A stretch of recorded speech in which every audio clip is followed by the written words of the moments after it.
It's a big day at the Academy of Extraordinary Abilities.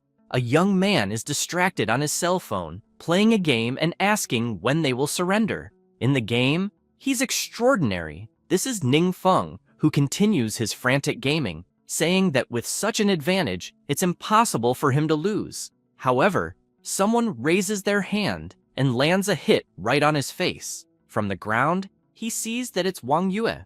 Angry, she asks him what he thinks he's doing, since the awakening exam is about to start. And isn't he going to prepare a little instead of playing games? He, smiling, asks if work and play aren't a great combination. Besides, he's already 18. At most, he'll awaken a common 2-star class. Ning Feng approaches Wang Yue and tries to take advantage, saying that she awakened a 5-star class at 16, so why should he try so hard? She could just carry him. She immediately grabs him by the neck and angrily shouts that there's no way she'll do that. The protagonist gets scared because she's about to start her lectures. Around them, the candidates for the exam watch, saying that she's the goddess Wang Yue, and she stood out in the last special training. More candidates gather, admiring her, as she awakened a 5-star class at 16, and the county has been waiting for a genius like her for a long time. But they are puzzled, wanting to know who that guy next to her is. One of the candidates replies that it's Ning Feng, known throughout the school as trash, and that he's about to turn 18 and still hasn't awakened. Wang Yue starts pulling him by the ear, dragging him to the exam entrance. The candidates, still watching, get angry that someone like her is hanging out with that idiot. This world is called Blue Star, a world where the game has merged with reality. As soon as you turn 16, everyone has the chance to awaken extraordinary abilities and become adventurers. This was the National Adventurer Awakening Exam of 2025, held at the No. 7 high school in the city. One of the supervisors calls the attention of the second-year students, saying that he will explain the rules of the exam. After explaining the rules, he shouts that the next awakened one could be one of them. Disappointed with Wang Yue's actions, Feng wonders why she needs to make such a fuss. As this is his 3rd time taking the old exam, he's no longer a rookie. In one of the exam sections, the teacher Qi Wei explains that the called student should please go to the test area for the awakening, and that the students who successfully awaken can pick up a set of basic equipment for their class and prepare for the practical test. In line, the candidates start chatting about which class they want, but Feng remains bored until the teacher calls the next 3rd-year student Ning Feng. He steps forward, and all the candidates present start laughing at him. He greets the teacher, and she, smiling, tells him not to worry and to stay calm. In the test area, she asks Feng to place his hands on the crystal and relax his mind. He does, but nothing happens, leaving him worried that he might fail again. However, something catches his attention. The crystal begins to react, surprising everyone present. Qi Wei, looking at that reaction, thinks that if the stone reacted, it will definitely be a class awakening, and that blue light represents magic classes. She explains to Feng that upon awakening, they automatically learn initial skills, and that next, they will see how many stars the class will awaken. Feng is surprised as the system informs him that he has awakened 1 star, and that his learned skill is magic slime. This makes Qi Wei feel sorry for him since he only awakened 1 star. The candidates burst into laughter, telling him to leave quickly as he's embarrassing himself, and that trash is trash, so he couldn't be anything more than that. The teacher asks Feng what skill he has awakened, but he remains silent. This prompts the teacher to call him again, and he turns around, unsure of what to say. She imagines he was hit by something big, given how long he's been silent. Looking at him, she still feels sorry for him, as he's still just a 1 star. The teacher hands him the equipment and instructs him to change and proceed directly to the next phase. Seriously, he wonders if he heard correctly. Feng starts thinking about the system notifications at the moment he awakened. The system had detected that the host had completed the awakening and met the conditions for system activation. This left him even more intrigued about the system, especially since more notifications had arrived at that time, stating that the system was successfully activated and that the host had acquired it. The system further explained that the passive abilities, such as Dark Origin and Mysterious Gift, the passive ability Dark Origin ensures that he does not suffer the backlash of Dark Force when using curses, with exemption from costs when using prohibitions, and with the passive ability Mysterious Gift, he can unleash forbidden spells once a week without any consumption, but these details were only visible to the protagonist. This leaves him intrigued, wondering if the Dark Force is not the most malevolent in that world, and why Mysterious Gift? What could it have to do with him? As he's pondering this, another system notification appears, informing him that the magic slime ability has been detected and that the transformation would begin, making him worried about this transformation thing. Once again, the system notifies him that the transformation has been completed, and the magic slime ability has become Profane Earth Shield, leaving Feng confused. Feng becomes concerned, as this talk of Edtada darkening and also forbidden curse seemed quite ominous, especially with the practical test approaching. At the portal to the practical test, the teacher explains that 50 people will form a group and face the monsters in the Fulji Sanctuary, familiarizing themselves with the abilities they've just awakened. However, under no circumstances will the candidates be allowed to form teams with each other. They will not be permitted to attack one another, and drones will supervise the process. Chi Wei asks everyone to check their abilities as quickly as possible and assures them that no one will be able to see. Feng observes on his system that the ability is active and that the Profane Earth Shield, cursed magic, can invoke the dark force from another world to form a barrier capable of crushing any enemy that approaches. He becomes thoughtful about the cursed magic, because those words sounded quite dangerous. And if it's some kind of malevolent magic, he'll be in trouble if someone finds out. While thinking about this, everyone starts entering the portal, but intrigued by the information he had received about his abilities, he keeps asking the system for more explanations, which in turn provides him with nothing. Heading straight to the portal, already in the test area, everyone was already frantically battling, quite excited. Feng watches from a distance, noticing that more and more goblins are arriving. However, he remembers that the entire field is under drone surveillance, so he can't use that curse recklessly. But he also remembers that he doesn't have other means of attack, so he'll only be able to hide and wait for the opportunity. One of the drones starts hovering right above Feng. In the test supervision room, Captain Zhou, seeing those images, gets angry, saying that while others are killing monsters and leveling up, what the hell is that guy doing? Chi Wei, trying to be lenient about the situation, says that the young man awakened a bit late and that,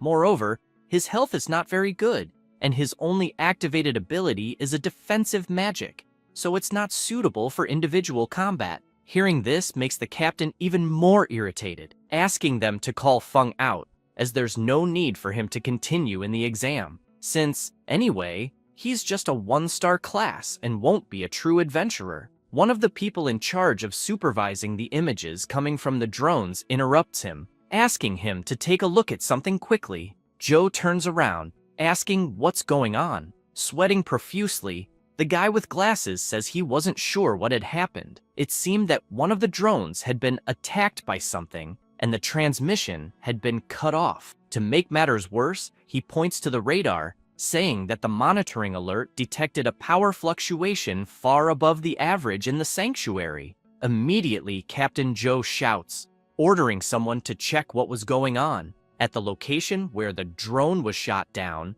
a young man was trembling all over, saying, "How can there be such strong monsters in the training field?" In front of him was a huge goblin, resembling Wolverine. The goblin wastes no time and shouts for his companions to rise and no longer allow themselves to be enslaved, commanding them to obey his orders. He shouts even louder that all those invaders should be buried there, driving his allies into a frenzy. While he was shouting, one of the drones approached, but the goblin immediately noticed and attacked, destroying it. The debris begins to fall into the forest, and one piece lands right on Feng's head, making him wonder why on earth a drone would fall on his head. But he soon notices something, and is surprised to see the Vanguard Goblin and the other goblins surrounding him. With a sinister look, the Vanguard Goblin laughs, saying that it seems there was an insect hiding there. Without wasting any time, the Goblin leader orders the attack.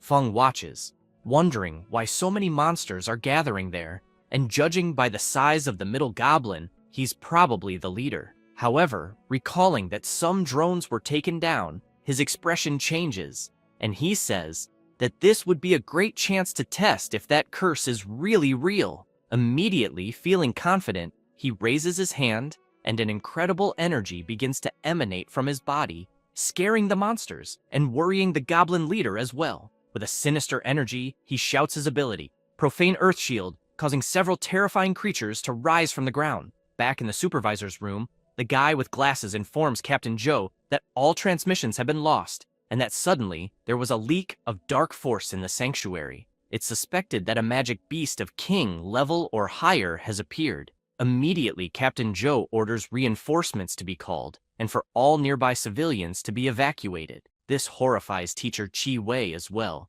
as she wonders how a magic beast of king level or higher, with the power to destroy an entire city, could appear on the day of the exam. Back at the battle with the protagonist, the goblin leader is terrified by what he's witnessing. As the protagonist is consumed by that ability, a strange dark power envelops him, making his creatures tear through the goblins. Feng begins to look at his hands, thinking that cursed magic works that way. At this moment, the goblins continue to be slaughtered by the creatures the protagonist conjured, and several system messages appear, notifying him that by killing the goblin soldiers, he gained several experience points.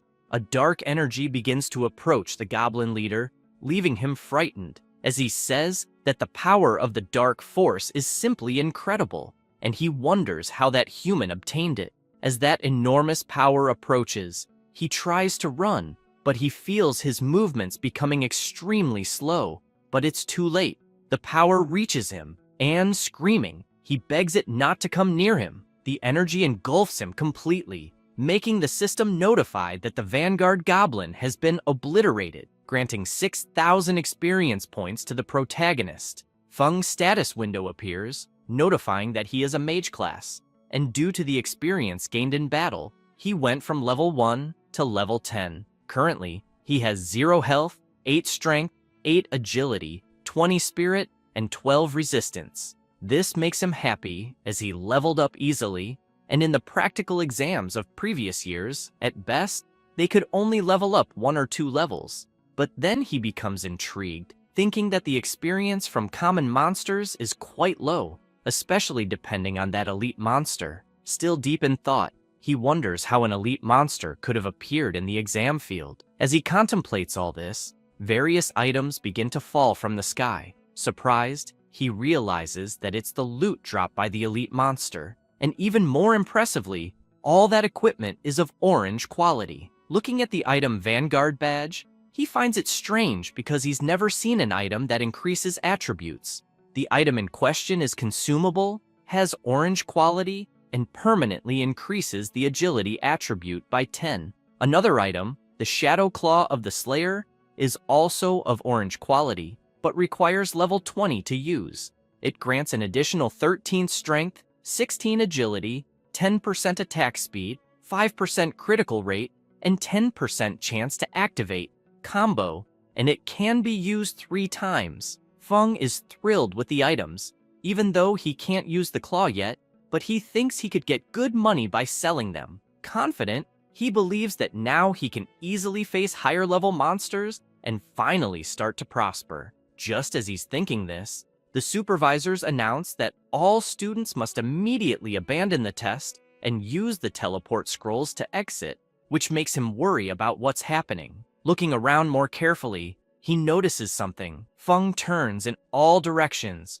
realizing that everything around him has been devastated, and he thinks that all those craters are the work of the dark force, which is terrifying. Once again, the supervisors make an announcement, and immediately he uses the teleport scroll, saying that it's better to get out of there quickly to avoid being discovered. One by one, the candidates start to return, and finally, Feng as well. The supervisor immediately instructs them to leave the area and go home. Frustrated, Feng keeps thinking about magic beasts of king level or higher. Even if everyone there joined forces, they wouldn't be able to resist. Still worried, he wonders if the reinforcements arrived in time. However, he changes his reaction because, unbelievably, the source of dark energy disappeared. But this makes him suspicious, wondering if it's possible that the monster escaped from the sanctuary.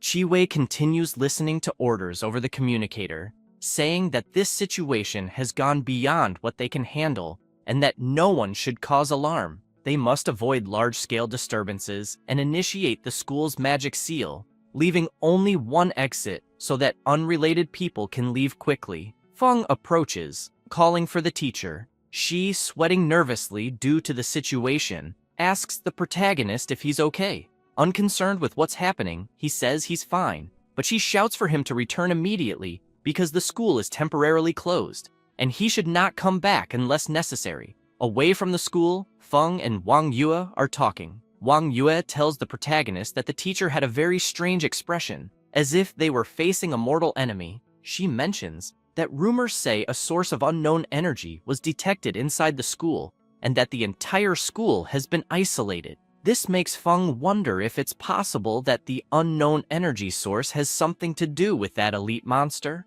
Disappointed, he thinks that just as he awakened, the school got shut down. Wang Yue becomes worried about him, thinking that the event had a big impact on him. She tries to cheer him up, saying that defensive magic can guarantee his survival, but they aren't suitable for individual training. Starting tomorrow, she says, he'll join them as part of a team. Trying to appear strong, he declines and thanks her, saying she shouldn't worry as he can train on his own. With a foolish expression, he imagines himself resolute with his power, but at the same time, he knows he can't expose himself because if they discover the forbidden dark magic, it'll be a problem. Wang Yue, serious, points her finger at him and says she won't accept his refusal and that tomorrow morning at 8 o'clock, they'll be waiting for him at the west gate. With that, she leaves, leaving the protagonist talking to himself. In shock, Feng thinks that woman acts like she's his wife, behaving that way. Sweating nervously, he wonders what he'll do now, and if it would be a good idea to come up with some excuse. But he decides it's better not to, as dealing with her personality is relatively difficult. As he thinks about this, an idea comes to mind, but he's not sure if it will work. Feng decides to head to the Yuancheng trading house. Looking at the huge building, he thinks that some weapons come with built-in abilities. He could buy equipment with the dark slime ability and pass himself off as a mage. Feng enters the store, hoping the system won't turn the built-in abilities of the equipment into curses. Besides, he can sell the drops from the monsters he killed. The sales clerk approaches him, asking how she can help. He replies that he would like to buy equipment with the dark slime ability, whether it's a weapon, clothing, or item. She asks the protagonist if he is a newly awakened student and explains that actually, low-level spells like dark slime aren't worth buying specifically. However, they do have high-level equipment there, more suitable for training, and she could show him some options. He simply says it's unnecessary, as he needs something temporary, so the equipment's grade doesn't need to be very high. She thinks it's all a waste of time and asks the new trainee to come help him. She leaves, stressed,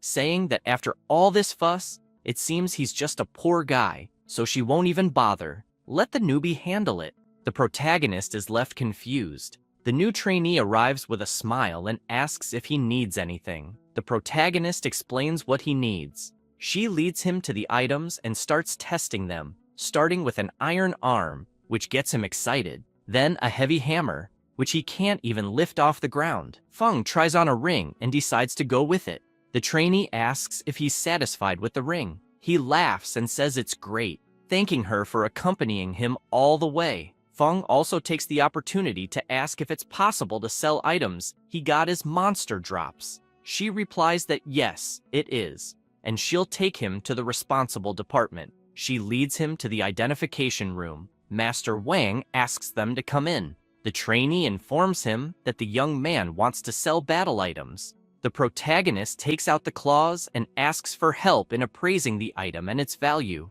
Wang takes the claws and is astonished, as it's an orange-quality weapon focused on agility and doesn't require a high level, making it suitable for novice players. Additionally, it comes with 3 gem slots, allowing for attribute adjustments as needed, creating a more personalized effect. Wang, intrigued, says it's a good item and believes that several clients in his guild would be interested in it. He asks if Feng has any specific price expectations. The protagonist, pleased, simply says that the higher, the better. The analyst asks Feng to sit down, saying he'll make some calls to potential buyers, and asks Miss Yang to take care of him. She responds that he can rest assured. Wang, speaking with someone named Mr. Jiang, asks if he was looking for a good item for Jin Lang, as he has one available there. Feng sits down, and Miss Yang serves him tea. The analyst returns, informing the protagonist that the equipment has been sold and that the buyer is willing to pay 50,000 crystals.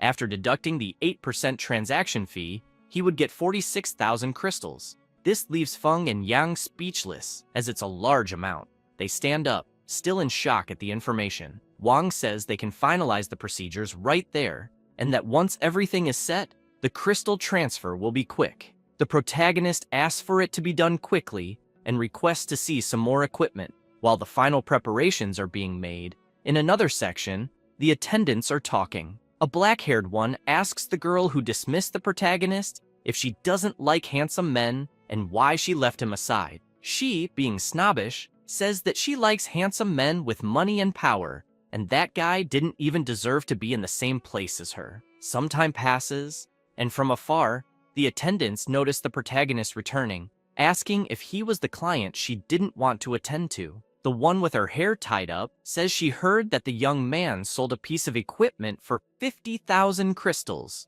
The black-haired one is shocked, saying that amount is equivalent to 3 months of her salary. Hearing all this leaves her stunned. She starts to regret it, wondering why she wasn't the one to help him. Outside, Miss Yang tells Feng that when he returns, he should just ask for her next time. With a smile on her face, she introduces herself, saying her name is Yang Xin. The next day, Feng, cheerful and whistling, walks to the meeting place set by Wang Yue, thinking that the night before, he tried out the spells embedded in the equipment, and apparently, they aren't affected by the system. This reassures him, as no one will notice. The protagonist arrives at the location and spots Wang Yue, immediately greeting her. However, other people greet her as well. They are the members of her guild: the mage, the shield warrior, the berserker warrior, and the cleric. She introduces them to Feng, but the mage and shield warrior give him dirty looks. Intrigued by those looks,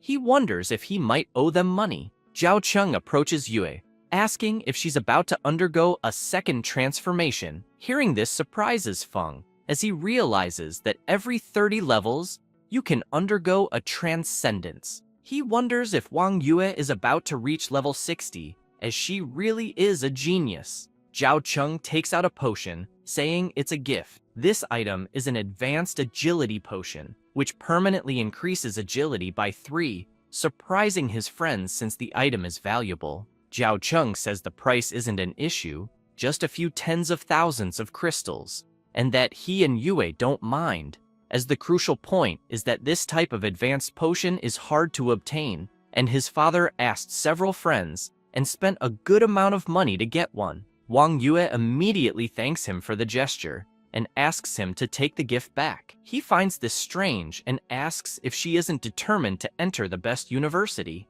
She turns away, saying she doesn't need it, as they have other matters to attend to, leaving him talking to himself. However, he points a finger at the protagonist, asking if she really wants to waste time with that kind of trash. Immediately, she turns with a sinister look, telling him to be careful with his words. He smiles and asks what will happen if a 1-star isn't trash after all. Bored, Feng wonders why this guy keeps attacking him. Does he have some kind of problem?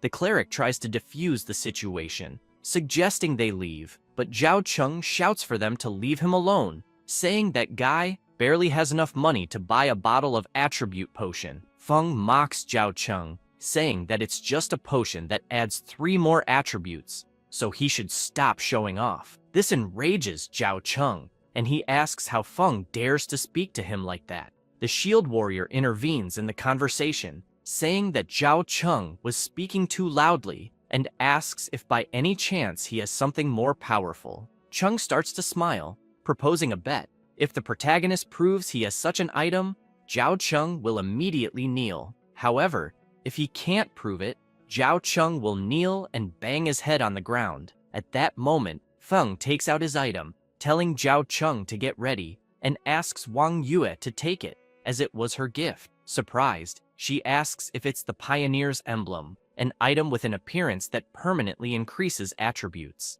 She's never seen anything like it, leaving everyone there astonished, wondering how there could be an item that permanently increases attributes by more than 10. They suspect it must be a fraud. Confident, Feng simply says that whether it's a fraud or not, she should try it out and find out. Looking at the item, she hesitates, unsure whether to take it or not, but the protagonist reassures her, telling her not to worry because he found the item at his house and that it was destined to be hers. He shouts for her to use it quickly, since everyone there is eager to see. She uses the item, and an energy begins to envelop her arm, leaving everyone surprised. Please, she says that her attributes have indeed increased, astonishing the cleric. Meanwhile, the shield warrior and Zhao Cheng can't believe it. Cheng suggests that the protagonist probably stole it. Smiling, Feng says he'd better keep his promise. Immediately, Zhao Cheng refuses, but Wang Yue asks if he isn't a man, and if he's going to back out. He looks around, hoping for someone to help him, but everyone is giving him dirty looks. Nervously, he begins to kneel, ending up on his knees before the protagonist. Feng, satisfied with this,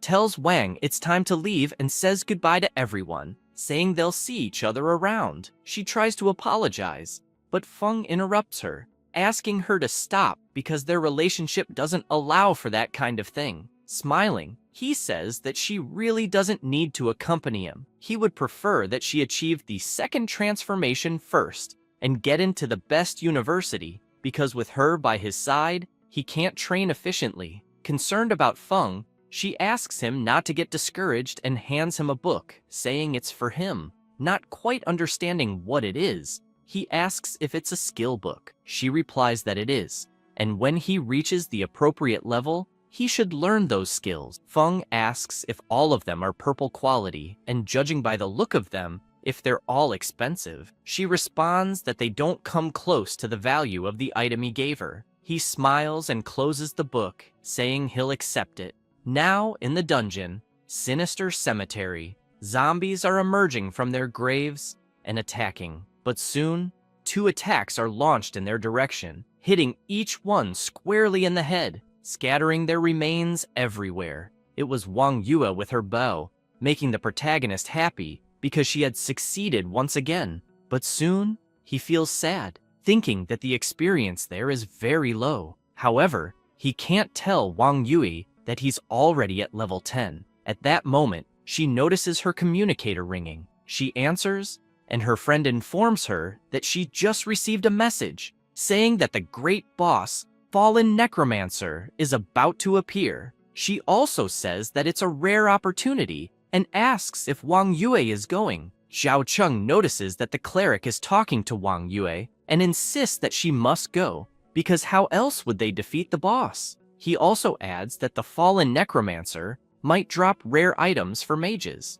which is very important to him. She tries to downplay it so that Wang Yue doesn't hear those absurdities. Wang Yue thinks for a moment and looks at Feng, who tells her to go ahead, assuring her that everything is fine. After all, they're all in the same dungeon, and she can continue training later. She takes a deep breath and says that it's okay then, but asks Feng to proceed to the safe area and wait for her. He smiles and agrees. Quickly, she heads toward her group. Feng, with a sinister look, says that he's finally alone, and the possibility of that great boss appearing seems to indicate that it's his lucky day. Confident, he affirms that fortunately, he had already prepared for that day and learned 2 new skills. In any case, they can all be used once for free, so it's better to have as many curses as possible. the system notifies him that his passive ability, Mysterious Gift, will allow him to release forbidden spells once a week without any consumption. Feng begins to stretch, saying that with his current level, he only has 3 skill slots, and the skill books Yue gave him can only be used after level 15. In another part of the sinister cemetery, there are several monsters everywhere, and a guild observes from a distance.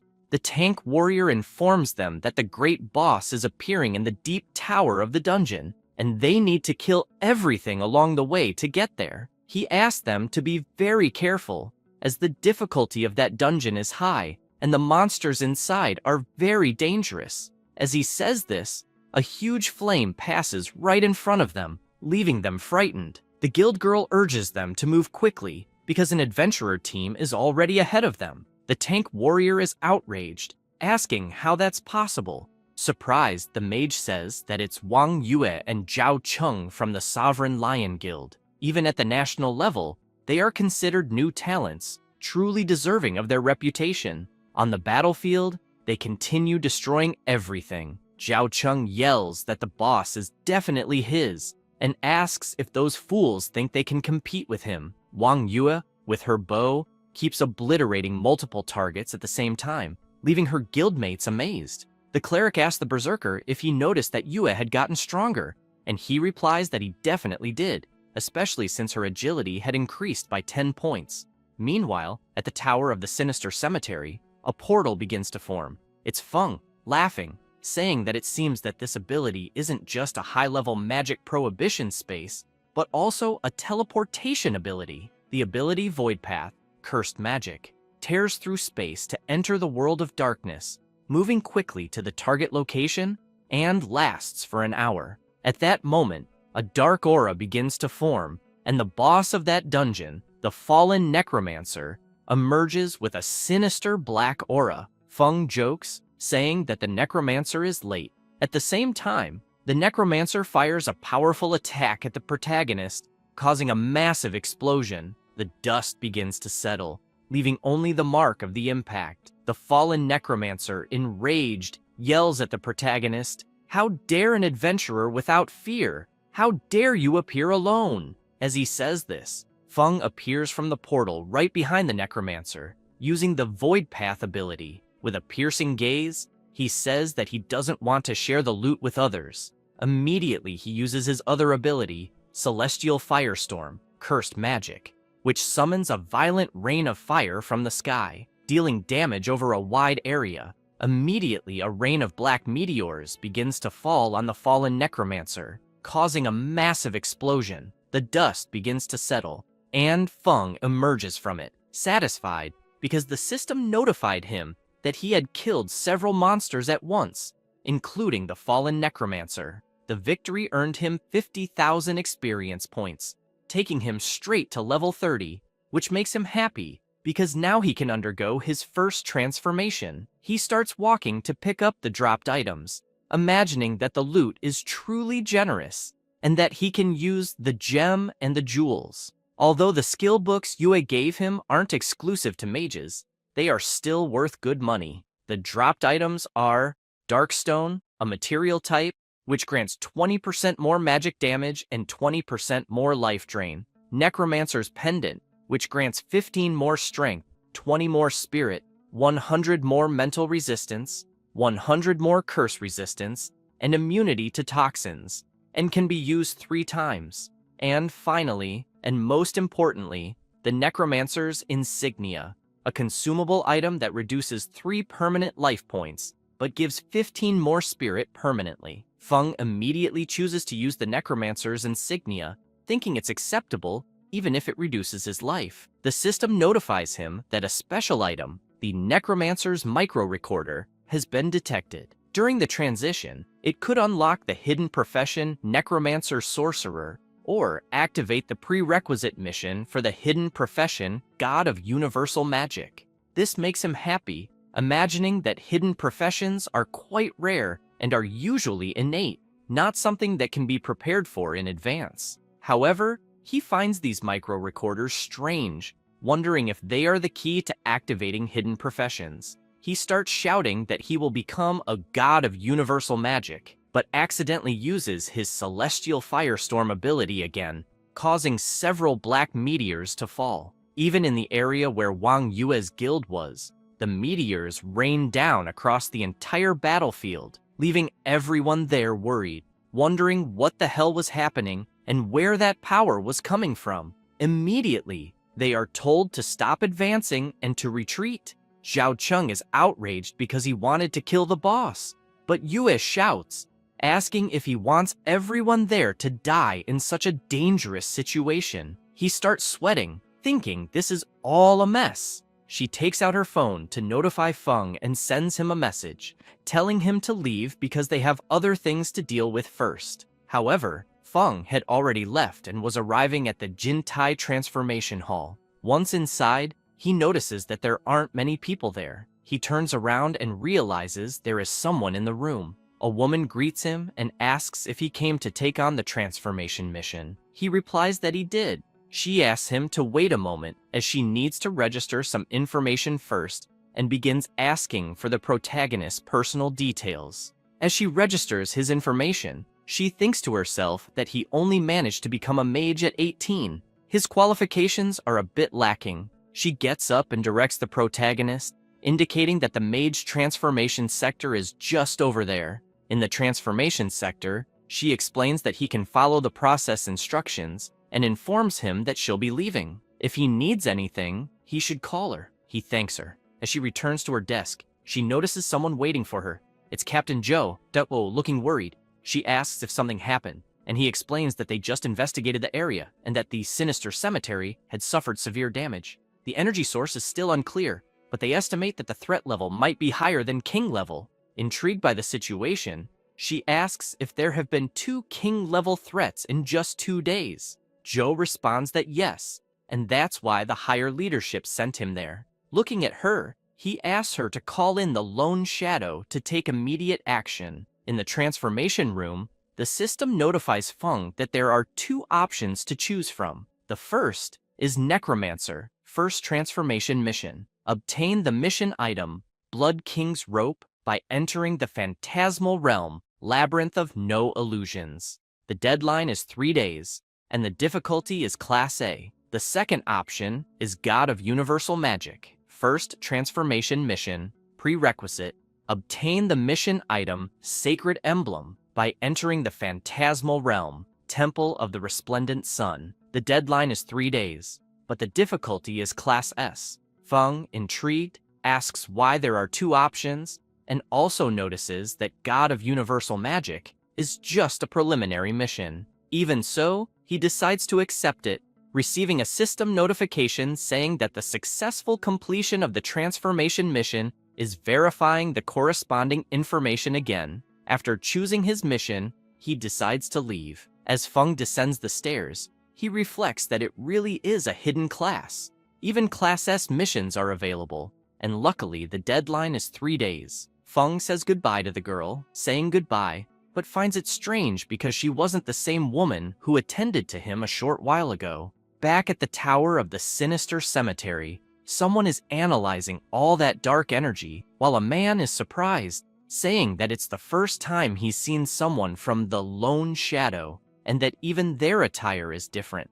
Captain Joe asks him to keep quiet because the existence of that organization is secret. He begins to explain that the members of the Lone Shadow have a military hidden class that allows them to use dark power to fight, especially designated for special missions. This person is Jing, the same one who led the protagonist to choose the transformation mission, but she starts to feel something strange, saying that the dark power is powerful. Even though it has dissipated significantly, it still affects her. Jing explains to the two that they didn't find any clues. In fact, it seems the person responsible disappears after causing damage, making it impossible to deduce their objectives. Concerned about the situation, Captain Joe says that there have been frequent reports of anomalies in some secret areas recently, which could be a sign of some crisis. He asks if there could be any connection with this issue. She responds that it's hard to say, but she would consult the superiors and request reinforcements.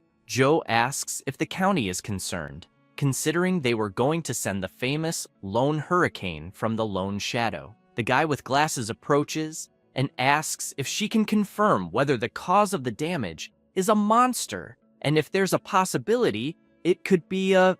Jing interrupts him, wanting to know if he was suggesting that the cause of the damage could be someone like her, a mutant. Quickly, he apologizes, saying that wasn't what he meant. She explains that the hostility levels there have already surpassed the king level. Trying to control such a massive dark power is something the human body simply couldn't withstand. Worried, he lowers his head and asks if there's an abnormally powerful monster hiding in Chenglai, capable of causing a catastrophe at any moment. Jing responds affirmatively, saying it seems to be hiding in the shadows, and they need to find it as soon as possible. Meanwhile, at Feng's house, he's in his room, saying that the darkness is strangely comforting. He sits down, imagining that he's reached level 30 and gained 4 more skill slots, and that he will start by learning the 2 books Wang Yue gave him. A system message arrives, notifying him that the possible fusion detection of the skill's Arcane Shield with the curse Impure Shell was automatically executed, and that the passive skill Guardian of Impurity has been learned. He places his hand on the system panel to view the learned skill information, and the system informs him that the passive skill, Guardian of Impurity, automatically activates when attacked, absorbing 100% of the damage emitted by the impure shell, with a limit equivalent to the damage caused by the impure shell. The impure shell will gradually regenerate after the attack ends. Feng is pleased to know that curses can fuse with low-level spells to create new effects, giving him another form of defense. Normal damage is ineffective against him. He begins to wonder what the other book does. The system informs him that there's a detection of the skill Falling Meteor, with a possible fusion with the curse Impure Shell and Celestial Fire Rain, automatically executed. The passive skill Master of the Elements, Earth, has been learned, increasing the effects of all Earth spells by 20%.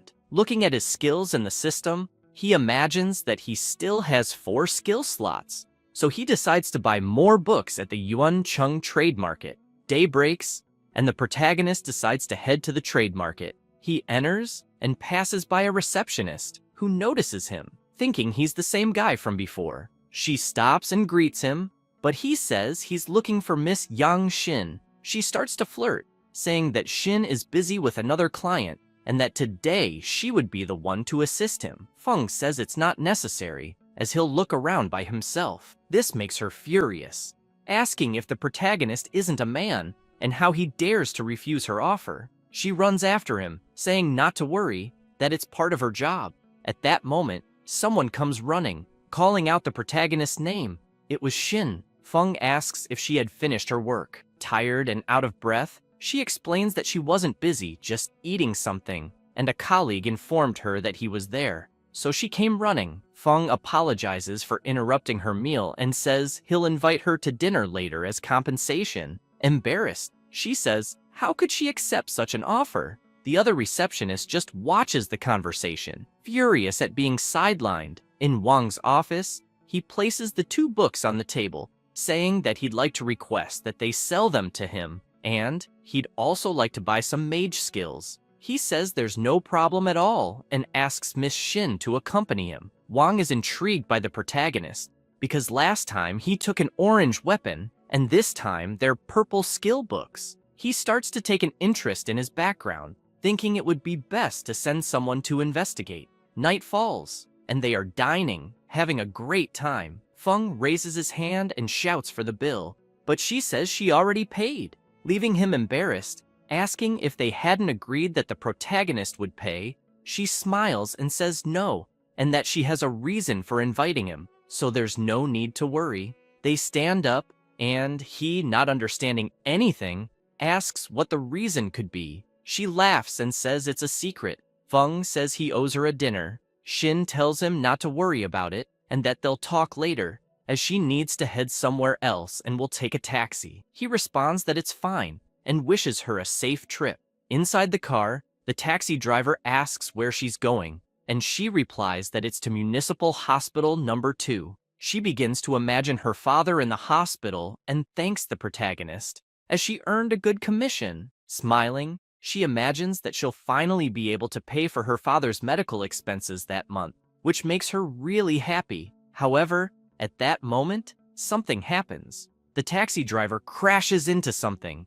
and a claw pierces him, spraying blood everywhere, leaving Shin horrified by the scene. At that instant, a portal appeared in the sky, and several monsters began to pass through it. Immediately, she opens the car door and jumps out, falling hard to the ground, not realizing there was a monster on top of the car. Surprised by the event, she asks what is happening and why monsters appeared in the safe zone, but soon she notices there's a monster right behind her. From the portal, someone else emerges, emanating an incredible energy and giving a sinister smile. An explosion occurs, making the monster furious. It was Shin, disappointed with her attack, as that monster was clearly stronger, and she was just a level 1 mage with a 1-star attribute. Without wasting time, the monster charges at her, ready to kill her, but Joe arrives at the last minute and decapitates the monster's head. He asks how she is, and tells her that if she can move, she should find a place to hide. She replies that she's fine, and will immediately look for a safe place.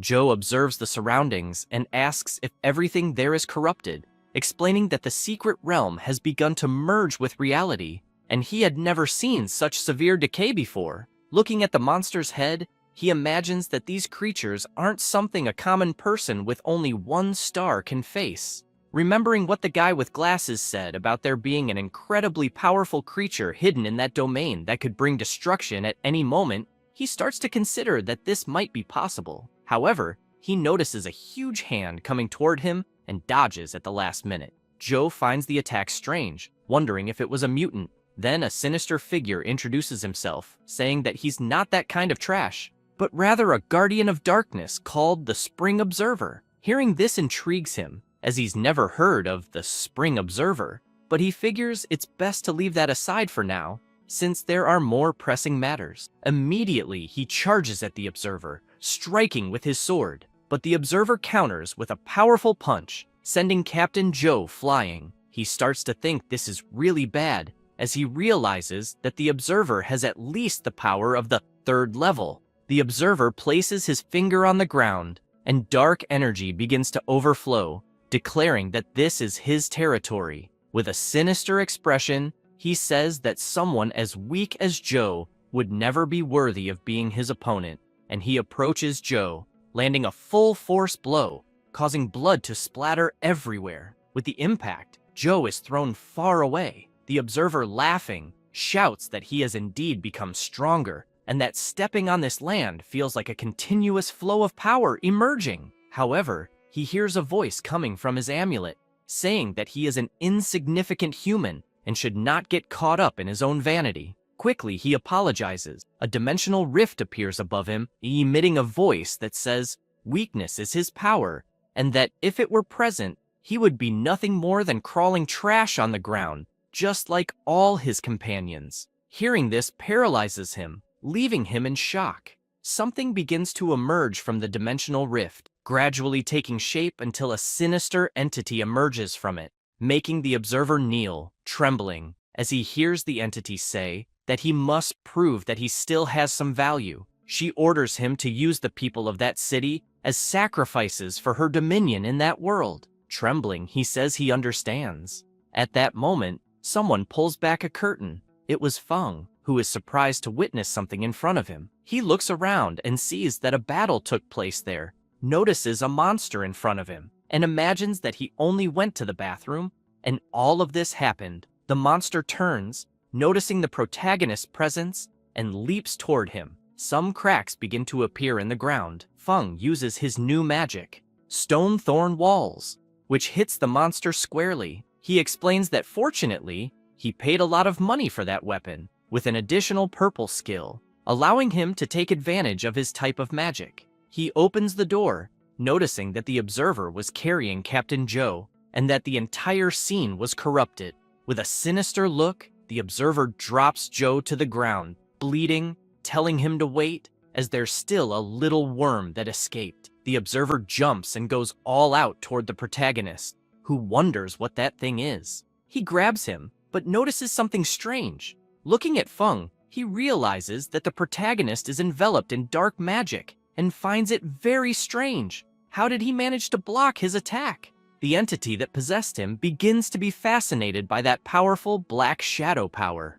And, looking at the protagonist, it notices that his power is far beyond the ordinary and feels drawn to him because his aura is more terrifying than death itself. Feng imagines that this guy seems strong and wonders if by chance he would use some forbidden curse in the city. He opens his eyes, releasing the energy he was concentrating, completely shattering the shell that enveloped the observer's arm. Immediately, the entity releases its mental control over the observer, causing him to scream for it to return. However, the entity simply says that the user he's calling is out of service and that he should handle it himself. The entity starts to return to the portal. Several creatures awaited it at the portal as they were closing the doors until, finally, they close. The observer says that his strength and power are fading away. Feng notices this with a sinister look and begins to imagine that the mutants are those who, during the awakening process,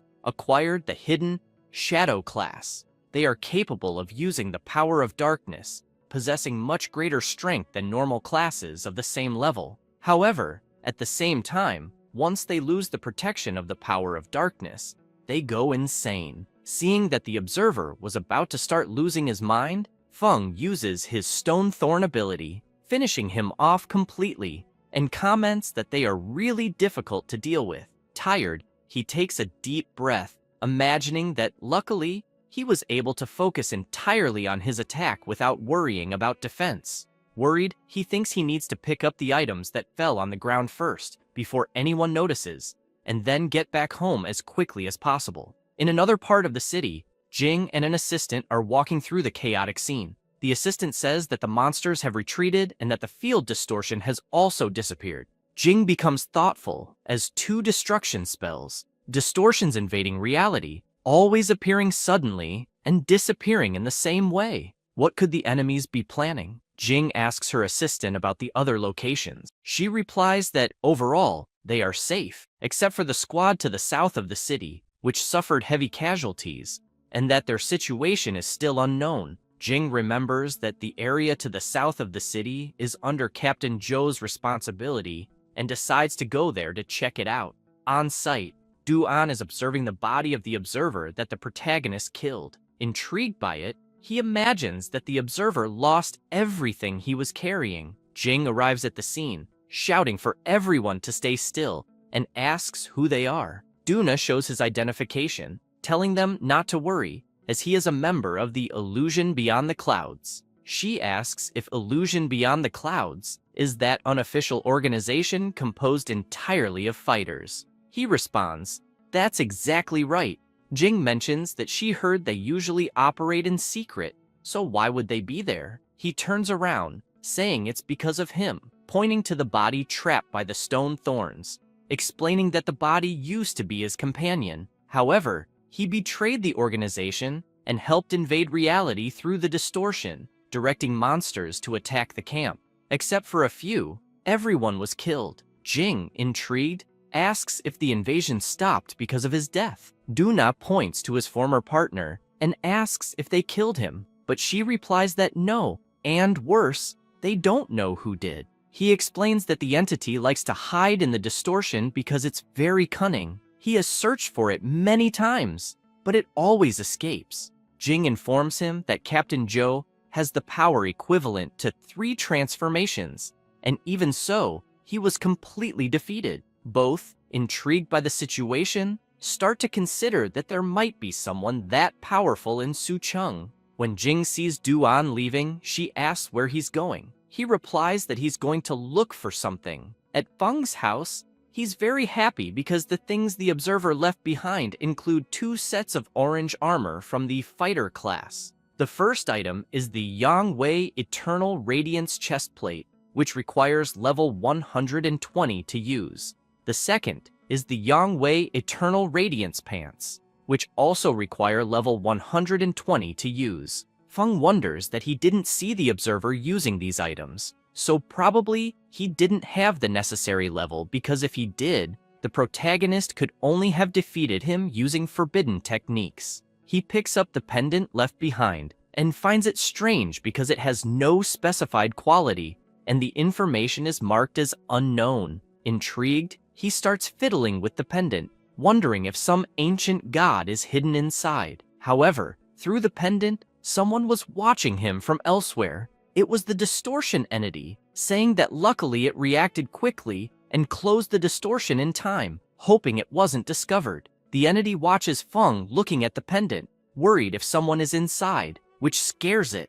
It screams to cut all connections to avoid revealing its location, leaving everyone there in fear. The entity begins to sweat coldly, saying it almost had a heart attack and wonders how the protagonist managed to detect it. The next day, at the city hospital, Captain Joe explains to Jing that it was that young fighter who saved them. He begins to recall what happened, saying that as soon as the enemy saw him, it immediately opened a rift in the distortion and fled. Jing comments that she can vaguely feel that his ability isn't below hers. The guy with glasses finds it strange because even with that guy being so strong, he couldn't capture him. She says apparently that's true. Intrigued, she thinks that maybe he's just passing through, maybe hiding. In any case, the great mystery is certainly recorded, beyond the conventional magic marks from last night, and that they didn't find anything special on the battlefield. Joe says that if the great mystery was living there, he would feel much safer just imagining it. The guy with glasses says he has a somewhat exaggerated idea to share. Jing, thoughtful, asks what it might be. He asks if, in last night's battle, there were traces of the power of darkness. She responds that yes, because some ancient distortion monsters were present. He begins to speculate, saying it's a crazy idea, and asks, what if, by chance, the great mystery is also a mutant? Because both destruction spells cause casualties on both sides. Before he can finish his explanation, Joe interrupts him, saying that's impossible and that he's overthinking it. Jing is left pondering all of this, considering if it could be possible. At that moment, the protagonist arrives to complete his mission, introducing himself and asking if it would be possible to do the class change mission there. Feng enters the place to carry out his mission and, looking around, starts questioning if that place is really the Temple of Solar Radiance. However, someone is watching him from afar. It was Du-an, but earlier at the trade market, Du-an had gone there, being introduced by the receptionist. Wang greets him, saying he heard that he was interested in buying a 4 transformations fighter armor set and asks if that's correct. The woman merely imagines that this guy is very handsome and has the level, so if she could stay by his side, she wouldn't have to worry about the future. Wang, smiling, says that coincidentally, they have an old client who just called, preparing to sell a 4-star fighter armor set. However, he only has 2 pieces at the moment, a chest plate and pants. Du-an becomes serious and asks where that person is. Wang explains that, unfortunately, this person won't be able to come in right now. Du-an begins to think that all this equipment and information corresponds to what he's been looking for. Although it hasn't been confirmed yet, it's highly likely to be the master's legacy. He asks Wang if he could tell him where this old client is, and says he would pay for that information. Wang doesn't know what to respond, worried about the situation he's in, and starts to imagine that it's a huge coincidence since the protagonist just said he's preparing to sell the set, and now this gentleman shows up asking for information, as if they're in cahoots. Wang explains that he remembers the protagonist saying he was going to the neighboring city to resolve some things, but that he'll call to confirm. Wang returns and realizes that Du-an had left and asks the receptionist if he really left. She responds that yes, she even escorted him to the door. Seeing Wang's concern, she asks if something is wrong. He replies that earlier, he did some research on the protagonist's background. His parents were from a common 2-star class but disappeared in an accident when he was young. Since then, he's been alone, studying at City School 7, and only awakened at 18, still being of a common 1-star class. Hearing that explanation surprises her, as she thought he was more impressive, but it seems like he's just an ordinary guy. Wang explains that he always found him suspicious, with a poor appearance, and now he's going to be exposed. She asks where he got the items he was selling in the shop, imagining that a one-star class wouldn't be able to get such good things. Wang says that's the problem.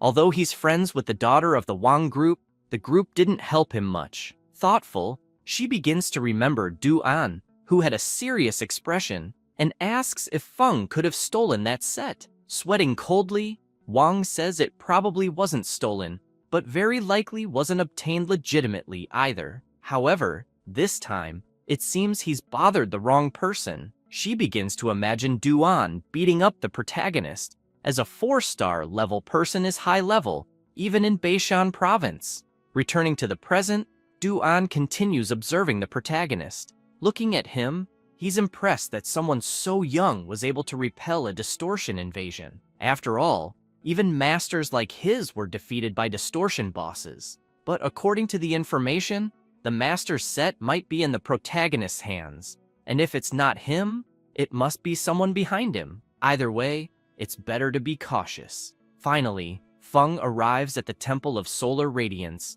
observing everything that's happening there. Du An, watching the protagonist use his power, imagines that he's starting to change his clothes, and depending on the clothes, he might get a rough idea of his power. Feng finishes changing his clothes. Du An becomes indignant, thinking that it was just ordinary clothes, looking more like those of a newly graduated student, and wonders if it could be a disguise. He imagines that, considering the protagonist's age, the novice disguise wouldn't attract much attention, as it would be easy to blend into the crowd. If the protagonist is trying to hide, he might escape, but to avoid alerting him, Du An decides not to follow too closely. As a precaution, he decides to mark him with a mental tracking ability, which allows him to mark the target in his consciousness without being detected. Looking at Feng, Du An decides to use his usual appearance.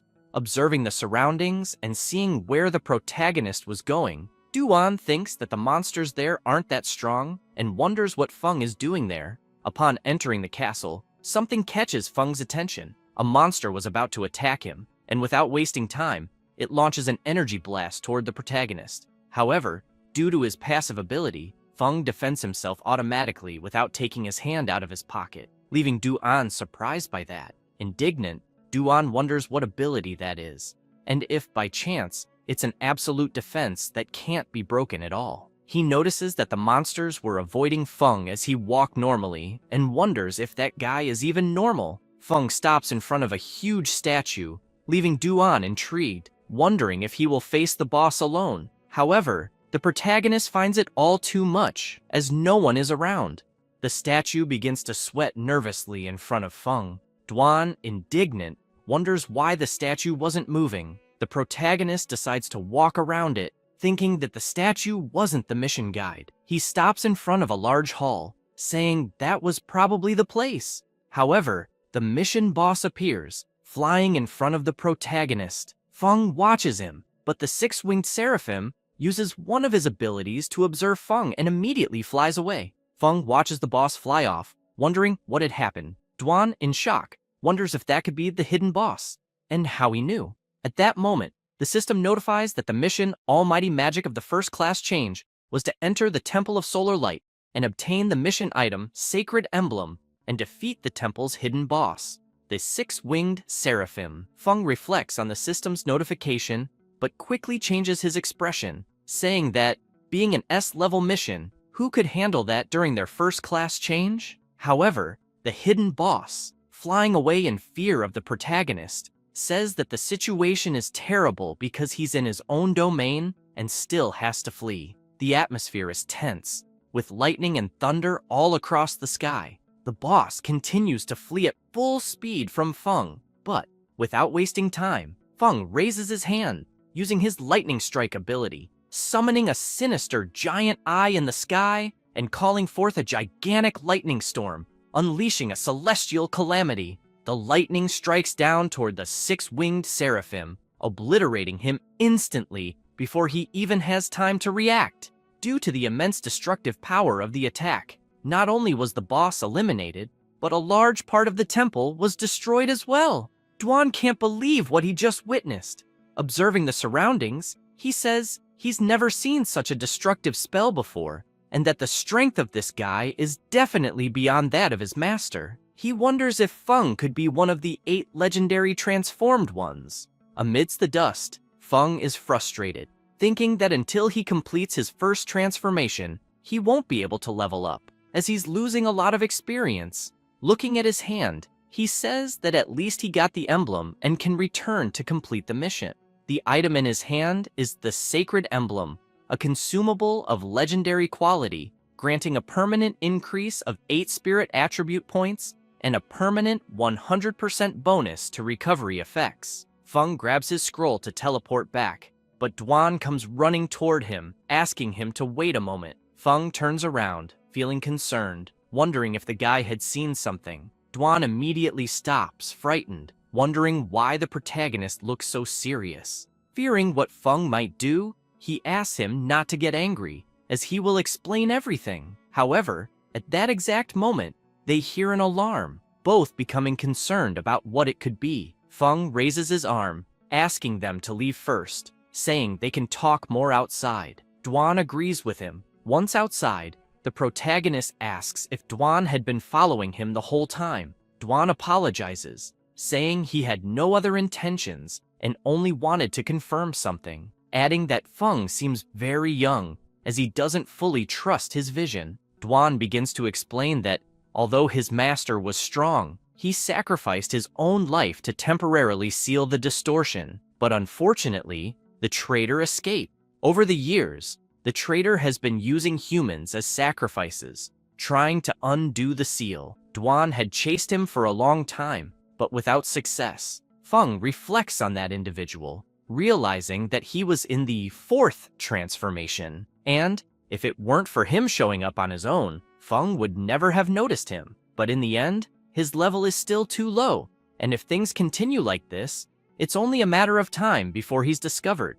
Looking at the protagonist's sinister expression, Dwan begins to sweat nervously, wondering if Feng had suddenly gone silent to kill him later. Dwan thanks Feng for avenging his master and makes it clear that he is grateful for it, and that if Feng ever needs anything in the future, he should just call him. However, the protagonist remains intrigued, thinking that this guy is not weak and, on top of that, is a loner, and if he can build a good relationship with him, it might be useful in the future. Feng asks him not to tell anyone what happened during the mission, as he prefers to keep it a secret. Dwan assures him not to worry, as he will keep that secret. However, he wonders about the mysterious figure's incredible darkness magic, which didn't harm innocents. In addition, he repelled the invasion of the restricted territory and saved the entire city, and a person so strong and discreet, whatever the reason, deserved his respect. Watching the protagonist,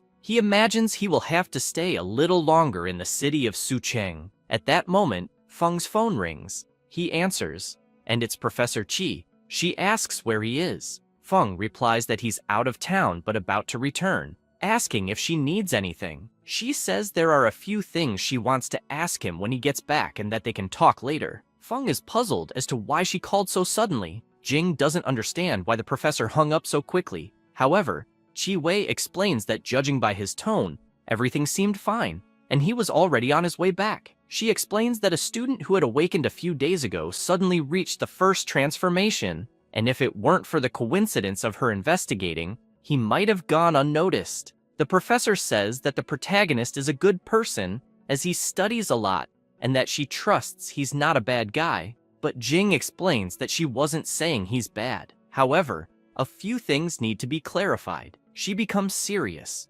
remembering the meeting she had, where the superiors were gathered, and one of them said that, based on preliminary information, they would continue investigating and hope to attract the attention of higher-ups. The old man, with a serious expression, asks if there's anything else to report. Ning remains silent for a few moments, but decides to ask if they think the 2 destruction spells in the city of Sucheng were caused by mutants. This leaves everyone deep in thought, and the old man replies that she herself is a mutant, so why is she asking that? He explains that mutants use the power of darkness, but must bear a corresponding price. The stronger the mutant, the greater the price they must pay, and they can lose their lives, sanity, or even transform into monsters. Even though it's a common price, if they're careless, mutants can meet a terrible fate, and a mutant equivalent to a king would be impossible. The guy with spiked hair says she's losing her mind, because a king-level mutant, only she could come up with such madness. And, mocking her, he asks if she likes telling stories. If so, she could write one. Jing makes it clear that she's just considering all possibilities. Whether he wants to listen or not is his problem. He smiles, saying that's fine, but he also makes it clear that his team is clearly a bunch of incompetents since they can't discover anything, and that if there really were a king-level mutant, he'd cut off his own head and let her use it as a ball. The old man gives a slight cough to get everyone's attention, saying that they sent an investigation team to the city of Sucheng, hoping they will actively cooperate, and if necessary, the investigation team will assist in all tasks. He also makes it clear that the request for reinforcements from the Lone Shadow was not approved. She becomes furious, asking if they don't trust her, but he quickly responds that it's not a matter of trust, asking her to be more patient. Jing stretches, remembering the meeting she had. However, her assistant bursts through the door, saying she has urgent news. She starts explaining that the Temple of Solar Light in Longbofu had been hit by destruction spells, and there were reports of injuries. Qi Wei, worried, says that Feng was checking the area, and the registered training location seemed to be. However, Jing interrupts her, saying that the place was precisely the Temple of Solar Light. Smiling, she says things are getting interesting. In the city of Longbofu, a shield was active over the city. Many people were concerned about some events, asking if the shield was functioning properly, and if they had heard what had happened at the Temple of Solar Light. A guard tells them not to worry, as the shield was at a superior level at that moment, and would isolate the power of darkness from the outside, not affecting the city area. Feng grows worried because the commotion he had caused ended up drawing too much attention, directly triggering a high alert. He hopes the alert will be deactivated so he can drive home. However, a black fissure appears above the shield, revealing a demonic face. Shortly after, several demonic monsters come out of the rift, and one of them asks if this is the human world. Looking at the shield, it wonders why they activated it. Another monster says he doesn't care because humans are fragile and always like to hide inside their shells. With that, a horde of monsters emerges from the rift, with the horned one saying it's a shame because the divine artifact can no longer stop them. He points his finger, ordering everyone to give them a surprise. As he says this, the monsters immediately begin to move. People are confused as the barrier starts to break, and several monsters are passing through it. The guard, looking up, doesn't understand what's happening. Another soldier, sweating profusely, asks how the monsters managed to break the shield. Quickly, the crowd starts to panic, pushing each other. Duan swiftly prepares for battle. Surprising Feng, he tells the protagonist that this could be another high-level invasion of the kingdom. Feng, shocked upon hearing this, asks if it was similar to what happened last night in the city of Sucheng. Duan asks if they should intervene. He asks the protagonist if he has a solution. Duan ponders the protagonist's question, thinking that he could easily handle the situation, so why was he asking for solutions? However, he assumes that the protagonist might be testing him. He asks Feng to stay calm, because he will take care of everything. Feng considers that there are many people around, and it would be better not to get involved. He asks Duan to handle the situation. They observe the chaos, with people running and screaming for help.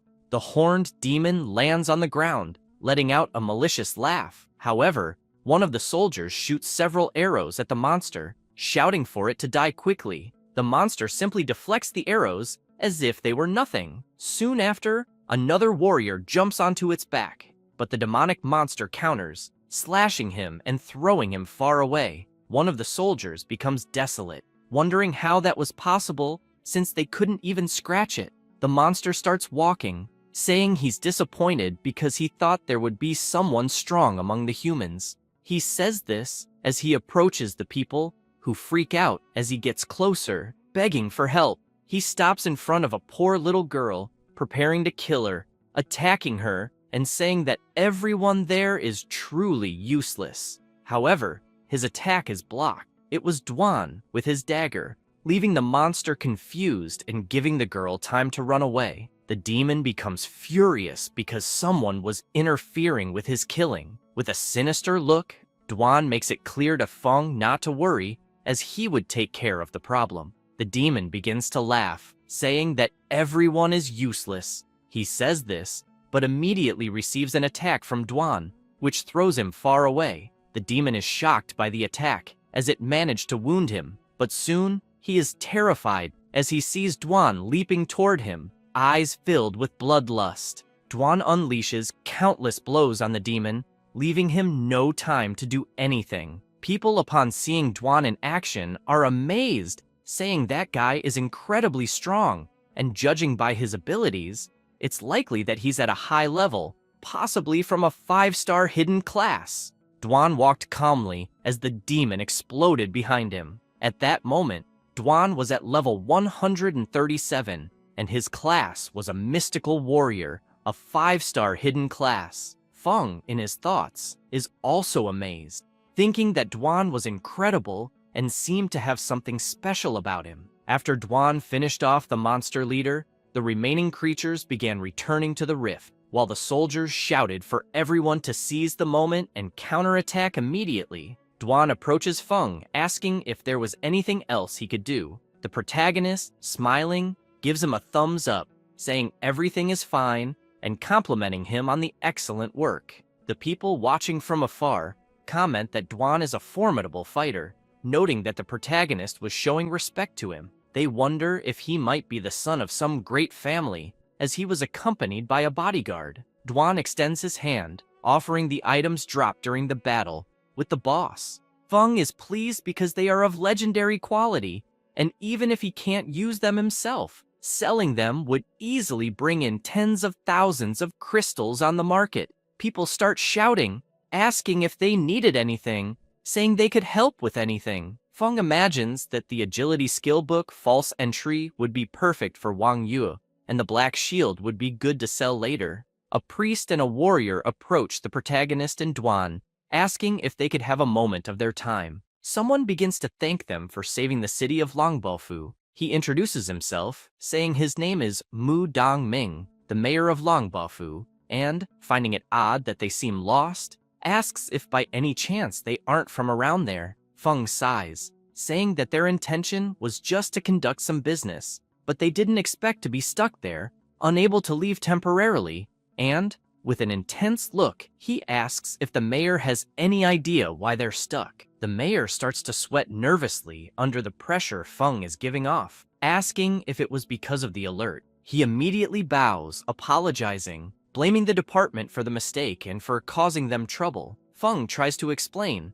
asking the mayor not to worry, as it had nothing to do with them, and in fact, it was his own fault. Dongming turns and asks for someone to bring the flight scroll he had just bought, saying he would give it to them as compensation for the inconvenience. Feng is surprised by this, as the flight scroll is a great item, being hard to come by, especially in a small city like Longbaofu, and, even though it can only be used once, it provides quick and convenient long-distance travel. The mayor takes the opportunity to say he has a rather embarrassing request. Things haven't been very peaceful there in the last few days, and he asks if they could stay in Longbaofu a little longer, since, as they've noticed, the city's defense is weak. The mayor places a hand on his head, saying he regrets it, but he is out of time and won't be able to grant the request. However, he imagines that the class change mission has a 3-day limit. If they delay there, they won't be able to complete the first change ever again. But, looking at the protagonist, he imagines the crushing look in his eyes and says, it's fine, that they'll leave it for another time. One of the mayor's bodyguards returns, saying that the scroll is ready. Dongming informs Feng that this is the supreme black card of the Yuan Cheng Trading Guild, just a small token of gratitude and respect. Feng, looking at the card, is amazed, thinking that he had heard the supreme black card from the Yuan Cheng Trading Guild is issued only to a very limited number of influential individuals who have many privileges. It's no wonder the mayor could buy the flight scroll as his position must be quite significant. Duan accepts the gift, and Feng expresses his thanks. The mayor, feeling embarrassed, hopes they accept the gift. If not, he'd worry about being at fault. He emphasizes that if the city of Longbafu is ever in danger, they can ask for their help. The protagonist responds that yes, it's no problem, as long as he has time. Everyone is happy, celebrating, as the city of Longbafu would be safe. Immediately, they use the scroll and fly away, pleased because the scroll was truly effective. Meanwhile, in the class change room in the city of Qinyu, Wang Yue's guildmates are happy, as she and Zhao Cheng were leaving. However, as Yue steps out, she notices something. She sees two trails pass by her. Yue is thoughtful about this, but Zhao approaches, asking what happened. Intrigued, she replies that she just saw two people flying, and she thinks one of them could have been Feng. He starts laughing, saying she must be mistaken, as a flight scroll costs thousands of crystals. How could someone like him afford that? Besides, what would he be doing there, since he had just awakened? Quickly, she turns around with a piercing look, warning him that if he talks badly about Feng again, he'll regret it. Zhao is shocked, wondering what's wrong with him compared to the protagonist. The rest of the group gathers, with the cleric asking them not to worry about those things.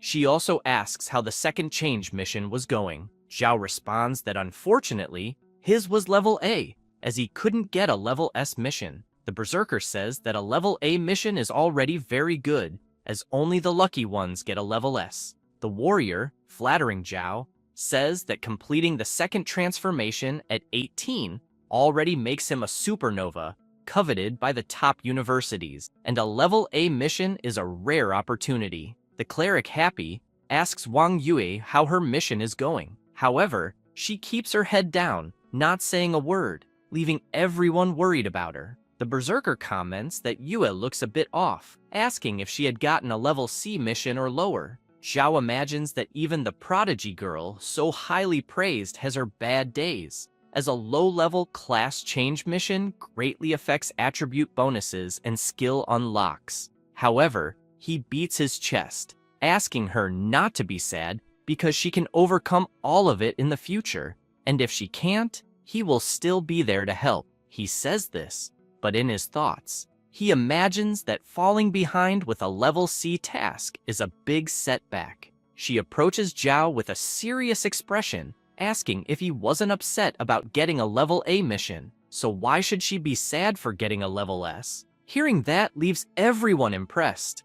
The cleric asks why she didn't mention it before. Yue responds that her situation is different from the others because her mission unlocks a hidden class she had never seen before. Zhao is shocked, wondering how that could be possible, as classes are usually determined upon awakening. He's never even heard of unlocking a hidden class during a class change, thinking Yue must be mistaken. She starts remembering when she was at the class change field. The system notified her that class progression had detected that the player possessed the key item Vanguard Emblem, which could advance the initial class Agile Shooter to Shadow of the Vanguard, and the class change mission would also change. In other words, the current class Agile Shooter advanced to the higher class Shadow of the Vanguard, asking if she wanted to advance or cancel. Intrigued, she wonders why that screen appeared and what it all meant. She's surprised to recall that the Vanguard emblem was a gift from Feng, as the item's effect was astonishing. Thinking back, she remembers how confident he was at that time,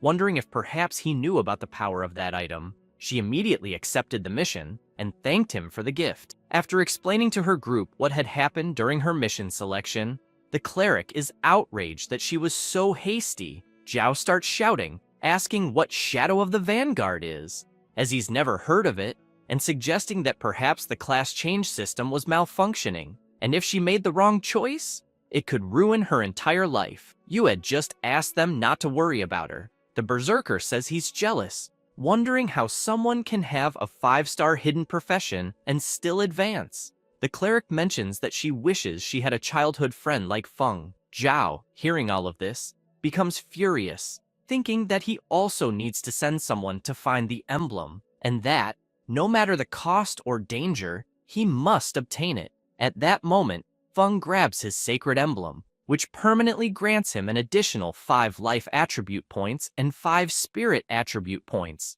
and it begins to shine intensely. Moving toward Feng's chest, the emblem completes its S-level mission. The system begins the class change. He starts to laugh, saying that not only did his attributes increase significantly, but new passive abilities were also added, and he wonders how far he can push his precise manipulation of forbidden spells. The system notifies him that he has acquired the passive ability, Domain of Darkness. His control over the power of darkness has greatly increased, allowing him to manipulate forbidden spells with precision. Outside, Duan is still waiting for the Prota when a person appears. It was Jing, intrigued by Duan, wondering why he would be with Feng, as it seemed like he was guarding Feng's entrance. Looking at him, she thinks that, according to the investigation reports, he was young, but already possessed the power of the 4th change, and even on a national scale, he would be considered one of the strongest. However, according to the team, when they entered, the fighter was always behind Feng, maintaining a respectful posture. Jing tells Qi Wei that her student wasn't easy to deal with, leaving her surprised. As she sees them coming toward her, she says to the teacher that she'll leave the situation in her hands. Qi Wei reassures her,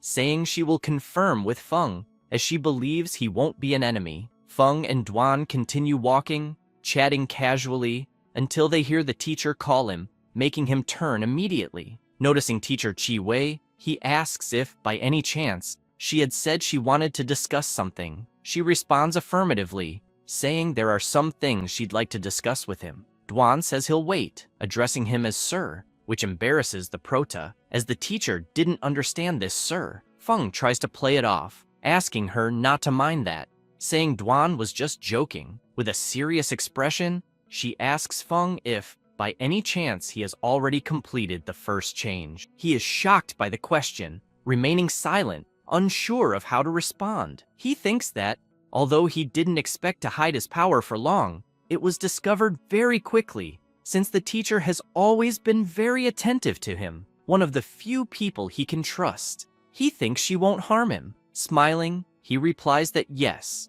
and that explaining it would be complicated, so he preferred only a few people to know. She says there is still one rather strange issue she needs to confirm, asking if he has been affected by the power of darkness. Surprised by the question, he wants to know why she would ask that, thinking it couldn't be about the exposure of his status in the system. Qi Wei explains that he knows the world is undergoing strange changes, and that, moreover, the invasion of the secret world into reality is intensifying. Many people have been affected by the power of darkness and are turning into new Tentu mutants. Feng smiles, saying he understands, and asks her not to worry, as he is not a mutant. But he starts thinking that the mutants are closely monitored by the government, and he doesn't want to get involved with them in any way. She reveals an artifact, asking him to test it with her, requesting that Feng inject his energy into that crystal, as it will show the amount of power of darkness he has inside. The Prota is reluctant about the request.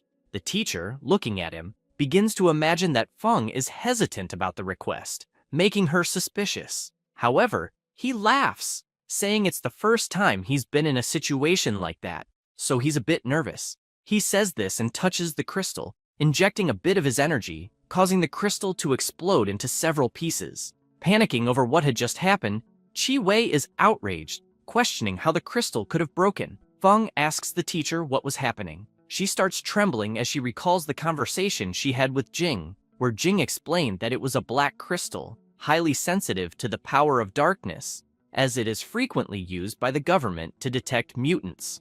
When there is power of darkness, the crystal starts to vibrate, and the stronger the vibrations, the greater the amount of power of darkness. Looking at the shattered crystal in her hand, she wonders what it means for it to explode like that. Feng begins to explain that he knows it's quite incredible for someone to awaken and change class immediately after, making things strange for him, but he comments that she's known him for a long time, asking her to at least believe in his character, Intrigued, she thinks about how that child lost his parents when he was still young and also awakened later than others, and to maintain such an optimistic and positive mindset is already something quite rare. She explains that personally, she trusts him, but for protocol reasons, she will have to report what happened to the superiors, asking him to understand. Feng responds that he understands, but at the same time, he imagines that, although she says that,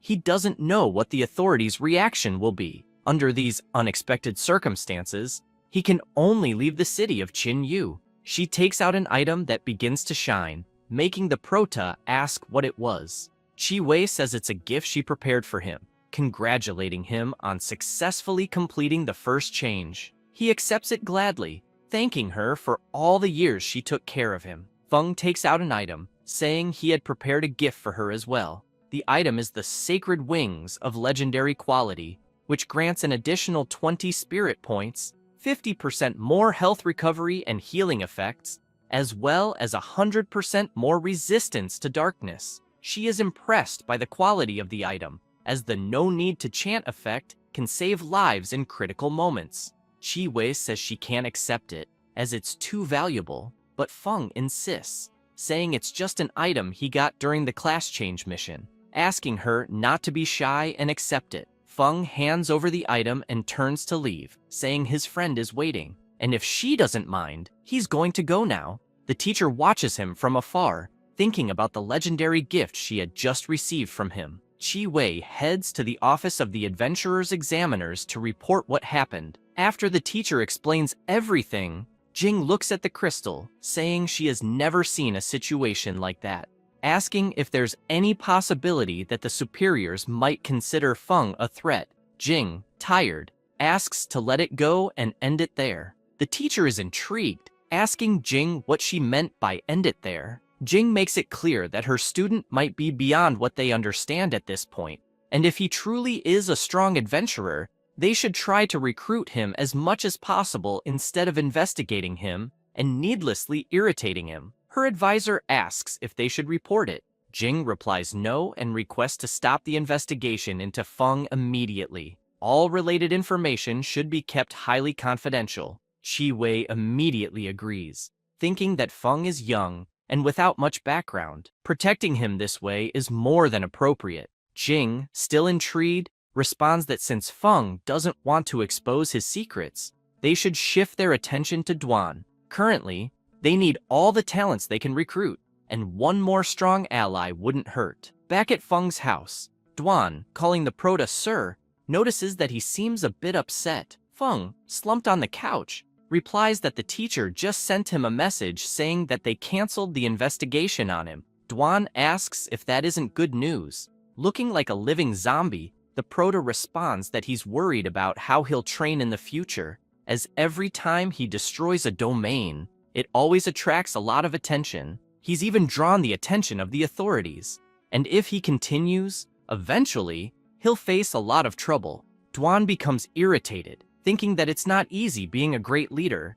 as even his problems seem different from those of ordinary people. He had never imagined that destroying a domain would be like that, and if he hadn't seen it with his own eyes, he wouldn't know how to react. He gets an idea and asks Feng if it wouldn't be possible to train in unregistered domains, which gets Feng a little more excited. Duan explains that recently, with the world's changes, many new domains have appeared. Some of them aren't managed by the authorities due to a lack of resources, while others are occupied by evil forces. Immediately, the prota perks up, saying that could be a great solution, and quickly asks if Duan has information on these domains. Duan replies that he currently has information on 2 of them, and can look for more if needed. Relieved, Feng thanks him, thinking that acting like an ordinary person will surely be more effective than acting like a student. And, looking at his supreme black card, he thinks about selling his loot at the trade market and resting a bit. After all, improving his use of curses shouldn't put him behind others. A while passes, and night falls. Duan quickly returns to the hotel, thinking that he had spent too much time at the prota's house and didn't have time to look for another place to sleep, so he decides to stay another night there. Upon entering, he is greeted by a man in a suit. Duan asks who he is. They sit down, and the man in the suit introduces himself as Zhang Ji, the mayor of Qinyu City, thanking him right away for helping during the domain invasion last time. He then asks if Duan is interested in living in Qinyu City permanently. Duan responds affirmatively, saying he had been thinking about it lately. Ji is pleased to hear this, saying it's great because it would be an immense pleasure to have a strong warrior like him in the city. Handing over a special adventurer certificate issued by the city with high privileges, he makes it clear that if Duan ever needs anything in the future, he just has to let them know, and they will do their best to help. Duan takes the certificate and looks at it. The mayor begins to sweat nervously, worried because he had heard that other cities had tried to recruit Duan before, but were all rejected. Qinyu City is small, so he hopes Duan won't disdain it. Duan puts the certificate away, thanking him right after, saying he will indeed accept it. Quickly, Ji grabs his hand, saying that there is no need to thank him. It is he who should be doing that.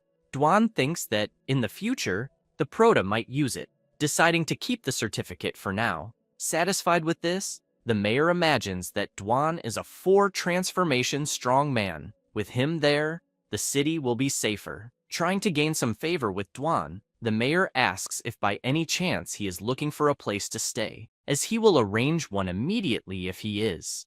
Duan just thanks him. At that moment, the Prota continues playing his game, achieving a victory, saying he played so much that he didn't realize it was already late, deciding to sleep. However, he notices that the class group is still chatting at this hour, deciding to take a look to see what they are talking about. Reading the conversations, he imagines that his classmates awakened when they were 16 and wanted to take the university entrance exam, but they first need to reach the 1 advancement level or higher. He never imagined that he would surpass all of them in such a short time. Right after, he notices that they are mentioning his name, saying he is just playing. He is astonished at this, as the guy is another fan of Miss Wang, wondering if he is stalking his feed on his account, because what does he have to do with this? He also notices that the teacher scolded the guy right after, telling them to mind their own lives and not worry about others. Feng bursts out laughing, saying that Teacher Qi is really cool. However, something catches his attention in the group's conversation, noticing several comments about the secret realm invasions. People were worried about it, wondering if they should be concerned. Feng becomes worried upon reading those messages,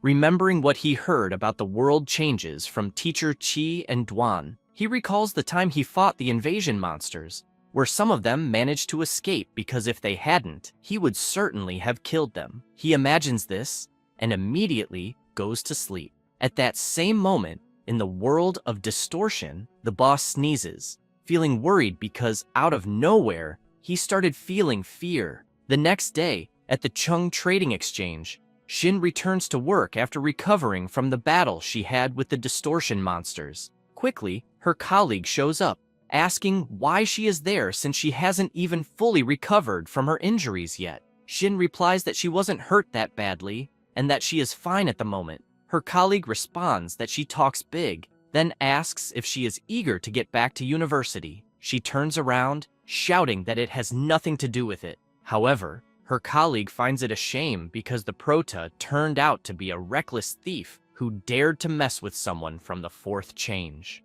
Xin starts shouting louder, asking her to stop talking nonsense about Feng because he would never do such a thing. Her colleague begins to laugh, saying that Mr. Wang ordered an investigation into the Prota's background, making it clear that Feng is just an 18-year-old nobody who awakened to a 1-star job and that his parents died early. Therefore, he doesn't have the means to acquire high-class items. After all, someone from the 4th change was after him, and if he's not a thief, then what else could he be? She says this, but is soon startled as a stone spike appears in front of her, falling to the ground afterward. It was Feng, using his ability, apologizing because she was too insolent and almost made him lose control. She turns, surprised that he is there, and quickly yells for the guards because he had used magic inside the Chung Trading Exchange. Xin runs to him, urging him to leave before the guards arrive. Feng simply asks her not to worry. She explains that the influence of the Chung Trading Exchange is enormous, An ordinary person cannot afford to offend them because if they catch him, it will be a big problem. At that moment, several people start appearing. They are the guards and Chief Wang, asking the protege how he dared to show up there. Feng becomes serious, saying he heard they were investigating him behind his back and had labeled him a thief. Wang makes it clear that whether he is a thief or not, they will find out soon enough, ordering the guards to seize him, as he had no qualification to ask anything. Quickly, the prota takes out his black card, showing it to them, and asking if they treat all their clients this way at the trading exchange. Immediately, the guards freeze upon seeing the black card, leaving the young woman and Chief Wang stunned, questioning where the prota had gotten that supreme black card of the trading exchange. Quickly assuming it was fake, Feng explains that it was a gift from Mr. Dongming. Wang yells at the prota, asking where he got it, as it was clearly a fake card. Feng puts the card away, telling them to investigate it since they are so good at that. The redhead, frightened, asks her boss what they should do at that moment. He quickly grabs his phone, asking her to keep an eye on the protege while he makes a call to verify. Outside, a crowd begins to gather, asking what was happening, as the guards had blocked the way. At that moment, Mr. Wang is talking to the mayor, and Dong Ming asks him if, by any chance, someone was investigating the membership card he gave to the prota, and what was going on, leaving Mr. Wang instantly scared upon hearing that. Sweating profusely, he tries to explain that it was nothing, just a misunderstanding. However, he becomes even more worried, imagining that the mayor's father is one of the founders of the trading exchange, so he cannot anger him in any way. He then wonders how Feng met Dong Ming. However, the mayor starts shouting indignantly, asking what he meant by a misunderstanding, making it clear that Feng was a very difficult conquest for him. He asks if, by any chance, Wang had offended him. Not knowing what to answer, Wang explains that he hadn't offended him at all, asking Dong Ming to calm down because he would resolve everything properly. The mayor gets angry, slamming the table, suspecting that Wang had offended Feng, asking how he dared to do such a thing, and telling him to wait, as he was on his way immediately. Wang, after finishing the conversation with the mayor, starts crying, wondering where the hell Feng met Dong Ming, wanting to know about the relationship between the two. But soon he has an idea, remembering Duan, thinking that he must call him immediately, informing him that they found the fighter set, because if he comes for a confrontation, even Dong Ming will have to respect him a little. Some time passes, and the prota is sitting with Shin in the waiting room. However, the mayor and Duan appear together, running toward them. Asking what they were doing there, Shin is surprised because it seemed like the mayor and Duan knew the prota. Both, furious, turn to the woman, leaving her extremely scared, asking why they were looking at her like that. But soon she notices Mr. Wang, all dejected as if he had been defeated, then asks what happened. However, he can only reply that it was all over. Dong Ming turns to the prota, asking if, by chance, he didn't want them to apologize. Feng thinks it's unnecessary, as neither of them would care to apologize since they couldn't redeem themselves. Immediately, the mayor points his finger at the two, telling them to leave at once. Both are shocked by this. Wang quickly slaps the woman, saying that all of this happened because of her. Dong Ming, outraged at that scene, asks the guards again to remove them. After that, they head to a VIP room. Both sit down, and Shin starts serving tea. The mayor watches her, thinking that Feng has a good impression of the girl, feeling relieved because they didn't completely ruin the trading exchange's reputation. Shin, looking at the prota, thinks that he is amazing because he was smiling and chatting normally with the important people there. Smiling, Dong Ming tells Shin that she was wronged, asking her to work hard because in the future, the trading exchange will compensate her. Embarrassed, she thanks him, saying that she will indeed work hard. Feng apologizes to the mayor because on his account, he came from very far away. Dong Ming asks him not to say that, as the prota's problems were his too. If it weren't for him and Shin, the city of Longbofu could have been left without the prota to defend it. Remembering that he had noticed Feng looking at the rare items catalog, he then asks if he needed something. He starts laughing, saying that he was indeed looking for something, asking if he had ever heard of the final relic. Surprised by what the prota just said, He asks him what he means by final relic. This also leaves Duan intrigued about this final relic. Feng is surprised they don't know, saying it was nothing, as he saw someone mentioning it on the internet the day before and thought it might be something interesting, remembering that the day before, he had taken the skill book he had received from the teacher. This skill book is called Spiritual Energy Powder. It is used by mages to temporarily replenish skills during combat.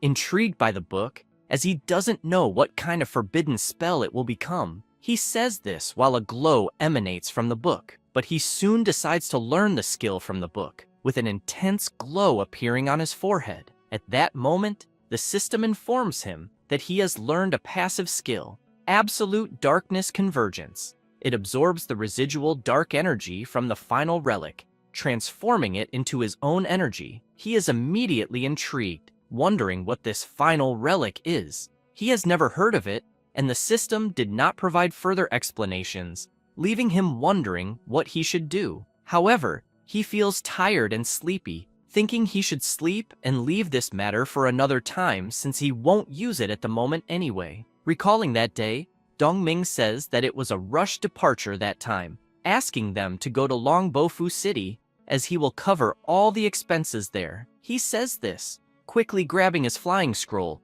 using it to return to the city, while the two watch him fly away. Feng invites Duan to eat something, but he asks the Prota to eat at his place. At Duan's house, the Prota is surprised by the size of the house, asking if the mayor was really paying for it.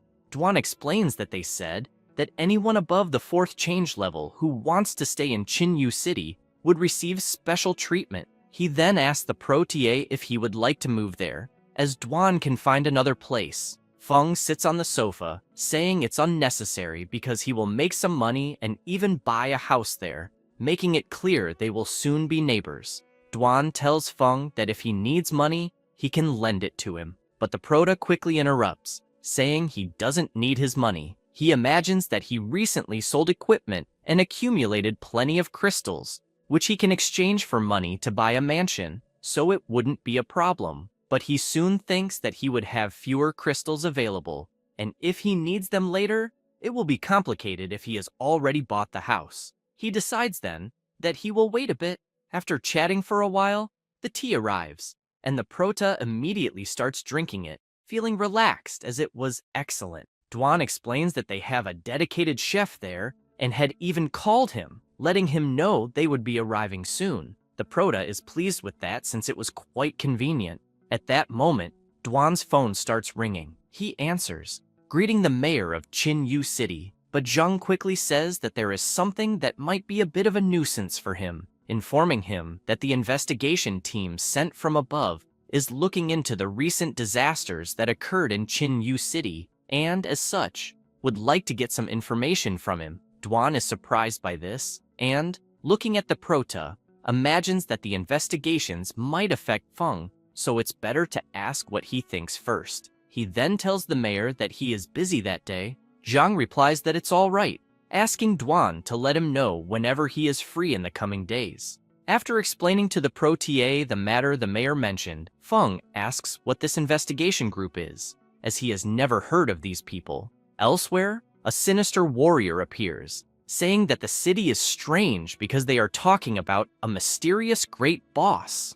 In the meeting room, several important people are gathered, asking if anyone there knows this mysterious great boss. Jing responds that she doesn't. Bang Wei, intrigued, asks if they haven't heard anything, so why would there be rumors that the mysterious great boss had saved the city? She explains that it was mainly because the secret area invasion was suddenly halted at that time, and the mutants that were invading were also eliminated. Stressed, he asks if she is joking, because the danger level of the secret area invasion varies, and they can't use that as a basis before properly investigating. He makes it clear that, on the other hand, there was another accident in the secret area, with 2 attacks of King level or higher, asking what exactly the mysterious great boss had done. Jing lowers her head, thoughtful about what he just said. Qi Wei becomes worried because to protect Feng, Jing used her power and modified all the information that could be related to Feng,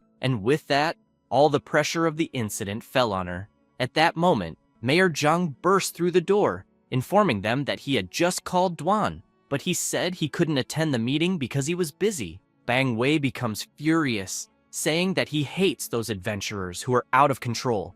As a watchdog without a guild acts like the world belongs to them. He slams his hand on the table right afterward, asking to be put in charge of the investigation. After the meeting, he goes to the secret area. As he approaches the portal, he is stopped by two guards who were there. Smiling, he greets them, introducing himself and saying he is part of the investigation team and was there to enter and carry out some investigations. The guards quickly say there's no problem at all, and that with him there, they feel more at ease, asking him to enter right afterward. After passing through the portal, he notices several traces of dark energy, saying that although it's not the first time he's been there, seeing the level of destruction, he can't help but be impressed, wondering what kind of force is needed to completely destroy a secret area. Looking at the remnants, he imagines that even the residual dark energy is so pure and powerful, because no matter what kind of nonsense this mysterious great boss is,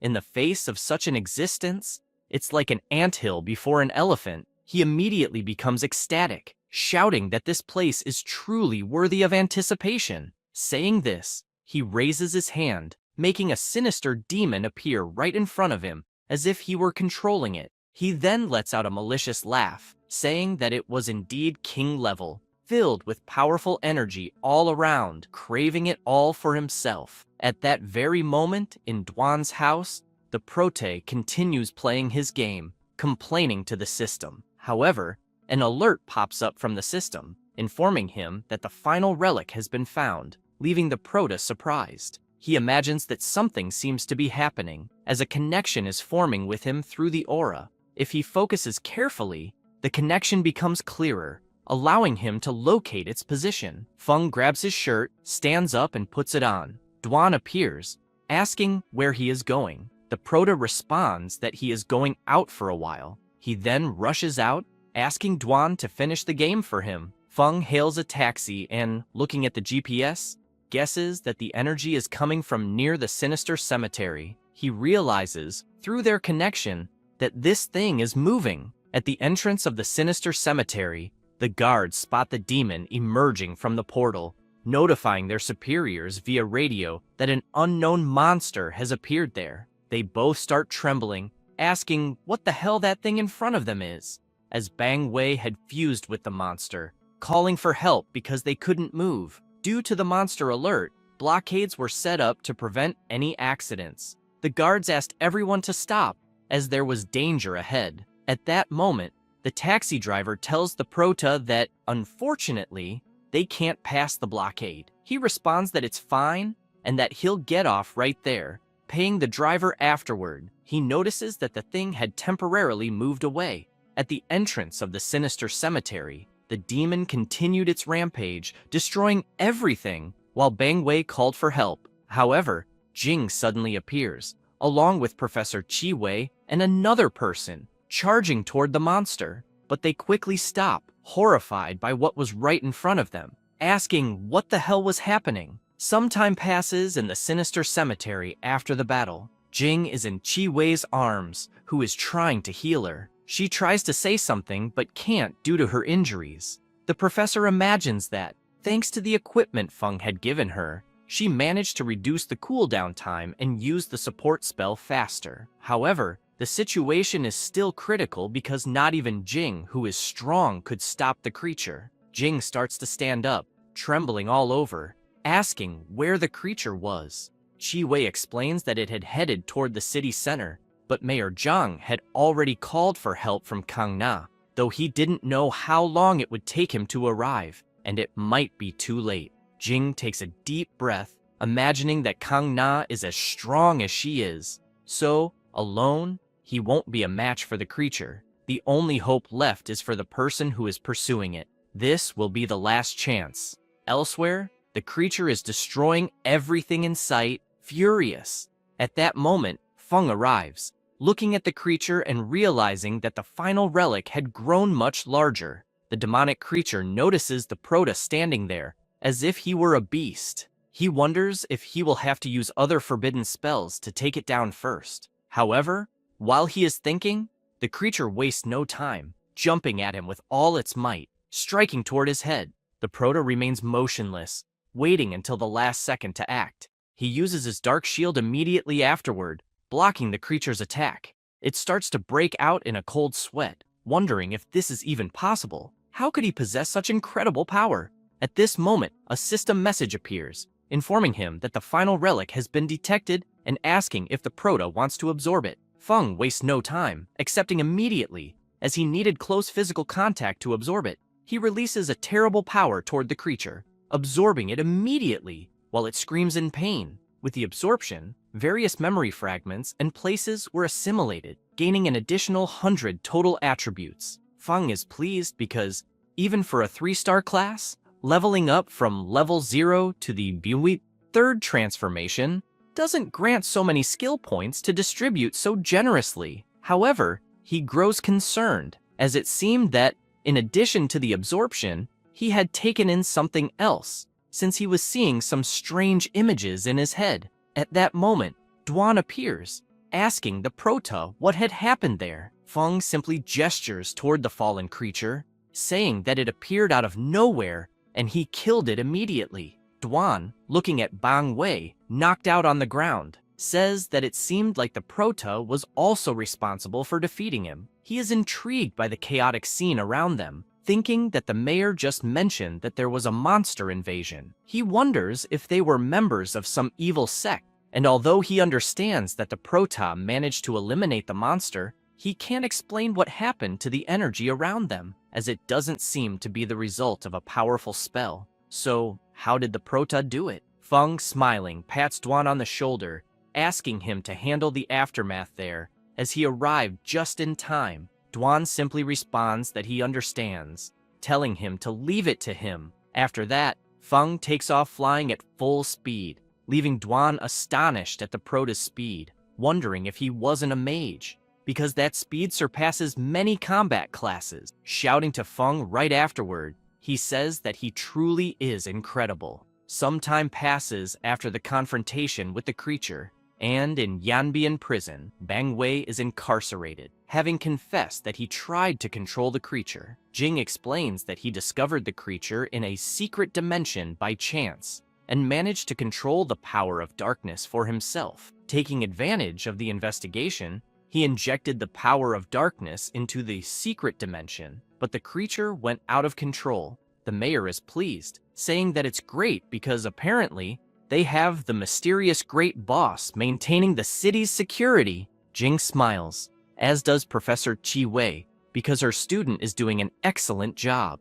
The mayor turns to Duan and asks if, by any chance, he had met the great boss. He replies that he did, as he was lucky enough to encounter him once, leaving the women surprised by what he just said. Zhang asks Duan if he could do him a favor. If the mysterious great boss is willing to settle permanently in Qinyu City, they will do their best to meet all his needs. Duan explains that the great boss is discreet and rarely shows up, so it might be better to forget that idea. He recalls that, thanks to him and the proto, they managed to shift the situation to this mysterious great boss who doesn't exist. In other words, without evidence, they cannot investigate. The mayor laments, as it really is a pity. Strong people like the great boss are admired by many. Duan makes it clear that the mysterious great boss has relatives in Qinyu, so he will take special care of this place, asking them not to worry. However, in return,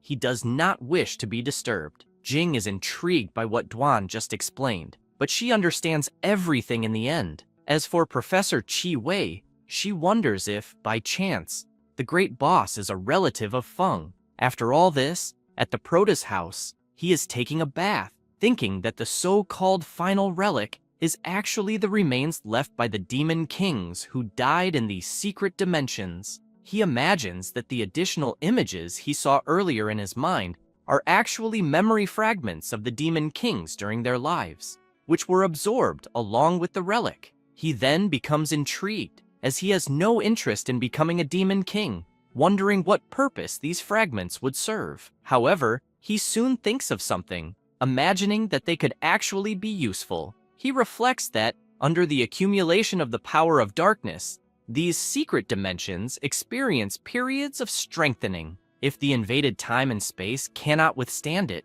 the world will face chaos. It is clear that in their time and space, the training path of the awakened is not complete, with only a few managing to reach the 4th level. Moreover, the professions of the awakened do not seem to have reached their most ideal form yet. He becomes worried as the information extracted from the Demon King's memory does not seem very good.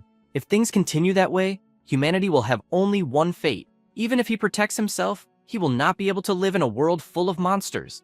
But fortunately, they were not the only ones to suffer from the secret dimension invasion. In other times and spaces, some managed to repel the invasion successfully. If he can collect more fragments, selecting the useful experiences, it will be very effective. After all, these experiences are beyond current knowledge, and improper handling could lead to unpredictable consequences. Suddenly, his phone rings. Feng answers, laughing, and asks Yue if she has something important for him. She invites him to dinner that evening, making it clear that he must not miss it because they were celebrating. She had managed to complete her S-Class mission, and the transition to the Vanguard Shadow class was complete. Feng immediately accepts, saying that how could he refuse the invitation, especially since it was she who was inviting. This makes her happy to hear. She asks him to check his phone because she will send him the location. After sending the location to Feng, she and Zhao leave the transformation area,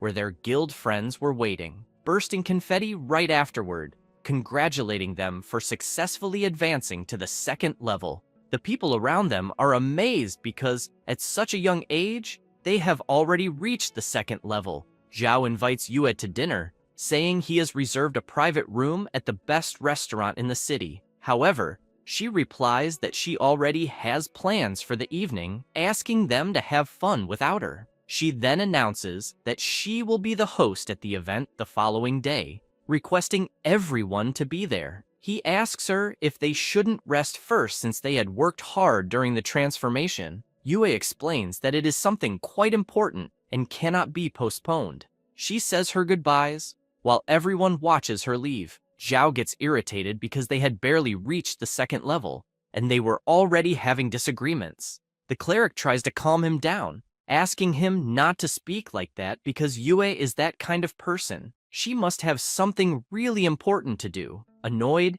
he asks everyone there if they aren't tired of running after her, leaving them surprised by his question. Zhao explains that now that she has successfully completed the transition to S-Class, she has also awakened a new hidden class, making it clear that the distance between her and everyone there will only grow. The cleric is shocked by what he just said. While everyone watches Yue walk away, Zhao comments that he fears that one day she will completely disconnect from the guild. Some time passes, and night falls at the restaurant where the protagonist and Yue had arranged to meet for a celebration. Feng is amazed upon seeing the roasted lamb, saying that the restaurant wasn't expensive and that all their food was delicious, urging her to try it immediately. Still delighted, he says that being there was only possible because he followed her. Yue quickly thanks him for giving her the emblem, as it had helped her a lot. While he devours his lamb, he becomes intrigued by what she said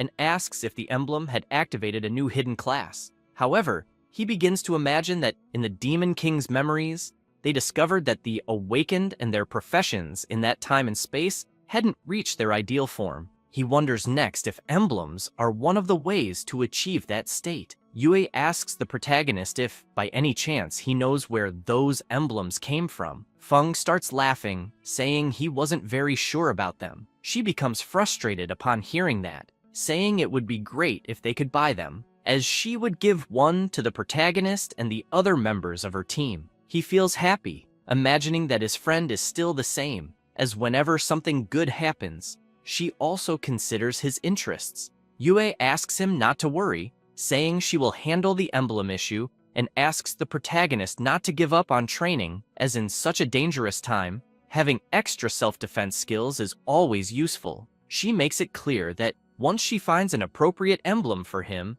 he might also activate a new class. Feng starts teasing Yue, saying that it's hard to train alone, as having her as a friend to protect him was already enough. Quickly, she is shocked, shouting at him to stop joking around, as she was talking about a serious matter. After saying this, she suddenly feels a discomforting pain. Feng becomes concerned and asks what had happened. She puts her hand on her arm, asking him not to worry, as she had gotten slightly injured while completing a mission. Immediately, the protagonist offers to heal her. However, she responds that she had already been healed, making it clear that it was an S-class mission, explaining that the boss dealt a lot of damage and she would need some time to recover. Feng is intrigued, wondering how difficult an S-class transition is.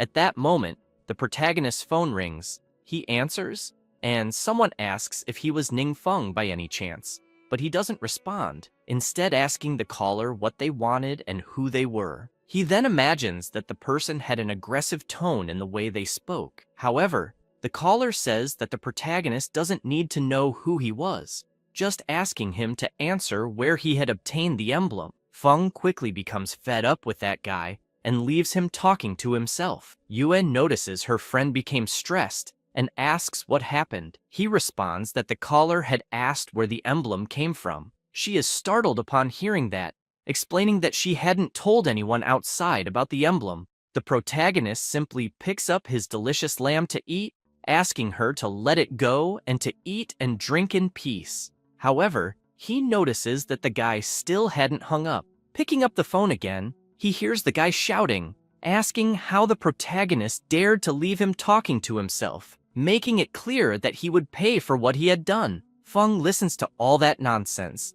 then becomes serious, imagining that Yue is nearby, so it would be better not to do anything to draw attention, and he hangs up the call immediately. After eating and chatting a lot, the two leave the restaurant happy. The protagonist puts his hand on his stomach, saying he was too full and had never eaten such good lamb. She feels happy to hear that, but soon becomes concerned, asking if he wanted a ride. He smiles, saying it wasn't necessary, and bids farewell shortly after. After returning home, he opens the door, feeling drowsy from eating too much. However, he becomes startled, noticing that his house had been ransacked and was completely messy. At that moment, someone calmly approaches, asking why Mr. Feng had taken so long. The protagonist quickly becomes serious, asking if it was him who had called earlier. The blonde guy starts laughing, saying yes, and that he had told the protagonist he would pay,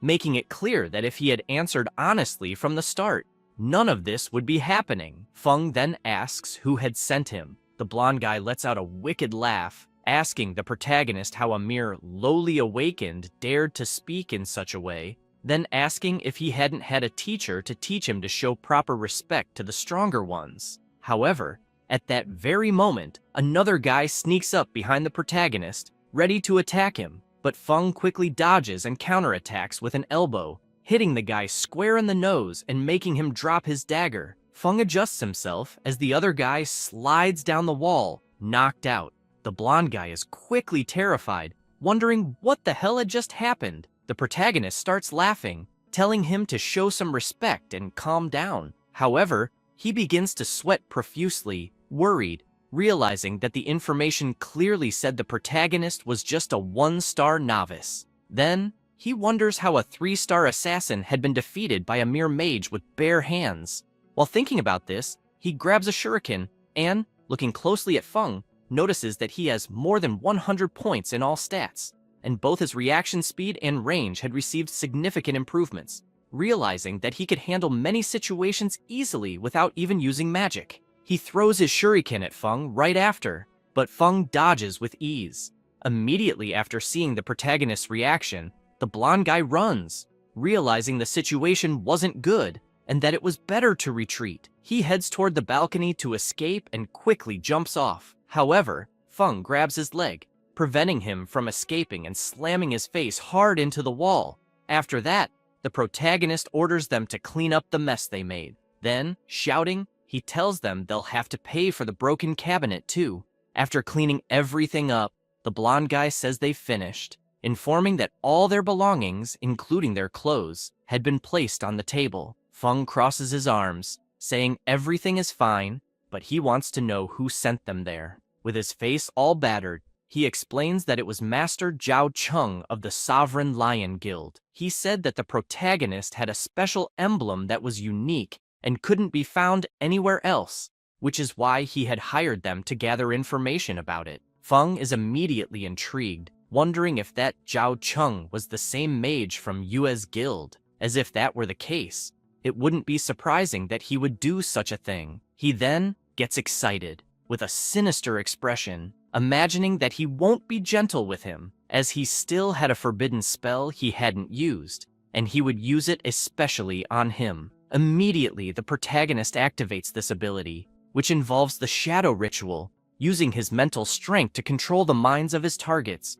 briefly allowing him to transform into a powerful projection. Targeting the two thugs there, he makes them scream in pain. After that, elsewhere, Zhao Cheng and the shield warrior are walking and talking. The warrior asks Zhao about the emblem, and Zhao, with a serious look, replies that he had already sent someone to find Ning Feng, and if the protagonist didn't cooperate, he would make him experience a fate worse than death. The warrior is startled by the tone of voice his friend used, asking what would happen if Wang Yue found out. Zhao takes a deep breath, saying he couldn't worry about that. Sweating cold, the warrior says it was a shame the mission didn't go as planned. However, Zhao Cheng starts remembering the mission, in which, originally, he had let the shield warrior face the boss to diminish Yue's momentum, scare her a little, and then he would step in as the heroic savior. But he had never imagined that she would risk her own life and defeat the boss. Soon, he is startled, as someone had just appeared out of nowhere. Zhao, upon seeing it, was the guy he had sent to gather information on the Prota, gets angry, and immediately asks why he had shown up there silently, and if he had managed to get the information he had requested. However, the Prota, possessing the body of the blonde guy due to his ability, only asks if they were the ones who caused Yue's injury. Upon hearing that question, the two are surprised, but Zhao approaches, giving him a pat on the face and asking him not to interfere, then questioning if he had some sort of problem.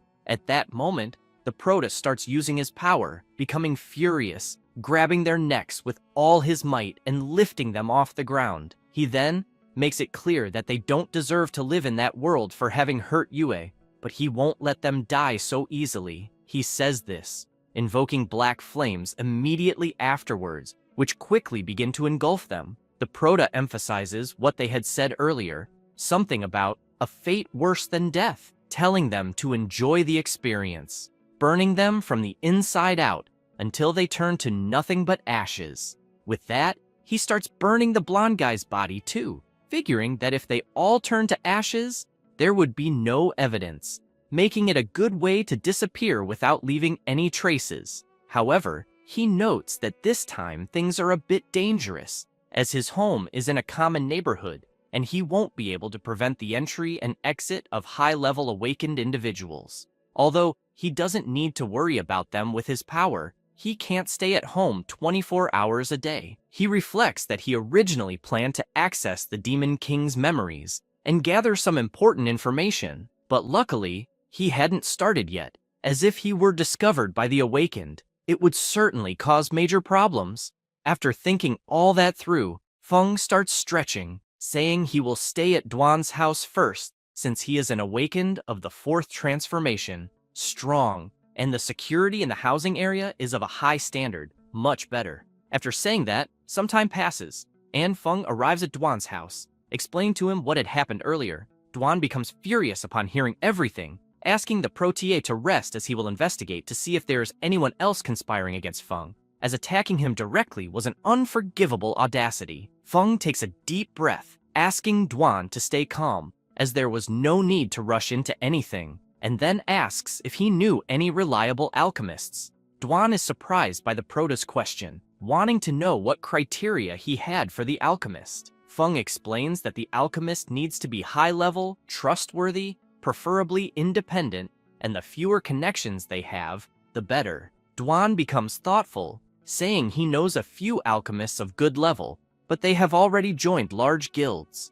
The Prota replies that it wouldn't be very appropriate, remembering that in the memories he absorbed, the Demon King had already killed a few high-level alchemists, and the potions they had produced were significantly superior to the level of that world. Unfortunately, he didn't understand the specific details, only managing to copy the recipes left behind, needing to discuss them with a professional. He then imagines that alchemists who join large guilds usually have no choice, and the risk of information leaks is high. And, after the lesson he learned, he doesn't want to attract greedy flies anytime soon. After talking, Feng asks Duan if there is any opportunity to help him look, as he will also ask others. Some time passes, and Feng calls Yue, asking if she knew any alchemists. She replies yes, just one, but a reliable one. He is immediately surprised and asks if she was really serious.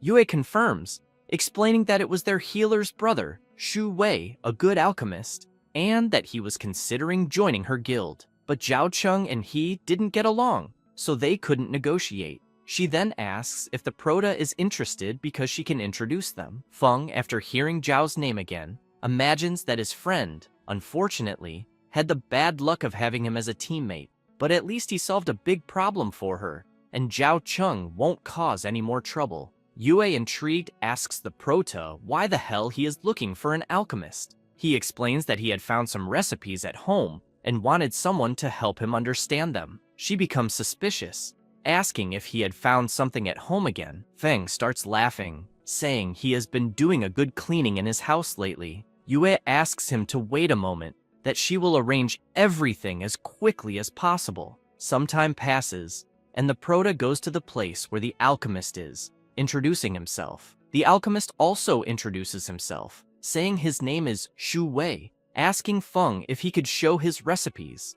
Outside, Yue and her friend are upset because her friend wanted to get closer to the Prota, but her brother kicked her out. Yue, smiling awkwardly, imagines it's because she's too loud. Meanwhile, the alchemist continues examining the recipes, then says that the ingredients are not special, but the preparation method he had never seen before, seeming quite complicated. Shu Wei asks Feng if, by any chance, he knows the effect of that potion. He replies that he heard it would increase experience by 100%. Immediately, the alchemist is surprised to hear that, explaining that common experience potions on the market can only increase experience by a maximum of 40%. And they're still quite expensive. He muses that if there really is a potion that boosts experience by 100%, 1- and 2-star awakened individuals would level up quickly. Feng smiles, saying probably yes, but he's not sure, and it's not easy to ask around, so he came there to clarify his doubts. Shu Wei turns to the Prota, asking him to wait a moment because he's going to conduct an experiment upstairs. Time passes as the three continue talking, but soon they hear a strange noise. Everyone becomes concerned, wondering what is happening upstairs. Yue's friend starts climbing the stairs, saying she'll take a look to see what it is. After climbing, she notices something jumping in front of her, soon realizing it was the slime her brother used for experiments. Yue and Feng also go up to see what's happening, but a burst of flame shoots right in front of them, hitting the slime. Everyone is surprised by that, and quickly rush to the alchemist to see what it was. Soon noticing the shot came from him, as he was delighted, saying the potion had really worked, leaving the girls completely confused. Shu Wei approaches the Prota, saying he drank a little of the prepared potion and tested it on the slime, concluding that the experience indeed increases by 100%. Feng is pleased, imagining that if that recipe worked, the others will too. At that moment, the alchemist throws his fireball again, hitting the slime hard. His sister explains that Shu Wei loves his lab so much that he doesn't let her go upstairs, and now he's breaking everything on his own. Some time passes, and after the Prota explains to the girls about the potion recipe, they become ecstatic, asking if it really increases experience by 100%. Feng nods, expressing that yes, it does. However, the alchemist asks the two to stay quiet because this is something that requires extreme confidentiality. Shu Wei turns, asking the Prota what he plans to do next, because if he sells that, he'll definitely make an unimaginable fortune, since right now, everything is very dangerous, and no one will refuse something that increases strength. Feng reflects on that, but soon hears a message arriving on his phone. He asks for a moment, because he's going to check some information first, noticing next that it was a message from Chi Wei in the class group, informing that the school's plan was to take all the third-year students to a secret location in the neighboring city to train for next Monday's event. And, since space was limited, each class would have to use the location at different times and areas, asking everyone to prepare properly and cooperate actively. Noting also that after the teacher communicated this, everyone started sending worried messages, fearing that experience would be scarce. There wouldn't be space for everyone, and there wouldn't be any experience potions. Feng, after reading all those messages, becomes thoughtful, wondering what could be done in that situation. But he quickly has an idea, explaining that regarding the experience potions, he plans to use them first on his companions and then sell them to them after some time. Yue's friend quickly asks the prote if, by any chance, he considered her one of his companions. He responds that yes, he does. She gets super excited, saying that in the future, she and Yue will be his bodyguards. However, Feng remains thoughtful, imagining that such a sought-after item, once released on the market, will certainly cause a big impact, and consequently, profit opportunities will arise. People like Zhao Cheng, who are like greedy flies, will probably appear in large numbers. To keep the peace and calm, it's better to first nurture the people around them to support their power, because when someone has bad intentions, it will be time to act. Right after, the Proto remembers Yue's guild berserker and asks if his name was really Zhou Jiangshu, as the experience potions could also be considered for him. The two are pleased to hear that. Yue's friend says that, in fact, last night, the berserker was worried, thinking he wouldn't be able to get into the same university, but now he will be reassured. Feng imagines that Zhou Jiangshu is quite talented, and Yue's friend, being a cleric, is also good, so the two will be of great help. Shu Wei approaches the Prota, asking if he can call him brother, and if, by any chance, he has more recipes. The Prota replies that yes, he does, handing another one to the alchemist, who quickly starts reading it. He begins to sweat nervously, feeling disappointed with himself because he has never heard of the ingredients listed. He recognizes only 2 ingredients from the recipe, but fears he won't be able to prepare it with his current level of power. Immediately, Feng becomes intrigued, thinking that, after all, these are recipes from a different world. If they can use some of them, it would already be great. At that moment, Yue suggests that as soon as the first experience potions are ready, they should call the berserker and Shu Wei to train together. She pats the Prota on the shoulder afterward, saying he should go too. This makes him worried, and he starts playing dumb, but Yue interrupts him, asking him to relax, as the city just sent out a notice allowing guild teams to go out for training, so he could go with them peacefully. They quickly start discussing which day to schedule the training. Shu Wei makes it clear that he'll calculate because if they want enough potions for everyone, they'll probably be ready by next Monday. Yue says that's perfect, and will schedule it for next Monday, thanking them right after. The cleric replies that there's no need to thank them since her brother wasn't doing anything anyway. Meanwhile, Feng looks a bit clueless because no one had consulted him. Time passes, and Monday arrives. The Prota is already at the meeting place, telling Yue over the phone that he has already arrived. She just asks him to wait by the roadside because they will be there very soon. Meanwhile, a school bus passes by where the Prota is standing. The people inside are from his class at school, and they ask if the guy standing there could be Ning Feng, their friend, until, looking closer, they realize it really is him, and that, apparently, he won't be training with them that day. Quickly, they start laughing and mocking the Prota, but soon they decide to change the subject, because to them, it wasn't worth talking about someone as useless as Feng. It was better to sleep so they could arrive rested for the training. Time passes, and several people are at the entrance to the secret area. Feng's school class also arrives at the location, noticing that there were a lot of people there. A student asks the teacher, Chi Wei, when they would be able to enter. She replies that probably in about 2 hours. The students, upon hearing that, become impatient, asking if they really had to wait all that time. Chi Wei responds that yes, they did, because they were in the second group. However, one of the students notices Feng up ahead and quickly calls his group to see if it was really him. They are immediately impressed, as he was with the goddess Wang Yue and her guild, Sovereign Lion.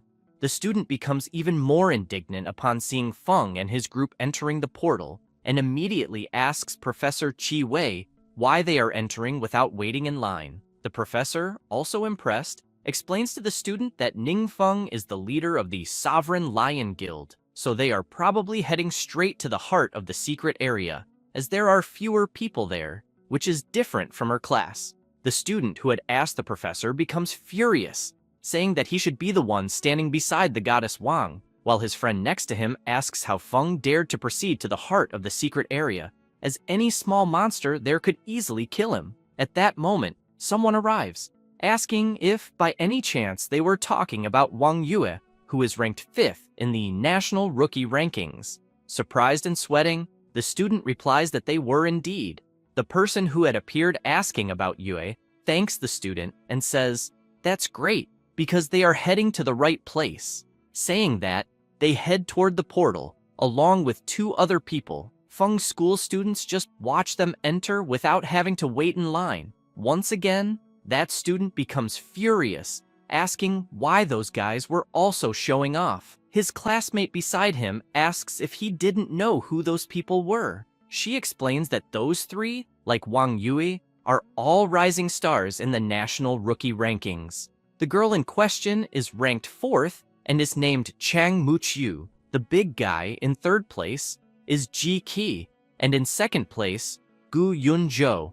After that, Feng's group reaches the center of the secret area, and Shu Wei wastes no time. He throws an experience potion to Jiang Shu, who is ecstatic to learn that it's an experience potion with a 100% boost. Quickly, the cleric slaps his head, asking him to lower his voice because people around them shouldn't know. He just apologizes, saying he got excited. Jiang Shu turns to the alchemist and asks if, by any chance, that potion is very valuable. Shu Wei explains that it's actually not that hard to make, as the ingredients aren't that rare, and even the manufacturing method isn't that complex. He clarifies that's why the recipe is so valuable. If they can increase experience with relatively low cost, no one will refuse. He even speculates that, with just that, Feng could become an honorary guest at any major guild. At that moment, the cleric becomes very happy, telling Feng that everyone there was benefiting from his presence. Jiang Shu pounds his chest and makes it clear to the Pro TA that whenever he needs anything in the future, he just has to ask. Feng laughs awkwardly, saying that they're all part of the same team and don't need to be so formal. Yue, watching from a distance, just observes them laughing, thinking that Feng's personality wasn't good for socializing, and that's why he always had few friends, especially after the failure of his awakening at 16. Yue, feeling upset, imagines that people at school mocked the Prota, which made him even more withdrawn. Looking at the Prota, she feels happy, because it's rare to see him so happy, talking, hoping he can recover from now on. Yue gives a slight cough to get everyone's attention, and says she has something to say, asking everyone to listen. She explains that, at the moment, they don't have a tank or a magic DPS, so during the battle, they need to ensure maximum safety, making it clear to the Prota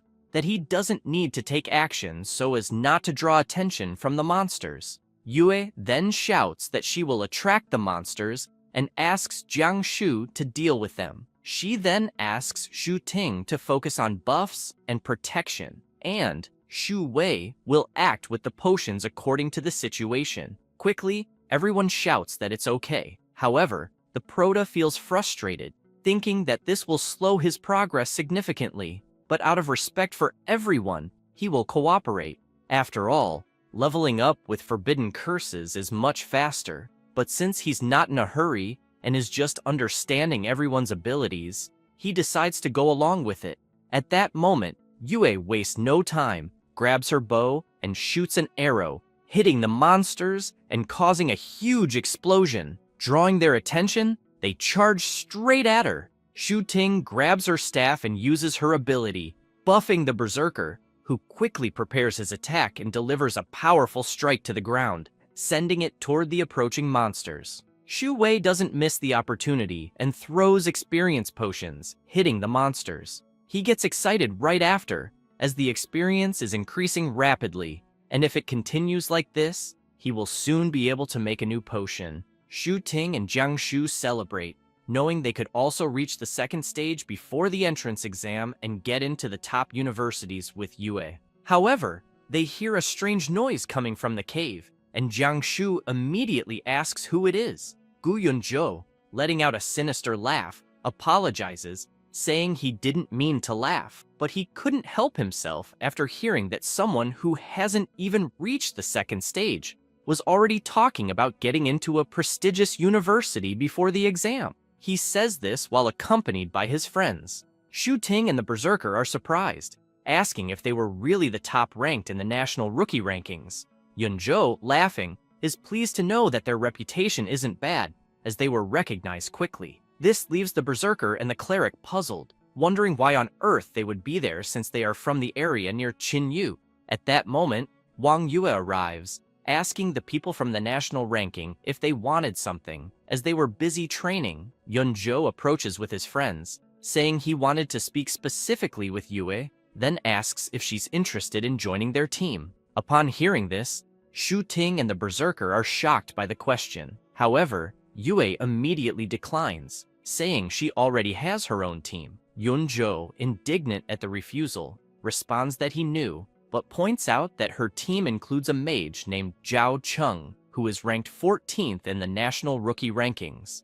And, if he were interested, he could also join their team, even though Zhao Cheng is a bit lower in the rankings, but he would consider it a favor for her. Annoyed, Yue asks if she hadn't been clear enough, as she already said she didn't want to join any more guilds. He becomes frustrated, asking her not to reject the offer so quickly, because in places like Qinyu, the news can be a bit delayed. Yunzhou explains that due to frequent changes in the secret area, the monsters are becoming more difficult to deal with, and top universities are raising their admission standards. This year, they are admitting only elite teams or individuals with favorable conditions, and there are very few spots available. Smiling, he makes it clear to Yue that she would be missing out on a rare opportunity because new talents in the rankings are reshuffling their teams, and they are no exception. He explains that the reason they chose to invite her is precisely because of her team.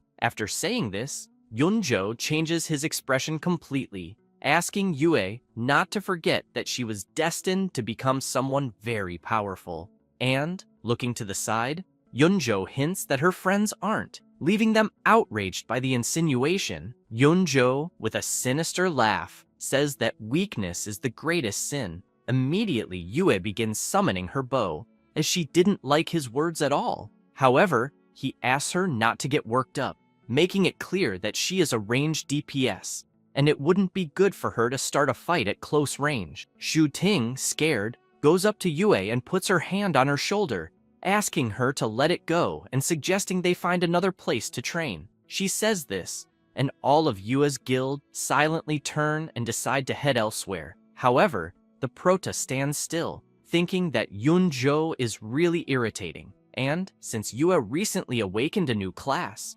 wonders if she can defeat him. While he's thinking, GK stomps the ground hard, catching Feng's attention. Looking at the Prota, GK asks if by any chance he is Zhao Cheng. Feng replies that he is not.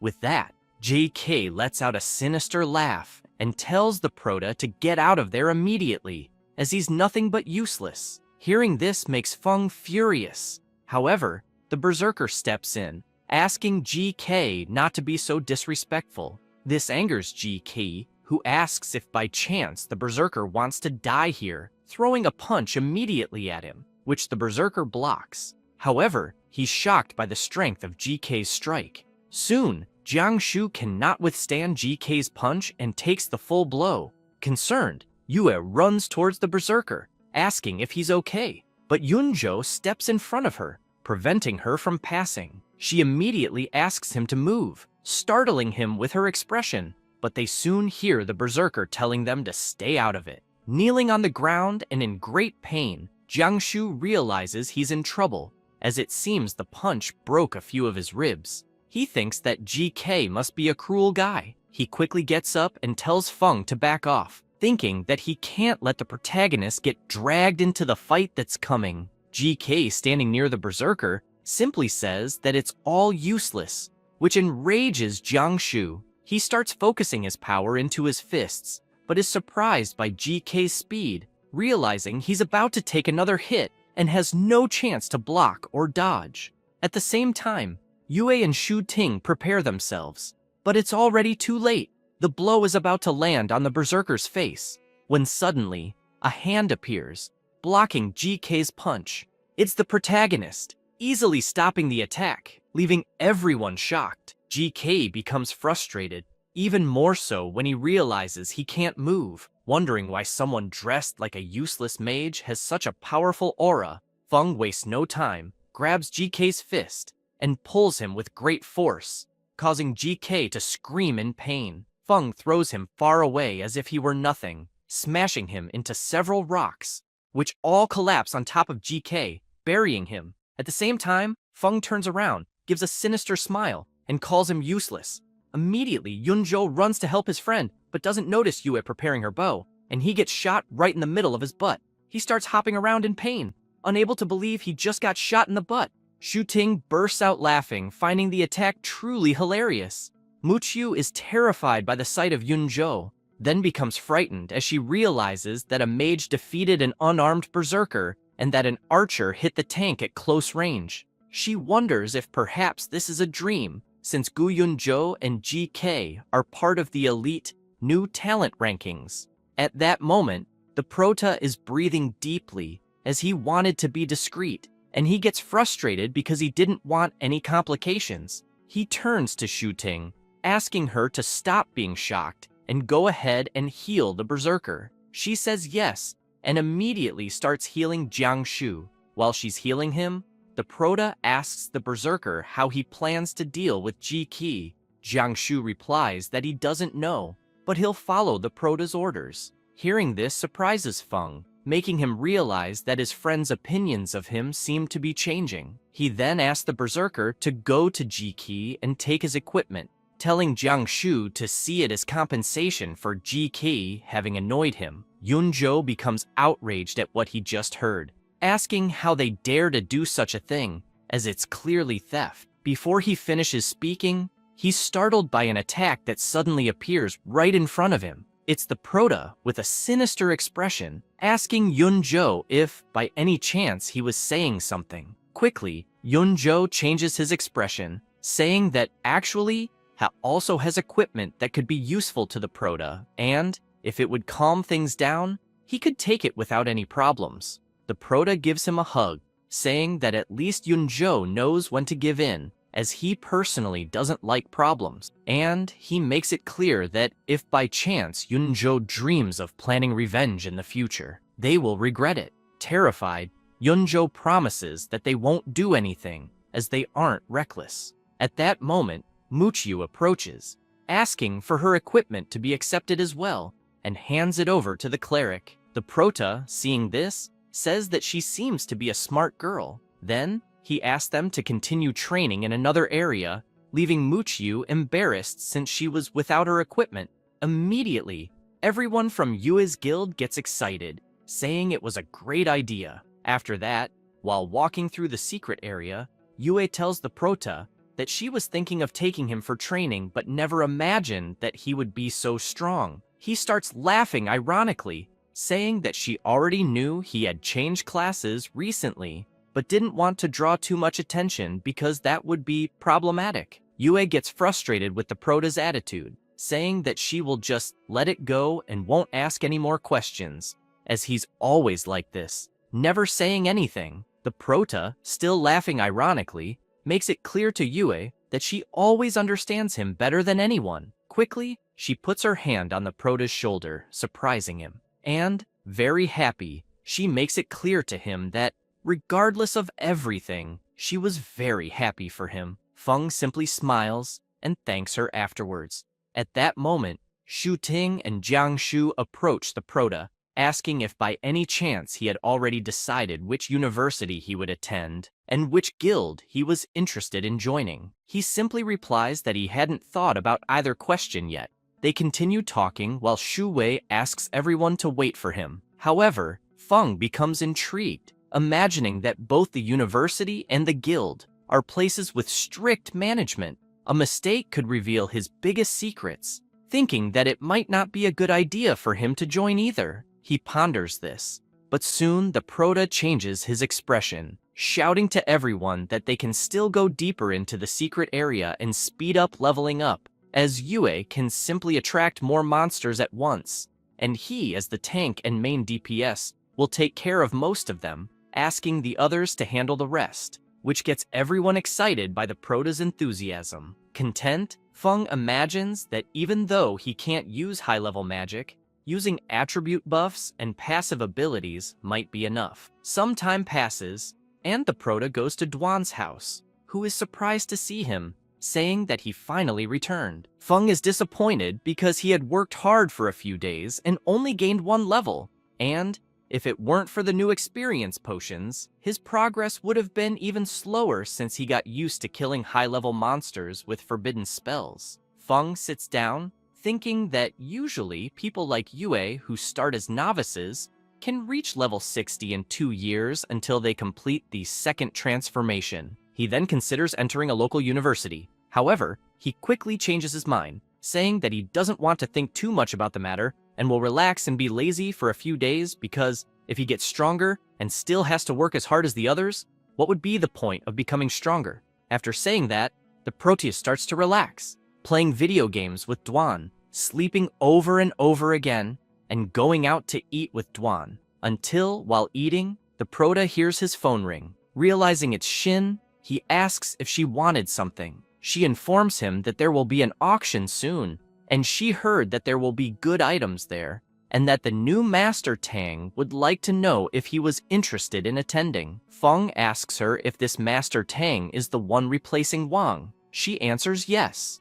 Bored, the Prota responds that he hasn't had much to do lately, so it would be a good idea to take a look. She makes it clear to the Prota that she will wait for him with Master Tang to bring the list of items for him to review. He says that's fine, and goes back to eating his food, imagining that the service there had improved, and he wonders if this Master Tang is much better at dealing with people than the previous one. Some time passes, and Feng, along with Duan, goes to the meeting. Master Tang Yikai introduces himself, saying he is an appraiser from the Sukin branch of the Yucheng Trade Exchange. The Prota stands up and extends his hand, addressing him as Master Tang, but Yikai, embarrassed, steps back, saying that the Prota doesn't need to be so formal since he's new there, asking the Prota to treat him like an ordinary person. However, Master Tang is thinking that before he arrived, Mayor Dongming made sure he knew to treat the Prota very well,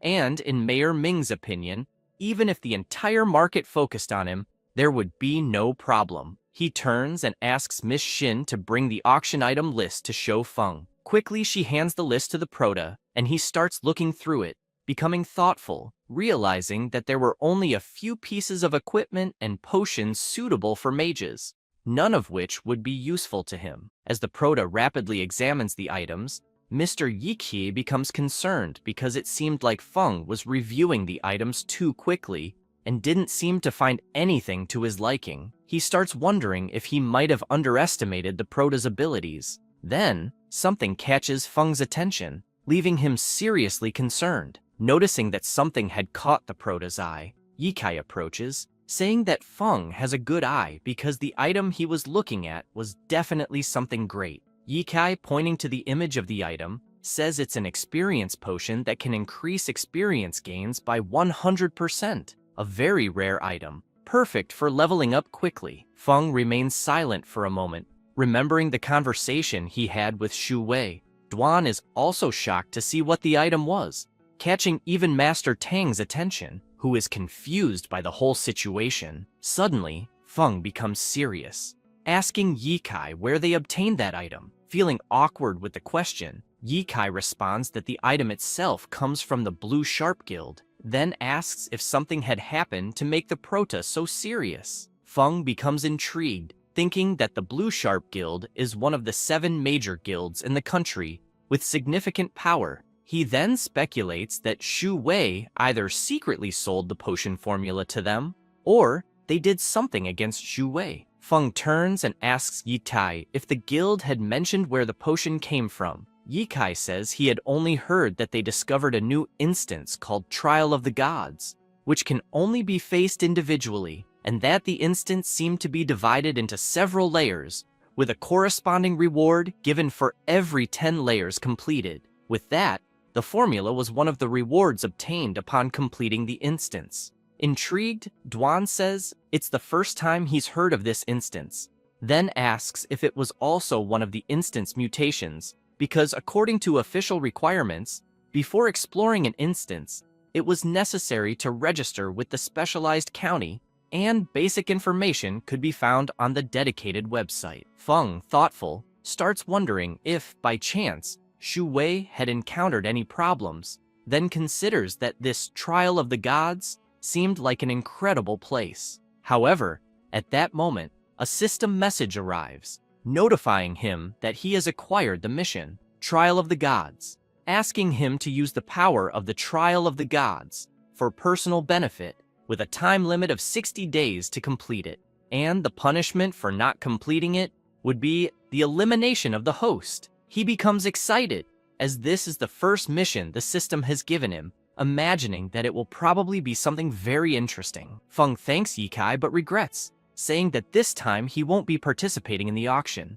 Yikai simply says there's no need to thank him, but makes it clear to Feng that if he needs anything in the future, he can seek him out anytime. However, he is worried, thinking that the experience potions were already the most highlighted items in the auction, and many guilds were eyeing them. He never imagined that Feng wouldn't be interested in them. At that moment, Duan asks Feng to stay there, as he would quickly check the information on this instance. But the prota says he will go with him too, as he's interested in finding out. Some time passes, and Duan is researching like crazy about this instance, until he finds something and says that he needs the corresponding login authorization. But then he remembers the special badge that Mayor Zhang had given him. After using the badge, Duan informs the Pro-TA that he got it. Feng, looking at it, says that it looked like a tower. Duan explains that the Blue Sharp Guild has exclusive authorization, meaning they have official permission to manage it on their own, and without the guild's permission, outsiders cannot enter in any way. Feng imagines that these specialized instances of the major guilds are basically like that, but since the mission had already been issued and if he doesn't complete it, he will die, he starts thinking about other possible ways.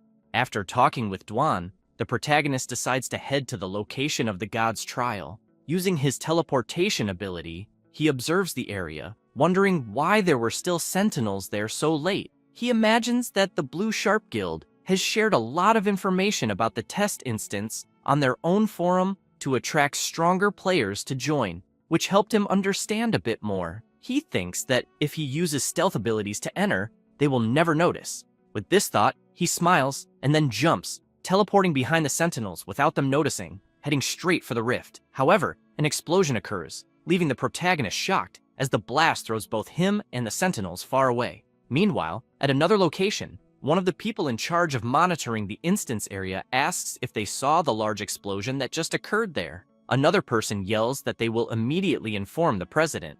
Elsewhere, at the protagonist's house to be exact, his ability begins to manifest until he suddenly appears and crashes into his bed. Covered in blood and screaming in pain, he wonders what the hell had happened there, thinking that he had only touched the entrance to the instance when suddenly, a powerful energy gushed out, completely breaking the purification barrier he was using. Worried, the protagonist desperately wants to know what had happened until a system notification appears, giving him an important warning that the system resisted an investigation, suffering 3% damage, which accumulated 3%. Then, another notification comes in, informing him that another 4% damage was inflicted on the system, accumulating a total of 7%. Feng can't believe that even his system took damage, wondering what kind of exploration ability that was. However, more and more notifications arrive, one after another, totaling an accumulation of 34% damage. Back at the instance area, several people arrive to investigate what had happened. A priest begins healing the guards injured by the explosion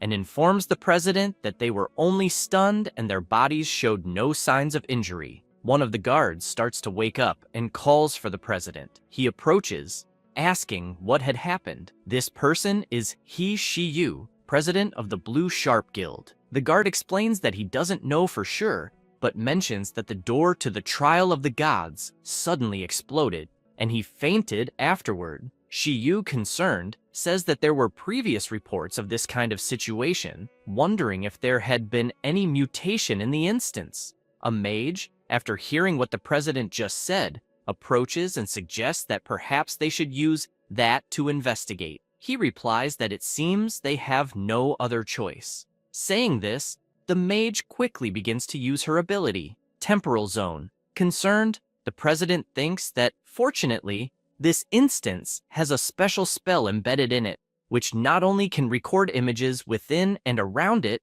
but also rewind time to investigate. He imagines this while the mage's ability rewinds time, leaving him shocked as they witness a shadowy creature emerging through teleportation. Then they notice another deity, calling the shadowy creature a malevolent god, and asking how he dared invade their territory in such a way, attacking him and hitting the mysterious shadowy creature. They are shocked to hear the name Malevolent God. At that moment, they see the other deity, furious inside the rift, saying that the mysterious person had escaped again and that they needed to find him at all costs because they couldn't let him destroy that world. They become even more frightened by the story of world destruction. Afterward, some time passes, and Shiyu shows the Temporal Zone abilities images to all the guild presidents present. Liu Yingzhen says that, based on the images recorded by the Blue Sharp Guild, this is their first confirmation of the real existence of deities.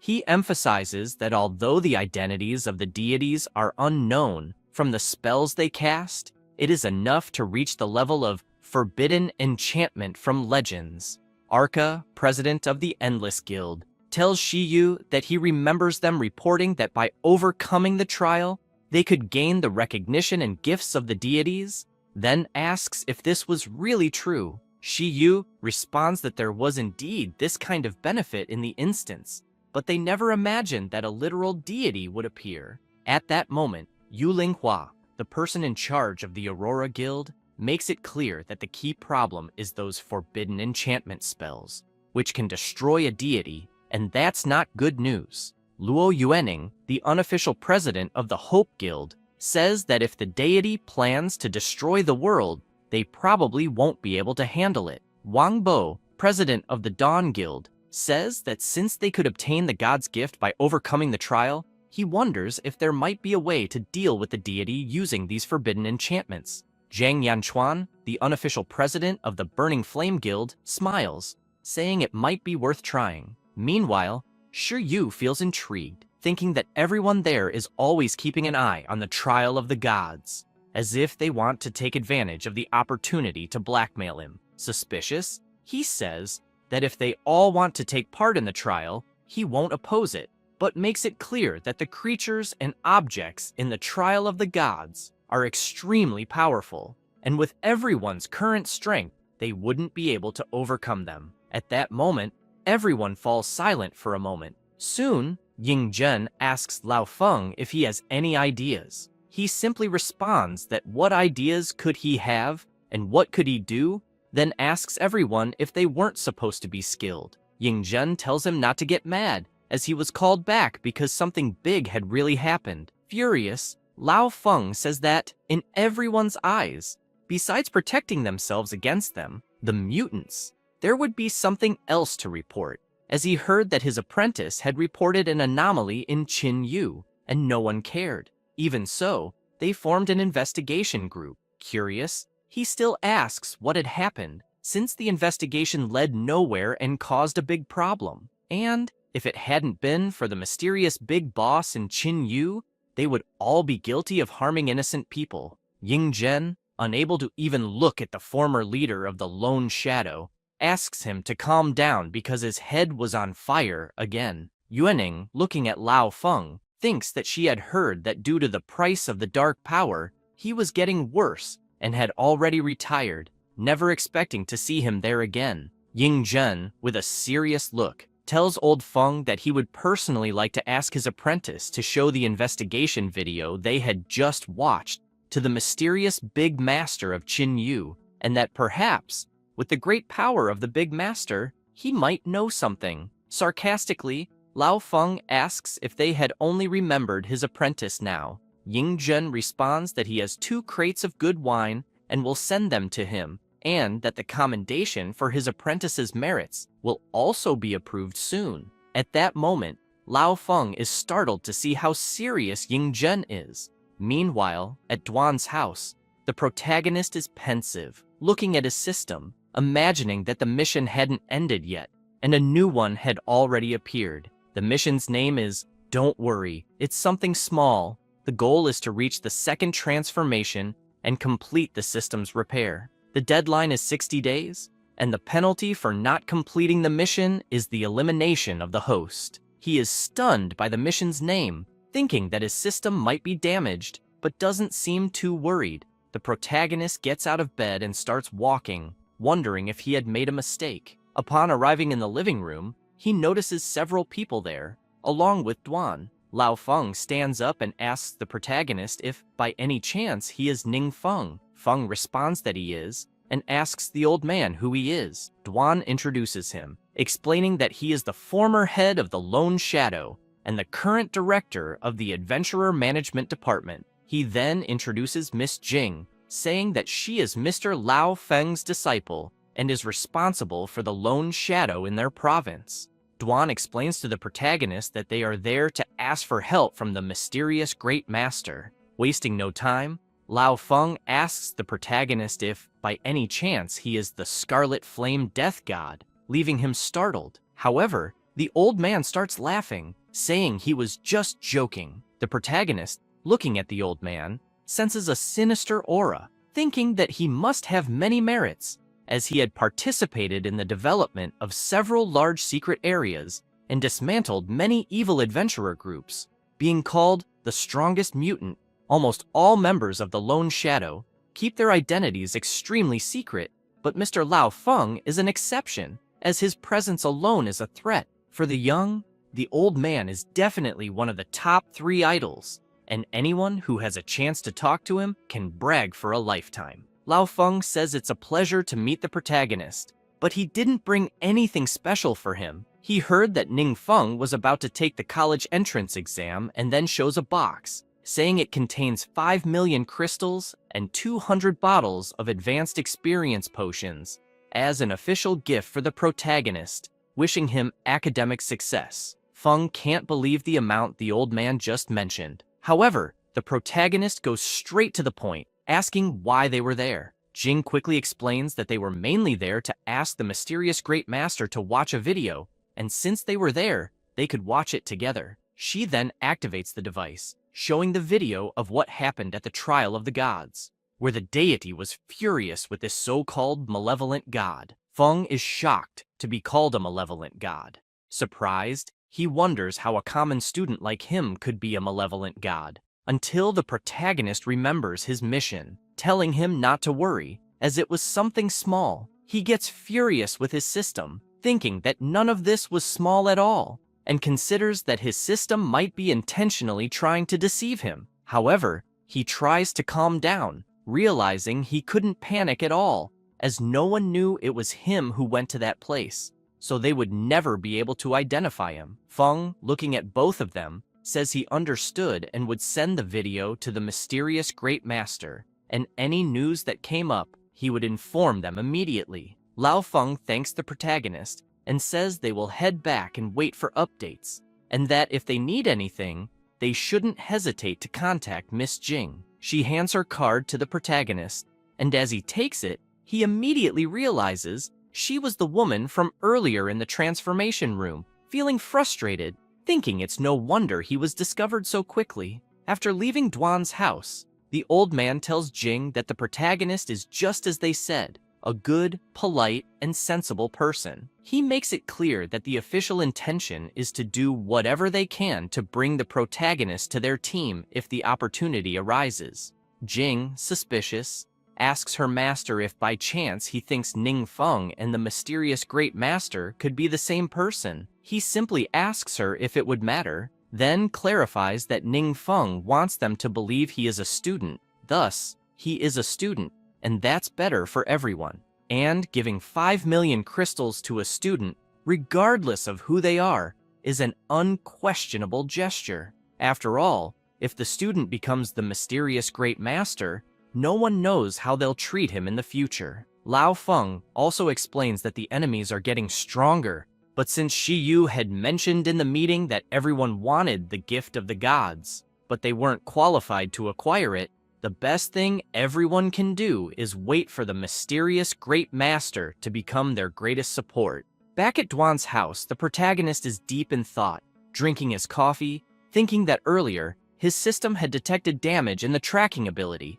possibly from some god investigating his whereabouts. He then remembers that this being was able to destroy his absolute defense with a single blow, indicating that this being had reached the level of forbidden magic, making them a very dangerous enemy. Feng becomes worried, thinking that his priority at that moment is to complete the 2 missions from his system. Repairing the system is obviously the priority, as he needs it to block the god's search. But the mission past the trial also can't be neglected. If he can't use the enemy's power, they could become a threat. Quickly, the protagonist asks Duan if by any chance Mr. Lao Feng had provided any more information. Duan replies that he had, and that he would quickly organize it for the protagonist. Showing the information from Old Feng, Duan explains to the protagonist that the internal structure of the secret trial realm seems to be a tower, divided into several floors. Since it hasn't been fully explored, the exact number of floors is unknown. He then highlights that the monsters inside are very powerful, much stronger than those in other secret realms. Currently, the maximum record is 42 floors, set by the president of the Blue Sharp Guild, He Shi Yu. The protagonist becomes concerned, as he still doesn't understand how the mechanisms of the Paris secret trial realm work. If he triggers another forbidden magic of the gods, his identity as the malevolent god would be revealed. And since his mission doesn't specify that he has to proceed himself, he wonders if he could send someone else in his place. Feng asks Duan if he has seen the video of Shi Yu going through the floors.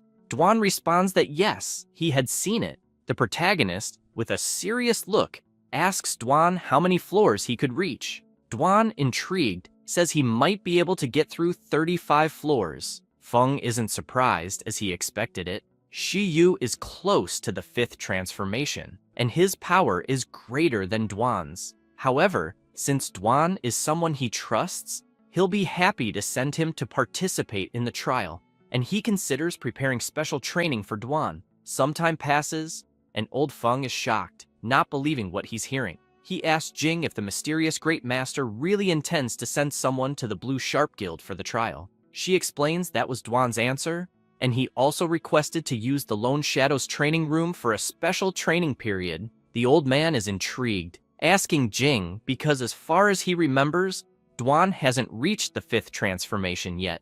She confirms this. He begins to laugh, saying this will be very interesting, leaving her confused. But he quickly explains that the day before, the presidents of the 7 great guilds challenged the secret realm of trials, then asks her to guess what happened. She doesn't know what to answer, but he quickly replies that they all failed, making it clear that even old Liu Yingzhen couldn't get through. Jing is stunned, not believing it, saying that President Liu Yingzhen is one of the strongest in the country, and if even he couldn't pass, who could? At that moment, the old man gets so excited that his head bursts into flames, just like Ghost Rider, saying he's eager to see the result of Duan's trial, as he is trained by the mysterious great master, wanting to know how far Duan can go. However, the old man realizes his head is on fire again, scaring his apprentice. And looking at her master, she thinks those flames are the price he pays, constantly burning away his life. Worried about him, she wonders if there's really no way to help him. Some time passes, and the protagonist and Duan are gathered in the training room with Jing and old Lao Feng. At that moment, Captain Zhou is amazed at the scene he's witnessing, as he's never seen people from the fourth and fifth transformation. Meanwhile, Jing's assistant says she heard that President Liu from the Guild of Power also wanted to go, but was stopped by Mr. Lao Feng. Zhou starts to recall when he was angry seeing the protagonist for the first time and begins to cry, relieved that he hadn't offended him back then, knowing he would have been doomed. Jing makes it clear to Duan that as long as enough information is provided, the training room can simulate various combat environments, but only warriors of the fourth transformation or higher can use it. Duan hands a device to Jing, explaining that all the information is on it. The protagonist, meanwhile, is happy, explaining to Mr. Lao that it's his first time there. Lao Feng says they have even better facilities. After this, Jing goes to the planning room and immediately connects Duan's information device. She's impressed because Duan detailed even the weaknesses of the monsters, thinking the most amazing thing was that the layers President Liu had just cleared were also included. Feng gives an ironic smile, thinking it's obvious since that secret realm was invaded by the Demon King, so all he had to do was extract the information from his memory. And who better than the Demon King to know the monster's weaknesses? The old man approaches Duan and asks if he would mind if they also watched. Duan replies that he doesn't, then asks them to feel free to offer advice. Lao Feng simply says they won't give advice because they're also there to learn, then curiously asks if the mysterious great master really said that the malevolent god would destroy the world. He asks with a sinister expression, leaving Jing terrified by the question. Duan remains silent for a few moments, and soon remembers when he was at home, scared, asking the protagonist if the malevolent god really intended to destroy the world. Feng feels awkward with that question, realizing Duan doesn't know he is this so-called malevolent god. However, the protagonist wonders if he should tell Duan the truth. Even though Duan is trustworthy, he couldn't risk being revealed. Wondering what to do, Duan responds to old Lao Feng that he had asked the chief that same question, and he had answered with only 8 words. Both of them are curious to know what it was, asking what the chief had said. At that moment, Duan repeats the chief's words, saying, "As long as I'm here, that won't happen." Lao Feng starts laughing, saying that was simple and full of confidence, very much in the chief's style. Jing, sweating nervously, asks what kind of awakened being the chief is to not even worry about the gods. Meanwhile, the protagonist is quite pleased, thinking he had used the right words without leaving any hint of suspicion. The old man shakes Duan's hand, thanking him, and telling him that from that moment on, the secret realm of trials depended on him.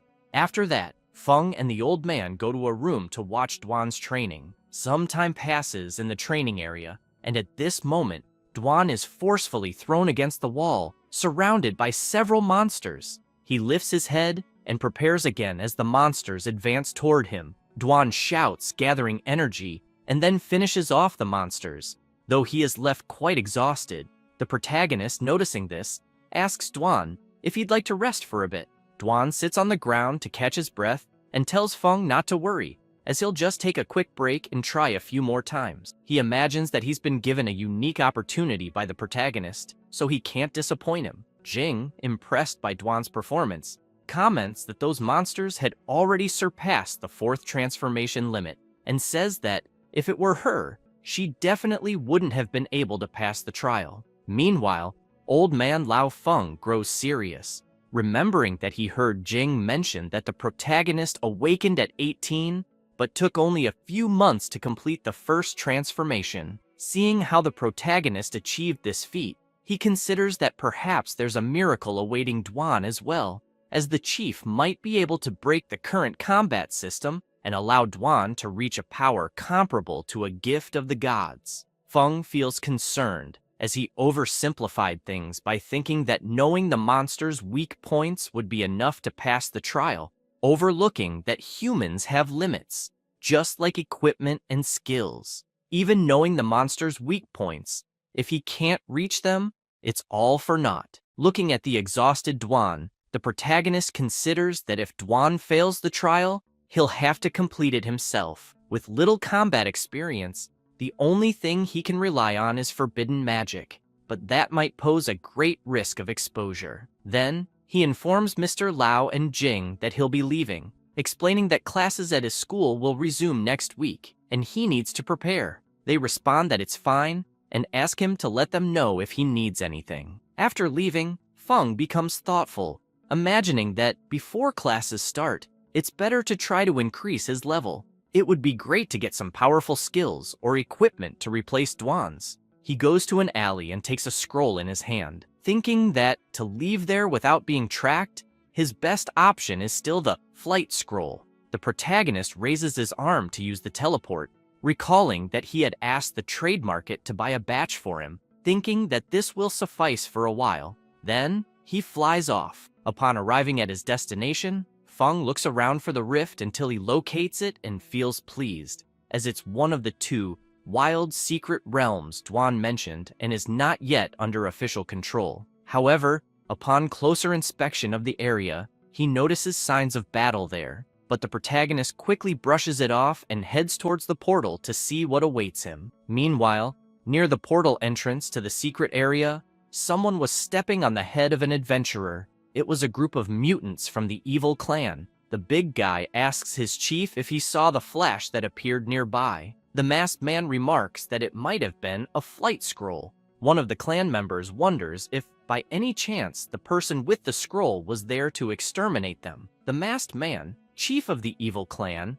laughs and comments that this person is simply coming to their death because, in truth, the more of them that come, the more sacrifices there will be for the great Demon King. He then clarifies that, thanks to them, the Demon King had already gathered enough power, and because of this, the Demon King will rise again. At that moment, everyone begins to celebrate the return of the king, as that day had finally come. However, one of the adventurers' bodies had a communication device, and an adventurer on the other side heard the entire conversation of the evil clan. She immediately becomes worried, wanting to know more about this resurgence of the Demon King and what this secret realm invasion means. She wastes no time and goes to her superior to report, mentioning that the mutants from the evil clan said the mountain sanctuary would face a secret realm invasion that day. Everyone quickly becomes worried, commenting that the invasion of the secret realm will immediately corrupt the nearest city, meaning it will be in mortal danger, and they ask what they should do. The captain, sweating nervously, clarifies that Squad 4 had already been completely annihilated, and even if they went to them, they wouldn't be able to stop the invasion. He grows even more concerned, imagining that the monsters inside the sanctuary are very powerful, and that the magical shield won't be able to contain them. He turns and orders everyone to return immediately to warn the authorities so they can evacuate the population as quickly as possible. One of the adventurers, worried about his captain, asks what he will do. He explains that he'll stay to inform them of the situation in advance, because even with plenty of monitoring equipment, they won't know the exact time of the secret realm invasion. A member of the captain's squad remarks that they can't leave him there alone, but he shouts, urging them not to waste time and to hurry to alert the authorities about evacuating the population. Following the captain's orders, they rush away, saddened by leaving their captain alone against the evil clan. He looks up, frustrated, wondering why the invasion had to happen on that day. He takes out his phone and calls his daughter, saying there might be an emergency drill later and that she shouldn't be afraid, asking her to listen to her mom. His daughter shouts, asking where he is, and he explains that he's working, very busy, and called just to inform her about the possible emergency drill. Then, he hangs up, feeling genuinely sad because something very bad was going to happen later. However, he notices his daughter calling back. He answers with a smile, asking what she wanted. She shouts, questioning why he hung up, as she still had something to say. He asks what she wanted to tell him. At that moment, a dark energy echoes nearby as his daughter shouts, congratulating him, making him cry immediately, unable to believe all this was happening on that day. Meanwhile, the adventurers, rushing to alert the authorities, notice the dark power echoing and wonder if the invasion of the secret realm has already begun. They turn, worried about the captain. However, he was crying deeply as he found himself in a terrible situation, already near the entrance to the secret realm. The evil clan is awestruck by the power coming from inside the secret realm, thinking that surely the Demon King will bless them even more. Meanwhile, inside the secret realm, the protagonist had frozen everything with his Extreme Cold ability. This skill, Extreme Cold, is a forbidden magic that summons an infinite ice disaster, creating a wave of cold that sweeps through the world. Feng begins to walk through the area and strikes an ice coffin, laughing and commenting that the monsters here yield a lot of experience, and that, with this, he quickly leveled up to 37 and can now learn a new skill. However, the protagonist hadn't noticed that one of the monsters he had frozen with his ability was precisely the Demon King the evil clan was waiting for. He opens his system and observes the skills he could learn, making his decision shortly after. Some time passes, and something begins to emerge from the portal of the secret area. The entire evil clan kneels and salutes the great Demon King. A person begins walking out of the portal. It was the protagonist, with his carefree manner. However, both the protagonist and the evil clan stare at each other, and Feng quickly becomes startled, wanting to know what the hell was happening there. Meanwhile, the evil clan leader is even more frightened, asking where the Demon King was. Little did he know that the Demon King was already dead, completely frozen. The clan leader observes Feng and, seeing that the protagonist doesn't recognize them, dismisses the idea that Feng could be an incarnation of the Demon King, let alone a blessed one. He's intrigued, noticing that all of Feng's equipment is that of a beginner. So, how could he dare to appear there alone? Then he recalls the flight scroll from earlier, wondering if Feng is an opportunist trying to ally with the Demon King, but got terrified by the powerful dark energy and got lost. Thinking this, he shouts, asking the protagonist if he was there to join the Demon King. Feng, not understanding a thing, simply replies no and says it's none of their business. The evil clan leader becomes furious, asking if the protagonist knows who he is, and introduces himself as Gu Zhao, an A-level wanted criminal with over 100 lives in his hands. At that moment, Feng couldn't care less about the leader and, with a menacing aura, makes it clear to everyone there that if they want to fight, then fight. Otherwise, they should leave immediately. Hearing this makes the leader even more furious, along with the other clan members, who start shouting that the protagonist will pay with his life for his arrogance. However, they all stop shouting, terrified, as they try to understand why the area is suddenly darkening. They soon notice a terrifying, malevolent face looming above them, leaving them horrified, wondering what the hell it was. Feng, immersed in his ability, has a sinister expression, eager to test his new forbidden spell, and tells everyone to enjoy the show. This ability, Abominable Vision, is forbidden magic that plunges enemies into a realm of illusion, capable of revealing all the enemy's weak points and using them to inflict brutal torture. With this,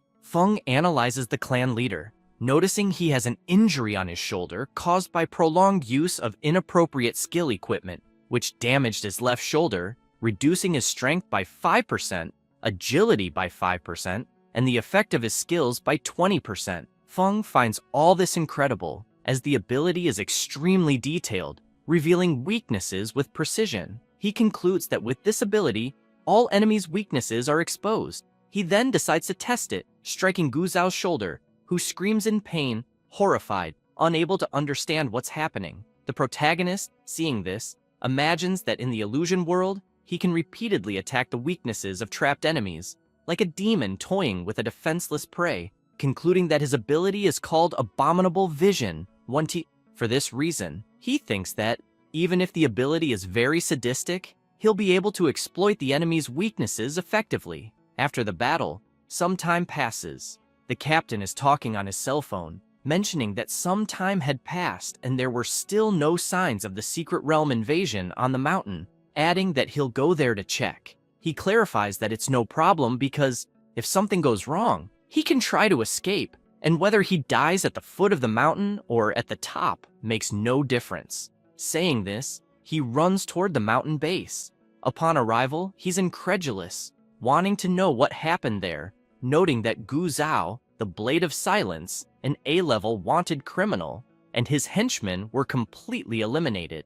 After the captain informs his squad members, the girl is surprised, as 4 teams of adventurers had sacrificed themselves to hunt Gu Zhao, and now he was dead. Another adventurer asks the captain about the situation inside the secret realm. Inside the secret realm, the captain is even more surprised, reporting that it seemed a massive ice storm had frozen everything, leaving no monster alive. The adventurer, concerned, quickly shouts, asking about the secret realm's boss, but hears the captain say that the Demon King had been destroyed, even surprising the girl. The captain explains that when he saw the boss frozen, he wanted to check if he was truly dead, and as he approached, the ice coffin where the Demon King was frozen suddenly fell. The adventurer, still concerned about the situation, asks if the Demon King was truly dead or not. The captain explains that no item had dropped, and he didn't receive any experience,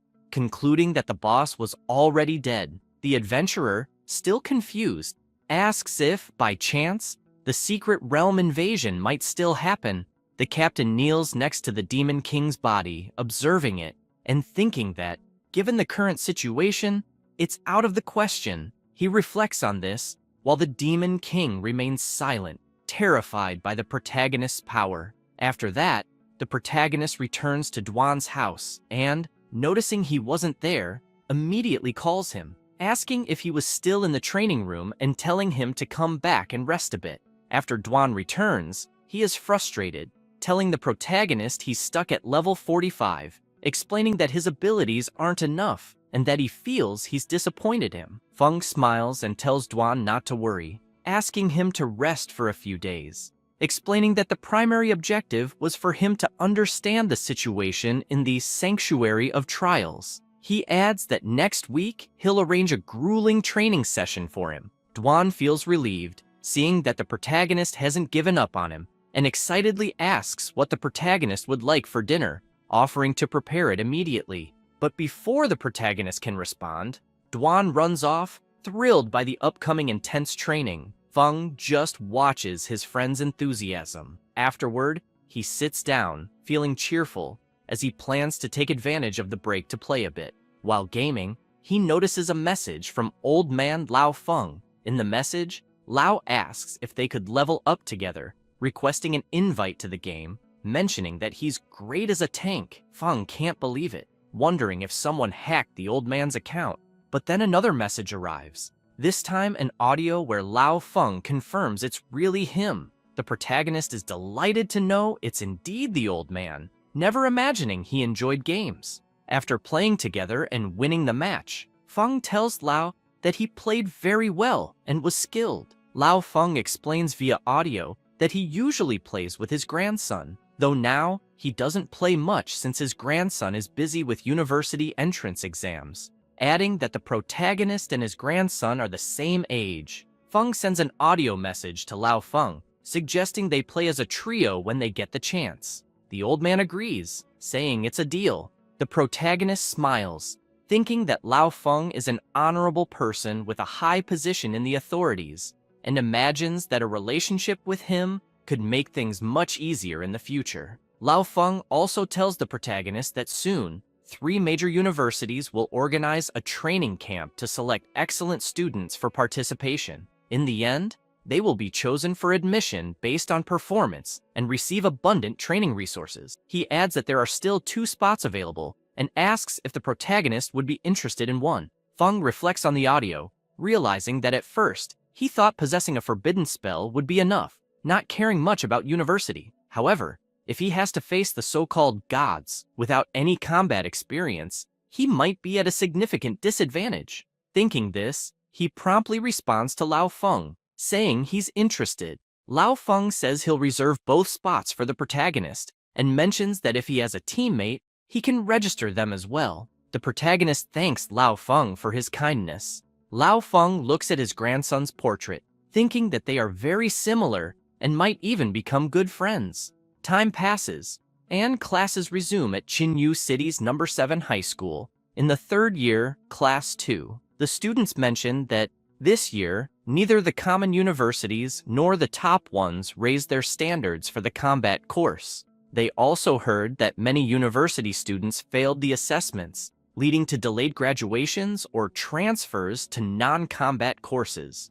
One of the protagonist's classmates gets angry and asks if, by any chance, 3-star awakened individuals are the same as 1- or 2-star ones. He says this while pointing at the protagonist, who was drooling in his sleep at his desk. Just then, teacher Chi Wei enters the classroom, announcing that they'll have a new classmate and asks everyone to get along with her. All the boys are instantly fascinated and smitten by her. Chang Muqiu, feeling embarrassed, greets everyone and introduces herself. Feng immediately wakes up, remembering that Muqiu was the girl who caused trouble in the secret realm last time. After Muqiu's introduction, everyone becomes excited, asking if she isn't ranked 4th in the national rookie ranking, and if she didn't come from a prestigious school in the big city. She approaches the teacher and asks if she could sit next to the protagonist. Teacher Chi Wei thinks it's a great idea and agrees. Feng watches as Muqiu comes to sit with him, then looks ahead, noticing everyone was furious with him. Meanwhile, in the principal's office, Zhang is furious, asking Principal Fang what trick he used to pull Chang Muqiu from his school. Fang tries to calm him, asking Zhang not to get too worked up, claiming he knows nothing about it. Stressed, Zhang points out that not only did Muqiu leave, but she also took the training camp spots, explaining that this could impact his school's approval rate. Fang, slightly embarrassed, considers that this year, the training camp has only 4 slots across the entire province, and 2 have gone to his school. He then muses that, with Chang Muqiu's addition, they might gain another slot. Quickly shifting his expression, he realizes it's no wonder Principal Zhang rushed over to complain he's in serious trouble. However, they hear someone knocking at the door. Director Fang calls for his assistant, who opens the door, announcing that someone wanted to see him, as they couldn't reach him by phone. The principal asks who it is, but clarifies that he's in the middle of an important discussion with Principal Zhang, which is why the person couldn't reach him, as his phone was on silent. Jin Jing informs them that the visitor is from the Adventurer Management Department, Mr. Lao Feng. Both principals are stunned to hear who it is. The old man enters the room, greets Principal Fang, and introduces himself. Both principals are still in disbelief at the visitor's presence, thinking that Lao Feng is a significant figure they'd only seen on TV. Lao Feng turns and introduces his grandson, saying his name is Feng Rui, who steps forward and greets everyone. Fang, sweating profusely, asks if there's anything he can help the old man with. Lao Feng smiles, placing a hand on his grandson's shoulder, and mentions that he'd like to ask a favor, explaining that his grandson plans to transfer to this school. They're immediately shocked by what they've just heard, and Fang starts recalling that Feng Rui is ranked 12th on the national rookie list, with the profession of Blood Knight from the Dark class. Fang also remembers hearing that Feng Rui was concerned about his uncontrolled dark power and, for this reason, hadn't shown his full potential. Otherwise, he could have ranked among the top 5. Director Zhang, frustrated, watches Fang, wondering why the old man's grandson would choose such an unknown school, especially since everyone on the new stars list has guaranteed spots in training camps. He then considers that this might mean Director Fang's school will get an extra spot. The old man continues explaining that their department has 2 spots for the training camps,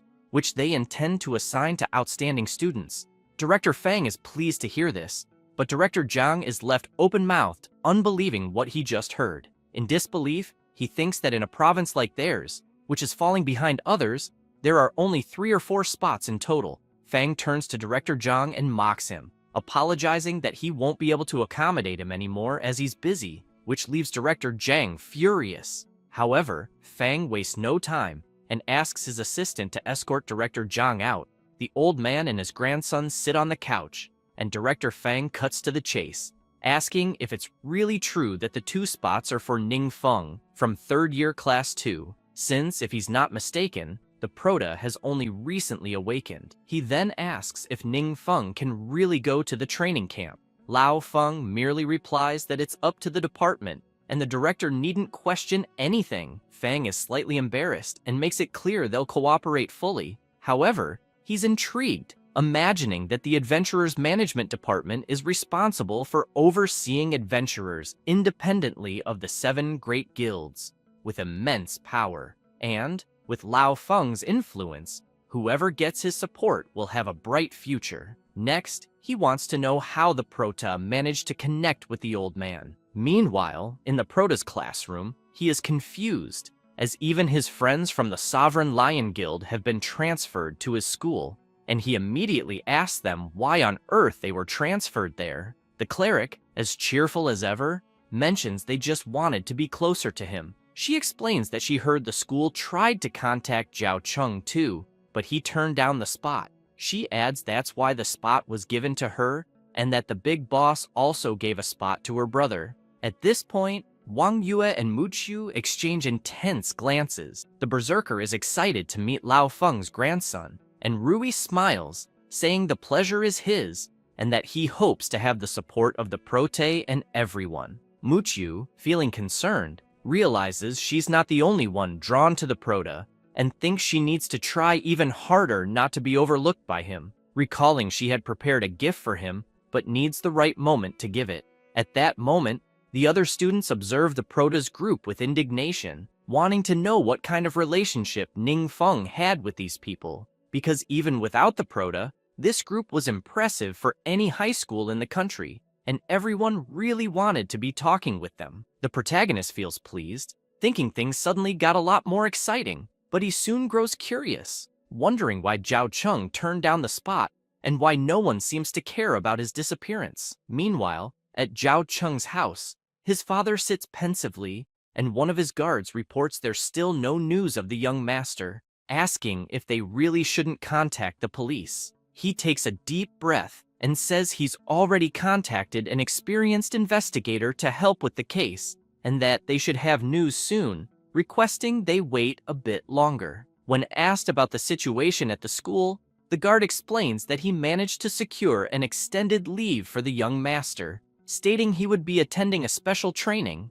The director thought it would be a waste to give up the spot at the training camp, but didn't ask many questions. The young master's father thanks him for the information and says he'll take a look at Xiao Cheng's room, requesting not to be disturbed unless necessary. He then heads to the room, climbing the stairs, and upon arriving, goes to a wall adorned with various images and taps on one of them, which opens a hidden door. With a suspicious expression, he enters the secret room and approaches a dark altar. Meanwhile, at school, Rui Feng takes out an orb and explains to the protagonist that it's a skill book, a drop he obtained some time ago that might be useful for him. Feng is surprised because it's a book for summoning the water element, thinking that summoner is quite a rare profession, so this type of skill book is also hard to find and very valuable. Mu Qiu approaches and mentions that she also has something for the protagonist. Feng is even more surprised as it turns out to be a blade enchantment book,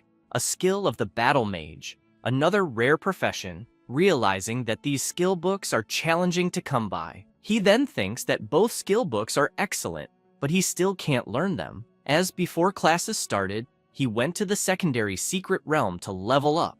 When he tried to enter, the system barred him, notifying that the realm required a group of at least 5 people. Due to a lack of information at the time, he ended up wasting the trip and couldn't unlock a new skill bar. On the other hand, he considers that both books he just received are more appealing than school, since he also needs to form more alliances as future information sources. Feng smiles and thanks them both for their kindness, mentioning he doesn't have much to give in return. He then takes out some experience vials, explaining that there are 40 advanced experience potions, half for each of them. Muchu comments that she heard it's an exclusive treasure of the Blue Guild, and that only carefully trained internal members have priority access. Rui Feng imagines that item fetches a high price at auction and is quite hard to find, yet the protagonist is casually handing out 40 vials. Both the old man Lao's grandson and Muchiu are shocked, concluding that such support should be kept close.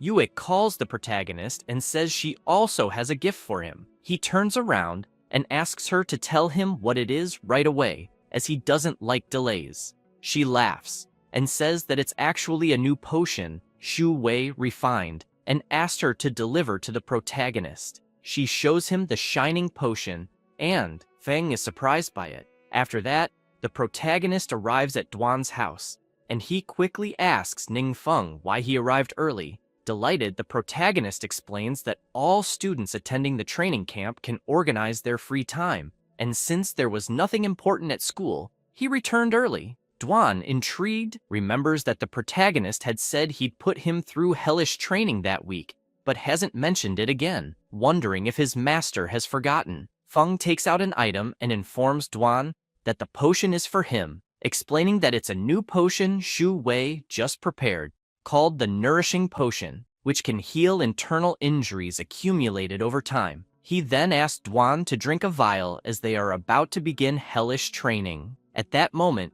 Duan is excited, thanking the protagonist and promising to give it his all. He says this and promptly drinks the potion. Feng asks Duan how he feels. He replies that he feels his body warming up and that the areas that used to bother him feel much lighter. The protagonist is pleased, thinking it's truly a great potion, as the last time he was hit by a curse, he was left with some internal injuries, and after drinking a vial, he was almost completely healed. He then informs Duan that it's time for hell training, urging him not to get nervous and just follow his instructions. Duan, excited, shouts that he understands and can't wait to start. Feng asks him to let him know immediately if, at any moment, he feels he can't go on. The protagonist begins observing Duan, making him nervous, and then Feng uses his skill Abominable Vision. He can see all of Duan's weak points, noticing that his lung injury is in recovery, and wonders if it's the effect of the nutrient potion. He also notes that after Duan used the skill Energy Overload, he accumulated internal injuries, resulting in lung damage, a 2% loss in strength and stamina, and an 11% reduction in skill effectiveness. Feng makes it clear to Duan that he will first show him his weak points and then conduct specific training to address them. Duan, listening attentively to the protagonist, thanks him for the guidance. Feng explains that the Energy Overload skill isn't suitable for him as it causes lung damage. He further explains that the combination of skills was incorrect. Star Capture and Star Charge don't connect well, even though Duan usually relies on this combination. Duan is incredulous, realizing that his master truly has a sharp eye, having identified his issues so quickly. After that, the protagonist shouts, announcing the start of hell training, and Duan quickly prepares himself. Without wasting time,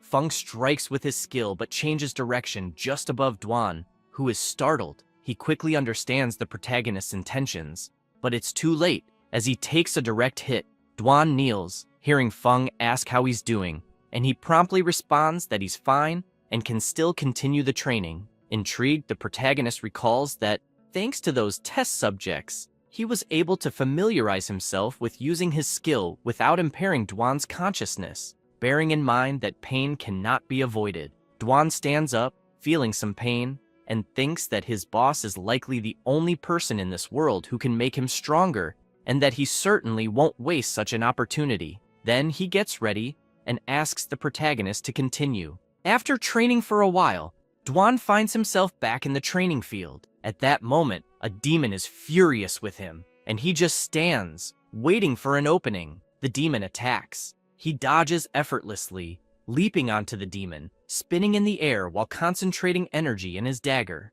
Then, he drives the dagger into the demon's back, which roars in pain. With this, Dwan easily finishes the demon, and brimming with excitement, smiles and asks for the next stage. The old man and Jing are surprised, and she comments that there are no more stages, as all the monster information he had provided was used up. At that moment, Dwan takes a deep breath and falls to the ground. Overwhelmed with happiness, he begins to cry, commenting that thanks to his master's training, he was able to finish the monsters in the training field. Lao Feng can't believe it, remarking that in just half a month, he was able to elevate a 4th transformation warrior to such a high level, calling it simply a miracle, and noting that the agency will definitely need to maintain a good relationship with the great mysterious boss. Saying this, his head starts to feel hot, and Jing, noticing, quickly calls his attention. He starts laughing, asking her not to worry, explaining that reaching his age as a transformer is already a blessing. Jing, intrigued, imagines that Mr. Feng sent his grandson to study in the city of Qinyu with the intent of passing the torch. Still worried about the old man, she asks if perhaps the great boss has a way to ease the price of the dark power. Lao Feng, thoughtful at Jing's question, observes Dwan lying on the ground and comments that they'll discuss it later, because first, they need to take Dwan to participate in the Realm of Challenge. After this, at the Sharp Blue Guild, Lao Feng and Dwan arrive and are soon welcomed by Liu Yingzhen, who introduces himself and mentions he's the leader of the Xianyu Guild. He adds that everyone behind him are presidents of the 7 great guilds, and that it's a pleasure to meet him. Dwan imagines that all the presidents present are either 5th transformation warriors or close to it, and that not even his master could gather them all for a reception. He also considers that the divine apparition incident really left everyone disoriented, and that the only person capable of staying calm before the divinity is his master, which is why he's worthy of his title. Shiyu imagines that Ying Zhen has just surpassed the 5th transformation, and wonders why he's making such a fuss to welcome a 4th transformation warrior. Observing the others present, he feels stressed, thinking that all those old foxes are just using this opportunity in the secret realm to benefit themselves and make connections. After that, everyone heads straight to the portal. Upon entering, Shiyu comments to Dwan that everyone admires the presence of a strong person there and hopes he can use the opportunity to show his strength in the secret realm. Dwan, not paying much attention to Shiyu, replies that he certainly will. At this moment, Dwan sets up his phone on a tripod towards the battlefield so the protagonist can watch everything. Everyone stands in front of the phone, wanting to know if it's true that the great mysterious boss would be watching them. Meanwhile, at Dwan's house, Feng is quite relaxed until he notices that the battle has begun there and comments on Dwan's impressive speed. Saying this, Dwan continues delivering several fast attacks. All the guild leaders are impressed. Yingzhen remarks that Dwan's abilities are truly incredible and that his speed has multiplied several times. Shiyu asks if Dwan is really only in the 4th transformation. Still observing Dwan's movements, he shouts that he has already surpassed President Liu. At that moment, Dwan stands before a massive demon, but he isn't fazed and quickly finishes the demon without much trouble. With that, he receives a notification from the system congratulating him for successfully completing the trial. Everyone is in disbelief that he actually did it. Dwan, astonished, looks up and sees a very bright light. The system informs him that he received the blessing of the gods, a reward for the first completion, granting him a forbidden spell from the gods. Immediately, all the leaders are shocked to learn that the blessing of the gods is actually a forbidden spell. Shiyu, frustrated, realizes that the blessing of the gods is a reward for the first completion and wonders if, after someone completes the trial, there's no more chance to obtain it, since as it's his secret realm, the reward should belong to him. Meanwhile, the system scans Dwan's body and informs him that his profession level isn't advanced enough to learn the forbidden spell. Dwan, upon learning this, is surprised, as is the old man, who wonders what it means. Feng, watching this through his phone, thinks back to the memories of the Demon King, which showed that professions in that world haven't yet reached their ideal form, considering that this might be why he couldn't receive the reward. At that moment, the system informs that the reward has been adjusted to Emblem of Divine Grace. Dwan is confused by this notice, wanting to know the reason for the sudden change. After this, the system informs Dwan that he has 3 different paths for his profession's progression, and that his profession belongs to the Strength category, blessed by the primordial Holy Spirit of the 12 gods. He wastes no time and selects the Sword Path symbol, and with that, the system presents 3 options. The first is the professional path, Spiritual Sword Master, where the master controls the sword with life energy, being decisive and deadly, capable of unleashing uncommon force against powerful enemies. Next, there is also the professional path, Supreme Combat Saint, a profession that never uses external items, always pushing the limits of one's own strength, with each punch and kick possessing considerable power. And finally, the professional path, Celestial Warrior, specializing in using various types of weapons to defeat opponents and capable of observing and understanding enemies' skills during battle. Dwan, after analyzing all options, considers that, since his weapon is a short sword, a type of dagger, it would be better to choose the Spiritual Swordmaster path. After selecting it, an emblem begins to appear, and the system quickly informs him that he has obtained the Emblem of Divine Grace, a high-quality consumable item, granting him an additional 4 points of permanent strength and 4 points of permanent endurance, as well as permanently increasing his vital energy recovery speed by 80%. The system further explains that the Emblem of Divine Grace is formed by divine power, containing the fundamental rules of the universe, and asks him not to fear and simply focus on absorbing it. Dwan immediately concentrates and begins to absorb the emblem. Meanwhile, Yan Chuan, alarmed, asks everyone to look up, as something was appearing in the sky. At that moment, a system message appears in the sky, stating that the God's Trial, Ruins of Laurel City, has been completed with a world-class difficulty level and a Divine Grace emblem drop rate between 0 and 1%. To make matters worse, the message wasn't only shown at the trial site, but to the entire world. People are shocked and quickly grab their phones to record it, eager to understand the meaning of those words that suddenly appeared. Feng goes to the window and notices that the system is notifying him about the God's Trial, asking him to complete the secret realm and use its power to his advantage. Meanwhile, at the trial site, the leaders are in a panic upon learning of the trial's world level, and Leader Arca mentions that people from other places have also seen the message, speculating it might have been a global announcement. Soon after, Dwan exits the portal and everyone rushes toward him. Ying Zhen thinks Dwan's strength can no longer be measured as a 4th transformation, believing that the entire global evaluation system will be revolutionized because of him. He promptly asks Dwan if, by any chance, he'd be interested in joining the Xianyu Guild. Elder Arca comments that the Jiwu Guild offers extremely advantageous condition,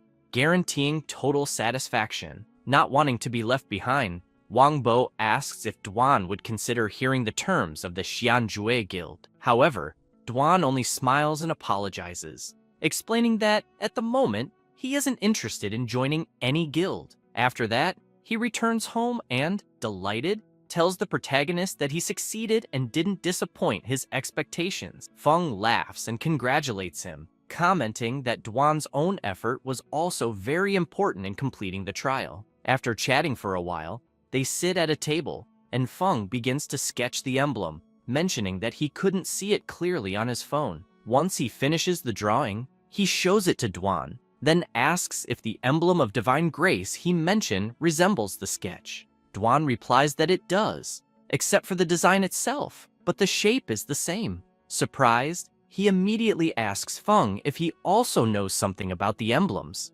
Feng smiles and replies yes, explaining that he once obtained one after completing a mission and later gave it to his friend Wang Yue. Hearing this, Dwan can hardly believe it, imagining that the protagonist can give away divine items as if they were nothing, realizing that his own efforts still seem far from enough. Feng, on the other hand, is intrigued, reflecting on what Duan mentioned about the emblem of divine grace being formed by the power of the gods. He wonders if, since he also possesses divine power, he'll be able to obtain an emblem in a common domain. However, he remembers another pressing concern, the matter of the 12 gods. Wondering if he will have to face them all, Duan further explains to the protagonist that, in order to obtain the divine emblem, the Guild of the Dead had already begun taking action, searching for more secret realms of trials, and that it would take a long time for all the guilds to become involved in this matter. Feng, intrigued,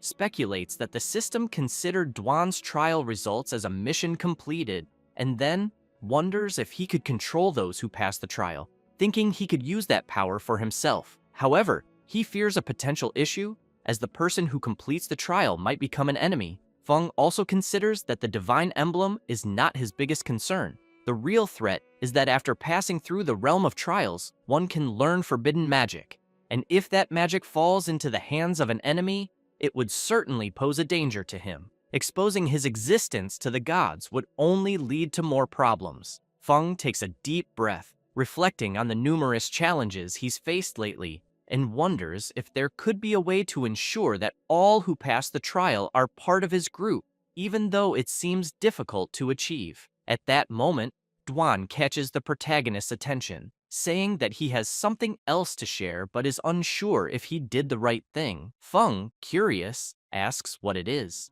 Duan reveals that while he was at the Sharp Blue Guild, something happened. Shi Yu mentioned that it was somewhat embarrassing to say, explaining that according to their contract, the rewards Duan obtained in the realm of trials were to be handed over to the Sharp Blue Guild. Following this, Duan handed over the drops to Shu Yi, commenting that he couldn't hand over the divine emblem because it had already been absorbed. Upon hearing this, Shu Yi was furious, shouting for Duan to leave the divine emblem behind. Otherwise, he would not be allowed to leave. However, he quickly calmed down, realizing he only had the courage to say that in his mind. Soon after, all the leaders were astonished by the rarity and high levels of the items. Shu Yi, thrilled with the forgetfulness potion formula in his hands, realizes that it can remove a specific skill, leaving the skill slot empty again. As leveling up is difficult, skill slots are highly valuable,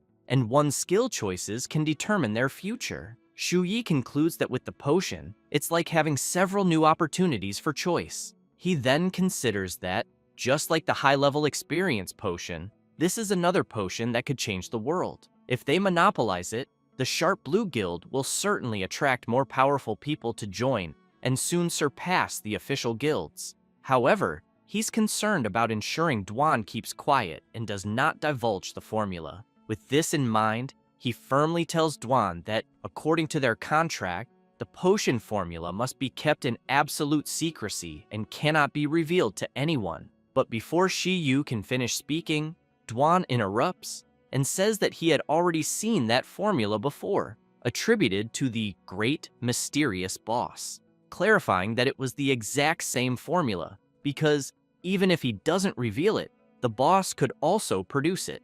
Everyone is surprised, unable to believe what Duan has just said. Frustrated, Shi Yu insists they conducted an investigation beforehand, confirming that the rewards for the first completion of the Realm of Trials are unique and had never been recorded before. He then asks if Duan was implying that the Great Mysterious Boss already knew the formula and if, by any chance, he had any proof of it. Duan lowers his head, deep in thought. Meanwhile, Shi Yu feels triumphant, thinking he has caught Duan in a lie, warning him not to use the Great Mysterious Boss to intimidate him, as nothing that belongs to him can be taken away. Duan takes a deep breath and replies that he doesn't need to prove anything to the boss. He then adds that, in fact, the high-level experience potion they had in their possession was also known to the boss, who had already produced it long before. Hearing this, Shi Yu is left stunned.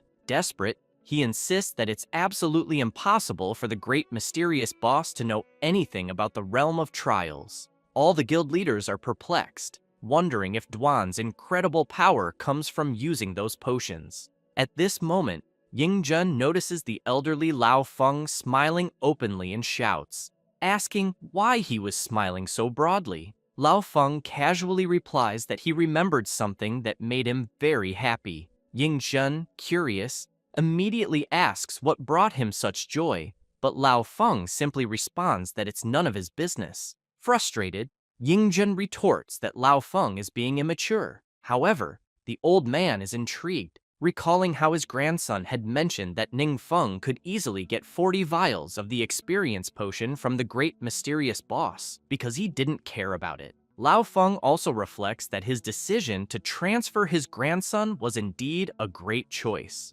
Duan approaches and remarks that if there's nothing else for him here, he will take his leave. Lao Feng turns and says he will return with him. With that, they both leave together. Lao Feng looks at Duan and asks if, by any chance, the great mysterious boss has other potions. He then explains that his body is being corrupted by the dark force, and it's worsening every day. With a somber expression, he admits that he still wishes to live a few more years to spend time with his grandson. Duan replies that he will ask his boss. Lao Feng thanks him sincerely, expressing deep gratitude. After explaining everything that happened to the protagonist, Duan quickly apologizes for making decisions on his own. Feng reassures him not to worry, as to his knowledge, Duan hadn't done anything wrong, so there's no need to apologize. However, the protagonist is intrigued by Lao Feng's condition and considers that, if it's for him, they should help if possible. The only concern is whether the nourishing potion will work on the old man's body. Feng smiles and instructs Duan to find an opportunity to deliver some bottles of nourishing elixir to Lao Feng for him to try. Duan agrees, saying he will gladly do it. After that, Duan heads to Lao Feng's company and upon arriving, asks Jing if the old man is there. She informs him that there was an important meeting, so he had to go to the main office. Duan mentions he has some elixirs to deliver to the old man. Jing suggests leaving them with her, assuring that she will hand them over once Lao Feng returns later. Afterward, Jing heads to a room and rings the bell, puzzled as to whether Rui Feng is inside, given that he had just arrived in Qinyu City and knew nothing and no one. She decides she might as well come back the next day. At that moment, a dark aura begins to seep from under Rui Feng's door. Inside, he is kneeling on the floor, trembling as the ominous aura surrounds him. Sweating profusely, Rui Feng starts hearing a sinister voice asking if he wishes to save his grandfather's life because it can help him, provided that Rui is willing to submit to it. Taking a deep breath, Rui shouts that he is the grandson of the great Lao Feng, demanding to know how the voice dares to betray humans by making demonic deals. The voice grows even louder in his mind, laughing as it declares that humans are weak creatures bound by strange rules, asking how long he will resist. It taunts that it hopes he will still speak this way when his grandfather dies before his eyes. Later, in the training field, Rui Feng sits alone in the stands, lost in thought about what the voice in his head had said. Suddenly, the protagonist appears, wondering why he seems so restless. Ning Feng then takes out his phone and asks Lao Feng's grandson if he would like to play the game 3 Kingdoms to cheer up.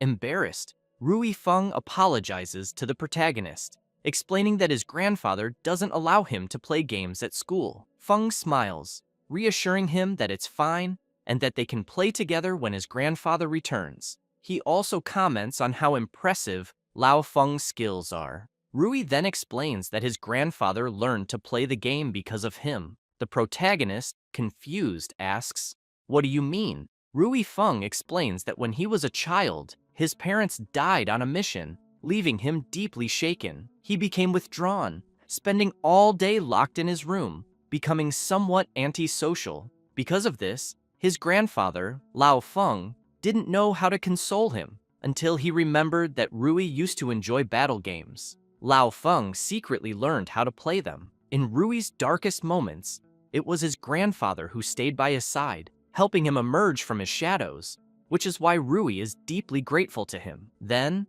Rui smiles and apologizes to the protagonist for suddenly sharing all of this. Meanwhile, in a meeting room where Lao Feng is gathered with several others, one of them explains that the person on the screen is Peng He, a 4-star professional who is in his 3rd transformation. 8 years ago, he was imprisoned for maliciously injuring someone in the Secret Land and sentenced to 15 years. However, 6 years ago, during his sentence, he mysteriously vanished from prison. He then introduces another individual, Gu Ying, also a 4-star professional in his 3rd transformation. Previously, a variant under his supervision had mysteriously disappeared from his home 5 years ago. After introducing both, they start playing a recording. The 4 Eyes individual explains that a few days ago, both of them suddenly reappeared in Peng He's old house in Xingyuan City and brutally murdered 2 elderly adventurers and their families, leaving no survivors. He hands some documents to Mr. Feng and explains that the 2 slain adventurers were members of the team that had captured Peng He in the past, suggesting that Peng He's motive might be revenge against Lao Feng's team. Worried, another person exclaims that, according to the records, the 2 dead adventurers were both 4th transformation experts. How could they have lost to 2 individuals in the 3rd transformation and been helpless while their families were slaughtered? The 4 Eyes reveals that one of the adventurers' homes had surveillance cameras, which captured the battle scene. He then plays the footage, where an adventurer faces one of the assassins and without hesitation, strikes with his sword.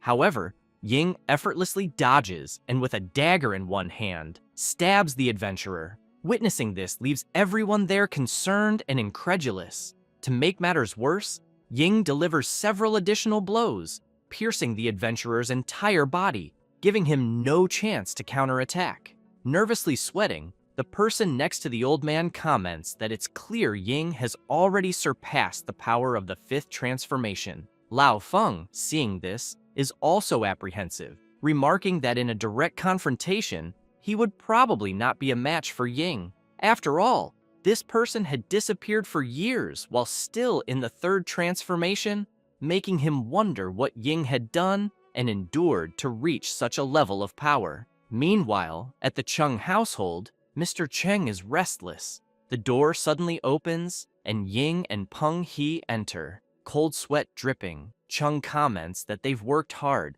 and asks if they've found any clues about his son's whereabouts. Peng He replies that they haven't discovered anything about the young master's disappearance, but while searching, they sensed an extremely powerful dark force. Shocked, Mr. Chung asks what that implies. Peng He explains that lower-level favored ones can only use the dark force with the blessing of a demon lord, mentioning the man who previously died in Chinyu City, who was merely a pawn for a certain demon lord. With a sinister smile, Peng He clarifies that true favored ones, like themselves, are personally summoned and trained by the demon lord, meaning they lose contact with the outside world and undergo training in the secret realm for a long period. He then elaborates that the young master's situation bears some resemblance to theirs in the past, so he suspects that the young master may have caught the attention of a demon lord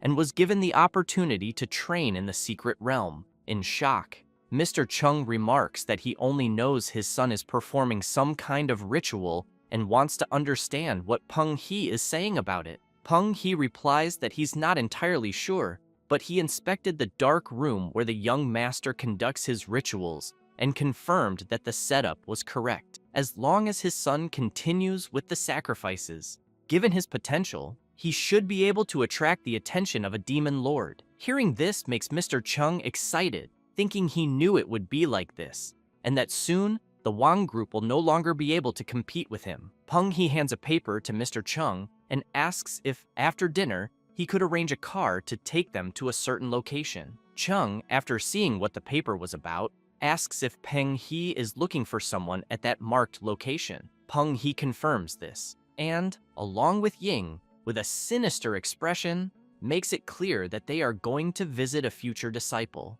Some time passes, and Rui Feng is thinking back to the time when someone informed his grandfather that his parents sacrificed their lives to seal the uncontrollable entrance to the secret realm, and that, thanks to them, the entire city avoided disaster. On behalf of all the citizens, they express their deepest gratitude and heartfelt condolences. After recalling this, Rui goes to the window and gazes at the stars until he hears someone knocking on the door. He approaches and asks who it is. Upon opening it, he sees two sinister-looking men and immediately asks who they are looking for. Peng He, with a wicked smile, asks if he is Feng Rui. The boy confirms, and Peng He asks to come in, saying they have some matters to discuss. Rui Feng turns serious and asks again who they are, thinking that these two seem quite strange and that there is a dangerous aura around them. Peng He, calling the boy Master,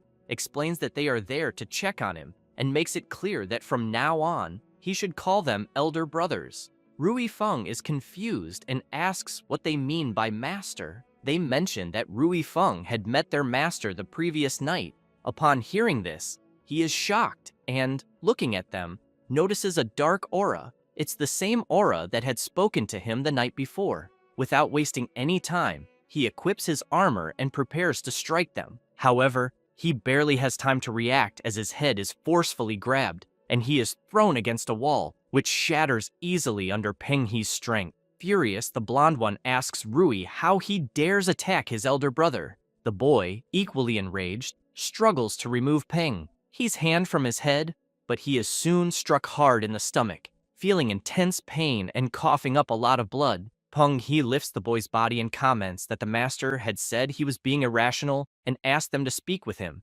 explaining that their master holds him in high regard and is willing to grant him great power, which could even save his grandfather's life. Peng He tells him that if Rui agrees, he could become a great expert.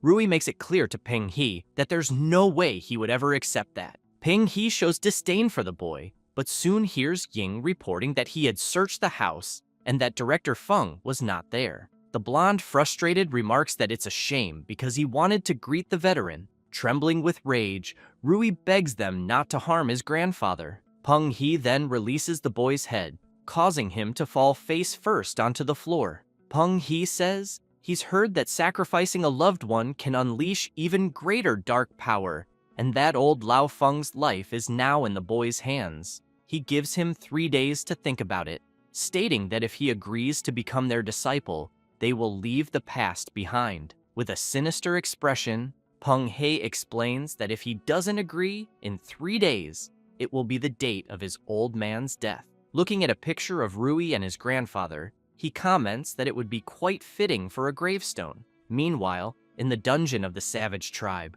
a demon is furious and about to unleash a powerful attack with his axe. The protagonist, brimming with confidence, awaits the demon's attack and then uses his staff to effortlessly obliterate the monster, leaving no trace behind. Feng is frustrated, as he currently can't find a suitable place to level up, so he's left with no choice but to gather practical experience in regular dungeons. Just then, he notices his system prompting him not to worry about the mission, assuring him it's a piece of cake. The system then instructs him to reach the second transformation and complete the repair, giving him 43 days out of a maximum of 60 to do so. The penalty for failure would be the host's death. Feng realizes that at this pace, he'll have to focus on the nearby dungeons to complete the mission. Just as he's pondering this, his phone rings. He answers, asking Duan what he wants. His apprentice informs him that old Lao Feng wanted him to ask the protagonist something. Feng, intrigued,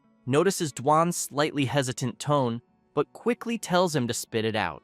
Duan reveals that old Lao Feng wants to have the great mysterious master as his own master. Later, at the city's second hospital, the protagonist visits Rui Feng, who thanks him for making the effort to come. Feng gets straight to the point, asking how he's feeling. Rui explains that his body is fine, but he needs to be monitored to check if the dark power is under control, so he'll have to stay in the hospital for a few more days. He mentions that this is the special ward for mutants, and that he's never seen anything like it before. The protagonist laughs and comments that no normal person would ever be admitted there. Meanwhile, at the hospital reception, Lao Feng shows photos of Peng He and Ying, explaining that these two are extremely dangerous and pose a serious threat to public safety. The country has placed great importance on the case, but so far, there's no viable solution. Lao Feng then reveals that he held a glimmer of hope, but didn't expect the mysterious great boss to actually agree to the proposal. Duan explains to the old man that his boss clarified that it wasn't about accepting the old man as a disciple, but rather about finding an opportunity to help him train. After all, his boss prefers a peaceful life and doesn't want to see evildoers getting away scot-free. The old man understands and asks if the boss has any requests. Duan explains that his boss wants an independent training space. It doesn't have to be large, just secret, discreet, and convenient for his use. Additionally, he mentioned that the old man could also undergo special training there. Lao Feng agrees and promises to give the mysterious boss a satisfactory answer as soon as possible. However, just then, they hear a noise, and Lao Feng turns around startled, immediately rushing towards his grandson's room. Meanwhile, Rui is fuming at Peng He and Ying. The blonde, holding a basket of fruit, smiles apologetically, saying it was all his fault for being rude that day and for putting Rui in the hospital, so he felt guilty and came to check on him. At that moment, the old man bursts in and immediately recognizes the two intruders, his fury igniting like Ghost Rider. Peng He, suspicious, asks if the old man is thinking of attacking him. Lao Feng stands there silently, saying nothing. Peng He smirks and tells the old man that if he's not going to make a move, then they should say their goodbyes. He reminds Rui Feng that he only has 2 days left to think over their proposal. With that, they walk past the old man, who remains silent. As they approach Duan, Ying spitefully spits on him. After that, they leave as if nothing happened, while Duan simply watches them go. The old man calms down and apologizes to Duan for the embarrassing incident, but Duan reassures him to stay calm, saying it wasn't his fault and there's no need to apologize. Meanwhile, the protagonist is excited about the basket of fruit Peng He left behind and quickly asks Rui Feng if he'd like some, noting that they look fresh and shouldn't go to waste. After that, on the same day, Peng He, Ying, and Zhao Qing's father are enjoying themselves, drinking with a few women. The blonde man comments that he heard Miss Wang Yue from the Wang group is quite interesting. Mr. Chung laughs and says that his son originally planned to use her as a sacrifice, then makes it clear to Peng He that if he wanted her, he was welcome to take her. Peng He starts laughing, but at the same time, the wall behind him suddenly shatters. Amid all the dust, 2 shadows could be seen. It was Ningfeng and Duan. Mr. Chung, furious, immediately asks who was there. Duan orders everyone to leave immediately, except for Peng He and Gu Ying. The blonde man looks at his friend and smiles, commenting that finally they had come for them. Ying wastes no time and leaps toward Duan with his lightning sword, striking immediately. However, Duan also acts quickly, drawing his dagger and effortlessly blocking Ying's attack. Leaving him puzzled, Duan realizes that Ying has surpassed the 5th level and thinks that, without the special training from his master and the blessing of the gods, he would have been defeated instantly by Ying. Peng He's friend is shocked, wondering how Duan managed to block his attack so easily, but he quickly considers that Duan only needed to block for a moment, giving the protagonist behind him the opportunity to strike. However, when he turns, Ying notices Ningfeng calmly sitting, opening a snack and eating it leisurely. This drives him mad with rage as he tries to understand why the other guy was standing there eating something. Duan doesn't waste time and strikes, telling Ying not to get distracted in a fight. Furious, Ying summons his battle outfit and charges at Duan. Their attacks collide, unleashing an intense energy. The people present watch the fierce battle, and the women begin trembling in fear, wanting to leave but too afraid to pass by them. At that moment, Mr. Chung turns and notices Peng He radiating a sinister aura. The blonde man, enraged, releases his power. Meanwhile, the protagonist, completely calm, comments on how delicious the melon seeds tasted. Peng He, indifferent, attacks the protagonist, who quickly rises from his chair and defends against the blow. Peng retreats and, with his powerful sword, unleashes even more power. He then summons his armor, making his presence even more intimidating. Ningfeng also prepares for combat and activates his passive ability, Killer Nature, a dark curse that, when simultaneously wielding magical melee weapons, continuously increases all attributes, potentially reaching a maximum increase of 100%. Peng He, seeing the protagonist's aura, wonders if Ningfeng might be a battle mage, and how such a powerful battle mage could exist. Then, the blonde man notices a crack forming on the ground beneath him and leaps back, dodging the protagonist's blackthorn attack. However, he is startled to realize that Ningfeng is attacking from behind, and that the first attack was merely a distraction. Peng He manages to block the attack at the last second, but quickly thinks the protagonist's techniques aren't that impressive, making him seem like an inexperienced novice. He changes his mind though, suspecting Ningfeng is doing this on purpose,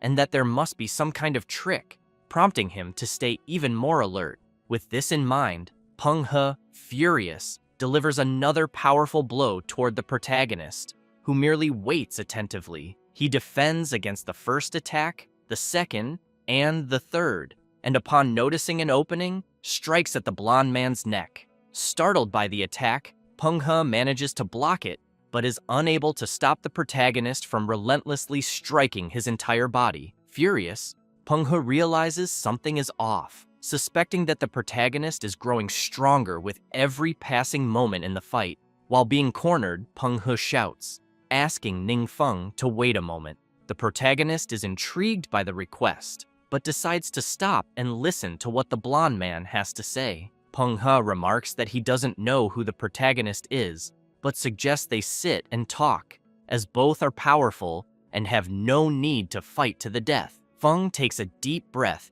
and responds that his goal is simple. Peng, he dies and he lives. Hearing this infuriates the blonde man, who yells at the protagonist not to be so arrogant, claiming that in his master's eyes, Feng is nothing more than an insignificant insect. This piques Feng's curiosity, and he asks who Peng He's master is, wondering if it might be the Demon King of the secret realm. Peng He confirms this and explains that his master is a force no one in the world can comprehend. He makes it clear that not only human adventurers, but even demon kings from secret realms, countless of them, have fallen to his master's hands. Moreover, he reveals that his master's favorite pastime is using the bones of powerful enemies to craft exquisite ornaments. Fascinated by the blonde man's story, Feng asks again if his master really killed demon kings and collected their remains. Peng He laughs and confirms.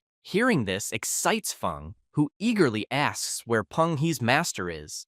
Meanwhile, outside the building where the fight is taking place, Lao Feng's group is present. Jing comments that the battle is happening on the top floor, a property of the Zhao Corporation. He adds that witnesses who saw photos identified the residents as likely Peng He and Gu Ying. Lao Feng wastes no time and uses his detection magic, casting it toward the building and reaching the floor where the battle is underway. The old man observes the scene and soon notices the protagonist fighting Peng He.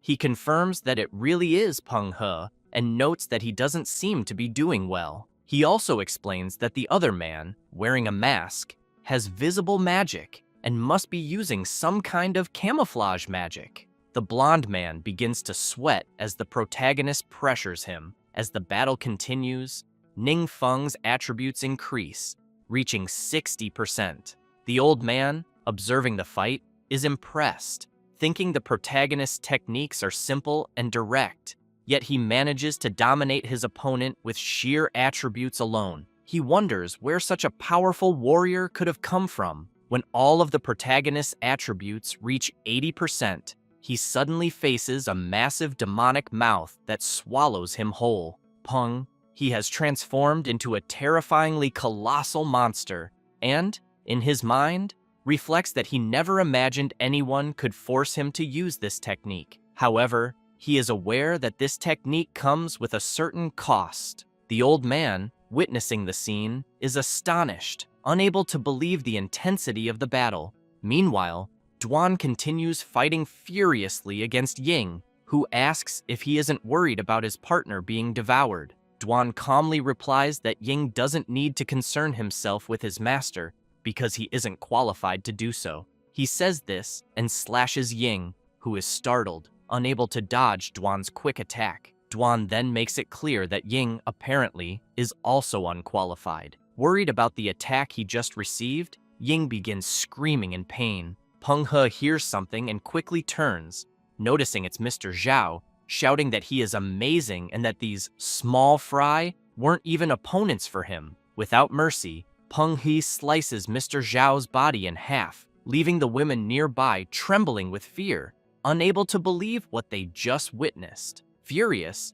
Peng He comments that Mr. Zhao was the one who was useless. Releasing even more power, he declares that since he had transformed, he might as well devour some stronger enemies. He says this while looking at Lao Feng's observation orb, which terrifies the old man upon realizing he's been discovered. Peng, he smiles, but moments later an explosion occurs. A massive power erupts from within Peng He, leaving him utterly confused as to what's happening. Then, the protagonist emerges from within the blonde man, who collapses to his knees, his stomach completely ruptured. Meanwhile, Ning Feng walks calmly, shrouded in his terrifying aura. Feng remarks that he has been using that ability for a long time, but still isn't sufficiently familiar with real combat. Seeing his partner's broken body on the ground, Ying screams in concern, but fails to notice Duan preparing to strike. Duan then delivers a blow that pierces Ying's body, causing blood to gush out from the devastating attack. Taking advantage of the opportunity, the women flee in desperation. Feng approaches Ying and tells him not to die just yet, as there is something he wants to know. Time passes, and in the secret realm of the Blood Mist Valley, a servant reports to his master that intruders have been sighted at the entrance to the secret realm. The Demon King orders him to inform everyone to stay away from the enemy, as he suspects they have come specifically for him. Confused, the servant asks for clarification. The Demon King extends his hand, revealing a shattered gem, and explains that the soul artifacts of Peng He and Gu Ying have been destroyed, meaning both are dead. However, before Gu Ying died, he activated his soul artifact. Because of this, the Demon King explains that he managed to vaguely hear a few words. He recounts that the words he heard were someone asking Ying where his master was, and that Ying revealed his master was in the secret realm of Mount Yuzu, and that he would take revenge. He says this, and then orders his servant that he himself will handle the enemy, as if the adversary was capable of killing Peng He and Gu Ying. Then his servant would stand no chance. Frustrated, the servant acknowledges the order. The Demon King, observing his servant's worry, reflects that, although his subordinates are loyal, they can only rely on his power, as only special races like humans can level up on their own and gain more power through sacrifice. Then, one of the skulls on his armor begins to react. Picking it up in his hand, he recalls that many years ago, he was just a regular Demon King who stumbled upon the legacy of a high-ranking Demon King. Through it, he not only gained immense power, but also learned how to control humans.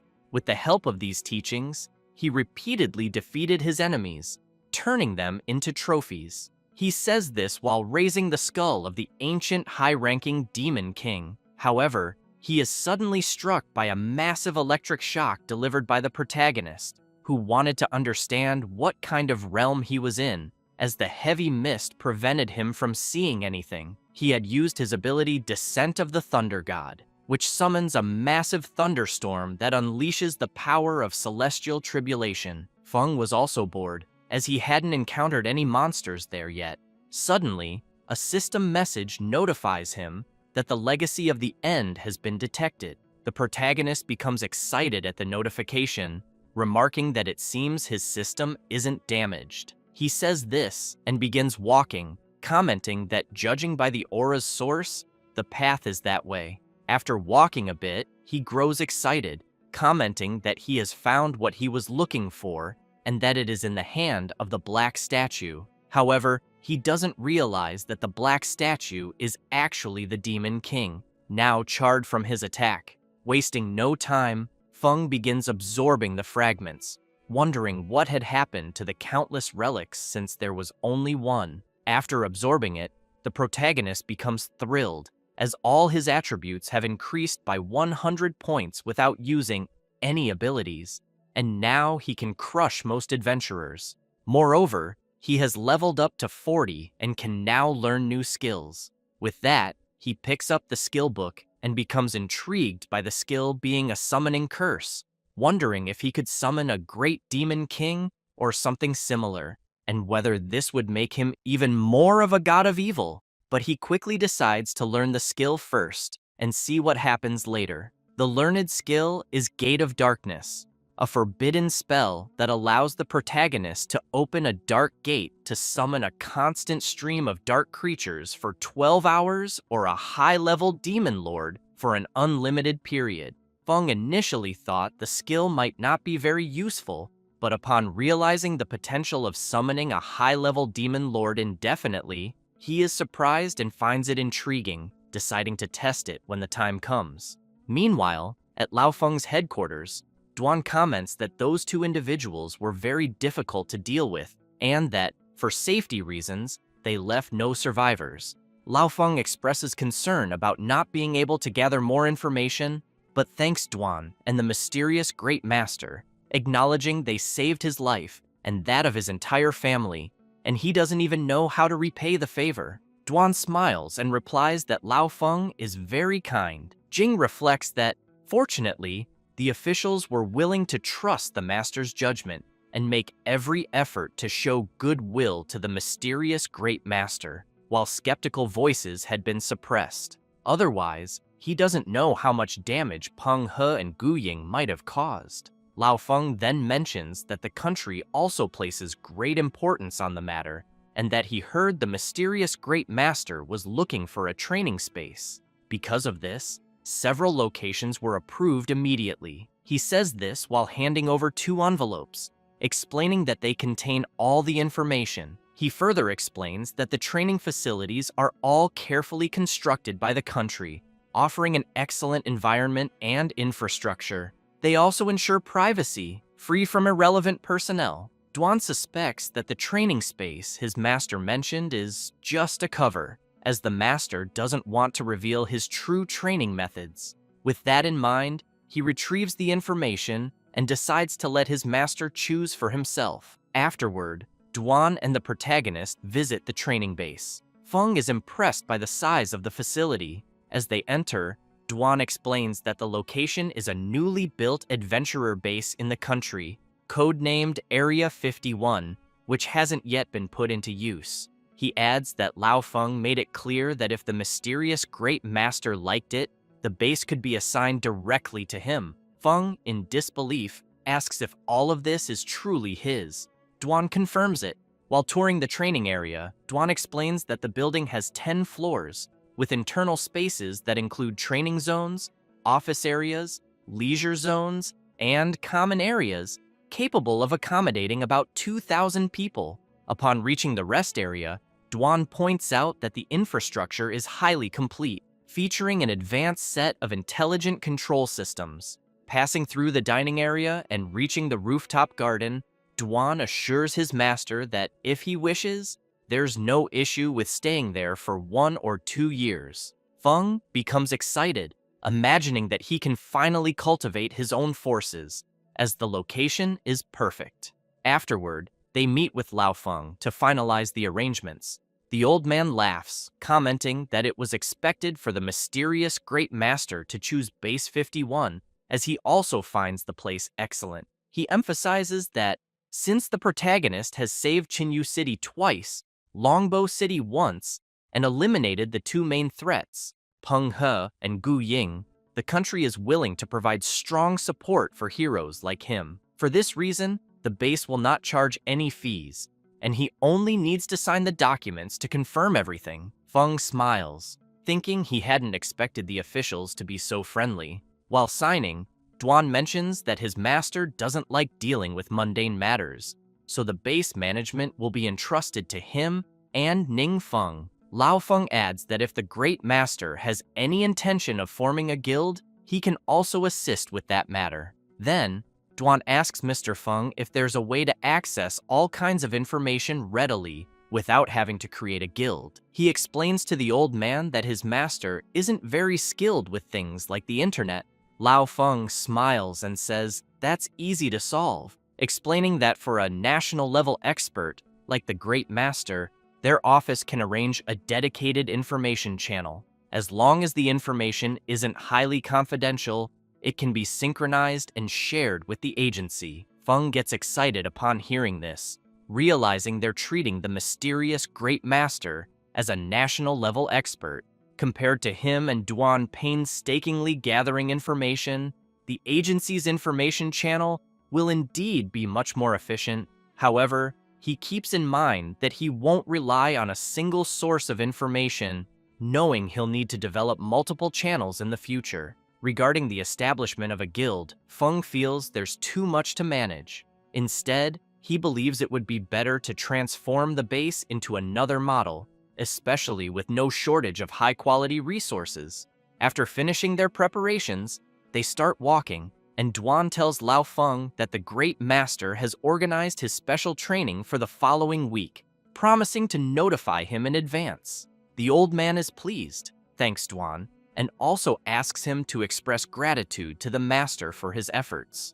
At that moment, Lao Feng hears his phone ringing. Upon answering, one of his staff members reports that they've uncovered some mysterious disappearances during their investigation, very similar to the cases of Peng He and Gu Ying. Furthermore, they fear that similar individuals might appear again in the future. Hearing this makes Mr. Feng deeply concerned, thinking that even with the Great Master's special training, he cannot fight the enemy alone. Taking a deep breath, he wonders if there's a way to train strong people quickly. That same evening, the old man visits his grandson's house. When Rui Feng sees him, he is delighted. Lao Feng notices a suitcase and immediately asks where his grandson is headed. Rui Feng, excited, explains to his grandfather that since the supernova training camp is about to begin, Ning Feng has organized special training for them. He mentions that he just received a call saying he needs to be at the training base in 2 days, so he's packing to avoid being late. His grandfather, intrigued, asks how many of them there are. Rui Feng replies that, including himself, there are 5. Without realizing it, Lao Feng gets excited and once again transforms into Ghost Rider, startling his grandson, who warns him that his head is on fire again. However, the old man reassures his grandson not to worry, explaining that he took some medicine Duan gave him. He insists he's clearly improving but admits that the power of darkness is still not easy to control. Noticing his grandson hadn't understood his earlier question, he rephrases it, wanting to know what kind of people Ning Feng had invited. Rui Feng explains that it's just a few good friends and that, aside from himself, the others have known Ning Feng for a long time. The old man gets excited upon hearing this, thinking that the Great Master will look after those close to him. Quickly kneeling down, he offers to help his grandson pack. Then, he advises him to listen carefully to Ning Feng when he arrives at the training camp, as it's a rare opportunity that shouldn't be wasted. He also tells his grandson to control his pace and not forget to call when he's ready to form a team for ranked matches. Rui Feng is left confused by his grandfather's sudden flurry of excitement. After that, at the training base, Wang Yue's group arrives, and she quickly becomes intrigued, commenting that this seems to be the place Ning Feng mentioned, but there is nothing there except forests. Soon, they notice something strange, and are immediately teleported to where the Proto and Lord Lao Feng's grandson are. Everyone greets each other, and is amazed by the place, noting that even the main bases of the 7 great guilds are nothing compared to this location. The blonde girl quickly wants to know how the Proto found such a place. He smiles and explains that it belongs to one of his older friends and that he borrowed it. Wang Yue thinks to herself that she has never heard Ning Feng mention them before, and that he has become increasingly mysterious since his awakening. Next, the Proto introduces Duan, saying that he will be the one in charge of them during training. Everyone immediately greets Duan. He turns to the group and announces that he will lead them to the training room. The Berserker, suspicious, asks the Proto if he knows Duan well. Feng becomes irritated and makes it clear to them that the celestial phenomenon some time ago was caused by Lord Duan's passage during the trial of the gods, and that he is even stronger than the leader of the Yu Guild. Everyone is astonished and wastes no time heading to the training grounds,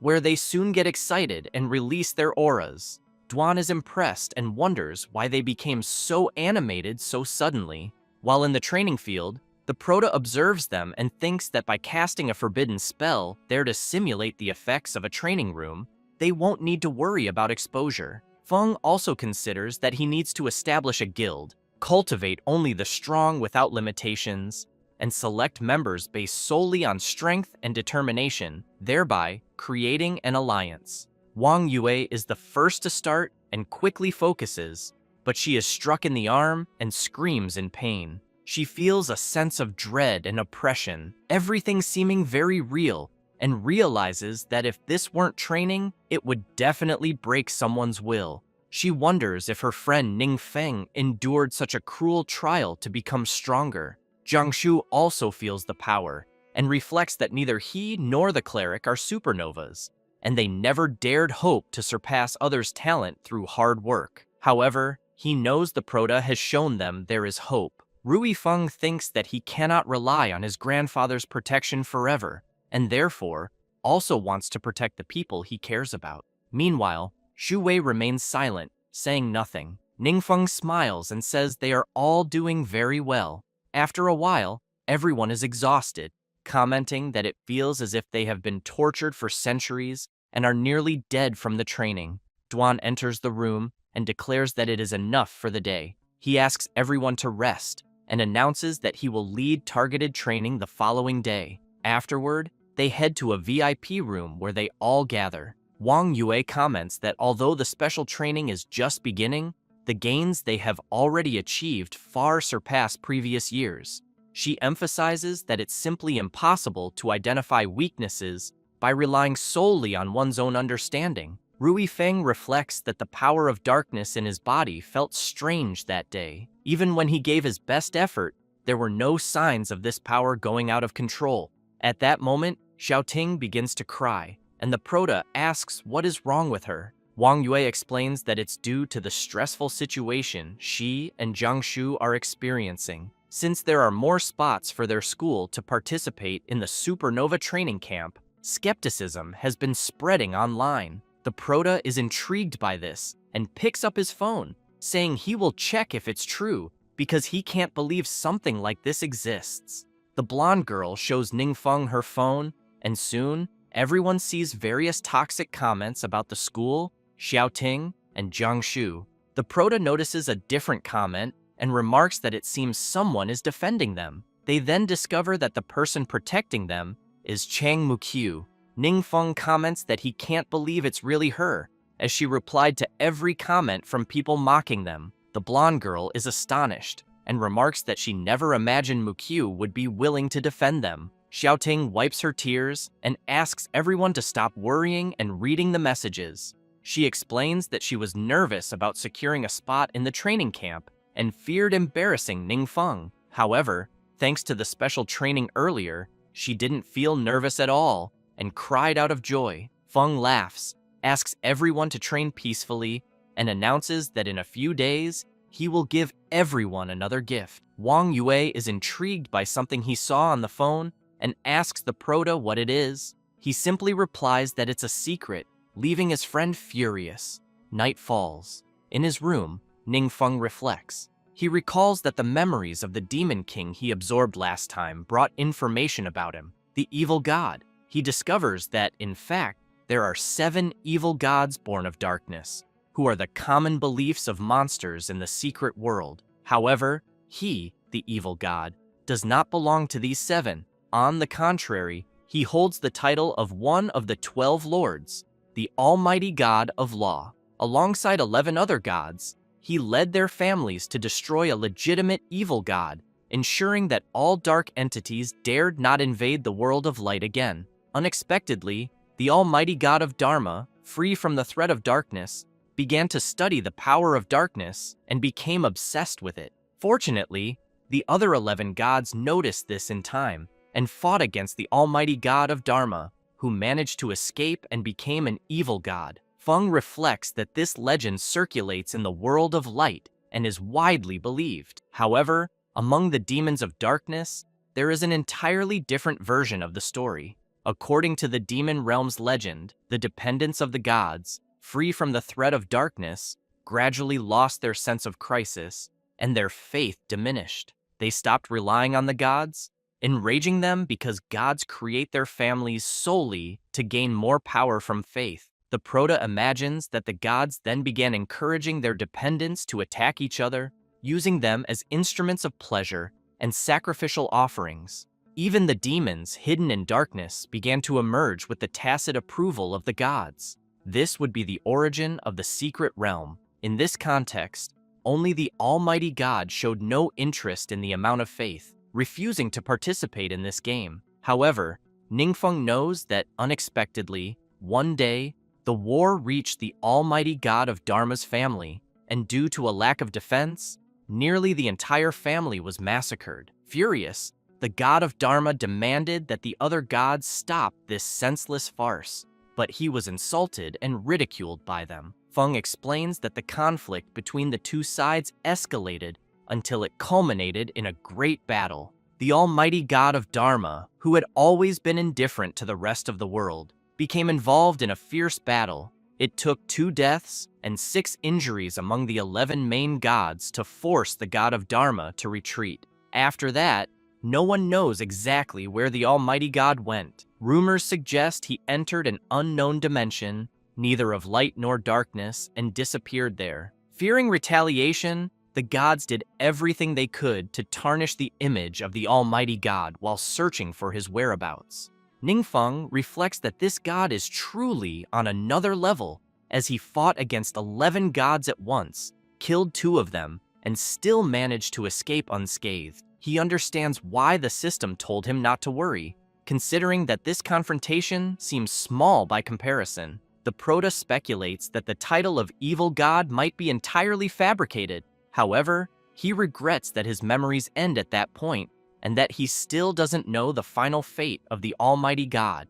Even so, he thinks all of this might just be a legend, making it difficult to discern the truth. He concludes that his priority should be leveling up, since risking his life isn't his style. He quickly prepares and flies off. Arriving in front of a portal, he imagines that the Adventurers Guild's access to information across the country is very convenient. After all, there, one can find many unknown secret realms. As soon as the Proto enters a dungeon to train, several monsters rush at him. He grabs his staff and, with just 1 strike, easily defeats them all, gaining several experience points. While navigating his system, Ningfeng comments that the experience points from these monsters aren't bad, especially since the boss seems likely to drop something valuable. Before long, the secret realm's boss appears. Excited, Ningfeng leaps and strikes the armored bull's forehead with his sword. Due to the monster's tough armor, his sword breaks. Observing the destroyed weapon, he reflects that his real level isn't very high, and that the weapons he can use aren't as good as those wielded by 4th or 5th level adventurers. After continuous high-intensity combat, he didn't expect his weapon to fail so quickly. However, the Proto notices something and sees the bull mocking him. He discards the broken sword and unleashes his terrifying power, leaving the armored bull terrified. He then finishes it off. Feng is frustrated to see that he only leveled up from 43 to 47. He comments that the monster didn't provide much experience and, on top of that, cost him a sword. However, he figures that at least he unlocked another ability. He chooses the Wind Blade skill, which, when activated, creates a violent storm imbued with the power of darkness, corrupting all light. Feng knows that the more forbidden spells, the better. Otherwise, he'll always worry about lacking power. Still, he understands that relying solely on forbidden spells isn't enough. Without proper weapons and equipment, he can't defeat even a boss, let alone a god. Turning around, he wonders where to find the next secret realm. He decides to head to the nearest city to buy some new weapons, just in case. Upon arriving, he visits a shop. A saleswoman quickly approaches him and informs him that all the legendary quality long swords in the shop are there. Ningfeng asks if there are only 7, but says it doesn't matter. He orders all of them and asks for their price. The saleswoman is stunned, trying to figure out who he could be. After all, he's so young, yet not only does he possess the shop's supreme black card, but he's also buying 7 legendary quality long swords at once. She also notes that Heaven's Vault, with the highest stats, is among them, but he looks at them as if they were a pile of common, low-level equipment. At that moment, someone knocks on the door, and the saleswoman asks them to come in. Another saleswoman enters, asking for her colleague's help, but she responds that she's attending to an important guest and that everything else can wait. The other saleswoman returns to inform the other client that her manager is busy, leaving him indignant, wanting to know why someone else should take priority. They decide to investigate who it is. It turns out to be Gu Yunzhou, accompanied by his friends. The saleswoman is terrified, realizing it's Gu Yunzhou, and fears that if a conflict arises, her job as manager will be at stake. Gu Yunzhou enters the room, and upon seeing that the Prota is receiving the manager's attention, is surprised. Feng, sipping his tea, asks who he is. Internally, Yunzhou is furious, as the Prota had once stolen all his equipment and doesn't even seem to remember. Yet, he introduces himself politely. Without much interest, the Prota remarks that he remembers him. Yunzhou smiles, calling it a great coincidence. However, he reflects that he once sent someone to investigate Ningfeng's background, but always encountered inexplicable resistance, as if someone were deliberately interfering. The information available online is all confusing. Some say Ningfeng is 18 years old and has just awakened his profession. Others claim he's the reincarnation of a god. Yunzhou thinks every comment is more exaggerated than the last, making it impossible to believe any of them. Feng looks at the swords and asks Yunzhou if there's one he likes.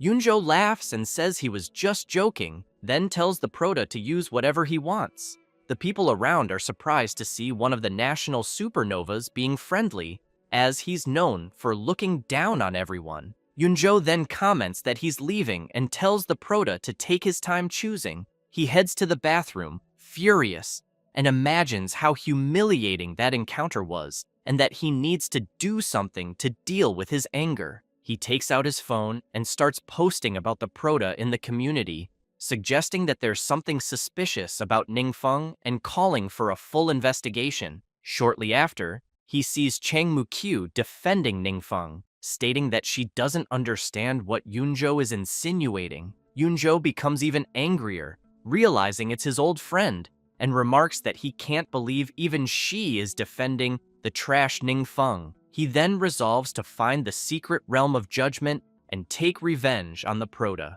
After Ningfeng finishes his purchases, the saleswomen thank him. He leaves, takes a deep breath, and heads to a secret realm. There, he easily defeats the boss. From realm to realm, he continues defeating bosses until he reaches level 60. Exhausted, he comments that he's finally reached level 60 and can now transfer his class. He reflects that he didn't expect leveling up without using forbidden spells to take so long. While walking through the dungeon, he finds an altar and reflects on how these monsters once worshipped various evil gods, all of whom were eventually destroyed by the 12 main gods. However, monsters are now constantly invading the human world with the goal of reviving the 7 true evil gods. The Prota knows, though, that some powerful monsters aspire to become evil gods themselves. Despite this, he also recognizes that the so-called main gods haven't protected humanity. Instead, they treated him, a false evil god, as a mortal enemy. Thinking this way, he considers that the monster's legend about the Almighty God is likely true. To most gods, both humans and other races are merely toys for their amusement. Feng concludes that neither monsters nor gods are good. At that moment, the Prota's phone buzzes, and he sees it's a message from Shu Wei. He decides to return and complete his class transfer mission while he's at it. Back at the training base, Xiao Ting and Jiang Shu meet Shu Wei. She picks up a vial and remarks that the potion looks delicious. Her brother, alarmed, stops her and warns her not to drink it. He explains that this is called the forgetfulness potion and says the potion will make anyone who drinks it completely forget a skill, just as he did. He warns his sister not to be greedy unless she wants to become an idiot. Both are startled by the explanation. Wang Yue asks the Prota if the potion is the gift he mentioned earlier. Ningfeng replies that it's related to the potion, but that the gift is something else. He then reveals several rare skill books. Everyone is amazed to see that they are legendary quality skills. The Prota explains that the skills are Shadowless Arrow for the Archer, Link Healing for the Priest, Giant Strength for the Berserker, and Heavy Barrier for the Shield Warrior. Each person picks a skill and comments that epic skills can only be bought on the market, and this is the first time they've seen legendary ones. Wang Yue asks the Prota if the skills were dropped in a dungeon. He smiles, confirms, and explains that they came from the highest difficulty dungeons, suggesting that she can challenge them once she levels up. Rui Fang, intrigued, wonders about the difficulty of the dungeons that drop legendary skills. He then comments that the Prota's strength has already surpassed everyone else of the same age. Ningfeng, excited, asks why everyone is still standing around and reminds them that there's only 1 week left until the training camp. He urges them to hurry and get familiar with their new skills. As they walk to the training room, Rui Fang notices his grandfather talking to Duan and curiously asks what he's doing there. The rest of the group is surprised since it's the first time they're seeing the legendary Lao Feng, and they immediately want to confirm if it's really him. Wang Yue reflects that, although she spent a few days with Rui Fang, she can't help but feel thrilled to meet such a grand figure as Lao Feng, something she never even dared to dream of in the past. The old man observes the group before him and wonders if these young people are the Prota's friends. He reflects that, being guided by such a young master, their future is boundless. Ningfeng thinks that this day marks the beginning of a new week, and that Lao Feng is here for special training. He feels relieved that there are multiple training rooms, allowing everyone to rotate efficiently. The old man then asks how his grandson has been doing lately and whether he's caused any trouble. The Prota replies that he hasn't, and adds that Lao Feng has arrived just in time to see the results of his grandson's training. He asks if the old man would like to watch, and Lao Feng happily agrees. In the training room, the monsters are enraged. The blonde girl starts by testing her new skill, firing a powerful arrow. Rui Fang activates his new skill, summoning an impenetrable shield. The Berserker is consumed by a powerful fury as he unleashes his ability, and Xiao Ting keeps up, using her blessing to buff all her friends with her new skill. The old man comments that he's quite impressed with the young one's abilities, but asks Duan if they don't seem a bit rusty. Duan laughs and explains that it's because they've just learned these skills and aren't fully familiar with them yet. Hearing about the skill levels, Lao Feng is surprised and asks for more details. Duan explains that all the skills were dropped from high-level war dungeons. When the old man hears this, he becomes excited, almost as if he's transformed into Ghost Rider. He reflects that the officials have been organizing raids on high-level dungeons for a long time, but, unfortunately, without success. While there's been speculation about such loot, this is the first time he's seen a legendary skill. He asks Duan if this information can be shared with others. Duan replies that it's fine since it's not a secret and will eventually become common knowledge. Lao Feng reflects that these kids don't have very high levels yet, but time will take care of that.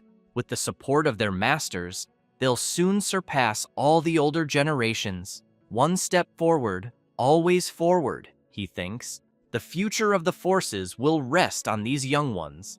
After this, the Prota heads to the class change hall and greets Jing. He mentions that he's leveled up and is here for another class change. Jing, incredulous, is shocked, unable to believe it. However, he just laughs, as if it's something normal for him. As he walks to the room, Jing reflects that she had expected this. She knows Ningfeng is here for his second class change. something that typically takes others 2 years of hard work to achieve, but he managed it in just 2 months. Upon reaching the room, the system informs the Prota of his mission. He needs to enter the Blooming Ice Plains dungeon and obtain the elemental emblem item. Additionally, he must collect 20 transformation stones and 100 lost soul essences. Feng is surprised, questioning if he really has to gather 20 transformation stones for what is supposed to be a standard class change. He knows that these stones aren't dropped by monsters, but are excavated from crystal veins. Considering this, he decides it's best to ask at the trade house first. Soon, he heads to the Yuan Chung trade house. However, the vendor informs him that there has been a recent increase in people changing classes, and transformation stones are currently out of stock. He asks the Prota for 3 days, assuring him that he can obtain them within that time. Feng considers that 3 days isn't too long and decides to complete the emblem mission first. To save time, he orders the lost soul essences directly from the trade house. He mentions that he still has other matters to attend to and asks the vendor if he can handle this for him. The vendor replies that it's no problem at all. Ningfeng takes a moment to check if he has any additional items with him. He places what he finds on the ground, and the vendor begins to sweat nervously upon realizing that there are over a dozen epic class skills from various professions, along with several legendary grade pieces of equipment. Given the current national leveling frenzy, the vendor knows these high-quality items will sell easily. He imagines that his annual performance report will be the best yet. The vendor reflects that it's no wonder Mayor Dongming repeatedly emphasized treating the Prota well. Thanks to the mayor and the Prota, he believes he's about to strike it rich. Later, in the secret Icefield realm, several adventurers prepare to enter the dungeon. Someone mentions that they'll soon face the boss and will need a reliable DPS.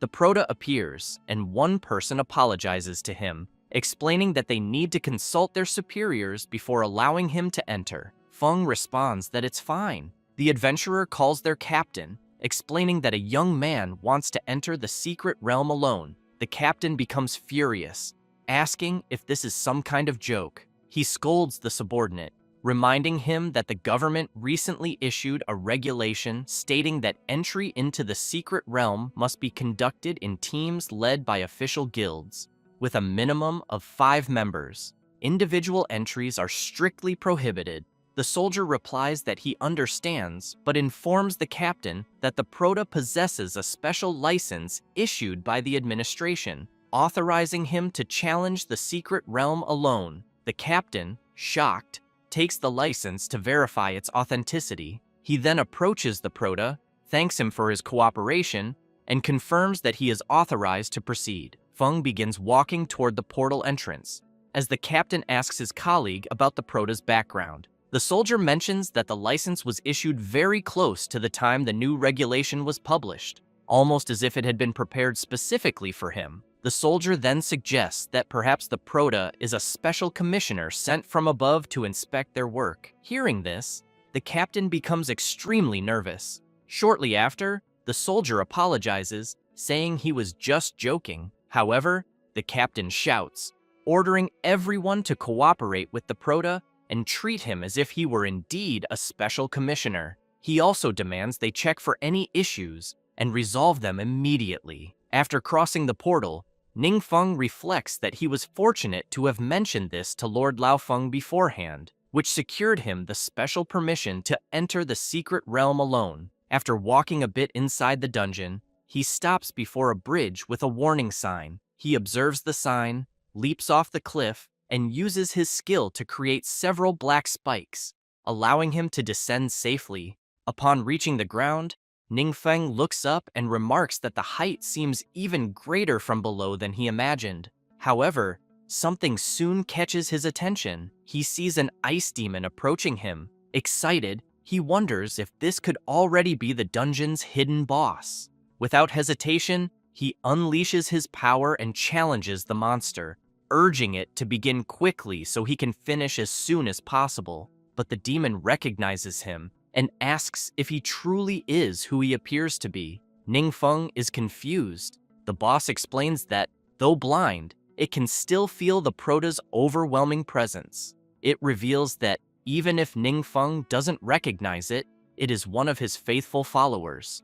Intrigued, Ningfeng begins to reflect on what the boss is saying, wondering if it has mistaken him for someone else. Being called Lord by a hidden boss makes Ningfeng question whether he's emitting divine evil vibrations.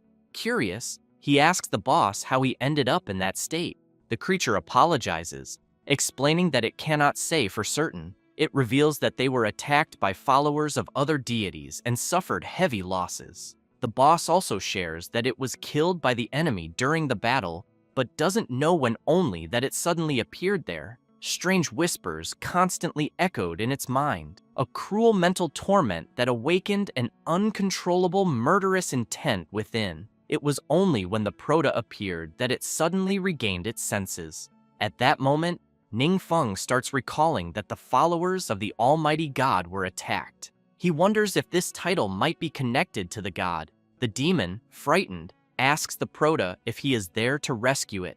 Ningfeng, unsure how to respond, observes the boss and notices that it has suddenly become dejected. The Prota says he's sorry and explains that he may not be the lord the boss speaks of, as he is merely a student who accepted the mission to kill it. The ice demon listens to this, becomes awestruck, and quickly asks if the Prota has come to help it end the suffering it is enduring. Ningfeng smiles awkwardly and comments that he doesn't know. The ice boss addresses the Prota as Sir, and says he doesn't know what happened to him, as it seems he too has lost some memories. He assures that he won't mistake him for anyone else, even if the Prota isn't the Divine Lord. Then, the boss shouts to the Prota that he must be someone very close to the esteemed Almighty God. Ningfeng is startled by this, and remarks that it means his profession is being a mighty god. The boss laughs, and says he knew he couldn't be wrong. He then asks the Prota to continue and do what he came to do. Ningfeng explains that he needs to obtain an elemental emblem and wants to know if there's any other way to get it without eliminating him. The ice boss apologizes and says he doesn't know, but makes it clear that if the Prota is worried about eliminating him, he shouldn't be. For him, death might be a form of relief. The Prota reflects on this but asks the boss if there's anything he would like him to do. The ice boss responds affirmatively, saying it has been a long time since he last saw him. If the Prota could talk with him for a bit, he would die without regrets. Ningfeng agrees, and the two sit down. The Prota soon asks the boss to share more about what happened before. The boss recounts that, back then, the Prota often transformed into a human and visited the mortal realm to play with them. They knew he was the Divine Lord, but everyone pretended not to and endured the pain of withholding the knowledge. Feng comments that it doesn't sound like something a god would do. The ice boss laughs and says the Prota is carefree and straightforward. In fact, they were very happy to be with him, and now there is no pressure. Then, the demon asks the Prota to share about his current situation. Ningfeng says there's nothing special, just that he has to go to school, level up, and play games in his free time. The Prota invites the boss to come closer, saying he will teach him how to play some games. However, the ice demon stands up and comments that it's almost time, and that it was a tremendous pleasure talking to him. They look at each other, and the Prota promises that if there's a chance in the future, he will take him to play games. The ice demon agrees and says he'll be waiting for that. Then he disappears. Ningfeng stays silent, not saying a word as he looks at the items the ice demon left behind. Meanwhile, there's a meeting with guild leaders. Zheng Yanchuan comments that the mutant secret realm indeed seems to contain high-level abilities. However, with everyone's current strength, they haven't been able to conquer it. Arca asks if, in this case, it's possible to hire the mysterious expert to lead everyone in conquering the secret realm. Lao Fang clarifies that he already asked, and the expert has no intention of cooperating. Arca is intrigued and questions if, at such a time, the expert shouldn't stand with everyone, pointing out that he seems to act entirely in his own interest, without any restrictions. He then asks Lao Fang if he thinks that's acceptable. The old Fang firmly states that it is, and makes it clear to Arca that he will soon resign, allowing Arca to become the director. As for how to manage the mysterious expert,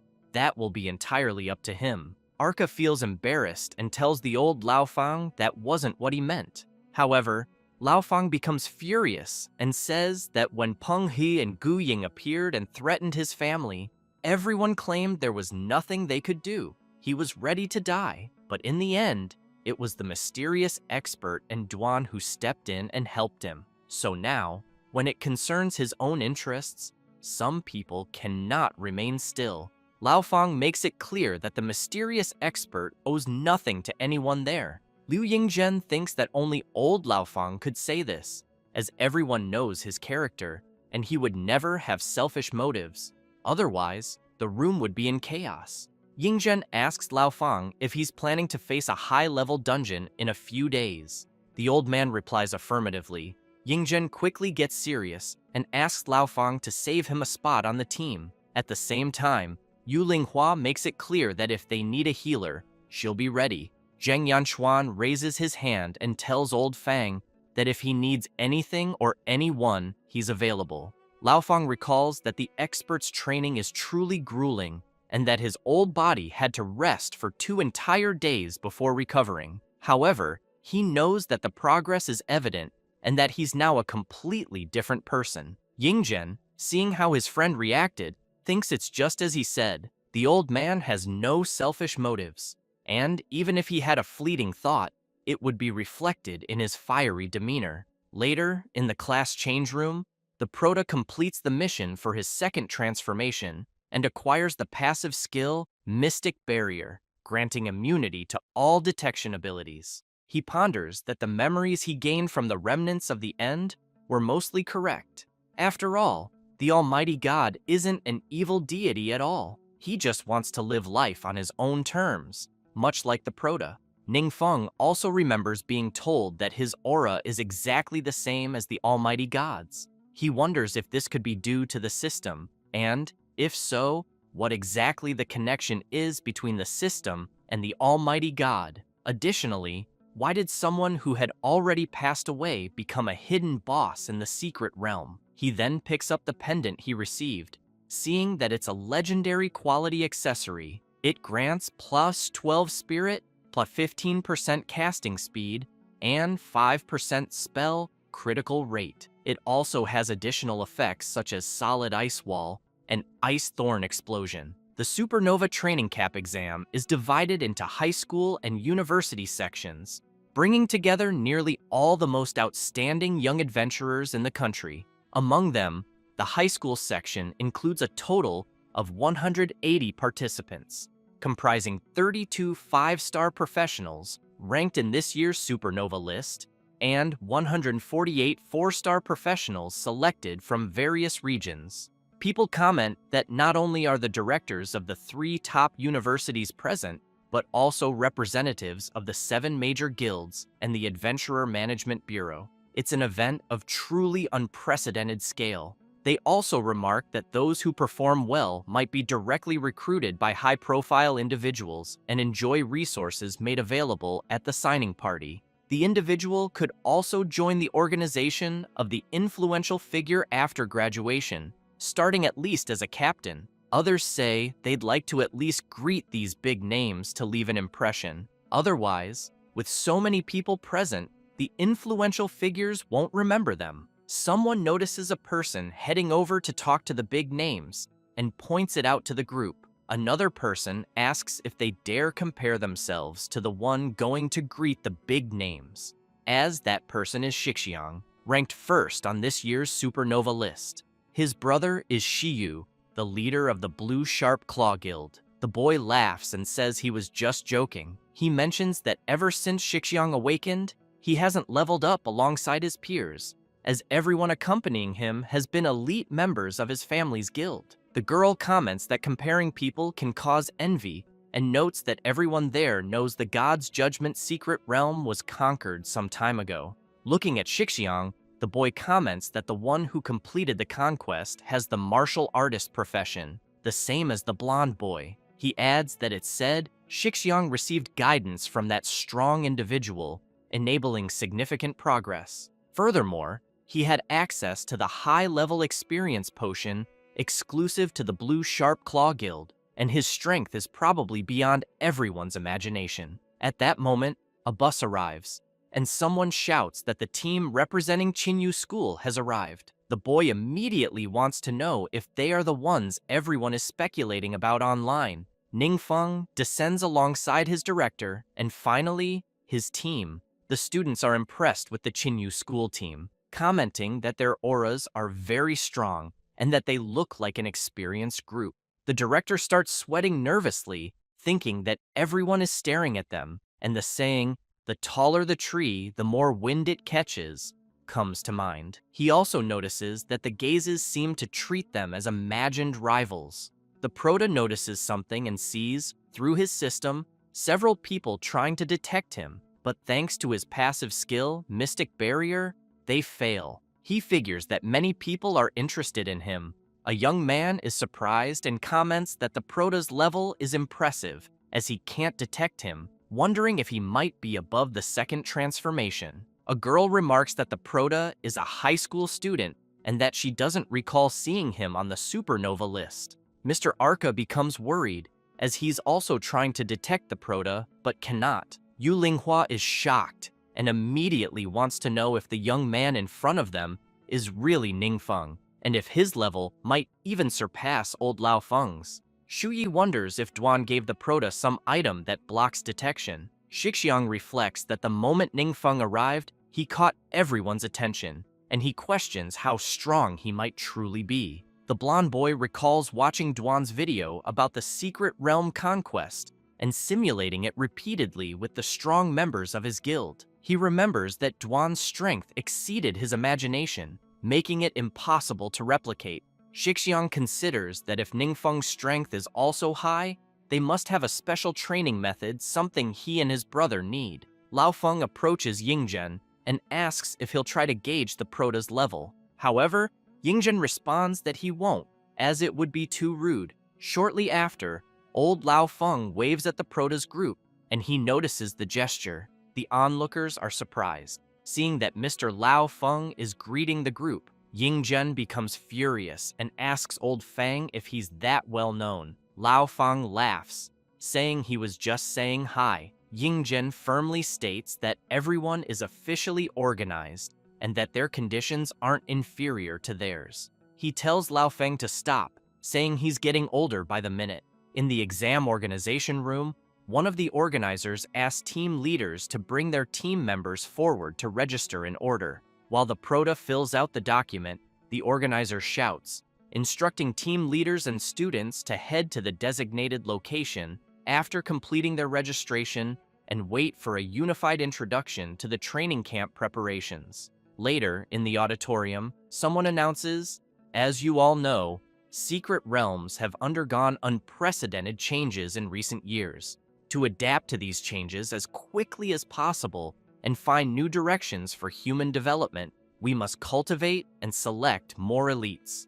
The speaker emphasizes that the training camp has drawn widespread attention from all quarters. Director Zhang asks Director Fang if Ningfeng is the school's secret weapon and why he's being so secretive, not allowing others to verify the Prota's level. Director Fang laughs and comments that it's classified. He also reflects that ever since Chang Mukyu transferred from their school to Chinyu, Director Zhang has constantly been asking about updates. However, thanks to his rigorous defense, Zhang hasn't been able to get any information. Fang thinks Zhang doesn't sympathize with him and speaks sarcastically, but decides not to argue since he considers himself magnanimous. Zhang laughs and comments that many directors present today are eager to witness firsthand the quality of education at Chinyu 7 High. After all, it's a prestigious school that attracts supernovas. At that moment, all the directors look at Director Fang,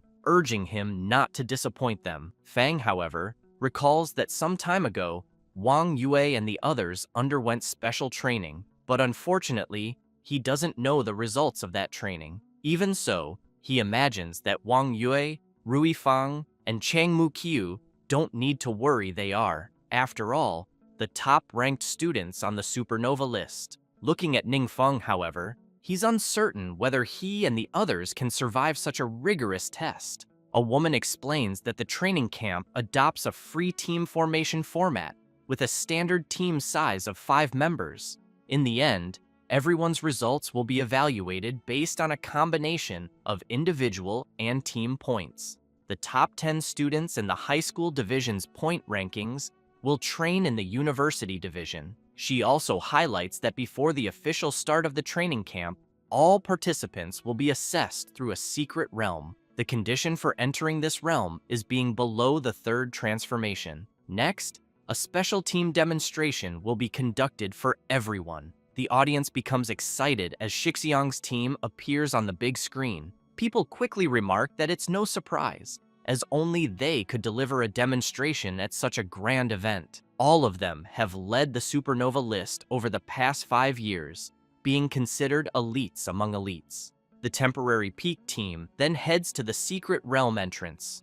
The white-haired young man comments that they should go easy on the others later and avoid putting too much pressure on the juniors. His friend, confused, asks what he means. He clarifies that many important people have come to the training camp and that this is a once-in-a-lifetime opportunity for everyone there. Though they're only united temporarily, if someone drags them down, they shouldn't blame him for turning his back. He then urges everyone to move forward. As soon as the temporary peak team enters the secret realm, the tension rises.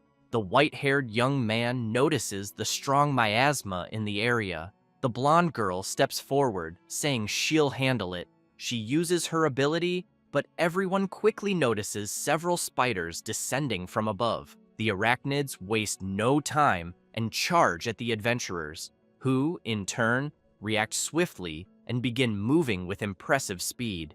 As participants observe the temporary peak team in action, they're amazed by their quick movements. Looking at Shixiang, they note that he isn't lagging behind the others, making it impossible to claim he's just a high school student. Gu Yunzhou, watching Shixiang, grudgingly admits that he's no longer at their level. Lao Fang comments that he's heard the 5 youths on the temporary peak team have been training together recently and, if nurtured well, could soon begin conquering high-level secret realms.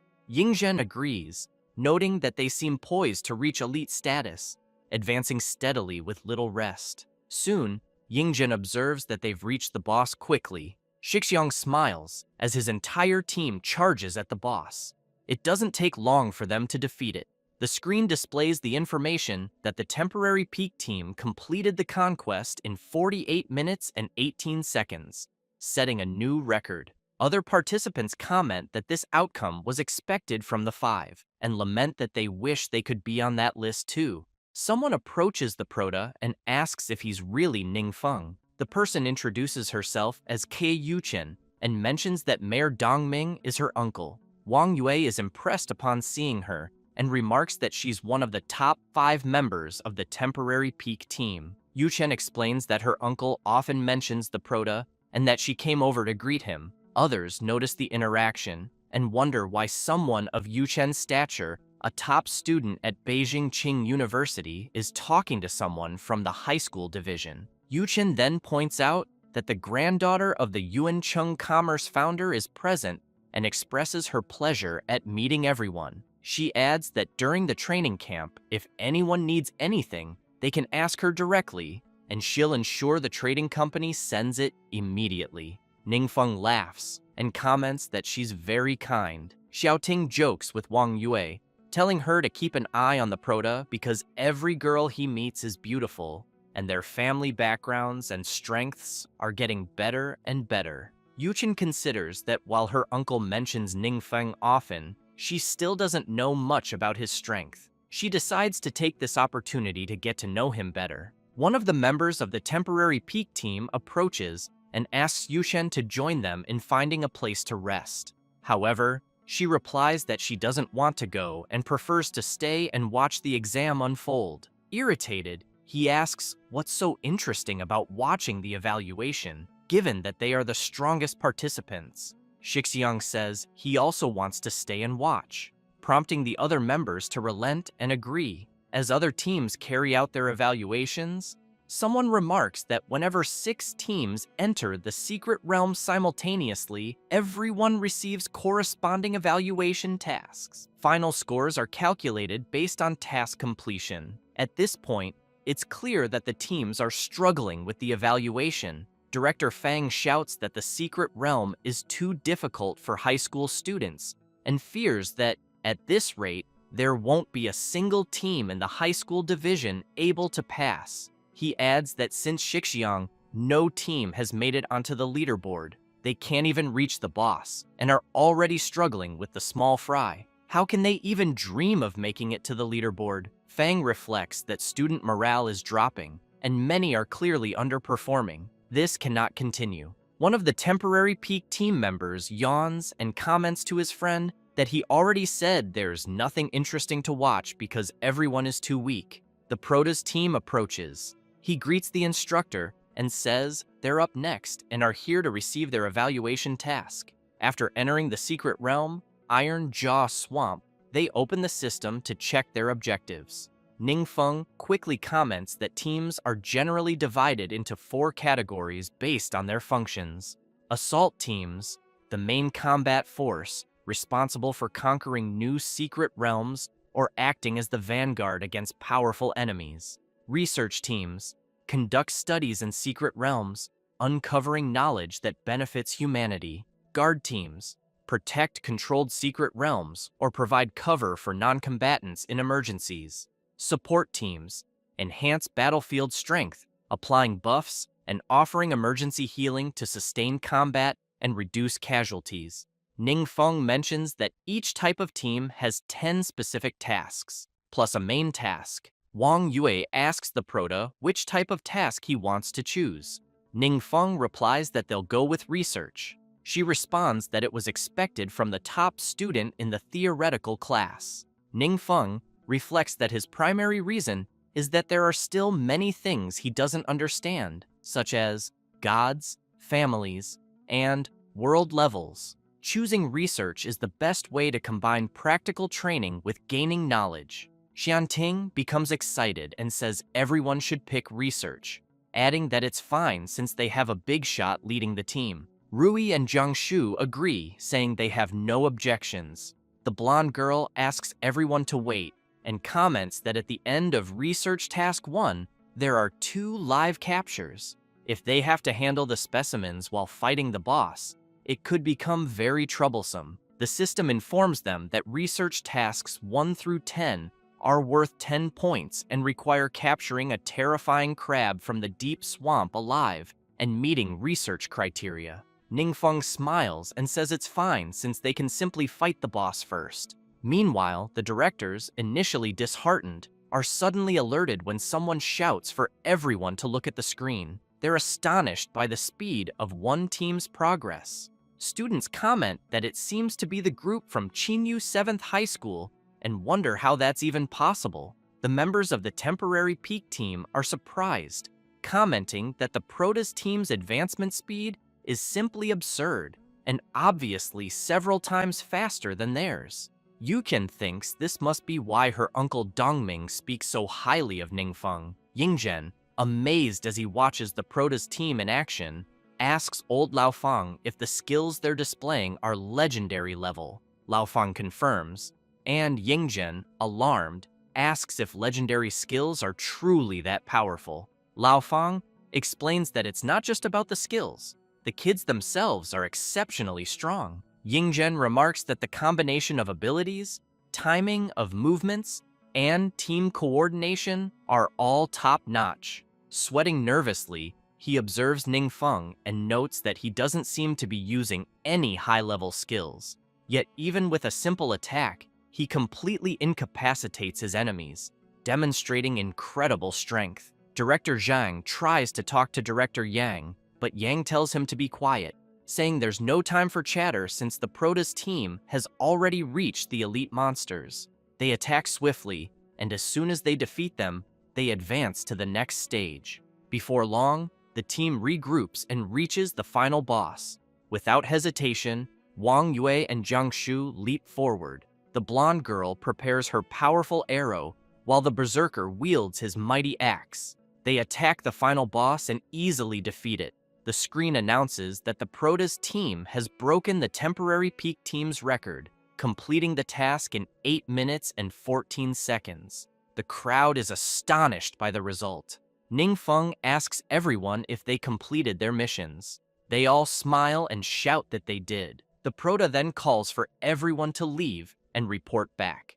Upon exiting, they find everyone else waiting for them and are confused. Chang Mutyu starts clapping, followed by Yunzhou and his friend. Soon, everyone is applauding and cheering for them. Mutyu comments that they're good people and get along well at school. Yunzhou tries to be friendly and tells the crowd that when someone was bad-mouthing Ningfeng online, he argued with every one of them. He adds that he can't stand injustice and hates even more when people resort to dirty tricks behind others' backs. The organizers, seeing this, laugh and remark that the students' morale has skyrocketed. They observe that this is the charm of the strong, reminiscent of Yingzhen and Lao Feng in their prime. At that moment, the megaphone announces that the high school division evaluation has concluded. Students start shouting, saying the top 10 rankings are about to be announced, though they know there's little suspense. They figure that Chinyu School has already claimed half the spots, and with Shixiang included, only 4 spots remain. The organizers begin calling names: Shixiang, Yunzhou, Li Qi, and Chang Mutyu. The crowd is confused not to hear Ningfeng's name. Yunzhou asks the teacher if Ningfeng and the others weren't selected. The teacher explains that they don't take up the regular student slots. He reveals that the organizing committee decided to grant them the status of teaching assistants.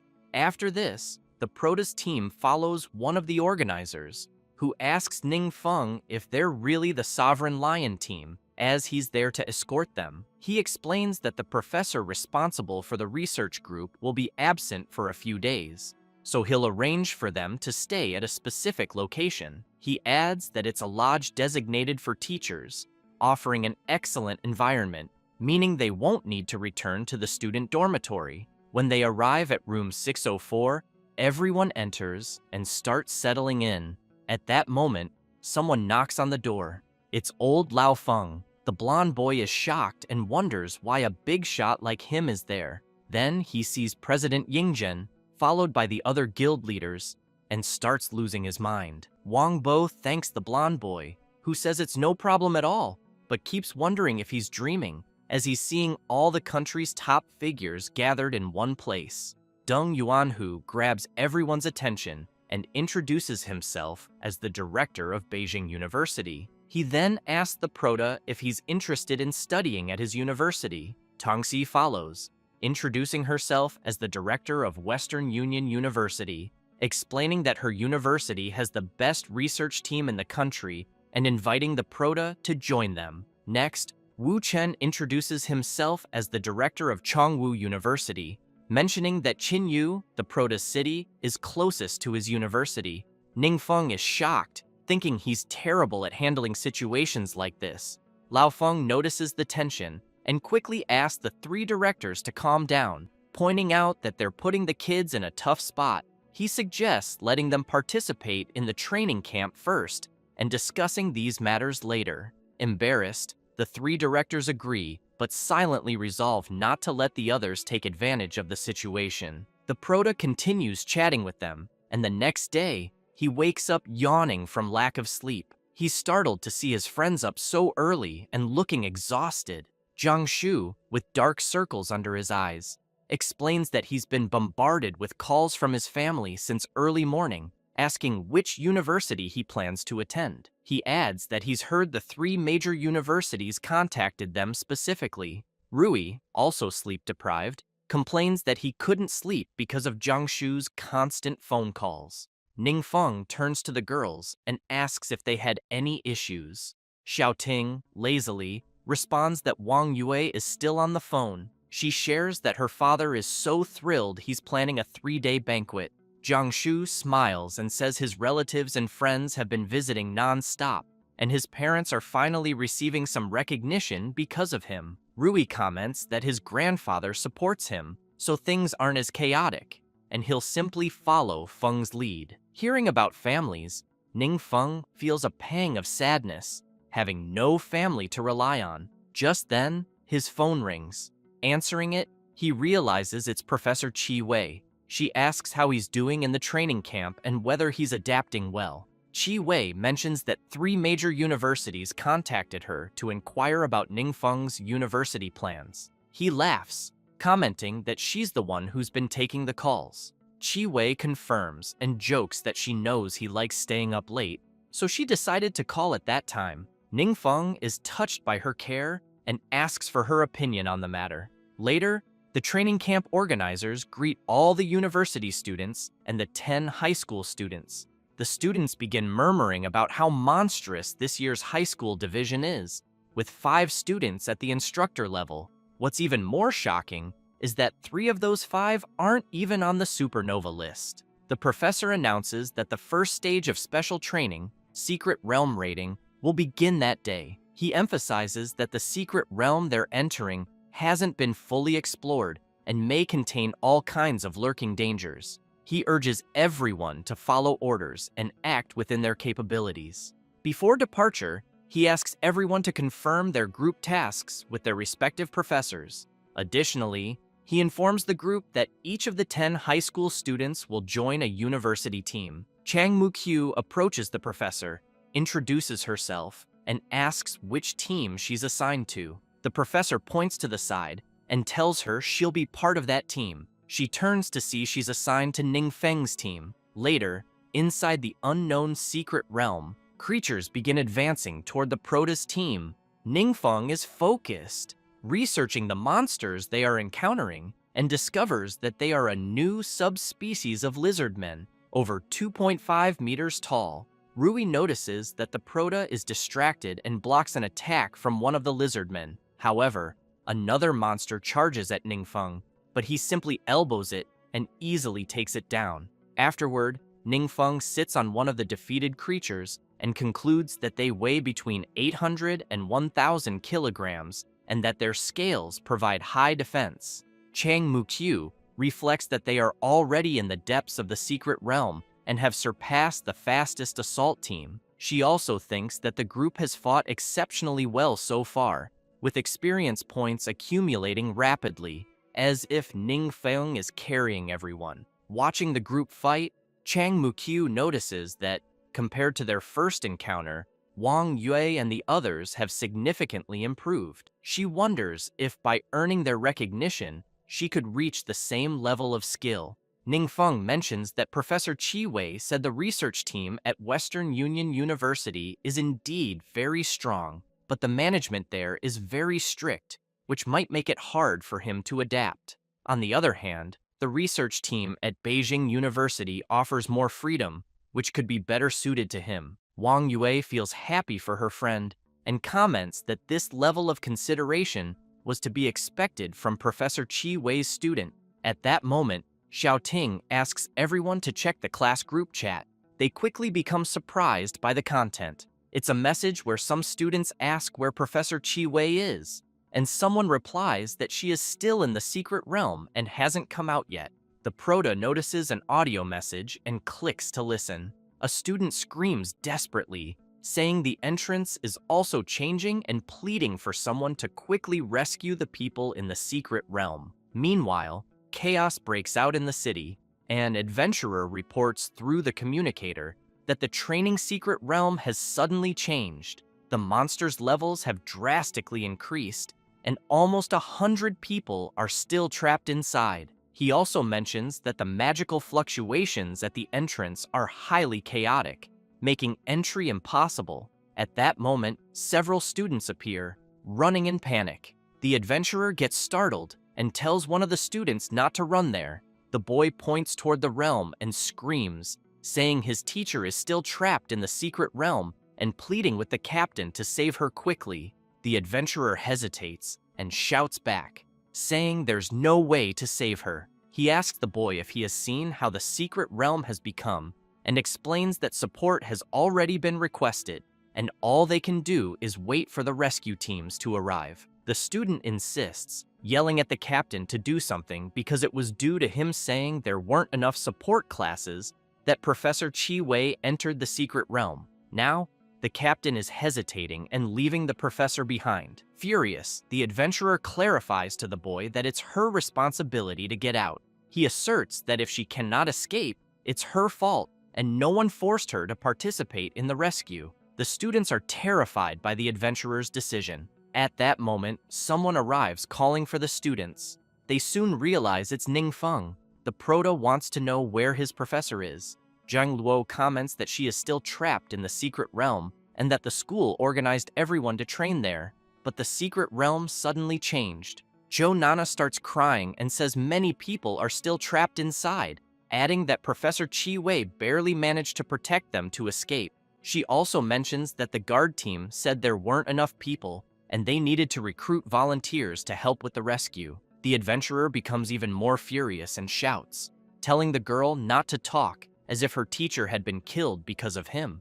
He keeps complaining. Furious, the proto wastes no time and smashes the adventurer's head to the ground. One of the guards sees this and immediately gets ready, asking Ningfeng what he is doing. However, a hand rests on the guard's shoulder, asking him not to move. It's Jiang Shu, who gives the guard a serious look.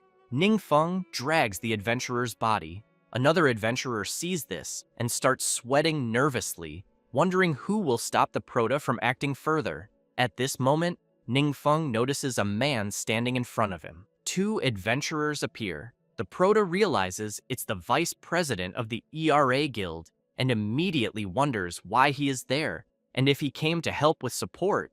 If so, that would be great, because someone has finally arrived to assist. The adventurer reports to Ningfeng that the students have been accommodated and fled. Then he asks how the situation is. The proto replies that it's still unclear. The adventurer asks if he needs more people, but the proto responds no, saying they can handle the situation themselves. The proto continues carrying the adventurer's unconscious body, and the vice president of the ERA Guild asks what's wrong with the man on the ground. Ningfeng explains that the man lying there came out of the secret realm and that they need him to show the way. As they reach the portal to the realm's entrance, the guards shout, saying they cannot enter because the secret realm is closed. Lu Ping immediately takes out his identification, introduces himself as the vice president of the ERA Guild, and declares that he has the authority to handle emergencies, asking them to cooperate. The guards are impressed and think Lu Ping is a powerful man from the 7 great guilds. The vice president quickly requests entry, and Ningfeng thinks that Lu Ping seems to be a highly respected person. So they head straight into the secret realm. Upon entering, they immediately receive notifications that their attributes have been reduced. The mage, alarmed, comments to her captain that they are under the domain effect. This is a positive or negative state that continuously takes effect within a fixed range and usually cannot be dispelled. Lu Ping mentions that he knows this secret realm and that it didn't have the domain effect before. Therefore, it must have appeared after the change. Looking at the proto, Lu Ping notices that he doesn't seem to be affected. However, Ningfeng concludes that his base attributes are high enough that, even under the domain effect, it won't be too serious. Nevertheless, he knows the others probably won't last long and hopes Professor Qi Wei is safe. The proto throws the man he was carrying onto the ground, and Lu Ping asks his partner to wake him so he can show them the way. The mage quickly uses her skill on the adventurer, who wakes up in a panic, screaming that the place where the others separated from him is far from the entrance, and that the path is filled with fierce monsters, making it impossible to cross.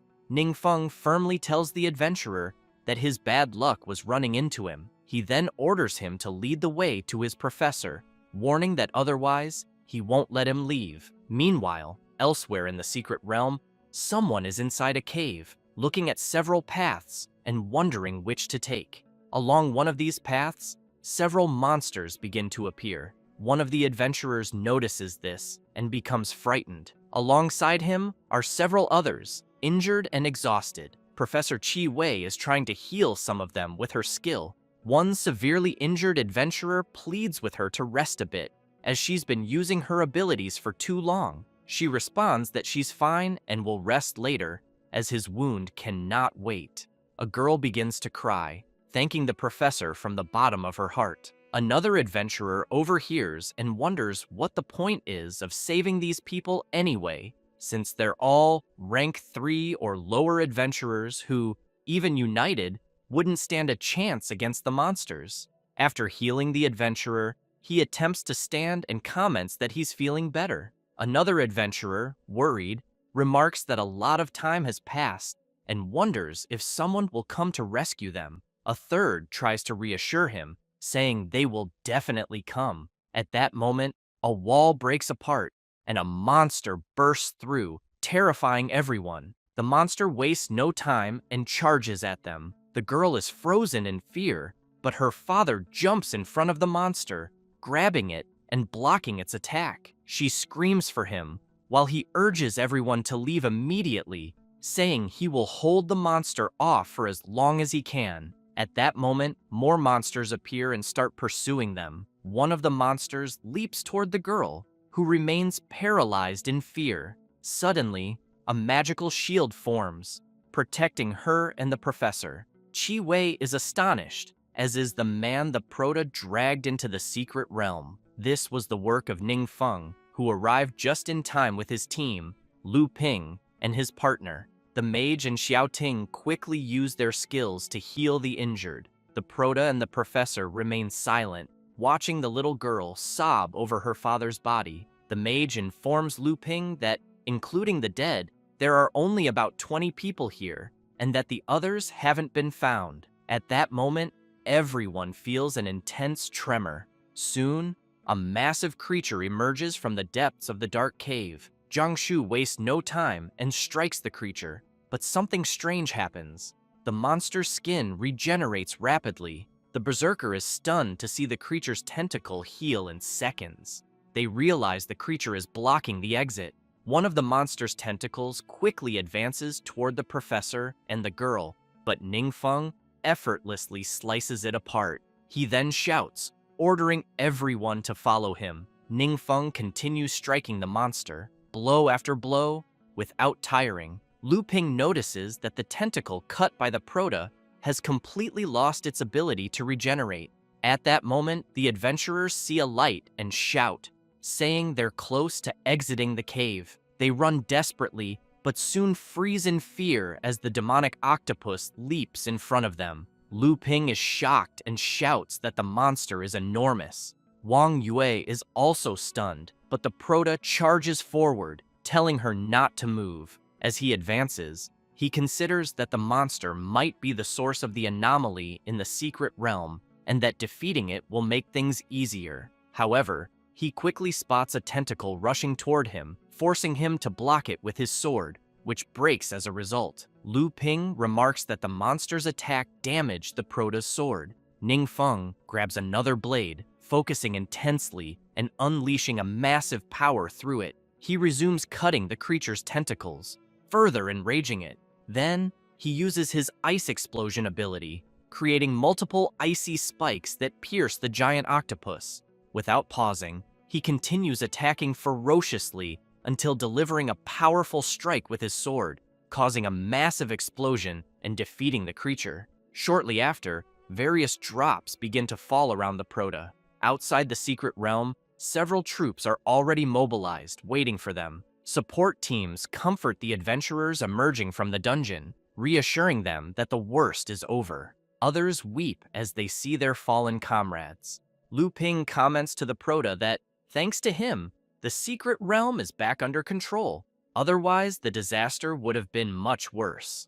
At that moment, Ning Feng notices something and sees his professor looking somber. He picks up one of the drops and offers it to her, asking her to accept it. It's a healing emblem, a legendary consumable item that permanently increases physical and mental attributes by 5 each, and boosts healing effects by 50%. Both she and Lu Ping are astounded by the item. The vice president of the ERA Guild shouts, asking if it's the legendary divine mark. Ning Feng explains that the monster dropped it.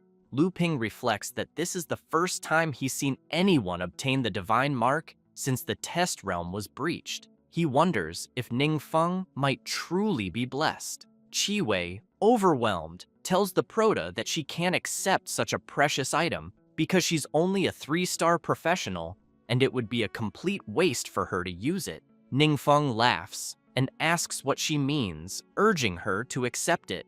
The professor then absorbs the item. The Proto thinks to himself that he'll need to arrange a special training session for the professor soon so she can develop more self-defense skills. However, he also knows that the training field strictly prohibits licenses and that it'll take over 2 months to complete the program. He then asks Professor Lu Ping if he can take an afternoon off during the weekend. The professor quickly agrees, adding that if the Proto wants to rest, he can take a few extra days off as well. Ningfeng chuckles, saying that won't be necessary, but notes that despite everyone calling Professor Lu Ping a smiling tiger and irrational, he's not so hard to talk to. The professor turns and says there are just a few more details to wrap up before they can leave. At that moment, a crowd approaches, eager to know which one of them defeated the giant monster. Lu Ping smiles and points to the Proto, saying it was him.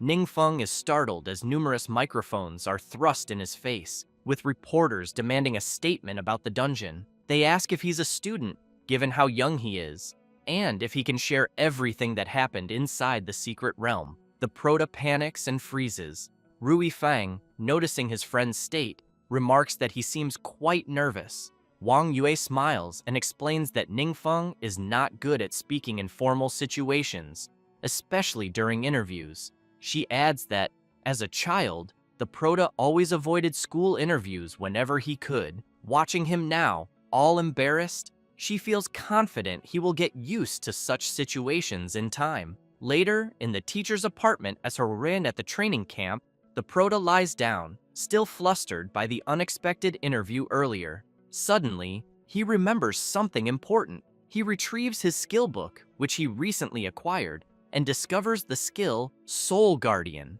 allowing the user to block a fatal attack. However, the skill has a very long cooldown. Ningfeng is thrilled with the skill, knowing it could save lives, but he wonders what kind of forbidden spell it could evolve into. He then absorbs another skill, this time a passive one called Immortal Catastrophe, which grants him 1 resurrection opportunity for every 1 million faith power points accumulated. Currently, he has 4,243 faith power points out of a maximum of 2 million. For each world level he advances, the maximum faith power he can store increases by an additional 1,000,000 points. He finds this intriguing and speculates that it might be something inherited by gods from their vassals. However, he knows the ability to resurrect will be crucial for him. He also knows how to improve his world level, but still needs to figure out how to gather faith power. Finally,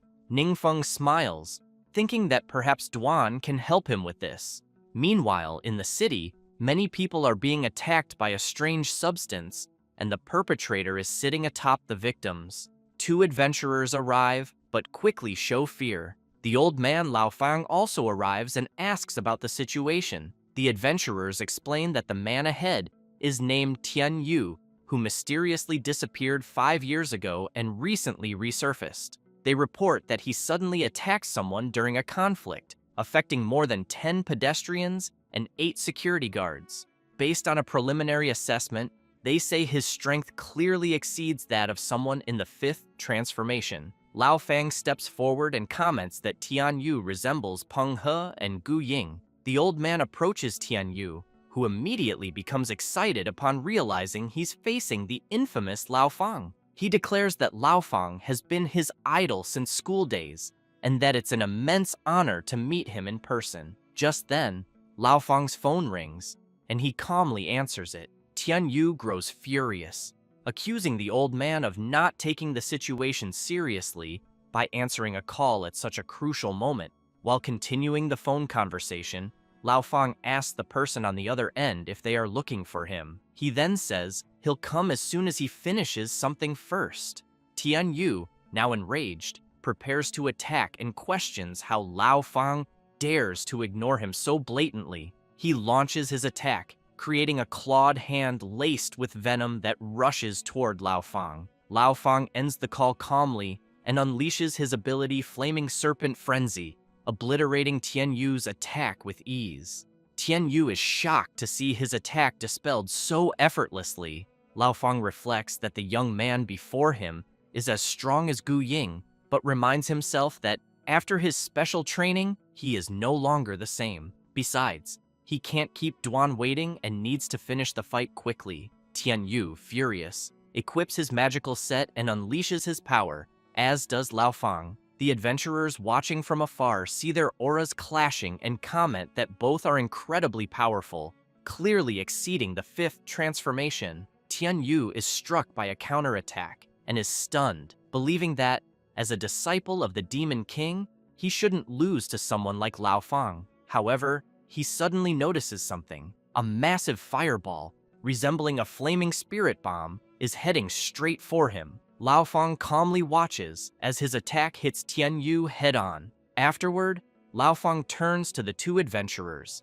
comments that he has something else to attend to first, and bids them farewell. Later, at the base, he meets with Duan, and they begin to talk. After Duan shares his intentions about the potions, Lao Fang is surprised and asks if Duan is truly willing to make the formulas for all high-level potions public. Duan confirms this, explaining that his master's words were clear. He wants to make the formulas for all high-level potions public and, if possible, leave the matter under the responsibility of the Adventurers Guild. Lao Fang reflects that the world is in a critical state, with dungeon danger levels constantly rising, while adventurers' strength lags behind. At the same time, to improve their skills, adventurers need to conquer even more dangerous dungeons, creating a seemingly unsolvable deadlock. The old man thinks that high-level potions are so important that they could completely change the existing energy system, becoming a crucial strategic resource. He also considers that the mysterious Grand Master must have conducted a rigorous assessment before entrusting them with this matter. With this in mind, Lao Fang thanks Duan for his trust and remarks that what he just said carries significant weight for the Adventurers Guild. He then asks Duan if there are any other requirements related to this matter. Duan replies that his master only mentioned what he had said and, as far as he knows, there are no other conditions. Lao Fang becomes enthusiastic and emphasizes that, focusing solely on contributions rather than benefits, this demonstrates the mindset of a truly great person. To him, in the eyes of the mysterious Grand Master, empowering more people is more important than anything else. Duan reflects on his master and tells the old man that this is precisely what his master believes. That's why he deeply admires him, because even when something seems insignificant, it always ends up becoming a heroic act that saves many lives. Lao Fang notes that, while the master is noble and selfless, one cannot take advantage of his kindness. He adds that he will report what they discuss to their partners later and develop an appropriate plan to avoid placing the entire burden on the master. Later, at the Blue Blade Guild, an adventurer reports to Shiyu that high-level experience potions and memory-erasing potions have been found for sale on the black market.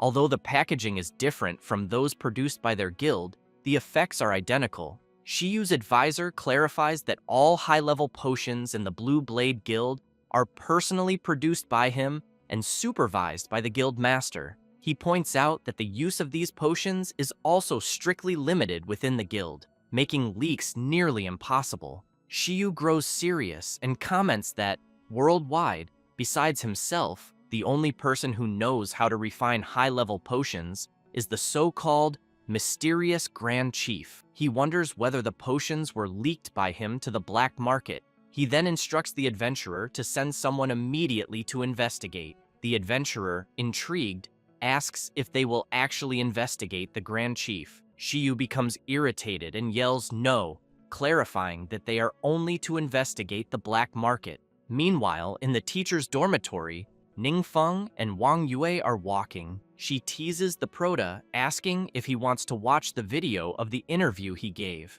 Embarrassed, he replies that he doesn't need to. The blonde shows him the comments and remarks that the interview wasn't so bad after all. As many viewers praised him, Ningfeng sees that several people were asking if he needs a spokesperson, and that, to them, someone who can fight and save lives is a true hero. However, the Prota notices that his faith power has recently been growing rapidly and suspects it might be related to the interview videos.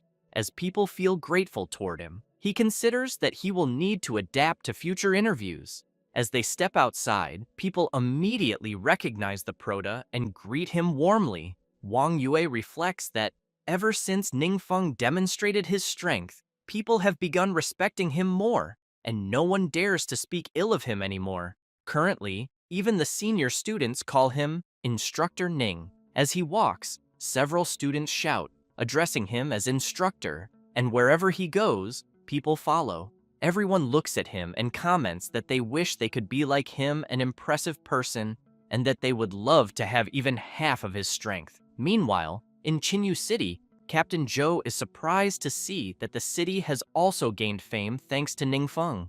Mayor Zhang takes a deep breath, visibly sweating.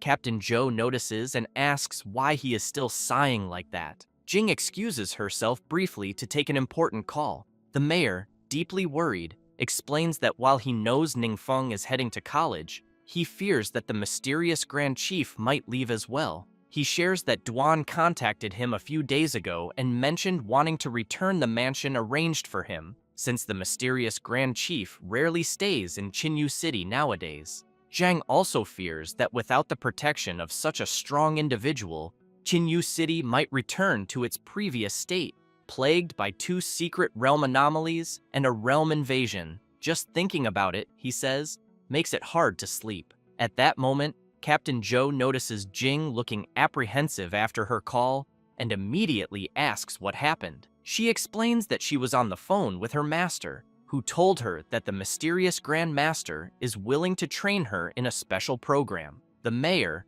thrilled, shouts to Jing, saying they will be counting on her from now on. Zhou jokes that dinner will be on her tonight and asks her to take care of him in the future. Embarrassed, Jing asks what on earth they're talking about. In a meeting, the old man Laofang shares what the mysterious Grand Master has revealed. Everyone is astonished and asks if the old man is serious. He confirms, explaining that the mysterious Grand Chief is willing to make the formulas for high-level potions available to the entire country. Laofang then clarifies that he plans to propose to the higher-ups the establishment of an alchemy workshop in the country's name to collaborate with the mysterious master. Shuyi reflects that, since only the Blue Blade Guild currently holds the formulas, this puts enormous pressure on them. He concludes that if the country can produce high-level potions, both the price and quantity could be regulated, which would be great news for everyone. Shuyi hopes it turns out that way. He then points out that, while he unconditionally supports the production of these potions, he wants to know if there's a possibility that the master's motives might not be as noble as they seem. Yingzhen, confused, asks Shuyi to clarify. Shuyi explains that the high-level potions found on the black market have effects identical to those of the Blue Blade Guild, differing only in their packaging. He emphasizes that he has meticulously checked, and no potions are missing from the guild. Regarding potions consigned to the auction house, the quantity is small, and all were released with tracking spells, with no cases of resale identified on the black market. He then shouts, demanding to know where these potions are coming from. Shuyi also reminds everyone that, on the day they completed the trial realm, young Duan mentioned that the mysterious Grand Master already knew the formulas for high-level potions. At that point, Mr. Arca remarks that a vast underground trade network, like the black market, always operates outside the law, and many shady deals take place there. He fears that these high-level potions may have already fallen into dangerous hands without their knowledge. Whether or not this was the mysterious Grand Master's intention, he says, it is effectively aiding the enemy. Laofang acknowledges that such a possibility exists and states that he will send someone to investigate immediately. However, he notes that Jing needs to complete her special training first, and will only be sent afterward. Additionally, it will be necessary to inform the mysterious Grand Master. Arca, intrigued by the situation, remarks that he has previously stated that it is absurd for a powerful individual to act entirely according to their own interests without any restrictions. He makes it clear that, regardless of how Director Lao Fang handles this, the Endless Guild will also send people to cooperate with the Blue Blade Guild in the investigation. He emphasizes that if it is discovered that these high-level potions are indeed connected to the mysterious Grand Chief, he expects Director Lao Fang to handle the matter impartially and refrain from saying things like, "I'll do whatever I want." Lao Fang assures Arca not to worry and declares that if it is confirmed that the case is related to the mysterious Grand Chief, he will take full responsibility. Meanwhile, within a certain secret realm, the Prota's team is gathered. Xiao Tian comments that his brother is extremely strict about potion management and that all received and dispatched potions are meticulously recorded. He asserts that no anomalies or leaks have been detected. Rui Fang adds that the potions from his family are managed by him and his grandfather, and they frequently review everything together to prevent mistakes. Ning Feng, concerned, reflects that he never gave much importance to potions and didn't expect everyone else to value them so highly. However, he acknowledges that thanks to such diligence, it's possible to confirm the whereabouts of the potions. Ning Feng then remarks to the group that since the potions neither belong to them nor to the Blue Blade Guild, he wants to understand how they ended up on the black market. He wonders aloud whether there might be other people who know the formulas for these potions. Meanwhile, in the black market, people are conversing and conducting business while someone lurks nearby. A hooded man comments that he never expected the 7 great guilds to send investigators over a single potion vial. He tells them not to worry, as he knows that the people from that lower world have no awareness of their existence, having tested it in front of them himself. Then, surprised, he remarks that apparently another guest has arrived to buy a potion. The mage comments that this place is truly cursed and extremely difficult to find. The bald warrior tells his master that the mage and the swordsman are there to buy some high-level experience potions. However, the mage makes it clear that they are not there to purchase potions, but rather to investigate a certain someone. She then explains that about a week ago, a young assassin dressed in white came there to buy potions from the hooded man and never returned. She then asks the mysterious person if he knows where this assassin ended up. One of the henchmen tells his master that it seems these people have come to cause trouble. At that moment, the hooded man reveals himself and without hesitation launches his tentacles, capturing both the swordsman and the mage by the mouth. He then pulls them closer and pierces them with a paralyzing substance, rendering them unconscious instantly. The bald man, frightened, immediately apologizes to his master and says that those people deceived him, as he truly believed they were there only to buy potions. The evil being tells the warrior not to worry and explains that he specifically chose that place to deal with such situations since disappearances in the black market rarely attract attention. Then, the demon throws the adventurers to the ground and orders his henchmen to take them downstairs. In the underground level, several adventurers' bodies can be seen being stored in a certain retention substance. The bald man throws the adventurers' bodies on the ground, while the demon lord comments that the current number of individuals is sufficient. He then tells everyone to rest for a while, as when the next batch of warriors awakens, they will initiate a new plan. He continues by saying that, back then, they became the new masters of the world. The demon lord releases his power and warns his subordinates that he cannot stay outside for long, so he must return at that moment. Saying this, he flies away at full speed and soon reaches a mansion where he possesses one of the elders of the Blue Sharp Guild, who immediately displays a sinister smile. A few days later, the Prota is talking to Duan over the phone and asks him about any leads he has found. While lurking in the black market, Duan reports that several individuals received high-level potions from that market, but the sellers have since disappeared. He suspects they may have been informed about something and thus went into hiding. The Prota says it's fine and asks his friend to just keep him updated with any new information. Dwan thinks that he can't even handle such a small task and feels ashamed to continue following his master. At that moment, he notices that Jing is calling. Answering the call, he asks if she has discovered anything on her end. As she walks through the crowd, Jing comments that she has not yet managed to uncover anything. Meanwhile, in a certain hideout, the bodies left behind by the Demon Lord begin to manifest. Soon, they raise their arms and stand up, forming a group of possessed adventurers. The next day, at school, the Prota's class is gathered, eating during the break. One of the students, very surprised, thinks that Assistant Ning Feng has a very powerful presence and a personality free of arrogance. He realizes that after spending a few days together, everyone has become more familiar with one another. The Prota, while observing the people around him, keeps in mind that the place is filled with the country's finest young talents. Since his goal is to achieve world-class status and harness the power of faith, he knows he must secure their full support. At that moment, a girl asks the Prota if he has ever considered joining a guild and whether someone as exceptional as him has already received many invitations. Feng smiles and makes it clear that, for now, he has no plans to join any guild. Taking advantage of the girl's question, an adventurer quickly asks the Prota if he is planning to create his own guild or if the Sovereign Lion Guild is already part of his.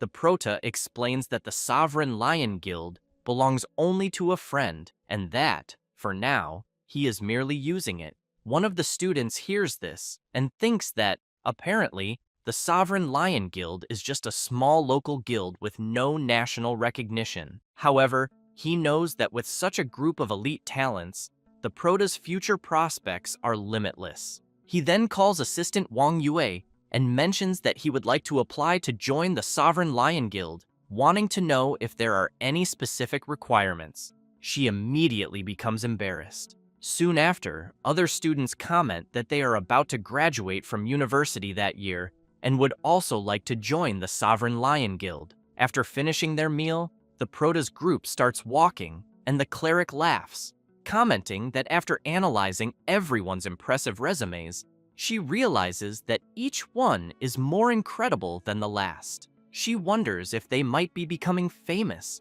just like the 7 great guilds. Yue, still embarrassed, comments that what was supposed to be a simple, ordinary lunch somehow turned into a recruitment event. Ning Feng and Rui Feng laugh about it. The Prota then thinks that he had planned to scout for promising talents at the training camp, but the results have far exceeded his expectations. With Zhao Cheng out of the picture, Wang Yue now has full control of the guild, which could easily become his reserve guild. He also reflects that Zhao Cheng's disappearance is just his bad luck. Moreover, he recalls that first, Zhao Cheng's father was involved with Peng He and Gu Ying, and during the investigation, the authorities found an evil ritual altar in the homes of Zhao Cheng and his followers.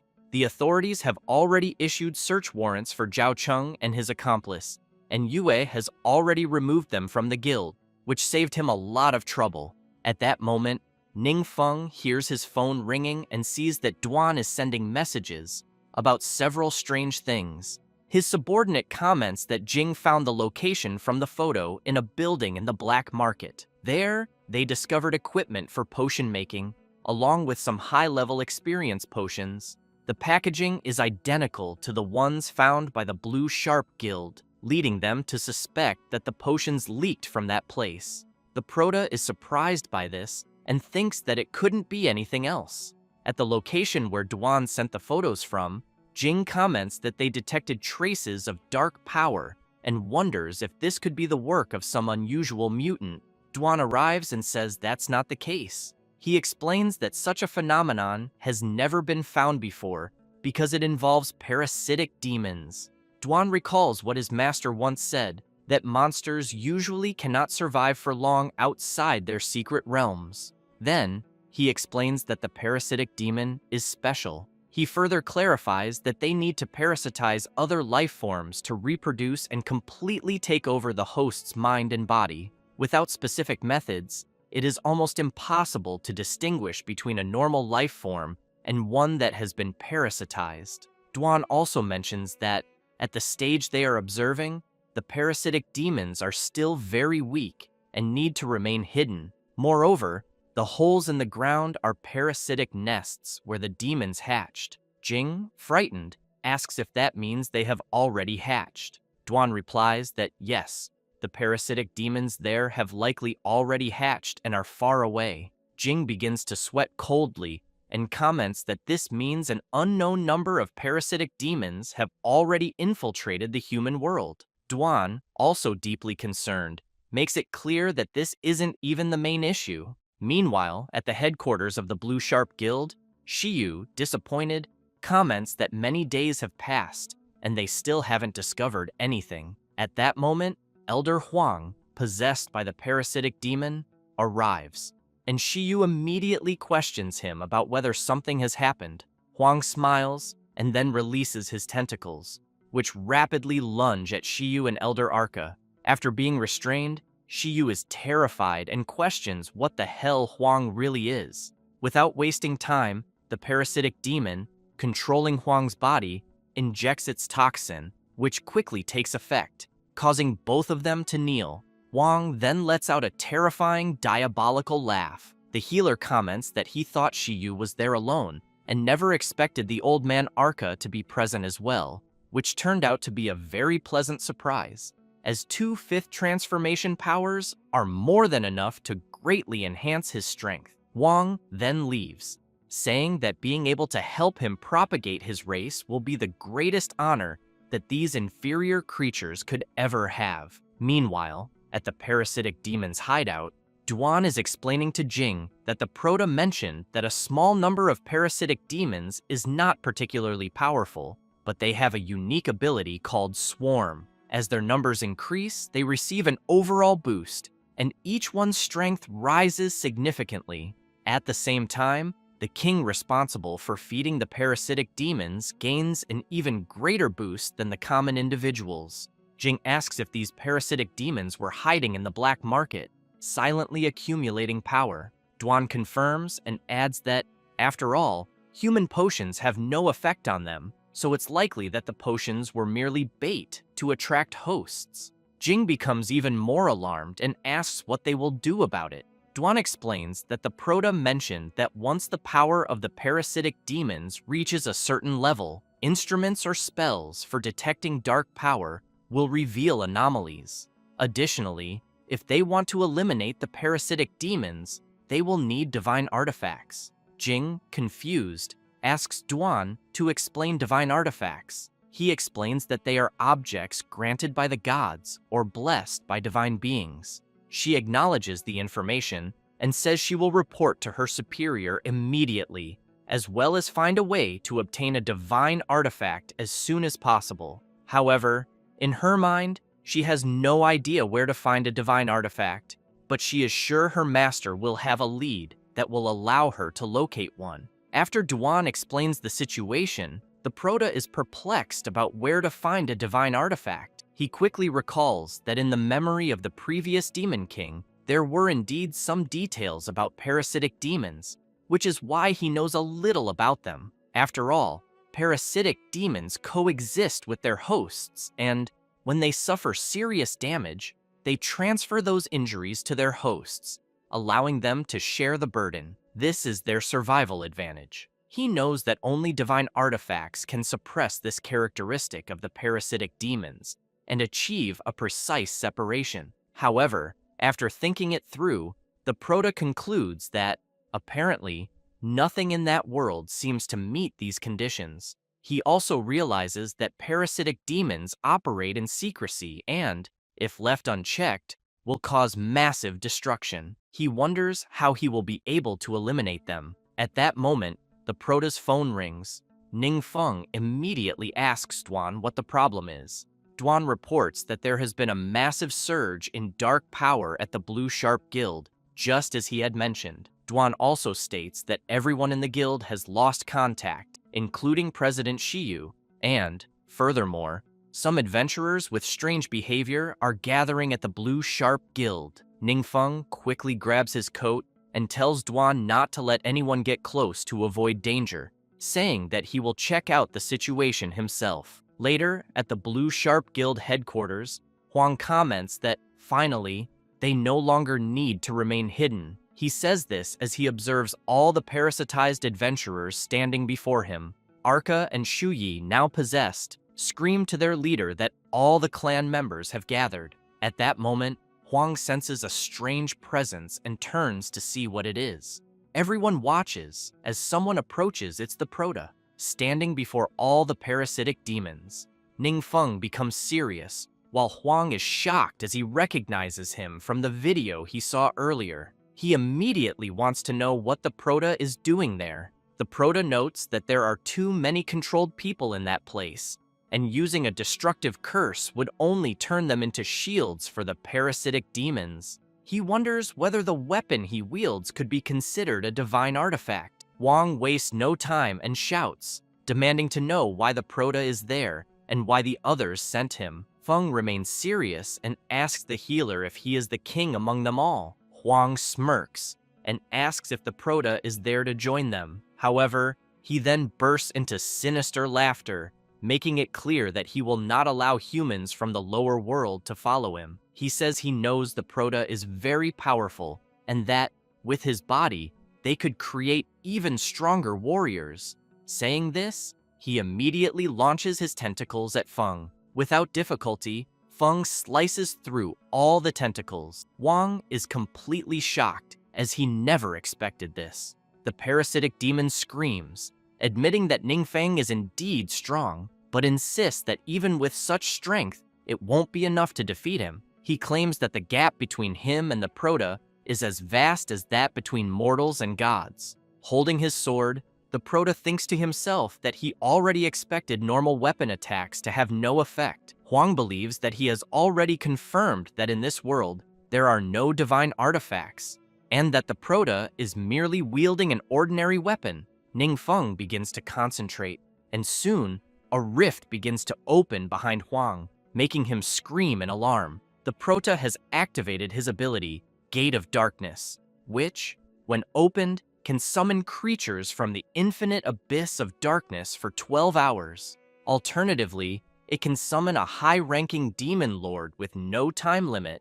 Huang lets out a sinister laugh and comments that it's no wonder the Prota possesses such extraordinary strength. Yet even so, he remains just a lackey of some demon lord. As he observes the Gate of Darkness opening, Huang taunts that the Prota feels he cannot win and is therefore summoning his master to save his skin. With a terrifying expression, he makes it clear that when a superior being forcibly enters a lower world, its power is significantly reduced, and that unless the evil god descends personally, he is invincible in that lower world. Ningfeng considers that a so-called high-ranking demon lord is essentially a trusted subordinate of the evil god, and that they often carry treasures granted by that deity, which are particularly effective against parasitic demons. He is curious to see what kind of creature will emerge, hoping that it won't be something too extreme. At that moment, terrifying red eyes begin to emerge from the fissure of the Gate of Darkness.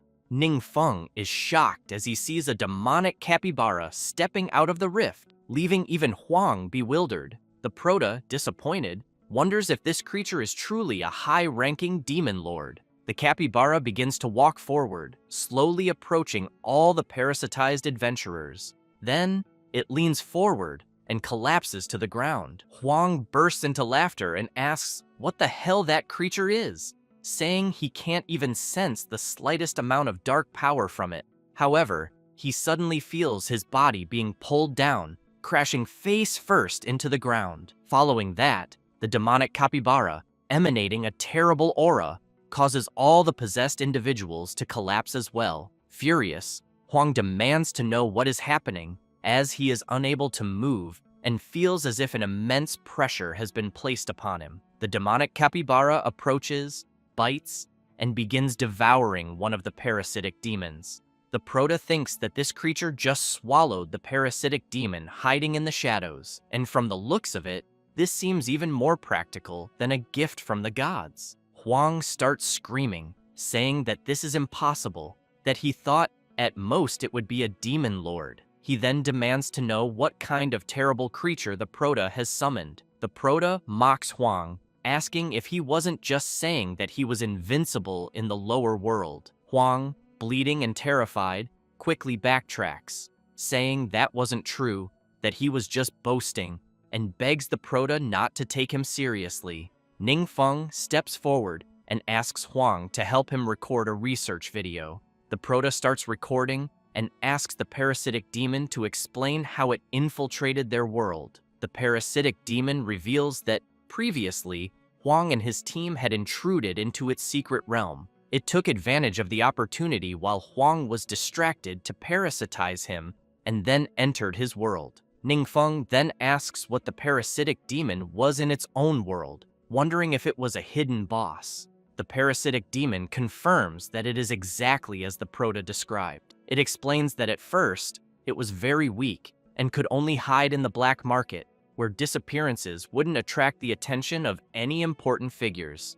However, as its power grew, it was able to skip the incubation stage and directly control humans through larvae, which is why it dared to target the Blue Sharp Guild. Later, the Proto sends the video to the guild leaders' assembly, where they watch the full recording. Yingzhen quickly comments that, since they don't have the necessary security measures, they cannot confine or preserve the parasitic demon. He fears they will have to rely on Ningfeng to handle the matter. And though it is difficult to admit, as a lower world, they are completely powerless against such monsters that continue to emerge. Yanchuan remarks that if Ningfeng hadn't intervened, the Blue Sharp Guild would have been completely destroyed. Wang Bo, visibly shaken, adds that not only that, but even the 7 great guilds, or possibly the entire world, would have been doomed, and there would have been nothing they could do to stop it.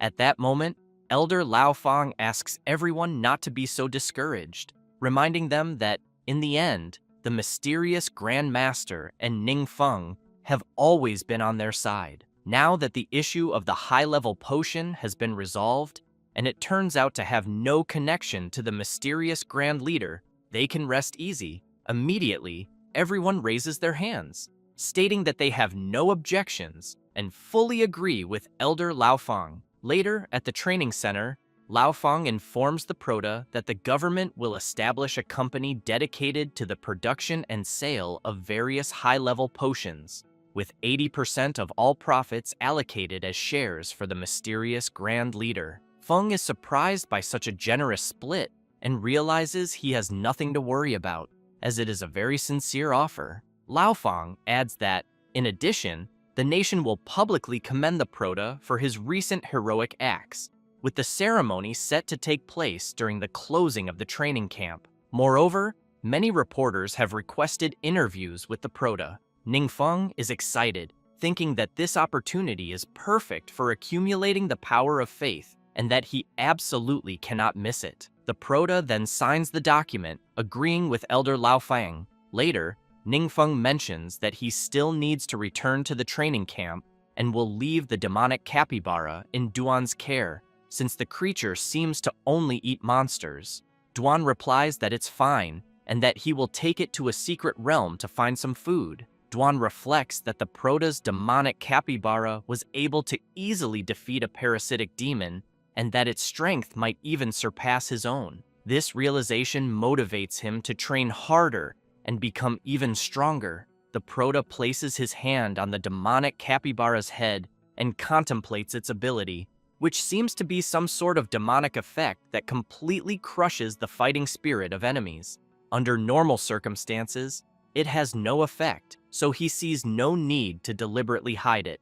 At that moment, the creature notices something on the Proto and begins sniffing the pendant he is wearing. Ningfeng notices this and thinks that the small creature seems to always be sniffing the pendant left by Hanin. He wonders if there could be some connection between them. While petting it, Ningfeng comments that since the creature is always so slow and lazy, he will call it Momo, meaning slow, Later, at the training camp, in the teacher's dormitory, the Prota is with his friends. Suddenly, he hears someone asking where the great hero is. Turning around, he sees a child approaching him. The girl immediately questions whether he is truly the great hero Ning Feng. He feels a bit confused about being called a hero. Rui Fang laughs and greets the girl, calling her Professor Ji. She looks surprised and says it's been a while since she last saw the grandson of old Lao Feng. Ning Feng and Jiang Shu are surprised to hear Rui Fang call the girl a professor. Rui Fang explains that Xie Yan is a distinguished guest professor at Peking University and an honorary advisor to the 7 great guilds. She was also a colleague of his father in the past. Many of today's theories and technologies regarding secret realms are based on her research. The Prota is quite impressed and comments that this is truly remarkable. Xie Yan clarifies that if they are talking about something impressive, Ning Feng is the one who truly deserves that title for having saved so many people. She also explains that she was conducting research in a secret realm, couldn't return in time, and only just arrived at the training camp the previous night. Having already heard about the Prota's heroic deeds, she rushed over to see what the great hero is really like. Ning Feng, feeling embarrassed, comments that she flatters him too much. At the same time, he recalls having seen her name in the camp's presentation. He remembers that Xie Yan is the head of his research group and had assumed she would be an elderly professor. However, he never expected her to have such an enthusiastic personality. Xie Yan takes the Prota's hand and asks if he has already had breakfast, immediately inviting him to join them. She then presents the food and explains that all the dishes are delicious delicacies she personally prepared using monster materials. After trying the food, everyone comments that it is truly delicious and that they didn't expect it to taste so good. Jiang Shu is surprised, noting that Professor Li didn't wake them up that day. Rui Fang is also curious, as the professor usually wakes up much earlier. Meanwhile, Professor Li looks exhausted, thinking that as soon as Professor Xie Yan returned, she put them to work all night. However, he knows that she deliberately didn't summon the Prota and his friends, claiming that Ning Feng deserves proper rest since he is a hero. Thinking about the Prota, Professor Li concludes that the treatment between them is absolutely unfair. Xie Yan, laughing, comments that she watched the evaluation exam video and praises the Prota's performance, saying it was perfect for someone his age. Yue tells the professor that she might not know this, but Ning Feng is the best student in their class and has always been #1 in theoretical performance. Xie Yan approaches the Prota and comments that it has been a long time since she has seen someone with such a solid theoretical foundation who also knows how to fight. Coincidentally, she brought some special items from the secret realm and tells him he can take a look. The Prota is surprised and asks what she means by special items. Later, they arrive at the research lab, where Professor Li is working. Xie Yan asks the Prota if it's his first time in a research laboratory, and then apologizes for the mess, explaining that it is just a temporary facility. The professors there are immediately surprised to see Xie Yan, but she asks them to continue their work and explains that she is just showing the place to the Prota and his friends. Li is shocked and thinks that the Prota's group clearly consists of just a few teaching assistants, yet they are receiving attention from the higher-ups. As Professor Li handles some crystals, everyone gathers around him, making him feel a bit uncomfortable. Then, the Prota's pendant begins to glow, and he quickly notices a faint energy fluctuation coming from Hanin's pendant, questioning what could have influenced it. Xie Yan turns around and asks the Prota to take a close look at the crystals, asking what he thinks they are. Ning Feng, surprised, examines them and says that, judging by the repaired sections on the side, they appear to be fragments of something made by humans, possibly pieces of a wall or sculpture. Xie Yan confirms and explains that, based on previous discoveries, secret realms normally contain only their own ecosystems or monster civilizations. However, she emphasizes that this particular secret realm appears to hold traces of a lost civilization, Feng, even more intrigued, asks the professor to explain further. She reveals that the pieces he is looking at were found in the Valley of the Secret Realm, but because the monsters there are extremely powerful, they have been unable to venture too far and could only bring back those fragments. However, she suspects that an entire buried city may lie within the valley. Ning Feng begins to wonder if Professor Jie Yan has discovered the world where Hanan once lived and what the chances of that could be. The Proto points to the items and asks the professor if he can take a closer look. She grants him permission. As he picks up one of the items and analyzes it, the Proto senses energy fluctuations coming from the crystal in his hand, and Hanan's pendant seems to be absorbing its essence. He immediately wonders if there is truly a connection between them. Si Yan then asks the Proto what he thinks. He replies that it is still difficult to say, but suggests that they will need to explore the secret realm themselves to uncover more information. She agrees and says she will make the necessary arrangements immediately. Sometime later, inside the secret realm, Jie Yan introduces her research team, stating that they will fully cooperate with the Proto and his friends while they are there. The researchers quickly become excited and express that it is a great honor to meet Ning Feng, making it clear that if he needs anything, all he has to do is ask. Rui Feng observes that Professor Shi's team consists of top-tier academics, the kind of people who would be professors at any university. Seeing them show such respect for someone is rare, making her wonder how the Proto managed to gain their recognition so effortlessly. Chang Mukyu, feeling a bit uncertain, questions whether he is truly qualified to participate in such an important project. Wang Yue reassures her friend that they are all part of the same team, so it is only natural that they will work together. Suddenly, Ziyan shouts for everyone to move forward. As they enter deeper into the secret realm and begin analyzing the environment, something starts moving toward them at incredible speed. Out of nowhere, a giant assassin worm bursts from the ground. Si Yan is startled, but the berserker swiftly slices the creature in half with ease. The Proto calmly tells the professor not to worry and urges everyone to keep moving forward. Jie Yan's team is shocked to see that the terrifying assassin worm was defeated with a single blow. Meanwhile, Zhang Shu, standing near the hole where the worm emerged, calls out to Professor Ji and comments that he has found something. Inside the hole, they can see constructed structures. Quickly, everyone descends to investigate. Ziyan observes the ruins and comments that they appear to be traces left behind by a lost civilization. She then questions whether the original inhabitants may have been exterminated by the monsters that now occupy the area. Ning Feng considers Jie Yan's hypothesis plausible, recalling that the Judgment Secret Realm, once managed by the Blue Sharp Guild, was originally a world with its own civilization. At that moment, the Proto's pendant begins reacting again. Turning around, he notices another crystal nearby. Ning Feng realizes that it is another fragment similar to the previous one, and that it generates magical fluctuations whenever it is near Hanan's pendant. Once again, he wonders if more fragments like these could be hidden deep within the ruins. Suddenly, someone informs Professor Jie Yan that they have detected a strong fluctuation of dark power ahead. Upon arriving at the source of the fluctuation,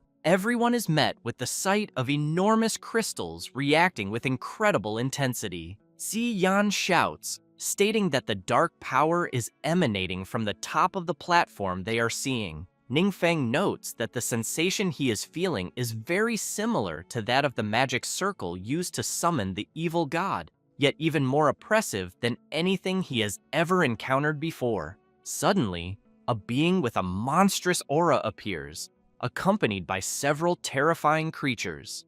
The demon lets out a roar, and immediately the goblin soldiers charge forward with full force. Zhang Shu tells Lao Fang's grandson that there are many monsters and that they are extremely fast, so they must be careful. Rui Fang responds that he understands and says they don't need to worry because they have the Proto covering the rear, so they can treat this as a test. The berserker and Lao Fang's grandson begin effortlessly destroying all the goblin soldiers, preventing them from advancing. The demon chief notices this and becomes furious. Meanwhile, near the battlefield, the teacher and her subordinates are walking through the terrain, and she comments that the monsters seem endless. Yan imagines that his subordinates must be under immense pressure and that this might be too much for them. Wang Yue tells the Proto that she wants to try killing the demon chief, who is watching the battle from the peak. Ningfeng replies that there's no problem and asks her to advance with the others, leaving the rest to him. Then, he unleashes his power and easily eliminates the creatures charging at him. The teacher's group, seeing this, is impressed and questions if what they are witnessing is real, as Assistant Ningfeng is managing to hold off the endless wave of monsters all by himself. While unleashing his power, the Proto thinks that letting Yue personally command the battle is simply perfect, because Chang Muqiu, Professor Qi, and Lan's sister have all undergone his special training, and their strength should not be underestimated. He also knows that even without his presence, the team will not suddenly fall into disorder. Meanwhile, the monsters around the Proto begin trembling with fear and hesitate to advance. Teacher Xi's team sees this and comments that even the monsters seem afraid to face the Proto. Yue and her team charge toward the demon chief, shouting that he is right ahead and telling everyone to pay attention to healing and fortification. However, the boss immediately uses his skill, obscuring Sandstorm, and starts creating a sand vortex. But then he notices an arrow coming at full speed in his direction. He fails to dodge and is brutally struck. A few minutes earlier, at the entrance to the secret realm, someone arrives and sees the dead assassin worm on the ground. They immediately comment that, apparently, there are more people inside the realm besides them, and that these people may have found the entrance. Then, someone shouts, ordering everyone to advance quickly and find these people before they discover the heart of the world. At that moment, a voice announces that a life signal has been detected at the exit ahead, possibly belonging to enemies, and instructs everyone to prepare for battle. The voice tries calling for the Proto, and something begins to happen in the secret realm. The mysterious voice comments that this is bad because the secret realm is being violated, and it is starting to reject them. Several magical circles begin appearing throughout the secret realm. Wang Yue is surprised and asks the Proto if he heard something, as it seemed like someone was speaking. Ningfeng replies that he didn't hear anything, but thinks that just moments ago, Hanyan's pendant was absorbing energy from the crystal, and he was completely focused on it. Yan tells Wang Yue that he also thinks he heard a voice, and that it seemed to be coming from the direction they just entered. However, he mentions that there are guards outside the secret realm and that no one should have been allowed to enter. Rui Fang asks the Proto if they should take a look at the situation. The Proto becomes serious and says they will all check together. After everyone gathers, the teacher crouches down and uses her ability, revealing several footprints on the ground. Yan explains that the footprints they are seeing do not belong to their group, and that, apparently, someone has indeed invaded the realm. However, he wants to know why the footprints disappear near the exit. Upon reaching a new area, Yan comments that the footprints first appeared in the region where they are now, and that the intruder may have entered through the hole created by the assassin worm or used some form of teleportation. Moreover, judging by the slain corpses there, it is highly likely that this was the work of the intruders. Later, after reporting to the leaders of the great guilds, they head to the secret realm. Yingzhen, analyzing the corpses, quickly concludes that the intruders' attacks were swift and clean, with no signs of prolonged battle, indicating that the invaders are exceptionally powerful. Additionally, even the items dropped by the monsters were left behind. Lao Fang becomes serious and comments that the intruders are extremely fast. He then explains that speedrun is a method for quickly clearing secret realms, involving the use of the most efficient combat techniques to eliminate monsters while collecting only the most important treasures, leaving everything else behind. He adds that this requires exceptional skill and coordination within the team. Wang Bu remarks that for a secret realm as difficult as the one they are in, he cannot imagine anyone other than Ningfang's team accomplishing such a feat. Jie Yan asks Wang Bu if the adventurers could be from another world. He looks confused and asks her to clarify. The teacher explains that, although this is just speculation, it might not be impossible, as relics from other worlds have already been discovered within the secret realm they are in. So there could be more worlds like theirs, or even higher-level worlds capable of traveling between each other. Ningfeng is intrigued by this hypothesis and thinks that Zi's words might be true, as he has at least seen a different world in the memories of the Demon Lord, and simply never considered that worlds could cross into each other. The Proto also comments that if the other party arrives with friendly intentions, or if it is just a brief encounter, that would be great. Jie Yan comments that if they have malicious intentions, then they will have to face new enemies in addition to the monsters that already exist. Furthermore, the teacher points out that the sudden disappearance of the intruders was suspicious, and that she has no idea what their goal was or whether they will return. Wang Bu becomes nervous and comments that, unfortunately, one problem is appearing after another. Yingzhen and Laofang exchange glances, and then approach Wang Yue, saying they would like to ask her opinion on something. Yingzhen asks if the Sovereign Lion Guild would be interested in replacing the Blue Sharp Guild as one of the 7 major guilds. Wang Yue is quite surprised by the request from the president of the Power Guild. He takes a deep breath and states that he is not ashamed to admit it, but he knows that due to the recent incident with the parasitic demons, both the Blue Sharp Guild and the New Era Guild have faced serious problems. The president of the New Era Guild is voluntarily resigning, so they have not yet officially appointed a new president. As for the Blue Sharp Guild, a large number of members are leaving, and they are already requesting the guild's demotion. Wang Yue feels awkward and says that she is just a high school student and that the Sovereign Lion Guild is only a small guild. Yingzhen comments that there is nothing for her to worry about, as they have already discussed the matter, and all the presidents of the great guilds are happy to welcome her. Yue then turns and sees the Proto giving her a smile. Then, Ningfeng tells her to make whatever decision feels right for her, and makes it clear that no matter what happens, he will always support her. The leaders understand that the Proto's promise alone is enough to solidify Miss Wang's position among the 7 great guilds, and that, given their relationship, issues such as being a high school student or having a small guild will simply not be a problem. Overjoyed, Wang Yue comments that she is willing to try and asks that if she does anything wrong, they guide her. The leaders laugh and tell her not to worry about that. Zhang Shu quietly comments to the cleric that he is confused, as he went on a mission in the secret realm and suddenly ended up becoming part of one of the 7 great guilds. Ningfeng smiles and thinks that his friend's entry into the 7 great guilds has also greatly advanced his power-building plan, and that, thinking about it, he feels a sense of accomplishment. At that moment, the Proto hears someone calling him Master. He is startled and confused about what it could be. He then turns to his friend and the others present and notices that no one else seems to react to the voice he heard. He wonders if he is the only one who can hear it echoing in his head.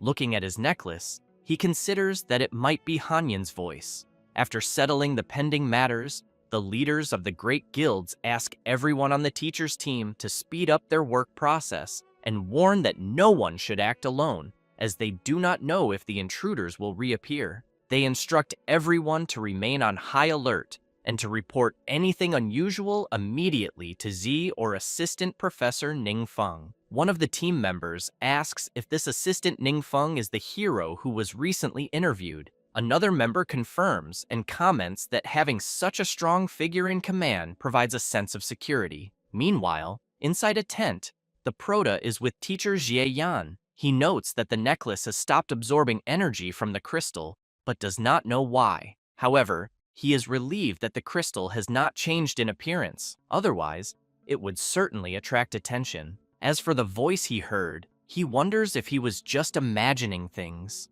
At that moment, the voice calls out to him again. In his thoughts, Ningfeng asks the voice if it is Hanyan. The voice responds affirmatively, calls the Proto Master, and says that it is truly Hanyan, adding that he is very happy to be able to speak with him again. The Proto asks the demon to calm down and explain what is happening. Hanyan says that he is not sure either, but it seems that he suddenly regained his consciousness. Ningfeng asks if this has anything to do with the necklace he left behind, which has been absorbing the energy of the crystal. Hanyan explains that the heart of the world is the core of a world, formed through the fusion of the universe's laws. Even if a world faces a calamity, as long as the heart of the world remains untouched, it will slowly restore itself. However, if the heart of the world is destroyed, the world will face complete obliteration. He continues explaining that the power within the heart of the world is actually the source of the gods' power. In the past, the gods used the heart of the world to revive their trusted followers. However, Hanyan then apologizes to the Proto, saying that his memory still seems incomplete and that, no matter how hard he tries, he simply cannot remember. The Proto smiles and tells Hanyan that it is fine, asking him to take all the time he needs to recover. However, he soon grows serious,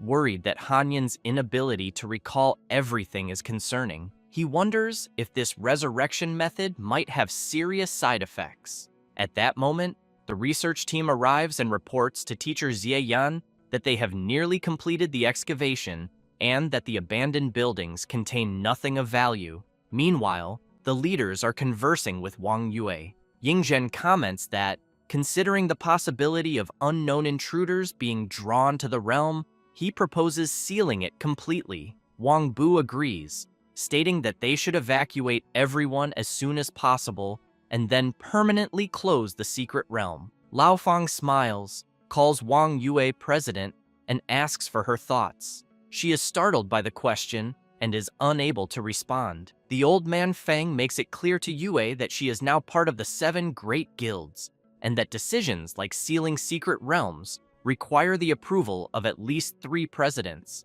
She agrees with sealing it, and says that she shares the same opinion as Lord Yingzhen. After the decision from the presidents of their respective guilds, they proceed to seal the secret realm they are in. Sometime later, at the training grounds and in the teacher's dormitory, the Proto is taking a bath and singing a song. Suddenly, Hanyan tells Ningfeng that he is starting to remember the rest. This startles the Proto. As he leaves the bathroom and dries himself, Ningfeng asks the demon what he remembered. Hanyan explains that long ago, the gods used the heart of the world to revive their loyal followers. However, since the heart of the world contains dark power, the gods, through their connections with their resurrected followers, suffered a terrible backlash, potentially turning into evil gods. In the end, the gods had no choice but to personally execute their resurrected followers. Hanyan then becomes distressed and comments that he is not afraid of dying, but he cannot allow himself to become a burden to the Proto. Ningfeng imagines himself telling Hanyan that he is already an evil god, but he reflects that if he were to say that, Hanyan would be even more devastated. Hanyan asks the Proto if he is feeling any discomfort or anything unusual. The Proto replies that apparently he is not. Then, a system message arrives, informing him of his new passive ability, Origin of Darkness, which makes him immune to the backlash of dark power and exempts him from all costs when casting forbidden spells.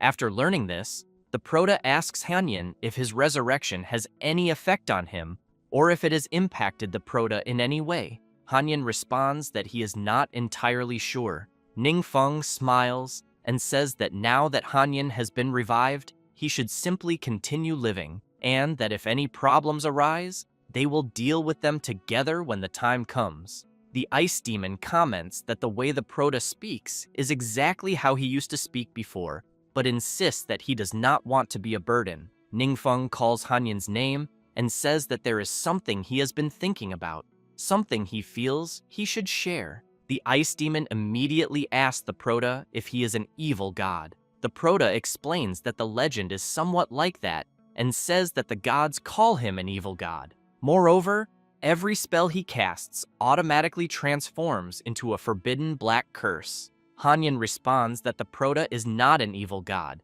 and asserts that the true culprits are the gods. He states that, because of their selfish desires, their subordinates and clan members died in senseless wars. Then, he becomes serious and says that no one cares about their lives, and that the Prota only fought for justice on their behalf. He adds that, regardless of whether the gods support the Prota or not, he will stand firmly by his side, even if it costs him his life. Ningfeng gets excited upon hearing this, and quickly thanks Hanyan for the trust, emphasizing that he will do everything in his power to protect everyone from further harm. The ice demon starts crying with happiness and tells his master that he is very happy to be by his side. The Prota feels embarrassed and asks his friend not to cry. After lying down on his bed, Ningfeng still feels intrigued and thinks that he is quite confused about everything. He wonders what exactly the concept of world level is.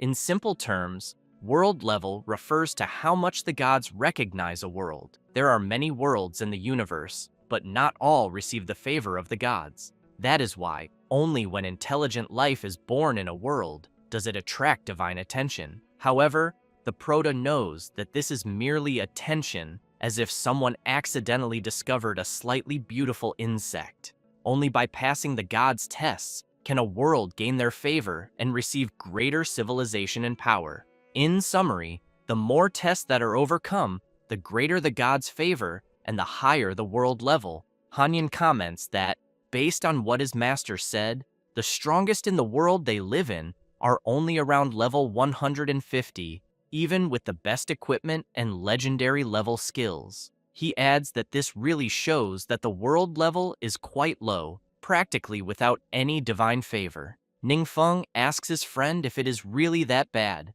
Hanyan tries to cheer up his master and says that with him there, their future can only improve. Regarding his master's equipment, Hanyan also mentions that he has a suggestion about it. He explains that the equipment in their world is quite outdated and does not meet the needs. Therefore, the Prota needs to quickly upgrade to divine grade equipment. Ningfeng, surprised to learn about the divine grade, asks his friend to be more specific. Hanyan explains that divine grade equipment is usually created or refined by the followers of the gods, and then strengthened by their respective masters. Furthermore, these items can be continuously upgraded. After this explanation, the Prota remembers that Hanyan's necklace has a note indicating that it is upgradable. The ice demon confirms this and says that the necklace is the raw form of an ancient divine grade item. He explains that after the Prota reactivates the divine power within the necklace, the item will officially be upgraded to the divine grade.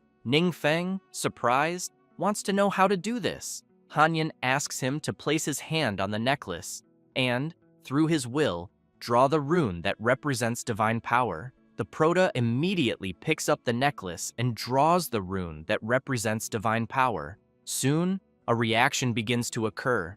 Ningfeng is surprised and comments that it seems to actually work. Hanyan responds that it is obvious and says that the Prota is a Lord God. He explains that runes derived from the essence of the world can only be activated and used by true gods, and that, outside of this parameter, not even the gods' chosen agents can accomplish such a feat. Hanyan thinks that his master always seems uncertain about his identity, but now he may feel more at ease about it. At that moment, the system notifies the Prota about the item he just upgraded, granting him an additional 1,200 points in the mental attribute, as well as a 100% increase in casting speed, 100% in mana regeneration, 50% in magic resistance, and 20% in spell critical hit rate. At the moment, the item ignores durability loss, and the user gains the water element in their normal attacks, with a 20% chance of inflicting the freezing effect. Additionally, they receive extra spells such as Ice Wall, Ice Spear Explosion, Ice Arrow, and Cold Tide. Ningfeng is very surprised and thinks that 1,200 mental points represent almost the total sum of his attributes so far. And that's not all. The necklace adds several powerful features.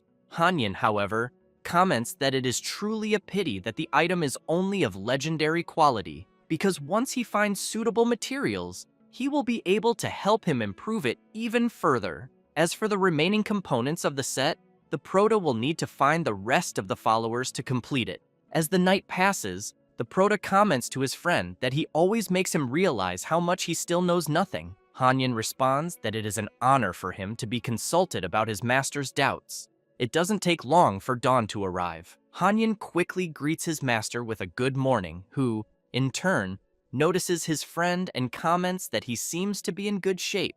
Hanyin laughs and says that as long as he is by his side, he will always be full of hope. While brushing his teeth, the Proto reflects on the fact that, the day before, without realizing it, he talked with Hanyin for a long time. However, he knows that, unfortunately, his old world is different from the one he lives in now. So much of his experience is not applicable. Still, he is certain that Hanyin, as his assistant, remains reliable. Later, in some unknown secret realm, a terrifying monster is being slain by a freezing ability. Then, the creature falls to the ground, leaving some adventurers surprised. Ningfeng, pleased, imagines that the 1200 mental point boost is truly incredible. Lu Ping calls out to the Proto and comments that what he is doing is frightening, as he is finishing off bosses with just one hit. Xie Yan crosses his arms and agrees with Professor Lu Ping. Ningfeng, a little embarrassed, asks the professor if there are other secret realms that same day. He replies that there are not, and explains that they are already ahead of other ongoing groups, and that, at that moment, they were faster. Furthermore, he mentions that the committee is practically pulling their hair out because of this. The Proto is intrigued and asks the professor to explain further. Lu Ping states that the Proto knows that all the training camp participants are the best among the best. Since they finished early, the members voluntarily went to the camp's secret realms in search of more information and training. At the moment, their group's levels and strength are higher than those of the other groups. Because of this, students from the other groups signed a petition requesting the start of group rotations for the next month. Xie Yan comments that other professors wouldn't care about this. Lu Ping explains that if it weren't for the committee holding them back, the other professors would have already joined their group. Some professors even put their names on the students' petitions but got caught.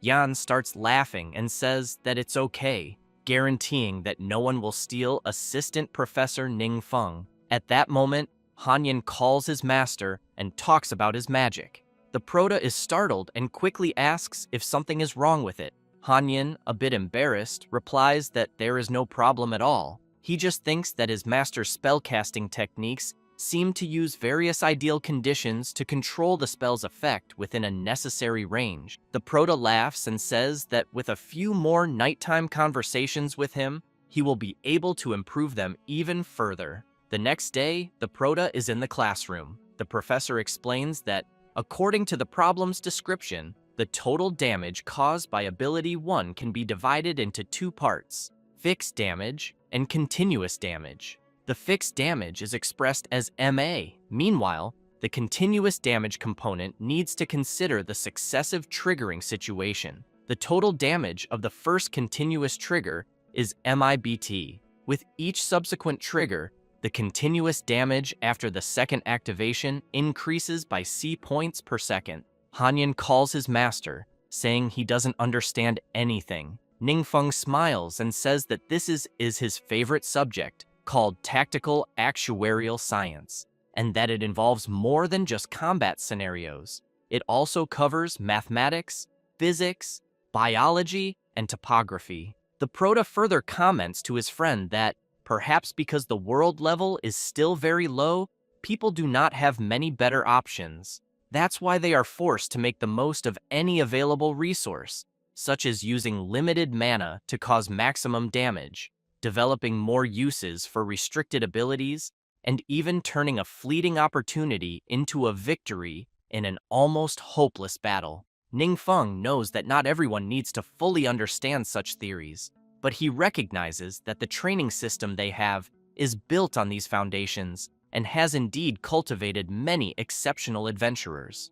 Hanyin, very surprised, comments that if his master approves of such a thing, it must be extraordinary knowledge, and because of that, he will study hard as well. At that moment, the bell rings, and the professor says, "That's enough for the day," and dismisses the class. While walking with Wang Yue, they run into Shixiang, who is surprised to see the Proto. Ningfeng asks his friend if he is one of their classmates, but wonders if Shixiang is there to see him. After all, during their time in the training camp, Shixiang barely spoke to him and never paid much attention to him either. So, the Proto wonders why the blonde guy seems so nervous. However, Shixiang bows and says he is there to thank the Proto, as if not for his intervention, his brother and the Azure Sharp Guild would not have survived. Ningfeng, feeling awkward, responds that it was just a mere coincidence and that he didn't need to come from so far just to thank him.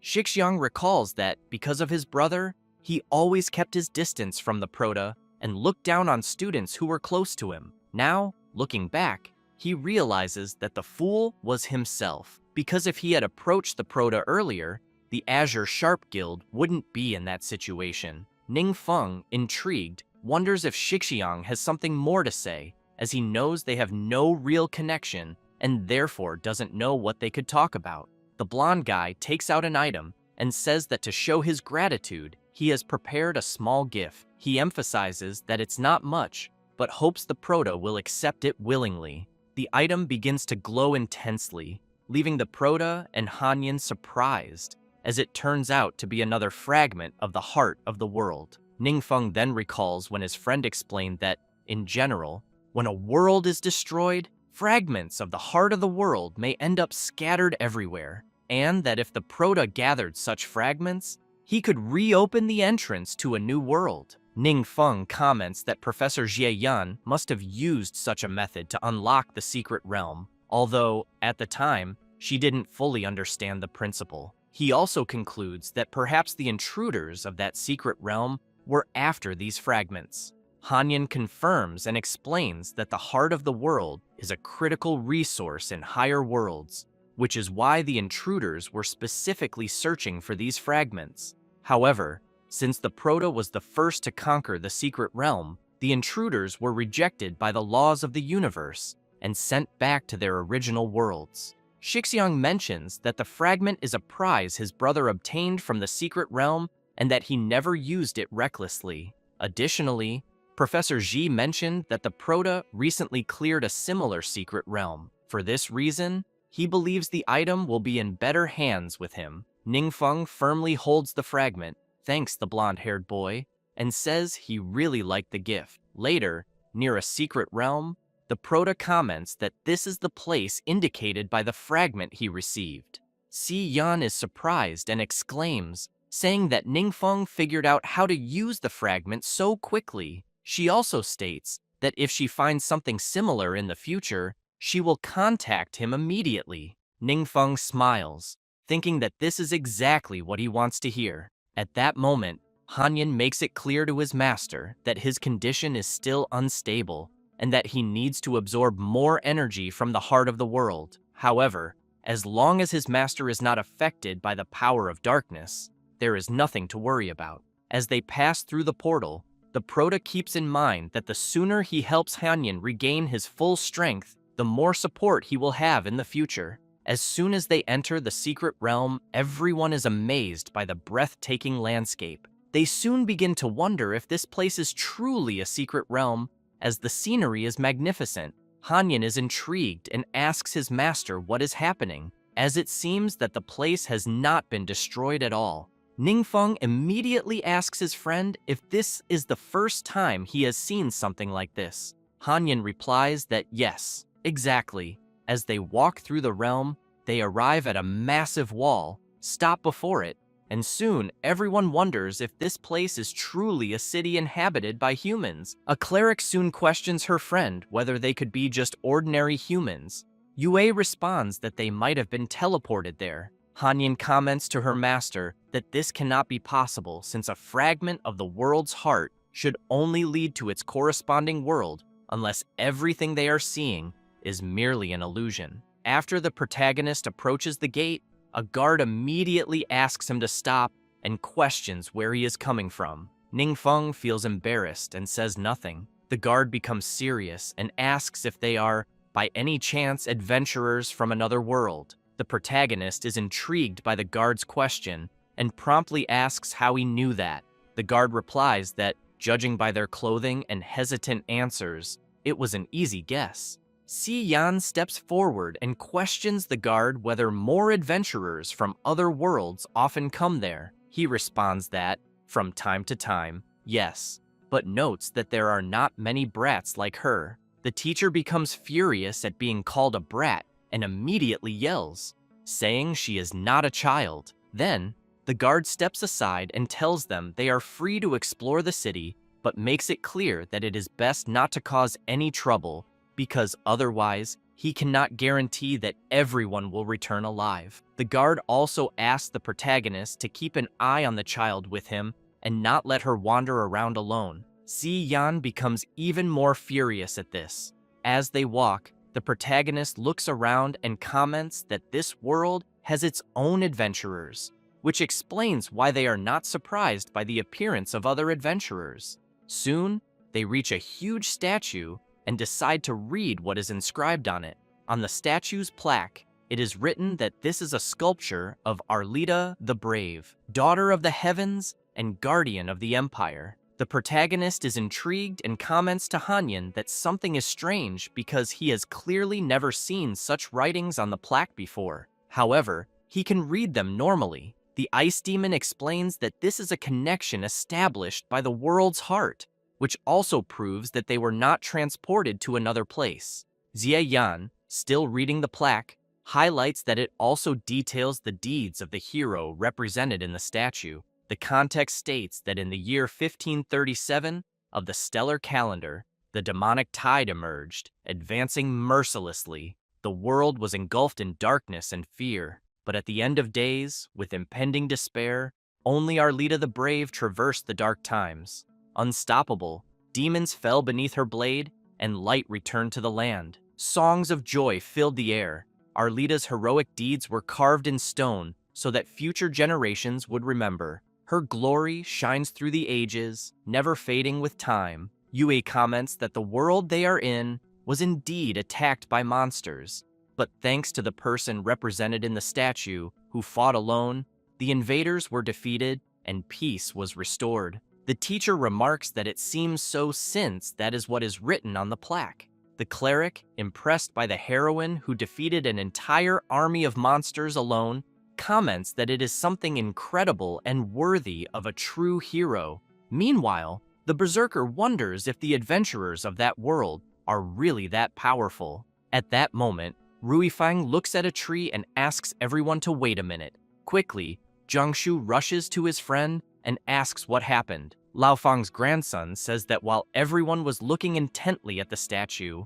a word appeared on the tree, telling everyone to run, and then it disappeared. The protagonist also approaches and asks Ruifang if he really saw the word run appear on the tree before simply vanishing. He replies that he did and insists he is not seeing things. Suddenly, the protagonist realizes something. Observing the people of that world, he senses that something is not right. At that moment, something starts happening to the statue, and then several monsters appear. The protagonist immediately makes it clear to everyone that everything they had been seeing was merely an illusion, but wonders how they managed to do such a thing since he did not sense the presence of any undead. The creatures waste no time and charge at him. He grabs his sword and without much difficulty, slices them in half. Jiangshu blocks one of the undead's attacks, but is soon shocked to see his axe shatter. He realizes that this monster is no ordinary enemy and fears he might not be able to handle it. The undead takes advantage of the opening and charges at the berserker. However, the attack is blocked, and Jiangshu sees the undead completely frozen. This was the work of Hanyin, who, moments earlier, had commented to the protagonist that the undead adventurers present there seemed to be from a higher-level world and feared that the protagonist's companions would stand no chance against them. Ningfeng quickly questions his friend about what they should do at that moment. Hanyan says he can use the remaining energy to temporarily manifest and help them defeat the enemies. The protagonist is pleased and says he will leave everything to him. His friends are startled upon seeing the ice demon. However, the protagonist quickly asks them not to be afraid and explains that Hanyan is an ally of his, summoned from another world. Hanyan waves and says it is a pleasure to meet everyone and that they will be working together for a while. He then moves to the front line of the undead adventurers, raises his staff, and uses his ability, creating several ice stakes that immediately start striking the undead. Yue is impressed and comments that the ice demon's magic is simply incredible and that his power is far beyond legendary level abilities. However, someone with a dark energy appears and easily shatters the ice stakes. Arlita the Brave emerges. Ziyan quickly shouts and warns everyone that the person who just arrived is none other than the woman from the statue.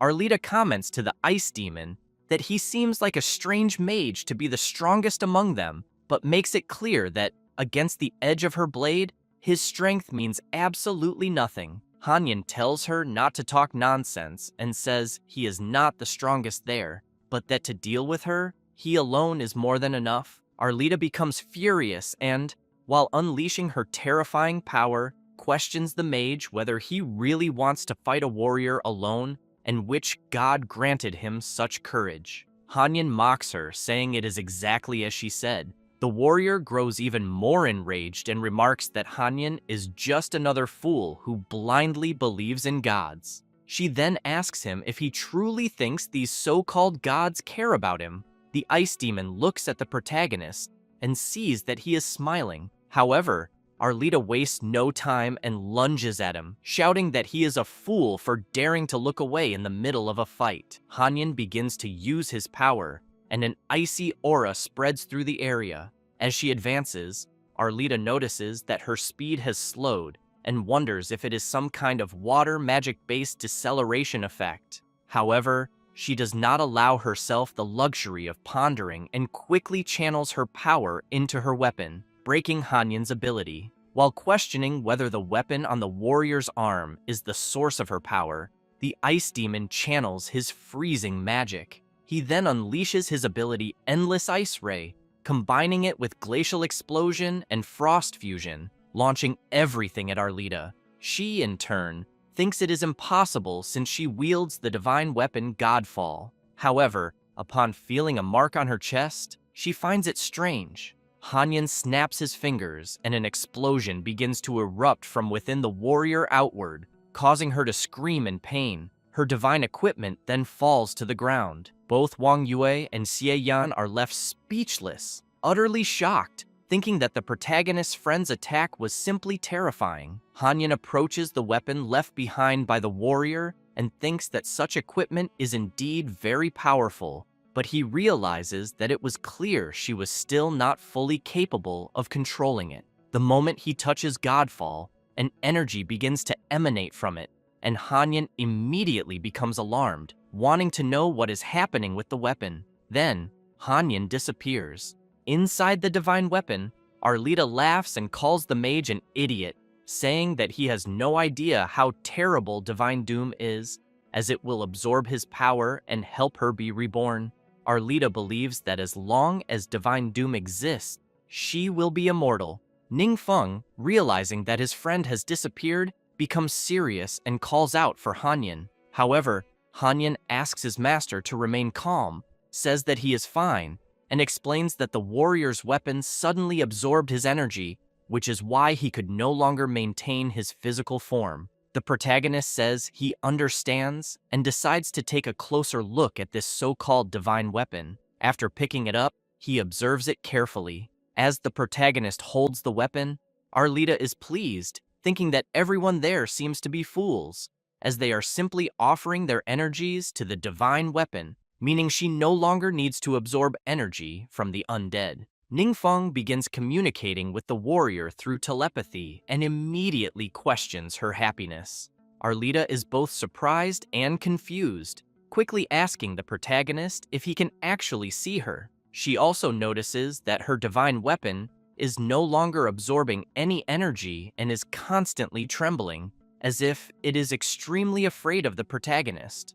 Ningfeng recalls that the moment he touched the divine weapon, a system screen appeared before him, asking if he wanted to initiate absorption. The protagonist smiles, thinking that he did not expect such a weapon to actually be one of the remnants of the end. However, he knows that things are not yet clear, so he should not rush into absorbing it. He then asks Arlita to explain what is really going on. Meanwhile, Jie Yan asks Yue what might be happening in the battle where Ningfeng is. Yue notices that all the undead around them have stopped moving and finds this very strange. Back on the battlefield where the protagonist is, Arlita explains that, as he can see, the country was once beautiful, and although monsters invaded, they had always protected the nation from harm. After eliminating the monsters, she told her team that they had all done a great job. However, she then noticed one of her friends acting strangely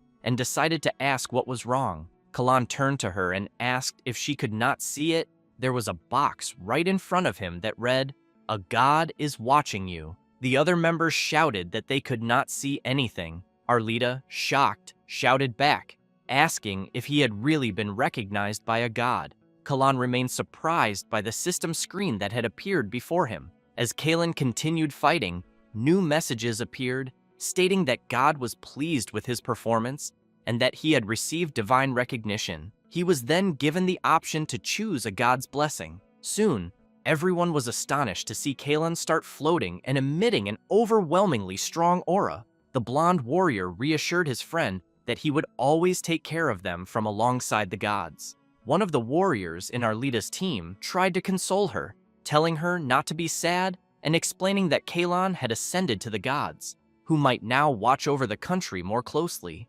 Moreover, if they kept working hard, they too might earn the gods' attention. Arlita smiled and agreed with her friend. However, sometime later, the country had fallen into complete chaos, with countless demonic creatures spread across the entire kingdom. Arlita's team struggled desperately to resist these monsters and continue protecting the realm. As she cried in frustration, she questioned why the monster attacks seemed to be growing stronger and why the gods did nothing. Why had Kalen not returned? Had they been forgotten? A frightened mage asked his friend if they were going to die there, trapped in that endless hell. Arlita became serious and responded no, saying that they still had one last hope. After saying this, she went to a certain place and stood before the divine weapon. After hearing her story, the protagonist immediately asks if she used the cursed weapon to repel the invading monsters, and whether the weapon also cursed the entire country.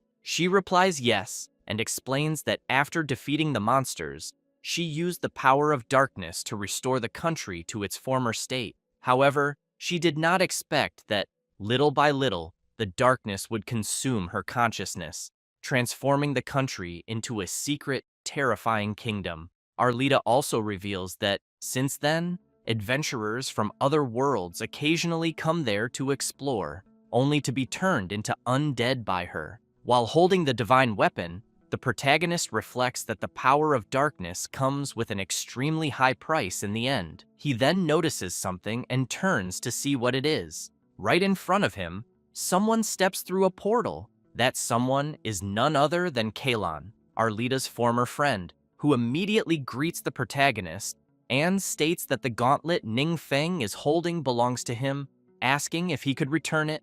Arlita, realizing it is her old friend, is surprised and wonders if it could really be him. Ningfeng smiles and makes it clear to Kalen that the gauntlet he is now holding belongs to him. The blonde warrior laughs and says that it seems there has been a misunderstanding. He emphasizes that the weapon was left there intentionally by him for a refinement ritual. Both Ningfeng and Arlita are intrigued, wondering what in the world this refinement ritual that Kalen mentioned could be. The blonde remains silent for a brief moment. Then, radiating a terrifying aura, he asks the protagonist if he is deaf, stating that he has already made it clear that the gauntlet belongs to him. He then asks if the protagonist is planning to become material for his refinement process. At this moment, Hanyan senses Kalen's aura and comments that the power he is feeling is, without a doubt, the true essence of the Holy Spirit.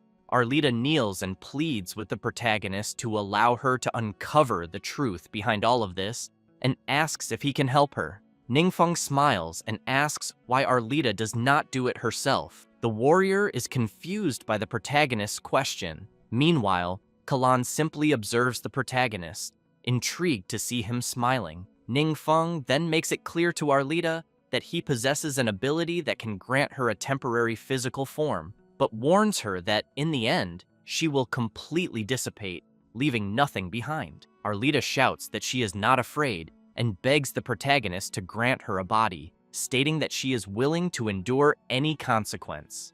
Ningfeng then asks her to lift her head and uses his ability Dark Ritual, Soul Seizure, which employs spiritual power to control the target's mind, transforming them into a temporary but powerful clone. As the effect of the ability manifests, Arlita gains a physical body, leaving even Kalan startled.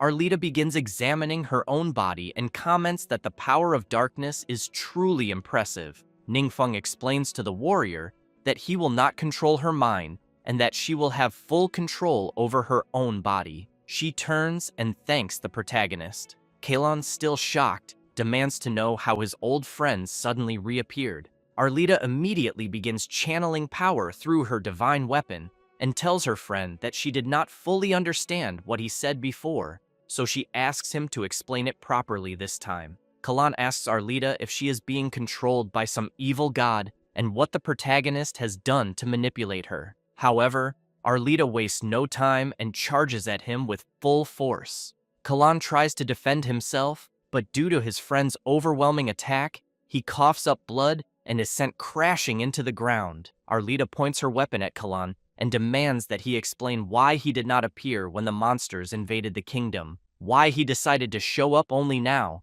and what he means by refinement ritual. Still on the ground, Kalan yells that he did not abandon her and begs her to trust him. He then explains that, at that time, he was in the middle of another trial, something crucial for him. When he realized what was happening in her kingdom, it was already too late. The blonde emphasizes that Arlita would not understand the hardships he has faced since leaving the world he once lived in. Even though he is currently one of the most powerful beings in the world, before a god, he is nothing more than a mere failure. He tells Arlita that she must understand this pressure and helplessness.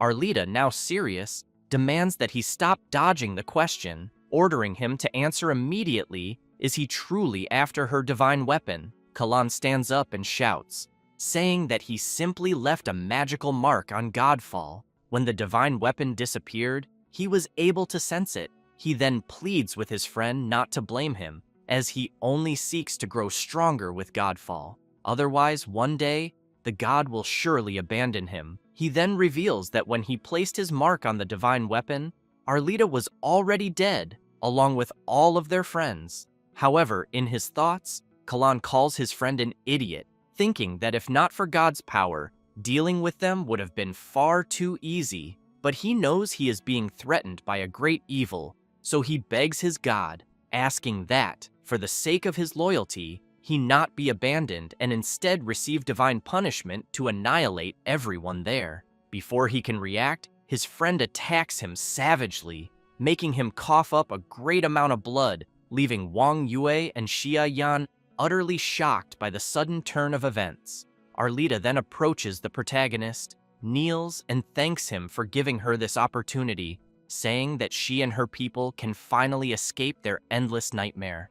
Ningfeng picks up the divine weapon and declares that he wants to know the location of the heart of the world in this kingdom. He then asks Arlita to help his companions while she still has time, as they have many questions to ask. The warrior tells the protagonist that she used to believe it was a great honor for Kalan to have been chosen by the gods, but in the end, they were forgotten. It was only then that she realized the gods do not pay equal attention to all worlds. Later, before departing, Arlita states that no matter what Kalan has become, he is still a person from her kingdom, so she asked to be allowed to free him once and for all. so that he may go in peace with her. At that moment, the protagonist turns and sees his friend looking troubled. He immediately asks if something is wrong. Wang Yue comments that she was just thinking that, even with the god's blessing, Arlita's world could not escape destruction, so she wonders if they will one day face the same fate. Ningfeng smiles and tells her that this will not happen, asking her not to worry. He also reminds her that he is still waiting for her to take him somewhere to eat good food. Yue smiles and assures him that it will definitely happen. She then asks Professor Jie Yan if they can finish their meal before returning. The professor agrees and mentions that she is also feeling a bit hungry. Yui then decides to explore the area to see if she can find some local specialties. Meanwhile, still within the kingdom, a rift suddenly begins to form in the sky, and someone emerges from it. It is Kalon, radiating immense power. He comments that he has arrived a little too late, but at the very least, he can still remember the vague appearance of the other person within that body. He then recalls the protagonist and wonders if that person could truly be the legendary omnipotent mage. Regardless, Kalon knows that the protagonist is still within this kingdom and that there is no escape for him. Sometime later, a meeting is being held with the leaders of the major guilds. Wang Yue and Lu Ping are feeling quite apprehensive, as this is their first major meeting as representatives of their guilds. Linghua comments that, according to Professor Shi's report, it is possible that the gods select certain chosen ones across different worlds, granting them power and even allowing them to ascend to a higher realm. However, this power exists solely to make more people believe in the gods. In the eyes of such gods, the chosen ones are nothing more than mere tools and pawns. Yuning makes it clear that even if someone is a favorite of the gods, there is still the very real danger of being destroyed. She concludes that, in the end, everyone must rely only on themselves. Linghua then adds that, in their recent expedition, the enemy's strength greatly exceeded their expectations. However, they only managed to overcome the challenge thanks to Ningfeng. Even so, she knows that in the upcoming battles, they will likely face even stronger, seemingly invincible enemies. And although the protagonist is on their side, if they continue to rely solely on him as their only hope, placing everything on the shoulders of a single young man, she cannot help but feel guilty. At that moment, most of the guild leaders lower their heads, realizing that they are demanding too much from Ningfeng. However, Yui raises her hand and politely asks for permission to speak. She then states that everyone present is aware that the protagonist recently summoned a powerful being from another world. This being studied tactical actuarial science, compared their strength to that of the monsters, and finally reached a conclusion. Yue becomes serious and reveals that, by normal standards, their world should have perished 30 years ago. All the leaders immediately become alarmed by Wang Yue's shocking revelation. Outraged, Linghua demands to know what exactly Wang Yue is trying to say. The blonde explains that more than 80 years ago, secret realms merged with reality, and humanity suffered an unprecedented blow. It was during that time that adventurers began to emerge among humans. However, Wang Yue makes it clear that even then, humans were at a huge disadvantage against the monsters, and that it was only thanks to countless sacrifices and the efforts of their predecessor, including everyone presents, that humanity has survived until now. She further explains that this person from another world stated that the monsters they faced long ago have already surpassed what the world could withstand. The fact that they have not yet perished and are still fighting is already a miracle. Wang Yue declares that she still believes that as long as there is a chance, they can keep this miracle alive. She adds that their world has been protected by generations of heroes for 80 years, and that now it is their turn to protect it. After finishing, she sits down, feeling embarrassed, and quickly asks if she said something wrong. All the leaders begin applauding her, declaring that Wang Yue has the spirit of a true heroine. Yuning smiles and comments to leader Yingzhen that choosing Miss Wang was indeed a wise decision. saying that she feels as if she has regained the fighting spirit of her youth. Wang Bu then asks Yan Chuan if, in other words, these monsters have become difficult to defeat because they have already exceeded the limits of everyone present. Yan Chuan laughs and says that he is not entirely sure, but after hearing Madame Wang Yue's words, his spirit is once again burning with fury. Ying Zhen states that he believes everyone agrees with President Wang Yue's opinion. He then announces that the next topic to be addressed is how they should confront the gods in the future. After all, this incident has taught them a great lesson. The gods are not necessarily the hope they once believed in. Meanwhile, Kalan is now in the protagonist's world, wondering how an omnipotent mage could possibly live in such a place, a lowly world that rarely attracts attention. Soon after, Kalan realizes that he can sense the presence of the secret realm of judgment within this world. He then decides that he needs a place to stay, and that this location will be perfect for establishing his sanctuary. Meanwhile, at the Blue Sharp Guild, Shixiang is thinking that the guild his brother carefully built collapsed overnight.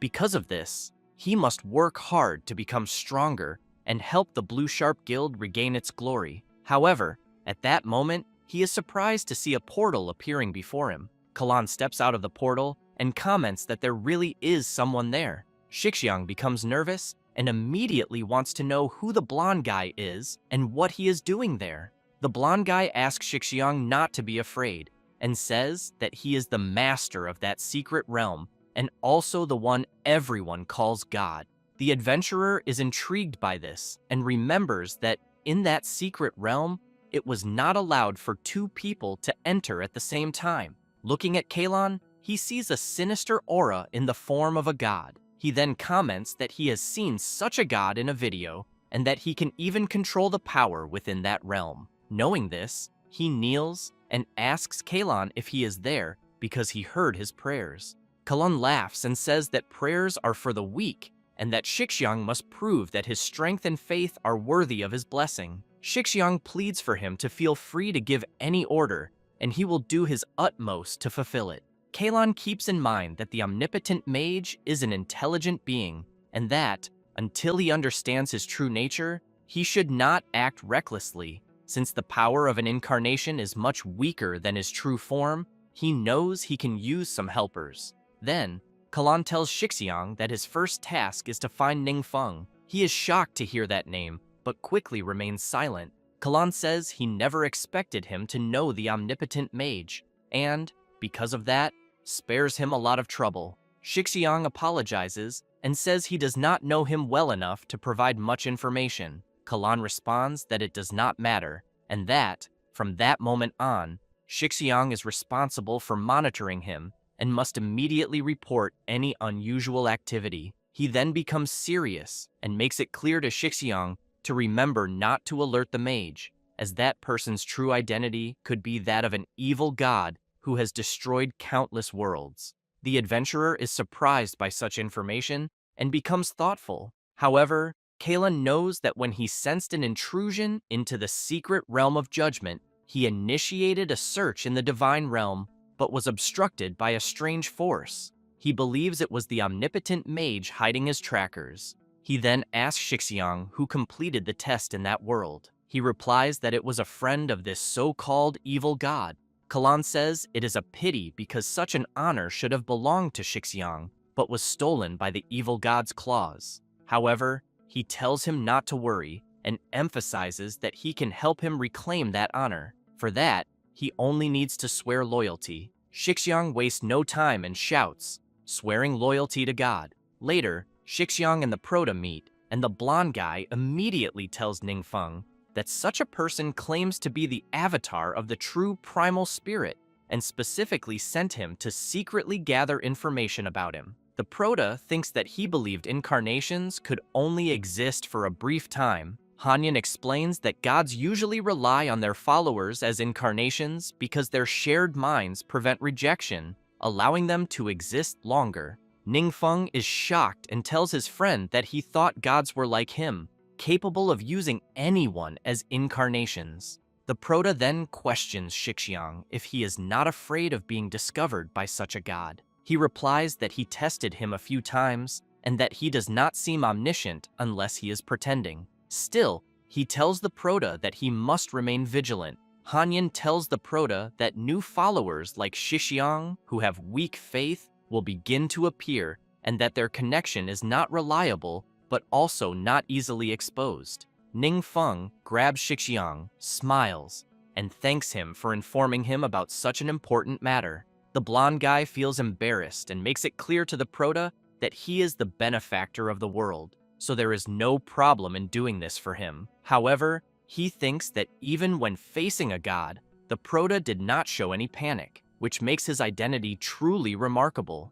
To be honest with himself, he knows that his brother investigated a lot about the Prota before and finds it hard to believe that such a person could be the evil god. The Prota thinks that since he has confirmed his identity, he actually feels a bit at peace, and he knows that since these gods have come looking for him, he must see this through to the end. After returning home, Ning Feng talks to the ice demon and says that Shixiang can stay close to the true essence of the Holy Spirit for now, but he knows that the longer he does so, the more dangerous it will become. Hanyin tells the Prota that, in reality, they have a great advantage over the other deities of that world. Ning Feng is intrigued and asks him to clarify. Then, the ice demon explains that when higher beings enter a lower realm, their power is limited by the laws of the universe, and not even the deities can defy that. To increase their influence in the world, they must expand their worshippers. However, the Prota is different from them because he exists in the world he is in and can exert his full power. And as long as the god's followers do not grow stronger, they will not be a threat to the Prota. He emphasizes that the secret realm of judgment is under divine protection, and that the attack the Prota experienced there actually crossed time and space, directly colliding with the divine realm of the true essence of the Holy Spirit. If the true essence remains hidden within them, there will be nothing they can do, so it is better to find a way to lure it out of the secret realm of judgment. Ning Feng tells Hanyin that he understands and that they will make a plan based on the approach he just discovered, sharing all the information he has with him. He then thinks that, according to his friend, the world he lives in is more like his home. He knows that he has mastered dozens of forbidden spells, so dealing with this level of battle should not be a problem, but there is one ability the enemy possesses that concerns him. That ability is the Pressure of the Strong, which releases a powerful mental pressure, temporarily disabling any target weaker than the user. The greater the level difference, the longer the target remains incapacitated. Ning Feng knows that, according to the description, it is a control ability that relies on level suppression to be effective. However, his actual level is low, and if the enemy finds a weak point, he may not have time to cast a forbidden spell. So he thinks, to be safe, I need to learn a spell that can resist mental attacks. But he knows that such spells are extremely rare and difficult to find. Then, he stands up and tells Hanyin that he wants to return to the base for a while and asks if he is sure the base will not be exposed. The ice demon walks over to the capybara, pets it, and tells Duan that such a creature is a demon from the dark world, known as the Chaotic Terror Beast. He explains that this creature can create a powerful chaotic field around itself, blocking all forms of detection. Duan is surprised by the information and then says that it is quite terrifying. Hanyin responds that yes, affirming that the creature is a high-level demon lord with power surpassing most realm bosses and capable of easily destroying that world. Duan becomes even more frightened upon hearing this. However, Hanyin takes an item and asks Duan not to worry, because since the creature was subdued by the Prota, it has remained very stable, to the point that its aura of dark power has disappeared. He then throws the item over the beast's head and says that his tribe used to have many hot springs, so the creature enjoys it when he helps it bathe. In this way, they have become very close, and perhaps Duan could try the same later. The adventurer, still frightened, thinks about how he could also achieve such a thing. He had the feeling that he was strong, but upon learning such things, he completely changes his line of thinking and realizes that Hanyin clearly possesses a formidable presence as well. At that moment, the Proto arrives and tells Duan that the item he is holding is a reward he received from the test realm, so he asks him to use it. It is a skill book containing the technique Shadowblade Storm, which allows the user to instantly enter a rapid state, spinning 2 daggers like a storm and delivering multiple high-damage strikes to surrounding enemies. During the skill's duration, all of the user's resistances increase by 100%. Along with the book, there is also the Indomitable Battle Spirit Bandana, a legendary quality item that grants plus 35 strength, plus 50% attack speed, and plus 10% critical hit rate. Additionally, when someone attacks the user, there is a chance to activate a special effect, summoning a clone of the battle spirit to assist in combat for a short period. Duan becomes excited and shouts, thanking the Proto for his kindness. He then makes it clear that he will strive to become stronger and turn into an unstoppable weapon for his master, and that, if such a deity dares to oppose him, he is willing to lay down his life to protect the Proto. Ningfeng thinks that, thanks to the precedent set by Arlita's secret realm of judgment, everyone's attitude toward the deities has changed. For example, when Duan heard about the arrival of the true Holy Spirit of Essence, he did not show any hesitation. Thus, Ningfeng knows that, in this way, it will not be so easy for the gods to confront him. The Proto picks up another orange and places it on the beast, thinking that the dedicated line of the base has the best security measures, and he will check if he can find any spells to resist mental attacks or related information. Meanwhile, in the secret test realm, Kalan is observing a city through a portal and thinks that this world looks familiar. He knows that the humans there are extremely weak, almost powerless during the previous monster invasion, and because of this, the gods became disappointed and stopped paying attention to that place. After observing for a while, he is certain that no deity has provided any assistance to the humans, including the omnipotent mage. And he knows that this means humanity in that world has some unique characteristic that gives it the ability to resist the monsters. He then smiles and says that this is quite interesting. He wonders if the omnipotent mage has also seen potential there and plans to develop this world as his own domain. But Kalan knows he will not allow him to get what he wants.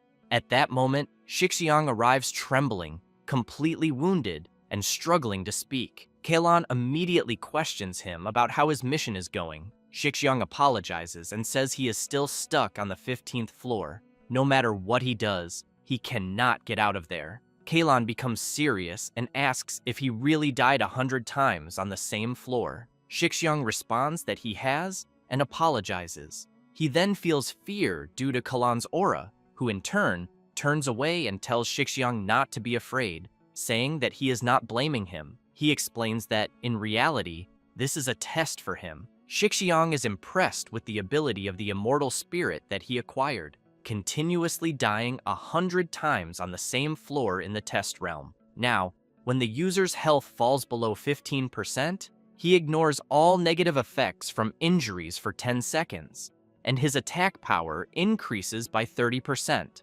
along with his defense also increasing by 30%. Kalan laughs and explains that those noticed by the gods can take on test missions given by them, and if the mission is completed, it grants a permanent achievement that can enhance oneself. Some unique achievements can even lead to a complete transformation. He then lets out a sinister laugh and tells Shixiang that this is just the beginning, and that he can grant him things that far exceed his imagination. Hearing this leaves the adventurer very surprised, and he thinks that he must inform the Proto as soon as possible. Meanwhile, in the secret realm of the labyrinth of the spirit's thought, the Proto thinks that according to the information he found, there are 2 or 3 secret realms in China that have abandoned spells capable of resisting mental attacks, and the realm he is in is one of them. Several creatures are desperate at this moment, screaming and warning their lord that the battle mage is acting alone and attacking again. The creature becomes furious and thinks that if it does nothing, this person will really believe they can intimidate him. Ningfeng grips his sword tightly, and as he walks, releases his terrifying aura. The enraged monster screams, calling the Proto to face him. However, as he jumps, he falls to his knees and immediately begs Ningfeng to let him go. The Proto is disappointed by such an action and wonders if this could be a new type of mental attack. The desperate creature responds that it is not, pleading not to be attacked and just to be allowed to speak. Then, it begins to cry and explains that the Proto's mental attribute is so high that, as a mere low-level demon king, its attacks have no effect. Moreover, when others attack it, they still form a team and need at least 2 hours. Ningfeng apologizes and says he only wants to obtain a skill book. The creature responds that it cannot control what it will drop, and then asks the Proto what will happen if it gets depressed, and this affects the drop rate. Ningfeng feels awkward and wonders if he mentally collapsed a mind attack boss.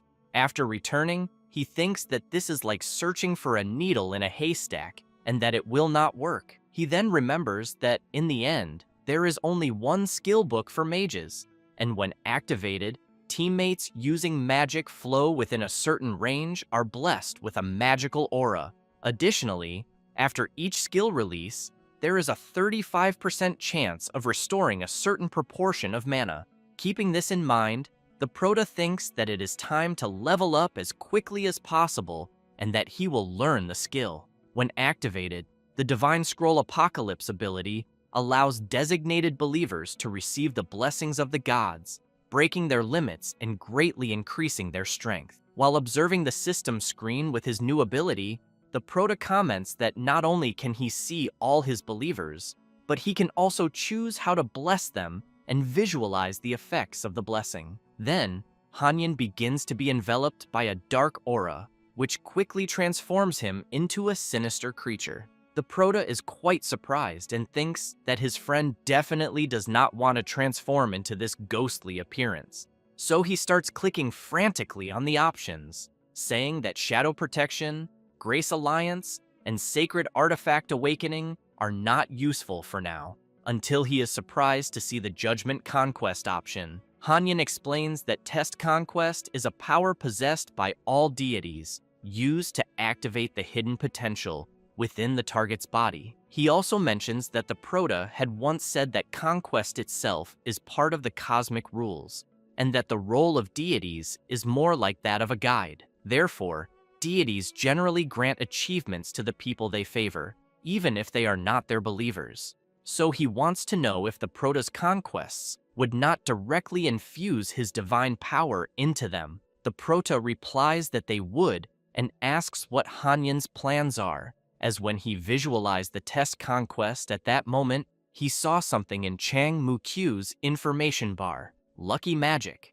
a skill that accumulates 100 luck points for teammates, granting an additional 5 points in the luck attribute. Additionally, after using a luck-based skill, the target receives an additional state in which enemies have a 30% increased chance of dropping rare items upon death. Hanyin is surprised and asks his master if he can really see achievements from other professions. Ningfeng is also surprised and asks if there is something wrong with that.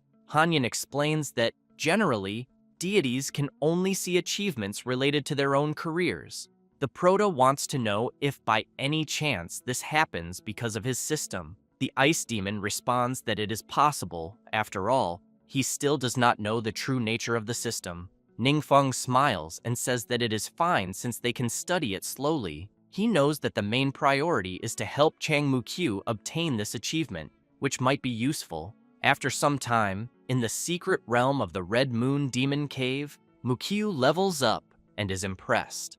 The Proto smiles and says he will explain it later, and that, for now, they need to prepare for a quick boss run. The creatures inform their master that the adventurers from before are acting like madmen and attacking again. The boss starts crying and begs them to just hurry up and try to stop them. Faced with several drops, the Proto gets excited and thinks that the skill book he was looking for has finally appeared.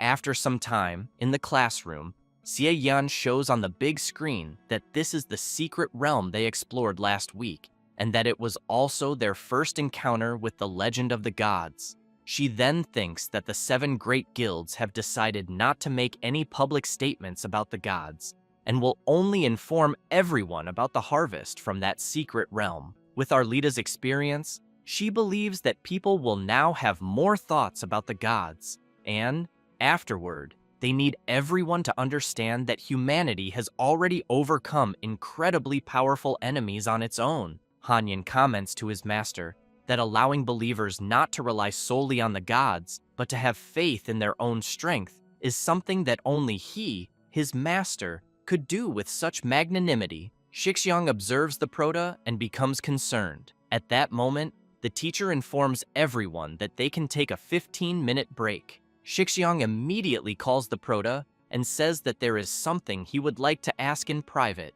After moving to a less crowded place, Shixiang asks the Prota if he knows about judgment achievements. He responds that he does. Shixiang is surprised and thinks that this was already expected from Assistant Professor Ning Feng, and that perhaps the people around him have already received such achievements. At that moment, the adventurer is startled by a strange sound. The Prota explains that it is not a unique achievement, and that, although everyone has a chance to obtain it, its epic rarity is still very good. Shixiang realizes that the Prota's tone is very relaxed, and that he does not seem to care about the true essence of the Holy Spirit, even granting such an achievement. Perhaps, in his eyes, this does not even count as a blessing worth considering. He then wonders about the people who follow the Prota and how many benefits they have already received, feeling a slight sense of envy. While observing his achievement, Shixiang admits that he is actually a bit concerned that this might be some kind of method to control him,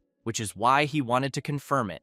Ning Feng reassures him and explains that it has no negative effects, recommending that he simply continue using it.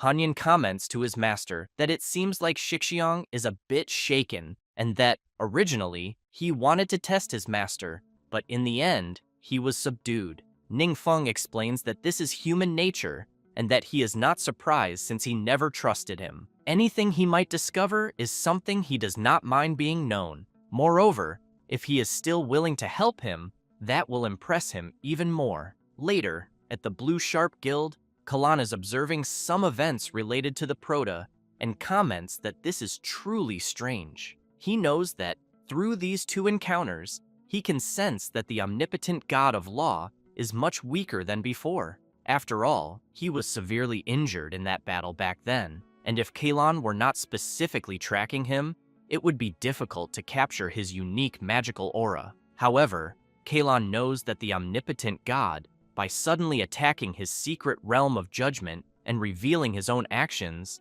makes him feel very confused.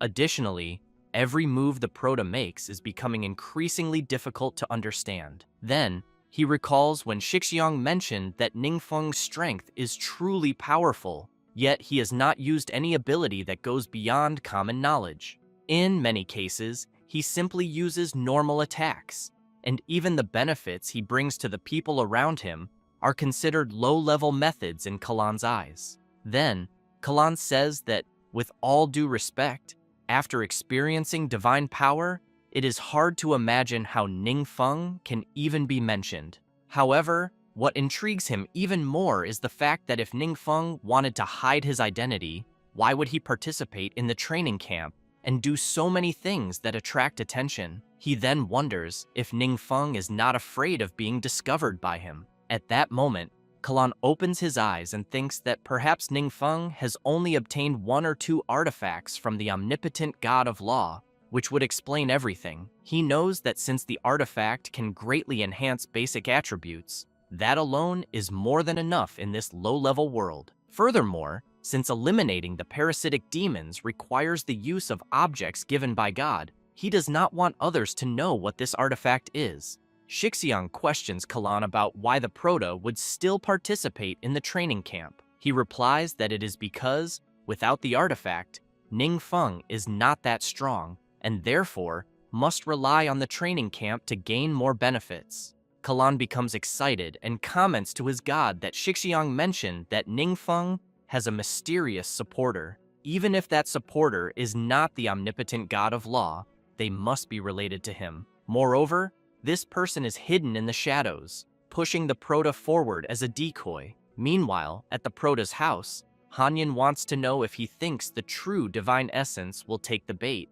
Ningfeng replies that a lucky person who obtained an artifact should be a very reasonable disguise, although he knows that many of the things he did were unintentional. With a little guidance, people can be led to believe they have uncovered his secret. And given the unclear situation, the true divine essence of the Holy Spirit may not act rashly. However, when it reaches a reasonable conclusion through its own analysis, it may break the stalemate. That is why he concludes that it is worth trying to lure it out.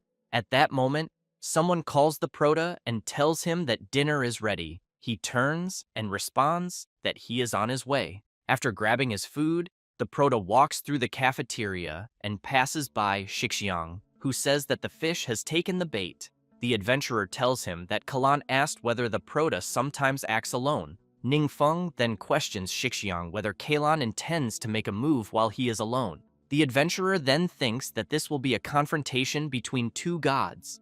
After some time, in a secret realm, the Proto prepares himself and says that, to make things easier, he specifically chose a remote secret realm and hopes that guy will be able to find the place. Hanyan comments that perhaps he is hiding in the shadows, waiting for the right opportunity. The Proto responds that he made as many arrangements as possible and that nothing can go wrong. Kalan thinks that, although he has made deductions based on the information he gathered, he still cannot completely rule out the possibility that Ningfeng is the omnipotent spellcaster, and that it is still somewhat risky to rely on the avatar he is using. He knows that if he still wants to act, he will need to make more arrangements. But Kalan also knows that the Proto's weakness is his friends, so he goes to where they are gathered in a realm and thinks that he does not intend to go directly to meet Ningfeng for a fight without a guaranteed victory. However, he knows that while the Proto is busy, he has still been tracking his friends. He also keeps in mind that the Proto values his friends too much, to the point of making enemies because of them. Then, Kalan becomes excited and thinks that the people he is watching are the Proto's closest friends, and that he will capture them first as bargaining chips. Even if Ningfeng is the omnipotent mage, there is still a chance for a fight, and when Ningfeng reacts, it will be too late. With this in mind, Kalan leaps forward at full speed toward the Proto's friends. Just as he is about to grab Lao Fang's grandson's head, a black rift appears between them, incapacitating Kalan's movements. The Proto's friends break into a cold sweat as they watch the shadowy rift. The blonde guy, intrigued, comments that the power he is sensing comes from the dark world and immediately begins to question what the hell is going on. At that moment, the Proto appears with his active ability, Void Tread, which allows him to travel quickly to the marked location. He immediately tells Kalan that, despite being a god, he only targets innocent people. With a sinister look, Ningfeng makes it clear that, fortunately, he is aware of his despicable actions, and because of that, he made preparations in advance, exactly as he expected. Kalan screams, demanding to know if he is the omnipotent mage. The Proto begins to unleash his dark power and quickly asks Hanyan if he thinks it is possible for his ability to affect those around him. The ice demon responds by asking if he is referring to exactly what happened to him that one time. Then, Hanyan admits that he does not know, as he only did it once. The Proto begins to recall when he had to choose some abilities for his friend and opted for Apocalypse of the Divine Scriptures, in which the designated follower receives the blessings of the gods, breaks their own limits, and significantly increases their power. He keeps in mind that this ability has a blessing called Shadow Protection, which allows followers to receive warnings and advanced protection when they are in danger. Moreover, since he is the one granting the protection, he can also sense danger in advance. Because of this, he plans to fly with Yue and the others to test the effects of this blessing. If it works, he will not have to worry about them being in danger.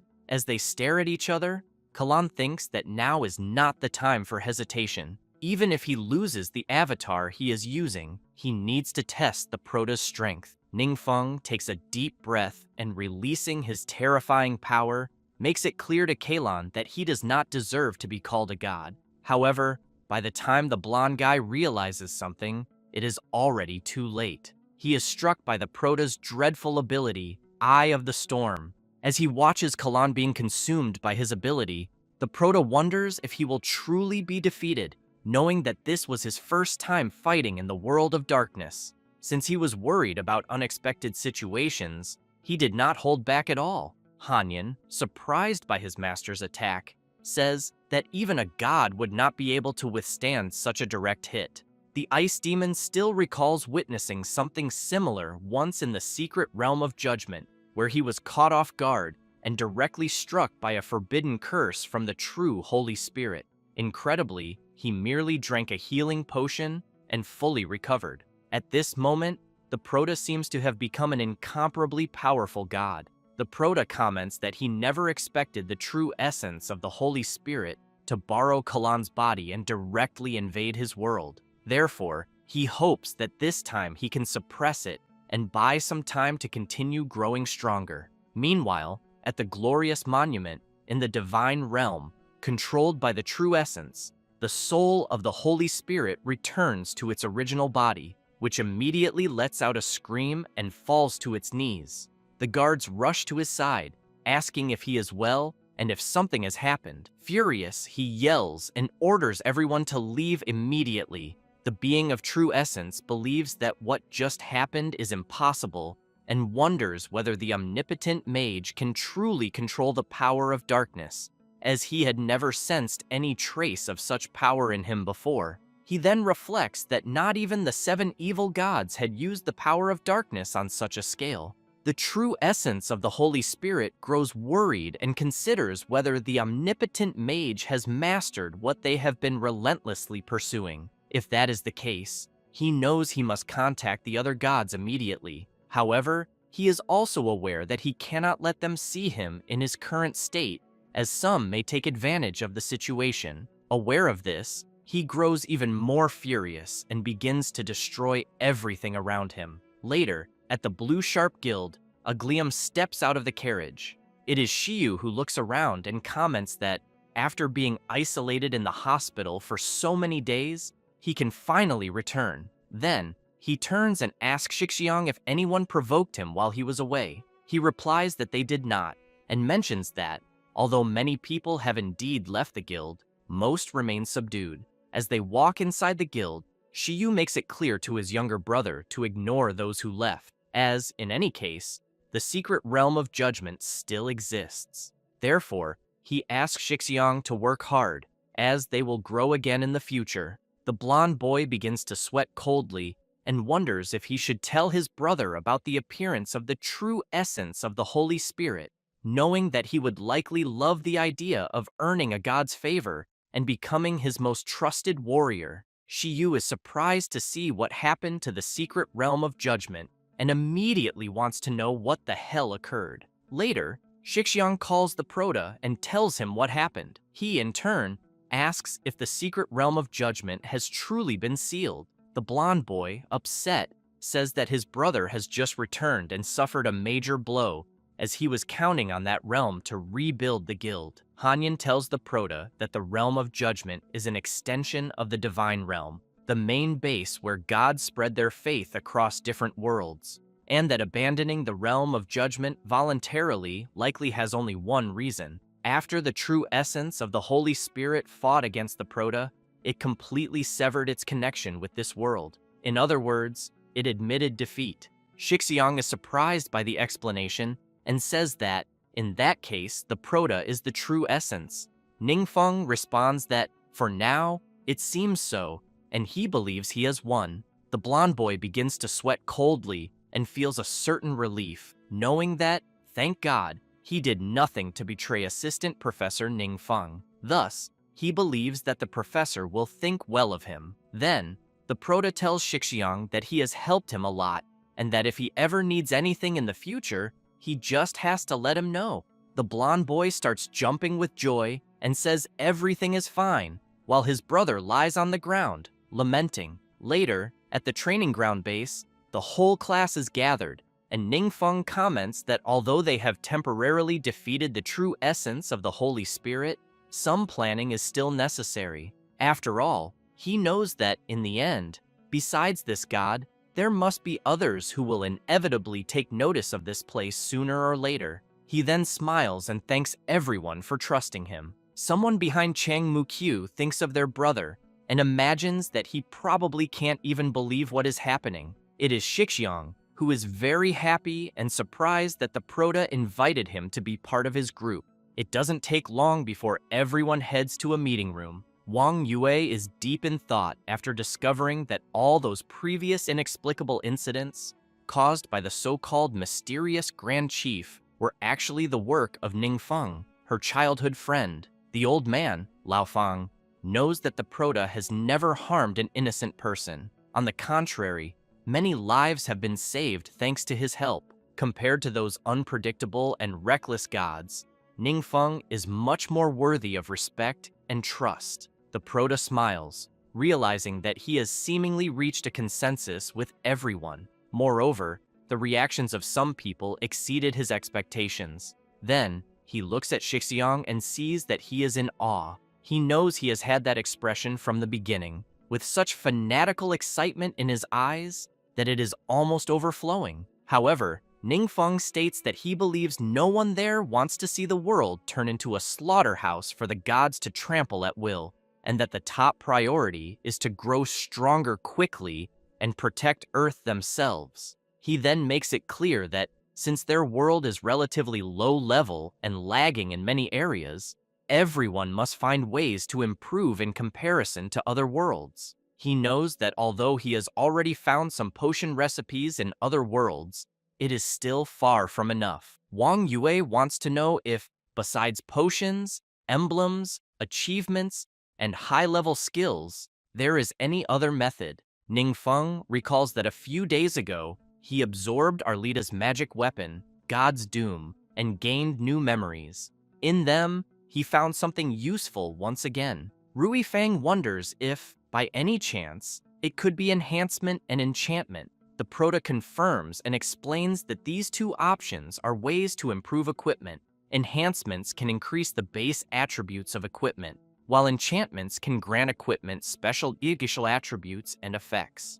Mr. Fang thinks that until now, everyone has always chosen equipment randomly, without flexibility in selection. For certain special professions, it is incredibly difficult to find equipment that fits perfectly. He knows that if they could modify their equipment and combine it with tactical actuarial science, many powerful combat techniques could be developed. However, the Proto comments that the problem is that both enhancement and enchantment require special materials such as mountain copper, mithril, and adamantite. Rui Fang looks at the Berserker, and both comment that they have never heard of these materials before.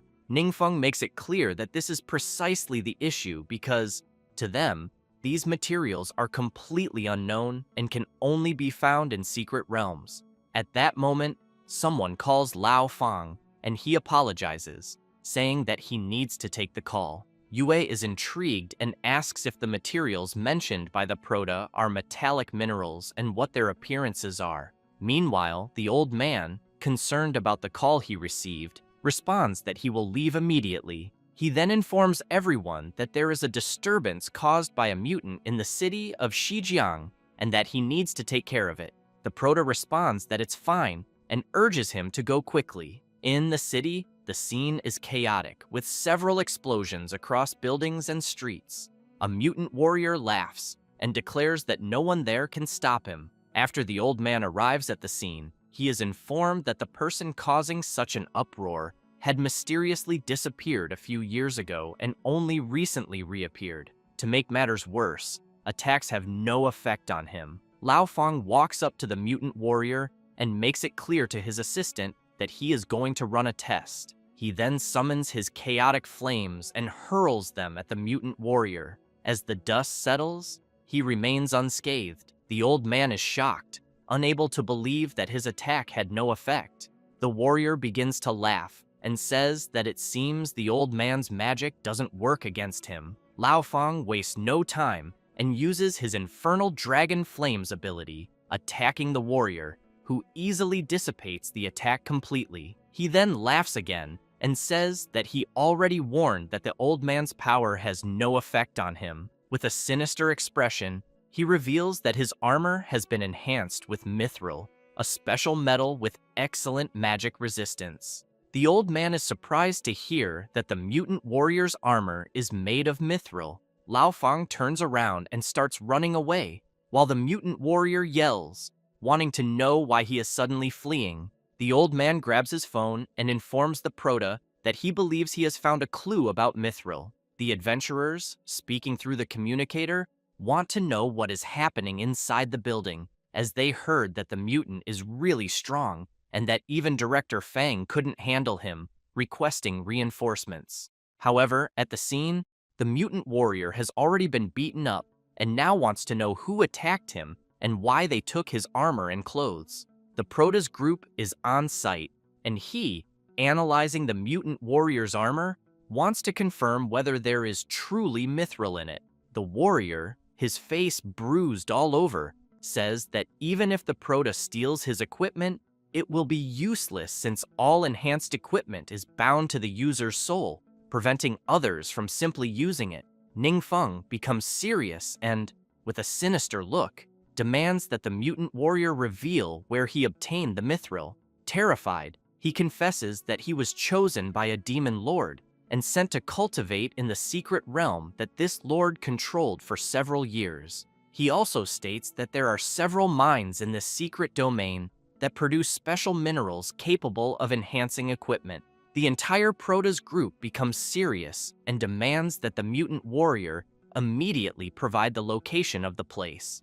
After arriving at the location provided by the warrior, the system informs them that the realm they are about to enter requires a team challenge and that the minimum number of participants is 30. Ningfeng comments that he did not expect it to be a large-scale secret domain for 30 people. Lao Fang explains that this type of secret realm is very difficult, as the number and strength of enemies should not be underestimated. He advises everyone to act together. The Proto explains that, according to the information provided by the mutant warrior, the monsters in the secret realm are mainly orcs, organized into a total of 5 tribes. Their leader resides in the largest tribe, and only by defeating him can they occupy the entire secret realm. He says this and immediately starts entering the portal, calling everyone to follow. Meanwhile, a police vehicle speeds along, carrying the mutant warrior, who continues laughing. The guards immediately question him about why he is laughing. He replies that it's nothing, he just thought of something funny.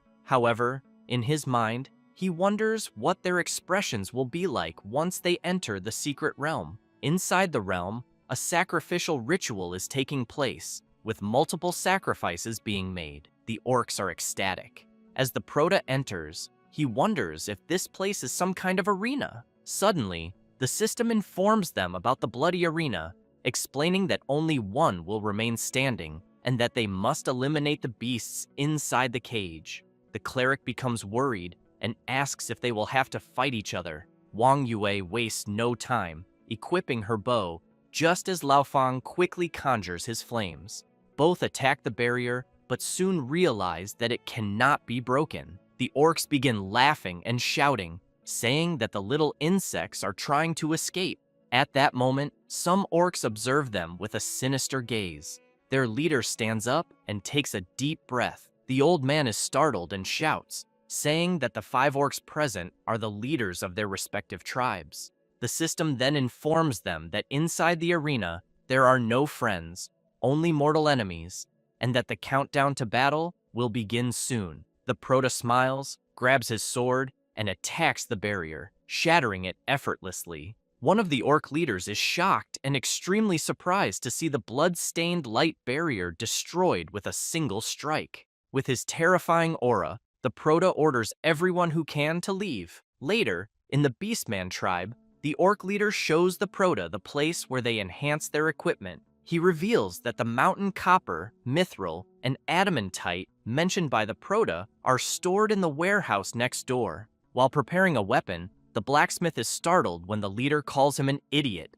ordering him not to let his hands tremble while working and not to embarrass him in front of the Proto. Ningfeng becomes thoughtful and asks if this is how equipment enhancement works. The orc replies that it is, and that this is their ancestral technique. Then, the leader looks somewhat embarrassed and asks if the Proto is satisfied. Meanwhile, the blacksmith, intrigued, wonders why the tribe's leader, the strongest warrior chief, is being so humble to mere humans. The orc leader recalls the mortal fear he felt when the human mage attacked him. He had the distinct impression that, had he hesitated even a moment longer, he would have been destroyed. Fortunately, he surrendered quickly and saved his life. Ningfeng, still very intrigued, thinks that the world he lives in does not possess this type of technique. Due to differences in levels and race, they will also not be able to learn it. He then wonders if it wouldn't be better to discuss cooperation with the orcs instead.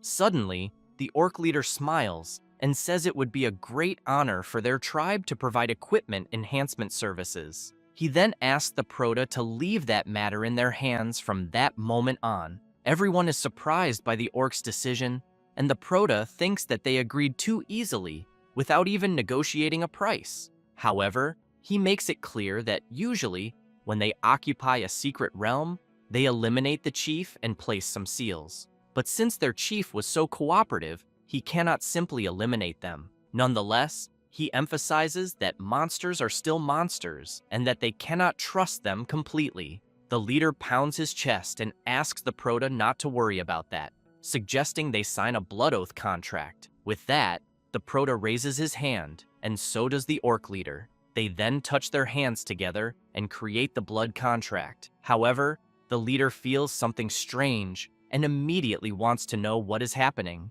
The Proto looks at his system, trying to understand why the Apocalypse ability activated on its own. The leader examines the contract and realizes that it states he pledged loyalty to the Proto and obtained the contract for free, in addition to the Proto requiring enhanced equipment as an offering. The orc is utterly shocked to discover who the Proto truly is and immediately kneels, thinking that, since he received the contract for free, the Proto must be one of the 7 demon gods. He then tells Ningfeng that he does not know which demon god he is, but he begs for his forgiveness for any disrespect. The Proto feels awkward and wonders how he suddenly became a demon god just by casually signing a contract. However, he knows that being called that is exactly how monsters refer to one of the 7 evil gods. The orc leader recalls that they have always offered life, chaos, and destruction to the gods according to tradition, but never received a response. Who would have thought that the offering required by the current demon god would be nothing more than a simple task of providing enhanced equipment? He then realizes that if they wish to become stronger, they must use the correct offerings to worship the demon god, to continuously obtain the power of darkness. Finally, he reflects that he had never imagined he would receive the blessing of a god, and that he, Hargun, must have been secretly blessed to become the leader of the beasts. With this in mind, he begins to revere the Proto. Ningfeng is surprised and wonders why the orc leader continues to worship him. However, he knows that fortunately, the dimension they are in is different, and people outside cannot see what is happening. The Proto asks Hargun not to tell anyone about him once they leave. The orc agrees, saying that he will do everything his master commands. Then, the Proto approaches the leader and begins to undo his ability. After they return, the leader smiles and says that the equipment enhancement process will take some time. Therefore, since it is everyone's first time there, he asks if they would like to stay for a welcome banquet. The other orcs, seeing how their leader is acting, start to wonder if something happened. Night falls, and soon a bonfire is lit. The cleric is quite pleased, eagerly waiting for the food to be ready. Meanwhile, the old man, Lao Fang, is excited, drinking alongside another orc. However, He soon reflects that he never imagined humans could coexist peacefully with monsters.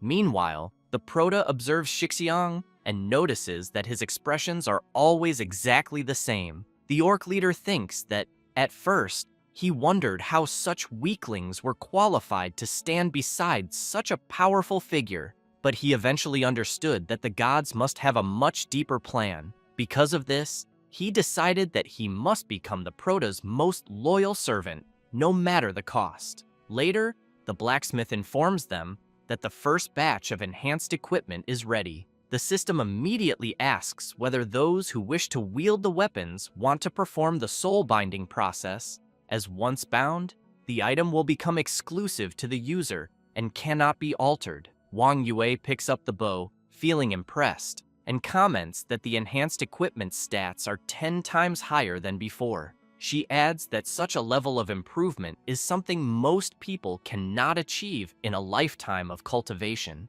At that moment, the orc leader senses a sinister aura of dark power and suddenly shouts, saying that he can feel the power he has always longed for. However, the energy begins to surround Ningfeng, and he soon hears a voice asking who awakened him. The Proto becomes serious and wonders why someone is speaking inside his mind. The voice continues echoing in his head, and this time commands him to submit. However, Ningfeng tells the voice to shut up and channels his power within his mind. Wondering who the hell is screaming inside his head, a strange creature takes form, and inside the Proto's shadowy dimension, it begins to question what happened and where it is. The Proto appears in the dimension, and the furious creature demands to know who he is. Ningfeng, disappointed with what he sees, replies that he is the one who should be asking that question. The creature grows even more serious and questions how the Proto dares to defile the divine. It then introduces itself as Xiejin, one of the 7 demon gods, claiming that its power is beyond the comprehension of a mere human. The Proto recalls that he has heard Hanyan mention this name before. Xiejin asks the Proto if this is the first time he is seeing a god, but tells him not to be afraid, as people from lower worlds like the Proto lack knowledge. He declares that if the Proto worships him, he will grant him divine protection. At that moment, Ningfeng remembers something and tells the creature that he eliminated it during the Great War between the 12 major gods and the 7 demon gods. Xiejin is stunned and demands that the Proto explain himself and reveal who he truly is. Ningfeng, feeling awkward, comments that the creature is too noisy and wonders how to silence it. Just then, a system screen begins to appear. The Proto sees this and tries to understand what is happening. Xiejin, furious, demands that the Proto look at him and answer his questions. Ningfeng unleashes his power and orders the creature to be silent. The system informs the Proto that his 3rd transformation cocoon break task is now ready and that he has 20 days to complete it. If he fails, the penalty will be the erasure of the host. Ningfeng is intrigued by this information. Meanwhile, in the realm of the gods, at Mingyao Stella, a guard arrives calling for his lord. Irritated, the lord says that he had ordered not to be disturbed. However, the guard informs him that the matter is important. He reports that the dwellings of Lost Souls Moro and Eternal Morningstar, 2 gods, have come to visit him, and that they have apparently found a way to achieve fusion of division. After entering, the god of Lost Souls' dwelling questions Sheng Ling about why he looks so unwell. Meanwhile, the goddess of Eternal Morningstar's dwelling remains silent. Sheng says that everything is fine, that a few issues have simply arisen that need to be resolved. He then asks if they have discovered anything in their research. The goddess raises her hand and begins to release a power. Sheng shouts upon realizing that he is witnessing the aura of a demon god. She explains that such power comes from the division of one of the 7 demon gods, and that, although her divinity fusion is less than 10%, she feels that her understanding of the laws of the universe has improved and that she can now even use some dark power. Requiem of Souls makes it clear that, through his observations, this fusion is currently stable enough, but it will take a long time to fully absorb another divinity. Still, he knows that this at least proves that the direction they are following is correct. The god of the essence of the Holy Spirit is surprised and concludes that the omnipotent mage must have realized the same thing. He assumes that the mage probably took the divinity of the demon god Jin and used some unknown method to fuse it. Moreover, he admits that apparently they are falling behind once again, while the Proto, even unknowingly, continues to stay ahead. Unfortunately, since he cannot be an ally of the major gods, they will have no choice but to destroy him. After some time, someone is serving tea. An adventurer politely offers the Proto a cup of tea. The Proto reflects that he has just reached level 90 and that he has been preparing for a day to complete the third transformation advancement mission. However, unexpectedly, he encountered an unforeseen situation. The mission is for the all-element mage class and has several requirements, such as entering the Whispering Jungle Secret Realm, obtaining the Insignia of Nature, collecting 50 transmutation stones, and 150 spiritual wood sprouts. The time limit for the mission is 15 days, and its difficulty is ranked S. However, a few days ago, at the secret entrance to the Whispering Jungle Secret Realm, the portal began to behave strangely. The adventurers stationed there told the Proto that they understood his concerns, but unfortunately, something was wrong with the secret realm. Just a few days ago, the secret realm's entrance suddenly disappeared. Shocked, Ningfeng was determined to find out what was happening. Hanyan informs the Proto that this seems to be a precursor to the demonic tide. He explains that after accumulating enough energy, some secret realms may enter a brief dormant state to strengthen themselves. Once this strengthening is complete, the secret realm's entrance will reappear, often several times larger, releasing a large number of monsters to invade. This phenomenon is called the demonic tide. He then emphasizes that, in general, the longer a secret realm remains dormant, the fiercer the monster invasion will be when it reappears. If not handled properly, it can cause serious damage. Concerned about his third transformation mission deadline, Ningfeng asks Hanyan if he thinks it will take long for the secret realm's entrances to return. Hanyan apologizes to the Proto and says that he doesn't know. The Proto then reflects that not even the Ice Demon knows much about divinity. However, his system has issued a mission of such high importance and will not abandon him. Ningfeng considers informing the other adventurers about the demonic tide so they can start preparing as soon as possible. The Proto takes a deep breath and sips his tea. The adventurer thinks that the young man before her is simply incredible, as her captain reported the information he provided, and the higher-ups took it very seriously. Not only did they ask him to assume the position of Supreme Commander, but they also sent people to assist him. Who would have imagined that, in the midst of all this, he would be there, calmly drinking tea? Moreover, the three leaders of the great guilds actually volunteered to go out and take measures for various counteractions. The adventurer informs Lady Linghua that if they wish to evacuate everyone, it will take a lot of time and require significant manpower. However, she replies that they will have to do it regardless because, as the Proto specifically instructed, if not handled properly, this could cause severe damage. The adventurer is surprised and says he will arrange everything immediately. At that moment, a loud noise draws the leader's attention. A massive portal appears in the sky, and countless monsters begin emerging from it. Meanwhile, inside the Whispering Jungle Secret Realm, a creature asks its priest if he is certain that opening the portal before the scheduled time is the right decision. The priest questions why his minion is worried, as he had already said that he can feel the call of Lord Jin. He then shouts, declaring that Lord Ji is not far from them, and that, to earn his favor, they must offer sacrifices immediately. Meanwhile, in the human world, the adventurers are in a state of panic, shouting for an emergency evacuation and instructing everyone to head to the shelter. The creatures continue pouring out of the portal in increasing numbers. Some of those that can fly begin to laugh, saying that the sacrifices are terrified and trying to escape. Others suggest making a bet to see who can eliminate more sacrifices before launching themselves at their victims. However, a freezing explosion suddenly erupts, striking several invaders.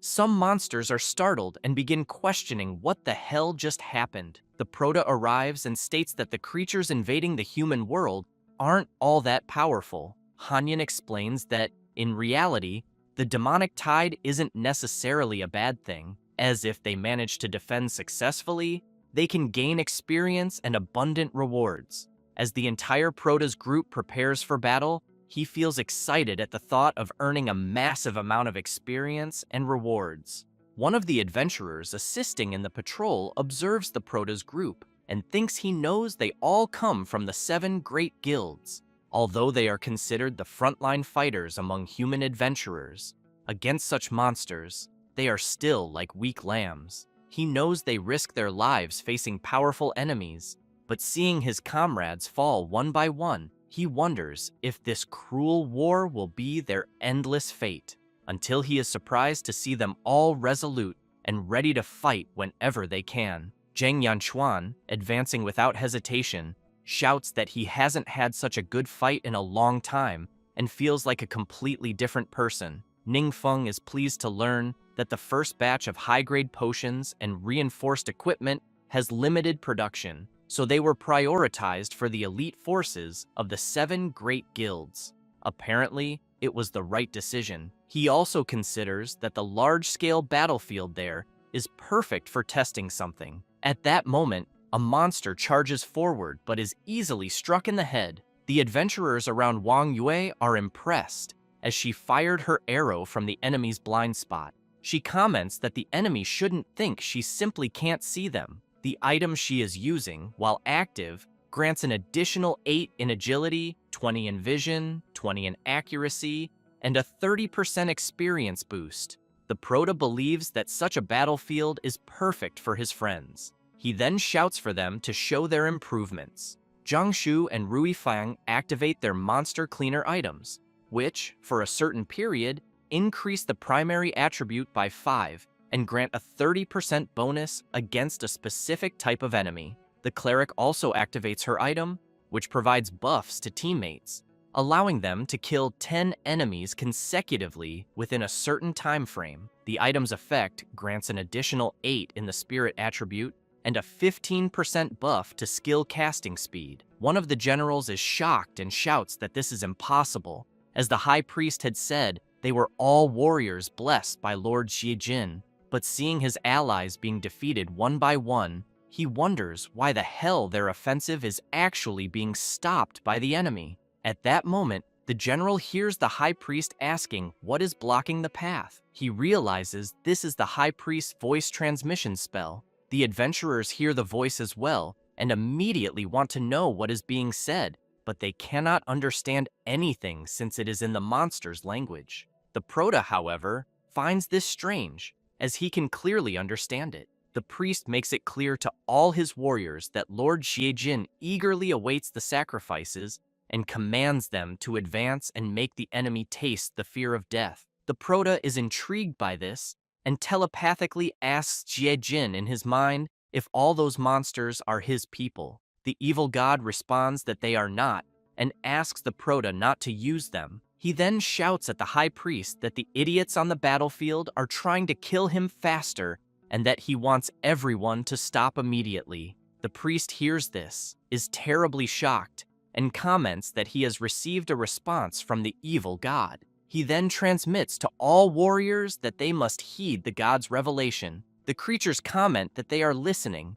that it is a bit confusing, but it is becoming increasingly clear, until they hear Xiejin shouting that they must not continue advancing, or else they will be eliminated. The army freezes upon hearing this statement. One of the creatures asks the high priest if they have truly been abandoned by Lord Xiejin. The priest does not know how to respond and also wonders what they will do. The orc warrior is terrified and wants to know why the high priest is asking this, as he is the one who should be guiding them in battle. The priest considers whether they should close the secret realm first. The warrior becomes furious and says it is entirely his fault for opening the secret realm too early, and now the energy is severely depleted, making it impossible to close. Ningfeng sees a message from his system stating that they have successfully defended against the demon tide and that the reward calculation is in progress. The adventurers are impressed and comment that they gained so much experience that they leveled up 4 times and even received a high attribute gem. The Prota is surprised as he receives a hidden reward, the sacred reinforced key, an unknown item. Hanyan immediately asks the Prota what key he is holding. The Prota asks the ice demon if he has also never seen such an item. The demon apologizes to his master, saying he has never seen such a key, and judging only by its name, it may be an item that only the gods can use. The Prota considers that if this is the case, it is better to ignore it for now, as he knows his priority is completing his 3rd transformation task first. Sometime later, the Prota heads to the secret realm of the Whispering Jungle and enters the portal. Inside the realm, the High Priest comments that it seems there is only one enemy and that they might still have a chance. He adds that later, while the enemy is not paying attention, he will use magic to interfere with him. He then makes it clear to the warrior that he must seize the right moment and try to eliminate him with an arrow. The priest is completely confused, still trying to understand why Lord Jiejin abandoned them on the battlefield and whether they did something wrong. He knows that by touching the altar, he can still hear the whispers of the gods and wants to listen again. If they could still receive guidance from Lord Jiejin, even if it were the worst thing, it would still be good enough. At that moment, the evil god appears and speaks to them. However, Jiejin tells the Prota that there are 2 creatures behind the altar preparing to ambush him. Ningfeng appears behind them, leaving them terrified. The priest cannot contain his fear and starts screaming like crazy. The Prota then eliminates them and obtains the Emblem of Nature, a legendary quality item that permanently grants an additional 5 to agility and spirit attributes. Ningfeng is impressed with the item's quality, but soon notices a sinister aura emanating from the altar. Zijin says it is the power of darkness, and that the Prota can approach the altar to absorb it and increase his strength. However, the evil god also considers that if the Prota absorbs the altar's dark power, he himself might benefit as well. Without hesitation, the Prota uses his power and completely destroys the evil god's demonic altar. The god is surprised, as he did not expect such an approach from a human, and immediately begins asking why he did that.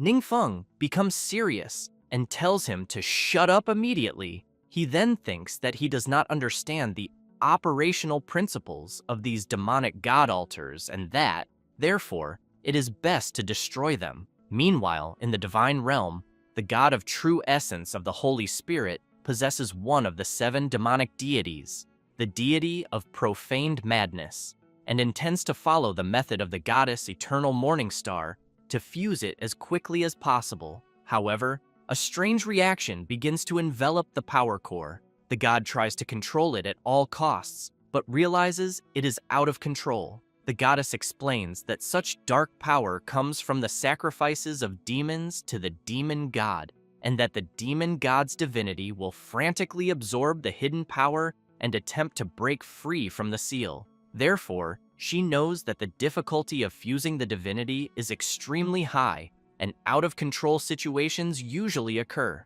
The god of true essence tells her to shut up and says he has no time to waste with her. Furious, he thinks that no matter how difficult it is, he knows the omnipotent mage can do it, so he can too. Meanwhile, at the Class Change Center, the system informs the Prota that his Rank S task has been completed 100% and that his understanding of the universe has significantly improved. The Prota is confused and wonders if something should be happening since he doesn't feel anything. However, another system message arrives, informing him that he can now temporarily open a passage to other worlds through the secret realm of believers, and that opening and maintaining the entrance will consume the dark power generated by the sacrifices of the faithful. Ningfeng is intrigued to learn that he can open a gateway to other worlds. He then decides to go to the Orc realm. Using his power, he quickly creates a portal.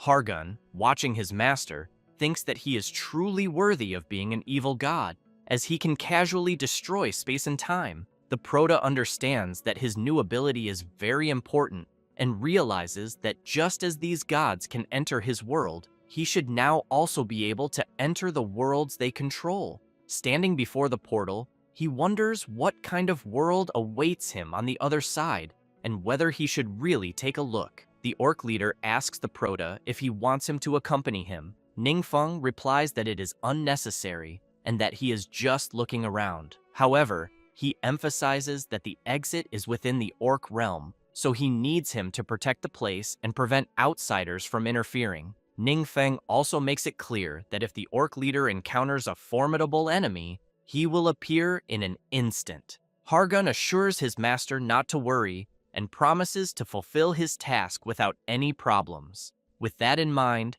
the Proto finally steps through the portal. As soon as he enters, he is amazed by the realm and thinks that the scenery is completely different from Blue Star. However, before anything else, he snaps his fingers and decides to use an item first, the Enchanting Illusion skill book, which makes it impossible for normal eyes to distinguish reality from illusion, allowing him to manipulate them at will. After learning the skill, the Proto recalls that this was another reward obtained in the previous realm and that it will be very useful. As he walks, he decides to find a place with a wide view to determine where he should go.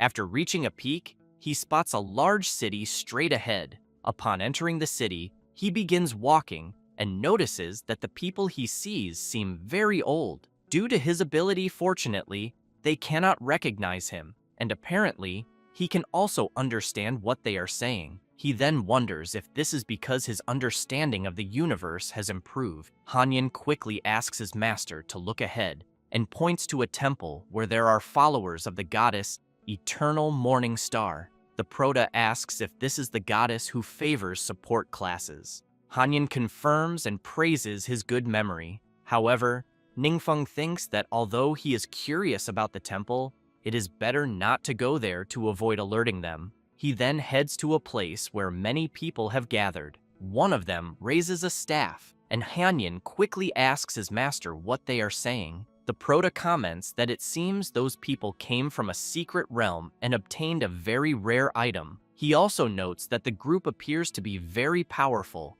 and that everyone around them shows envy. Hanyan, looking at the person holding the staff, tells his master that if he is not mistaken, the item is very similar to the one he used back then. Ningfeng is confused by what the ice demon said. He then explains that the artifact's style is quite unique, and that only another member of the divine lineage would create something like that. He then mentions the name of the Song of Death, Sasita. The Proto sees two creatures talking and decides to approach them. He then asks for permission and inquires about the origin of the item the mage is holding. One of the creatures laughs and says that the item is the most precious hidden reward of that secret realm, the Staff of the Evil God, also known as Sasita's Shame. The Proto asks if that is really the name. The creature confirms and states that she is the final boss of that realm. It adds that it has heard that Sasita was once a lackey of an evil god,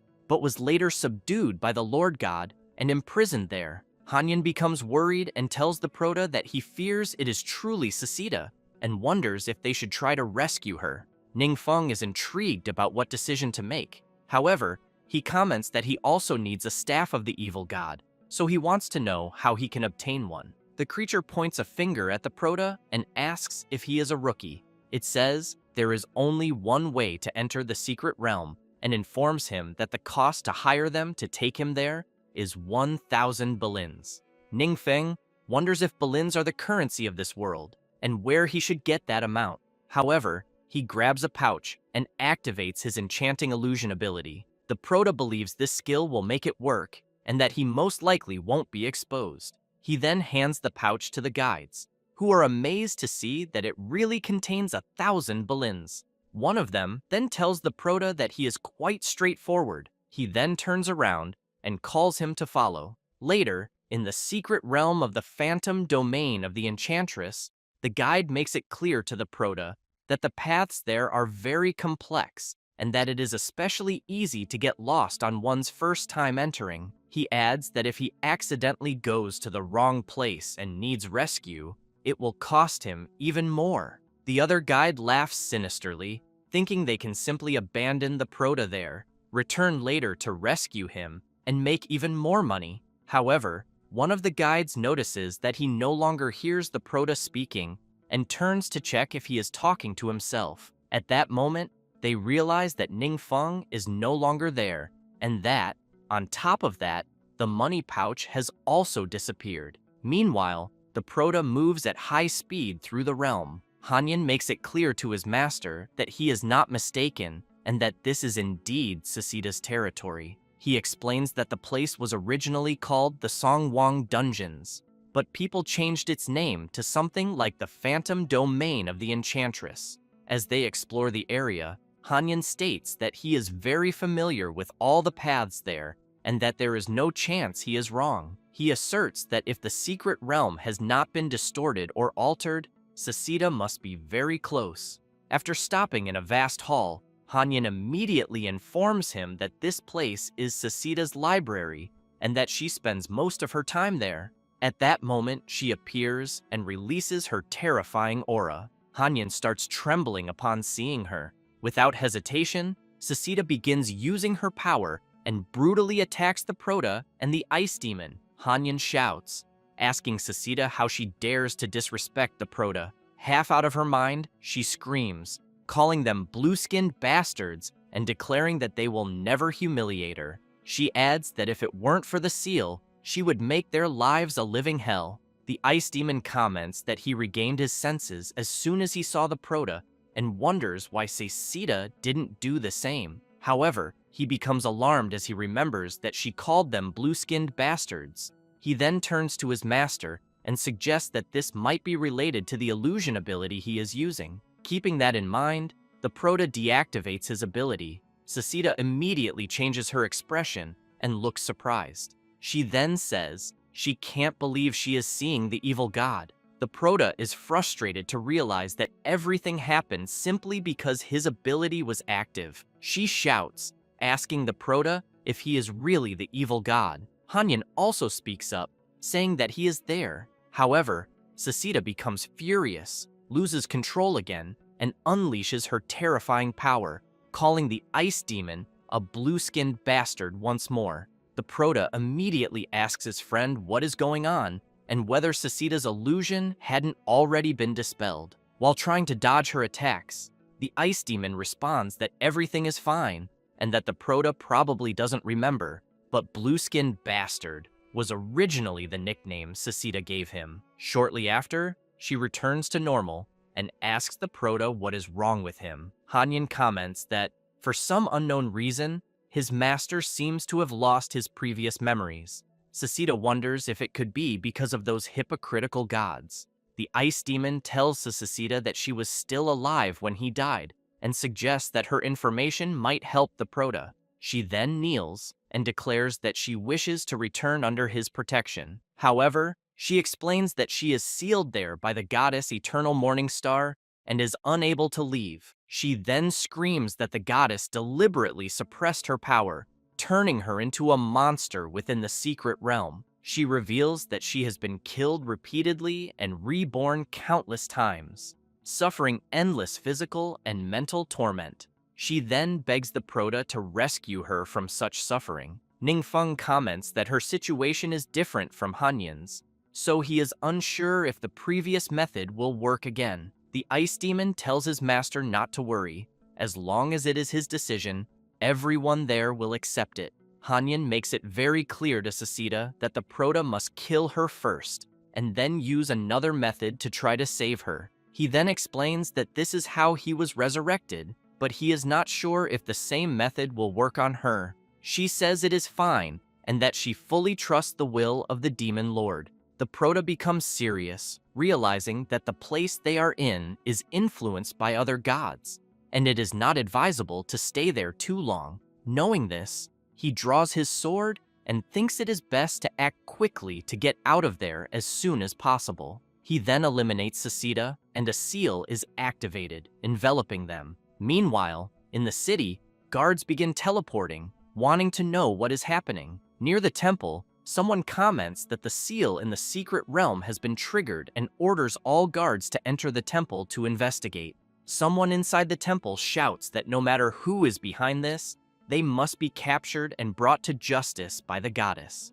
The activated seal begins to spread throughout the entire realm. Sasita becomes terrified, saying this is bad because the formation has been triggered. She then pleads with the Prota to flee quickly and not to worry about her. Ningfeng realizes that she did not drop any items after being eliminated, meaning that he probably failed to save her. Doesn't take long for several guards to start heading toward the Prota. One of the generals shouts that he is trapped by the goddess's seal. Sasita becomes even more worried and apologizes to her master for trapping him there. However, she is shocked to see her master releasing a terrifying power. Ningfeng comments that he still has one last method, but he is unsure if it will work. He adds that if it fails, it could cause the secret realm to disappear forever. She screams, begging him not to worry. However, the Prota ignores her and uses his corrosive wind ability, creating a violent storm infused with dark power,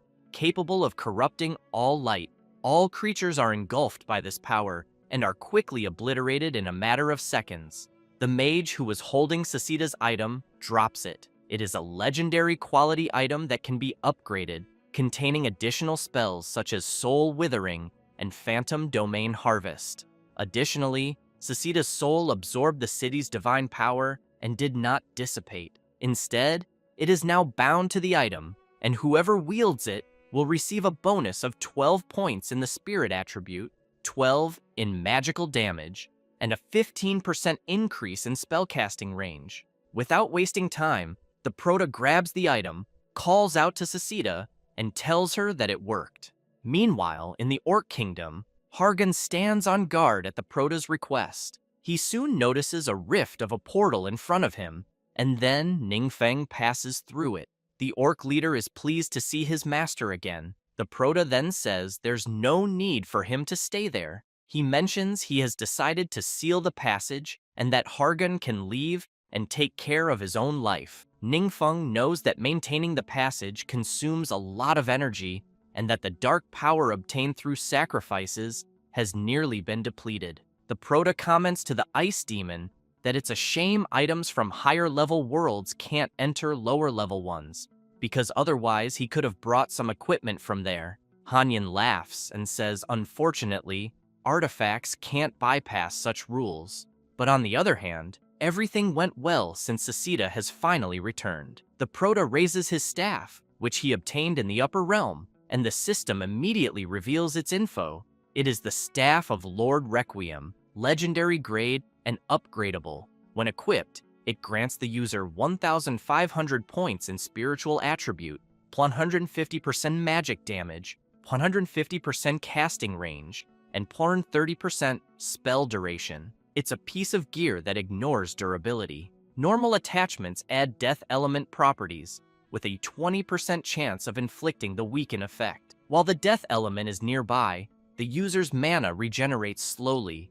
It can also apply effects such as Withered Soul, Reaper's Domain, Spreading Corruption, and Death Ray. Also, the soul of Sasita, blessed by divine power, has not dissipated but is linked to this staff. As the Prota observes his new gear, he recalls that his runes can directly elevate a blank artifact to an upgradable one. But as for reviving Sasita, it will require inserting a new fragment of the World Heart, and those fragments mainly appear in higher-level worlds. So he realizes that in the future, they may have to do as they did this time, venture into advanced worlds in search of clues.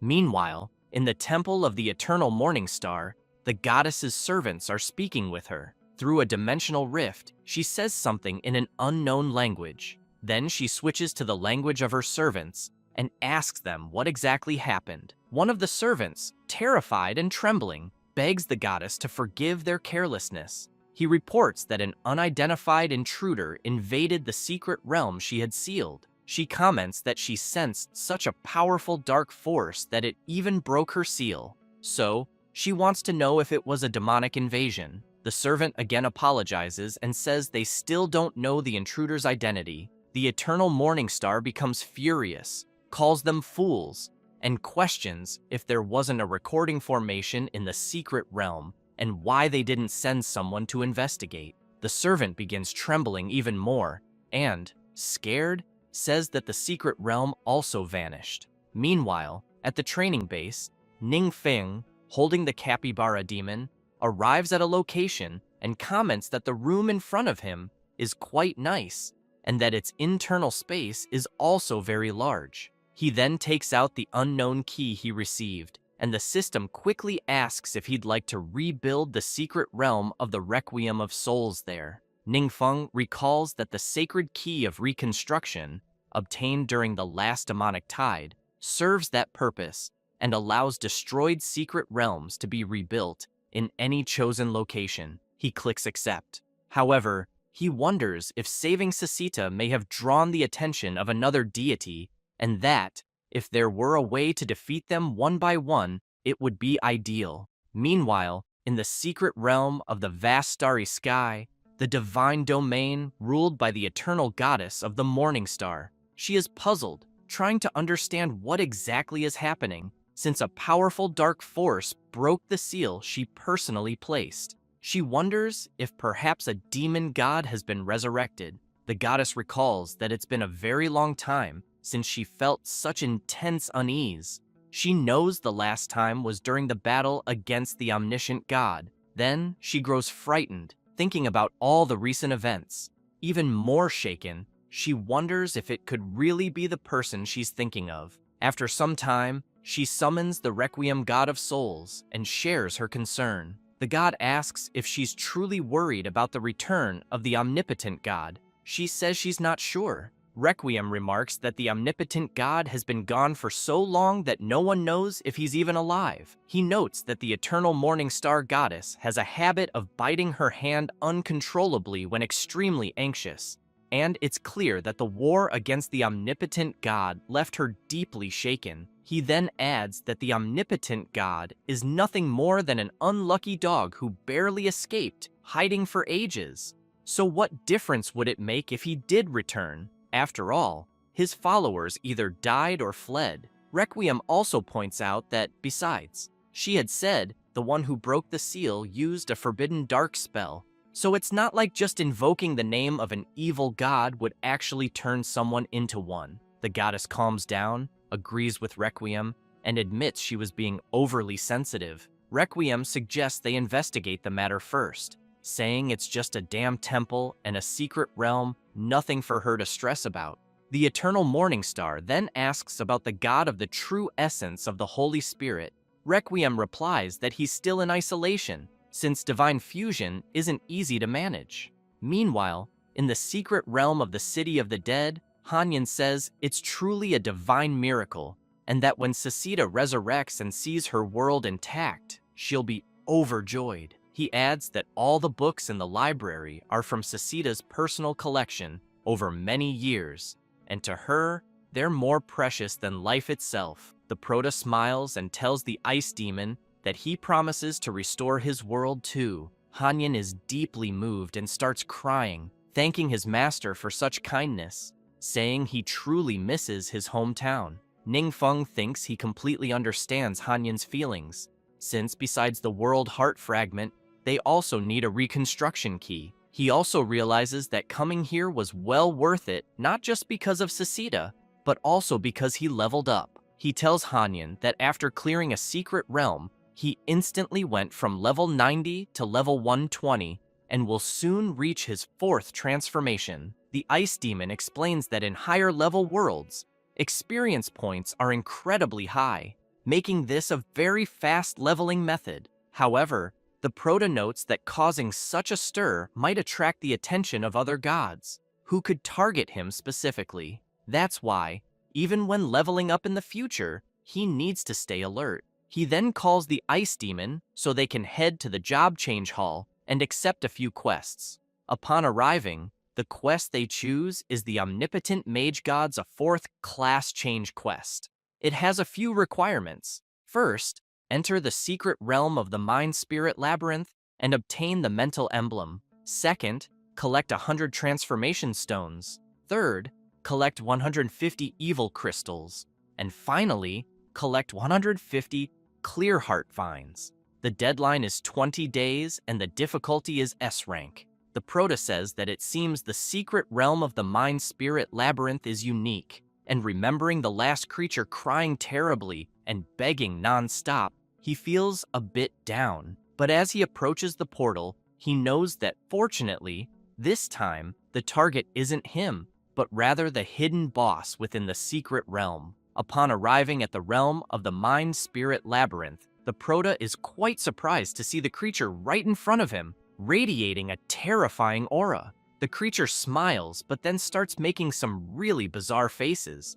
Ningfeng is confused, wondering if this is seriously meant to be a challenge for him. A few minutes earlier, right after the Prota entered the realm, several creatures rushed desperately to their lord and said the lone-acting mage is attacking them again. The creature panics and says there's no way he can beat the Prota, no matter what he does. But then he hears his subconscious asking if he doesn't already have it and why he's afraid. It then adds that he's right and that they've summoned someone far stronger. The summoned creature explains that its best attack is called Massive Intelligence Reduction, and no matter how high the opponent's mental attribute is, once hit, it will continuously drop.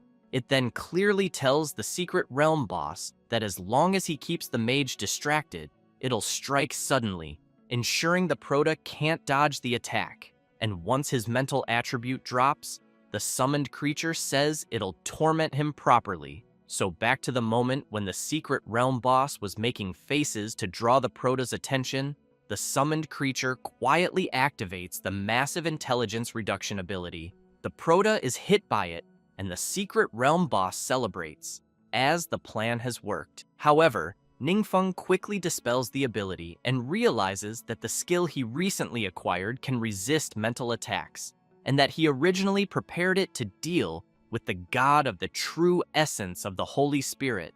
This ability not only blocks mental attacks, but also reflects them back with amplification. As a result, the summoned creature is brutally hit by its own skill and is soon affected by it, becoming dazed. The Prota turns serious, and the secret realm boss grows very worried. He thinks that even when the hidden boss wasn't there, the Prota used to intimidate him, but now that the hidden boss is present, he's still being intimidated. Then he starts crying, wondering if the hidden boss was brought in for nothing. Ningfeng doesn't waste time, and without mercy, eliminates the secret realm boss. With that, he obtains the mental emblem. After consuming it, he permanently gains plus 20 patties to his mental attribute. Ningfeng thinks that as all his attribute stats steadily increase, the emblem drop patterns become clearer, and that he needs to defeat a particularly strong hidden boss to have a chance of getting a drop. Even though he knows it's challenging, at least now not everyone has to depend entirely on him, and this way, things can slowly start going in the right direction. He then picks up his phone and says he'll check with the exchange center to see if they've gathered enough conversion stones. But the person in charge awkwardly says they're sorry the supply of conversion stones is still insufficient, but that they're working hard to prepare them for the Prota.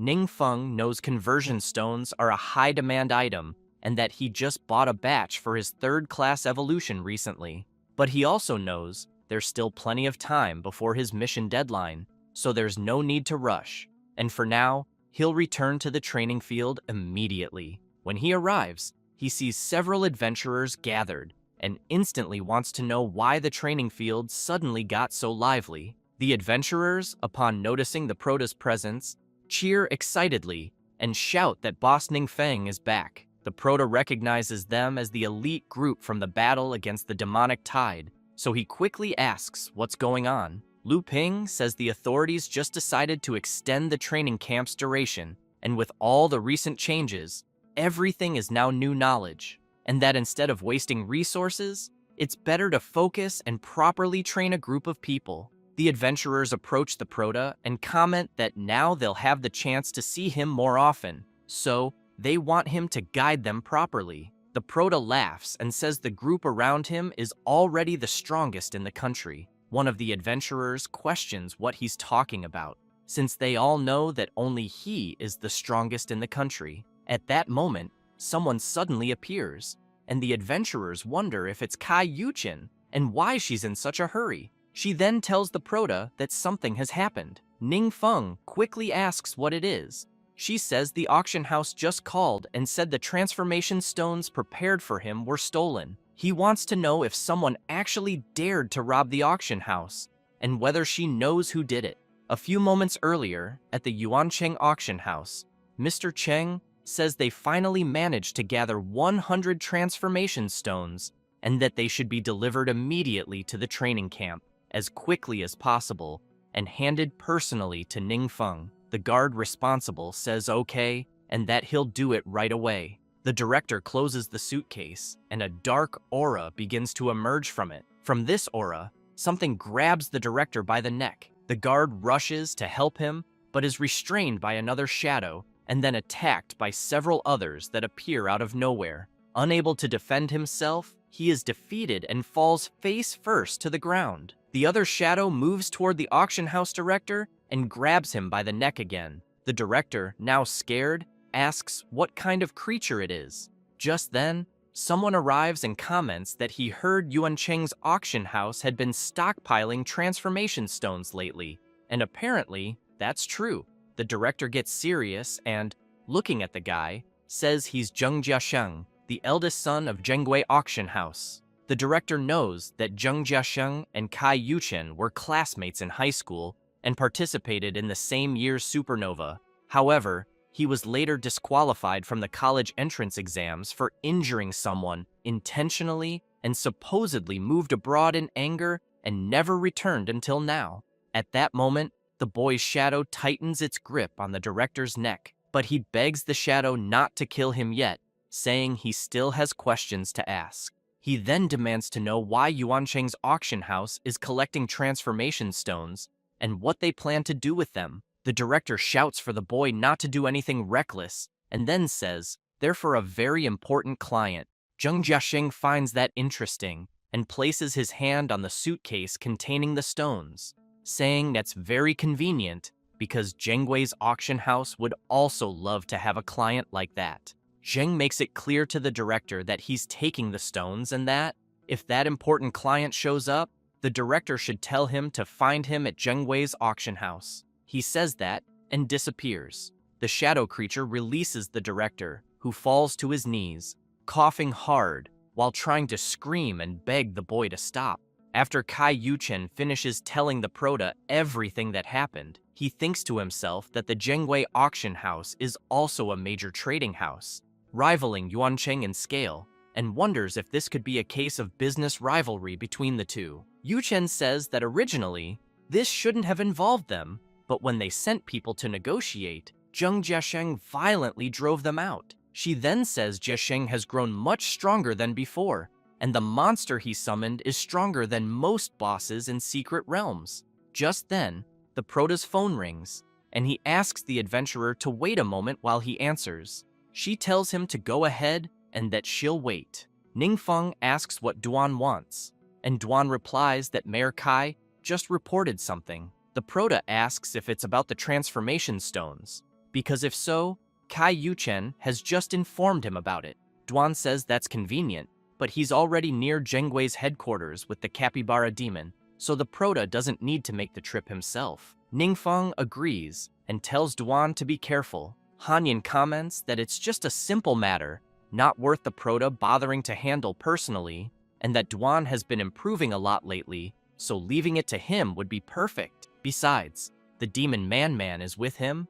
Meanwhile, in the Zhenggui auction house reception room, Jiasheng's uncle is worried and immediately asks his nephew if he's sure it was the right move to take something from Yuancheng's auction house. Jiasheng laughs and tells his uncle not to worry. Yuancheng's auction house is always trying to dominate the market, so he just gave them a little lesson along the way. His uncle, deeply concerned, thinks to himself that Jiasheng has been spoiled and stubborn since childhood, always causing trouble by relying too much on his own power. He never expected that as soon as Jiasheng returned from abroad, he'd already be stirring up chaos. He then tells his nephew that he's only worried because the 7 major guilds have recently started working with Yuan Cheng's auction house. Jiasheng laughs and says the 7 major guilds are just a bunch of clowns. Then he asks his uncle if he knows there are deities in their world. His uncle replies that he's heard a bit about it, and that it seems this was only discovered recently.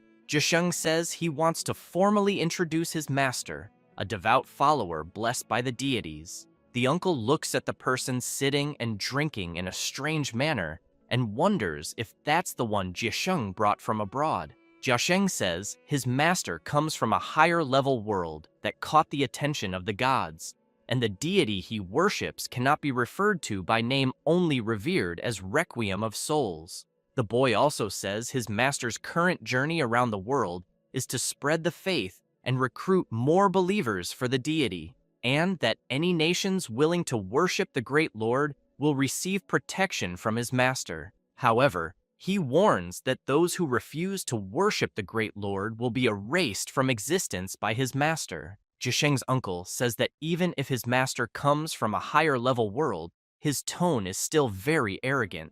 Jiasheng explains that his uncle hasn't witnessed his master's power firsthand, so it's natural he doesn't fully understand. At that moment, the company phone rings, and Jiasheng hits the speaker button so everyone can hear. He quickly asks what's going on. The receptionist reports that a visitor is there, saying he came to collect the transformation stones. Jiasheng tells them to make the person wait. He hangs up and asks where they left off. His uncle, startled, says they were talking about his master's power. Jiasheng laughs and says, simply put, if the highest level an adventurer in their world can reach is level 310th class change, then his master's level is at least over 1,000, and that kind of gap can't be bridged by mere numbers. Then he lets out a sinister laugh and declares that soon his master will summon the Great Lord to descend and grant protection to this world, and that he'll become the first believer in the world to receive the deity's grace. His uncle takes a deep breath and says that in that case, there's nothing to worry about, since even the 7 major guilds, in the eyes of that so-called Great Lord, are probably nothing more than insects.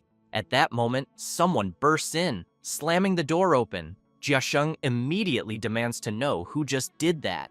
It's Duan, and he makes it clear that he's there to collect the transformation stones. Jiasheng laughs and says that apparently people have become quite arrogant since he went abroad. He then stands up and, while releasing his aura, asks Duan if he didn't hear that he was told to wait outside. However, he's suddenly surprised by something, and before he can react, he's grabbed tightly by the neck and lifted off the ground. Duan doesn't waste words and immediately questions the boy again, demanding to know where the transformation stones are. Jiasheng starts sweating cold and thinks that what's happening is impossible, since he's been trained by his master, and his gear and skills are top tier. He then wonders how he couldn't even see his opponent's movements.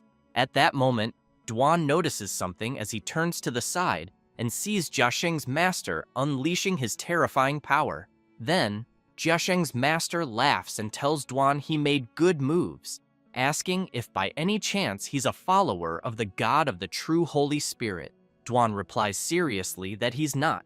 Jiasheng's master remarks that by saying he's not, that proves he actually knows that God, and it seems Duan has encountered some miracle that increased his power. However, he adds that he didn't like Duan's answer, as the tone lacked respect for a divine being, calling it arrogant blasphemy. Jiasheng becomes very worried and fears what his master might do. His master then starts releasing his terrifying aura and makes it clear that, even though they have different beliefs, he will teach a lesson in the name of the gods, and that his shadow guard will make Duan understand there's always someone stronger. But then he hears a sound and quickly turns, wanting to know what's happening. He sees the demon Man approaching. Terrified, he wonders how such a creature got close without being noticed, and where his shadow guard is.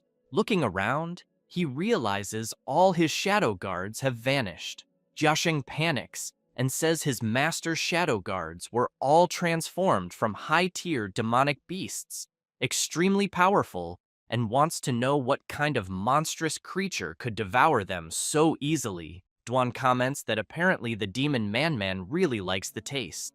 Then he tells Jiasheng's master that if he has more, he can summon a few more. The master is terrified and starts questioning what kind of terrifying place he ended up in. He begins to release his power and thinks he's in danger and needs to find a chance to escape as fast as possible. But then the demon Man-Man touches his hand and dissipates his magical power. The master is horrified, unable to believe what's happening. At that moment, Man-Man jumps and lands a tremendous punch on Jiasheng's master's face, even breaking his teeth from the impact. He then falls to his knees and starts begging for forgiveness, saying he's just a small adventurer who found a breach in the temple while exploring a secret realm and was brought there. Duan recalls having heard something about this, as Hanyan had mentioned it before, and it's one of the few situations that allow people from upper worlds to enter the lower world directly. He then gets serious and says he heard the master wanted to summon a god. The master explains he only planned to use the heart of the world to maintain a ritual in hopes of attracting a god's attention, so that if he was acknowledged, he would become the god's agent in their world and receive even greater grace. Duan gives him a sinister look and asks if he really has a fragment of the heart of the world, and if so, to hand it over immediately. Meanwhile, in the divine realm of the eternal star of tomorrow, the god of the true Holy Spirit has completed his task of fusing with the essence. The goddess congratulates him, as does the Requiem of Souls, who notes that this was expected from a 10% fusion with divinity. The god of the true Holy Spirit thinks to himself that after fusing with the divinity, the wounds inside his body have also greatly lessened, and the uncontrollable dark power has finally become somewhat tamed. Then, he looks forward, which confuses the other gods. He wants to know if something has happened that he should be aware of. The eternal star of tomorrow becomes nervous and mentions the omnipotent mage. Requiem of Souls asks the god of the true Holy Spirit if last time the god omnipotent mage rescued his former clan members. The other god is confused and asks Requiem to be clearer. He explains that recently, while the god of the true Holy Spirit was in seclusion, something happened. The goddess says the previous god omnipotent mage was someone who never started conflict. Then she asks the god of the true Holy Spirit if the person they're talking about has become a demonic god. Requiem begins to release his power and says he has a method and might be able to deal with him. The god of the true Holy Spirit, upon hearing this, immediately shouts, demanding to know what this method is to deal with the omnipotent mage god. The goddess is visibly startled, and both of them stare at Requiem of Souls. He explains that, for now, it's just a theory and cannot be confirmed, but asks them to let him investigate it further before saying anything else. The god of the true Holy Spirit thinks Requiem of Souls is a sly figure and must be secretly up to something. Even though he claimed it was only a theory, he suspects Requiem is already looking into it. Requiem, on the other hand, thinks the god of the true Holy Spirit is a maniac and will definitely be eager to go after the omnipotent mage god, and that until things are certain, he must not be allowed to act recklessly. The goddess, curious, asks about the omnipotent mage god, wondering if they're just going to leave him alone. Requiem tells her not to worry. No matter how powerful the god of magic is, he's alone, and the faith from the lower worlds is very limited, not nearly enough to support a battle against the gods. And without the favor of other gods, that place called Blue Star will never become a higher world. He adds that this is also part of the universal laws, meant to prevent a god from monopolizing a world and expanding their power into an unbalanced state.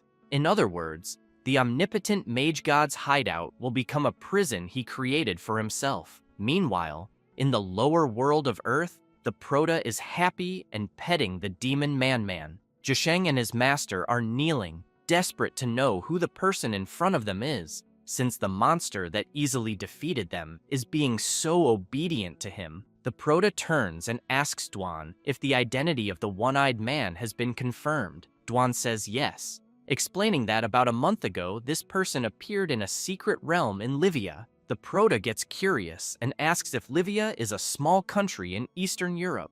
Dwan confirms it and says that Livia's authorities welcome the one-eyed man as a national-level power, forming an adventurer alliance under his name and forcing other countries to join. However, when they tried to join with their country, their officials were rejected. So Dwan assumes the man's objective is to demonstrate his power to everyone. The Prota lowers his head, and Dwan quickly asks if something's wrong. Hanyin then steps in and says the Prota needs to hear this. Although that one-eyed man claims to be a follower of the Home of Lost Souls, the deity he's summoning during the ritual is actually the Prota himself, the omnipotent mage god.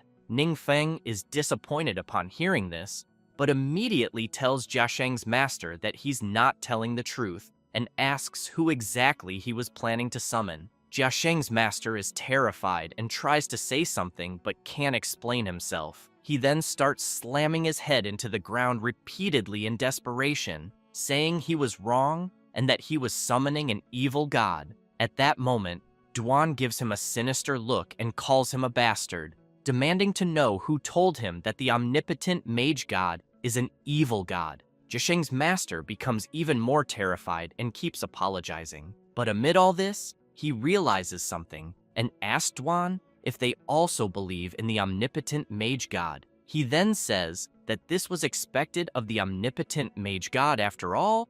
Even the lower worlds know his divine title. But he apologizes and asks, how could a world that believes in the magic of the omnipotent god still be a lower world? Ningfeng tells him to explain more clearly. Then he introduces himself as Kun Kabo and says that in his world, he joined a nameless organization. In this organization, they do not recognize the omnipotent mage god, only the evil god. However, he emphasizes that in his world, this is an absolute taboo, so everyone claims to be followers of other gods.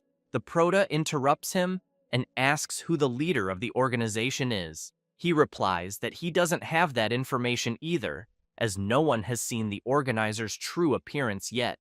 Hanyin tells his master that the leader of that organization might be a former follower of his, but it could also be a trap or someone with malicious intent. Ningfeng asks them to wait until he gathers some power through the sacrifice, and says that next time the gate to the other world opens, they'll go take a look. Jiasheng's master gets excited and says he never thought he'd meet one of them there. While the Prota and Duan feel awkward about Kabo's attitude, Hanyin comments that he's starting to like him. Ningfeng thinks to himself that Kabo provided a lot of useful information and that there are already 2 world hearts collected, so they'll finally be able to resurrect Sasita. After some time, the Prota goes to the realm of the Song of Death and manages to revive Sasita. She is amazed, thanks Ningfeng, and says she waited eagerly all this time to see him again. Hanyin approaches and asks if she missed him too.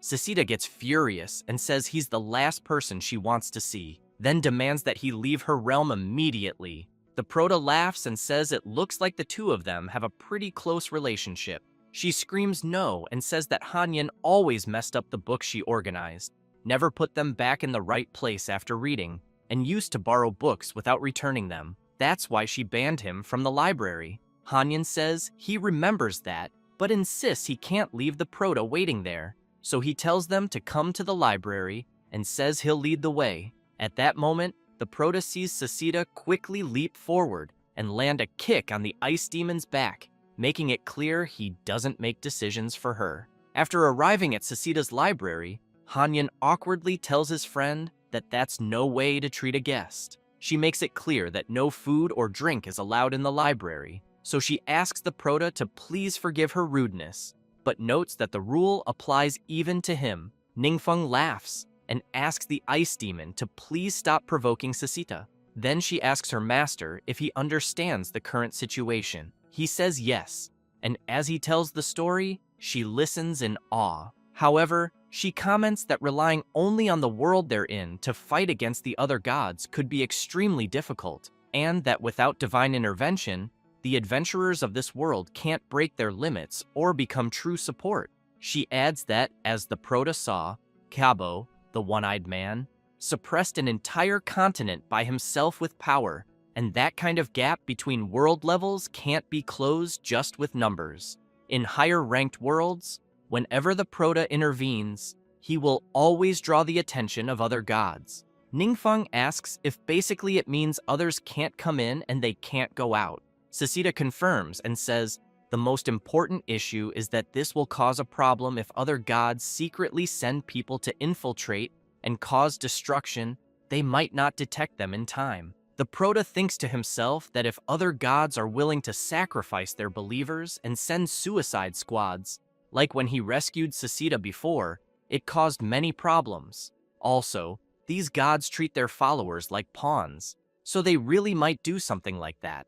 Hanyan tells his master that he once had a theory. He then says he noticed earlier that the exclusive achievements the Divine Lord can grant don't only belong to his own domains, but also involve other gods' domains.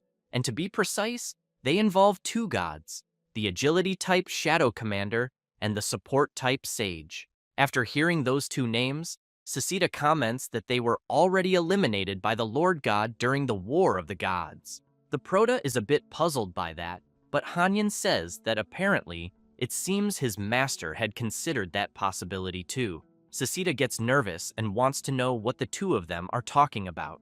Hanyan says he only realized this possibility recently, and that the divinity of the Shadow Commander and the divinity of the Sage's prayer might also have merged with the Prota's divinity. He gets excited and says that if this theory is true, a few things can be explained. For example, how the Prota was directly hit by a curse and still fully recovered. Also, how his master can grant exclusive achievements from those two gods, but not from others. Then he says this could mean they don't have just one god on their side, but actually three. But he quickly remembers the demonic god Xie Jin and says no, that makes four gods.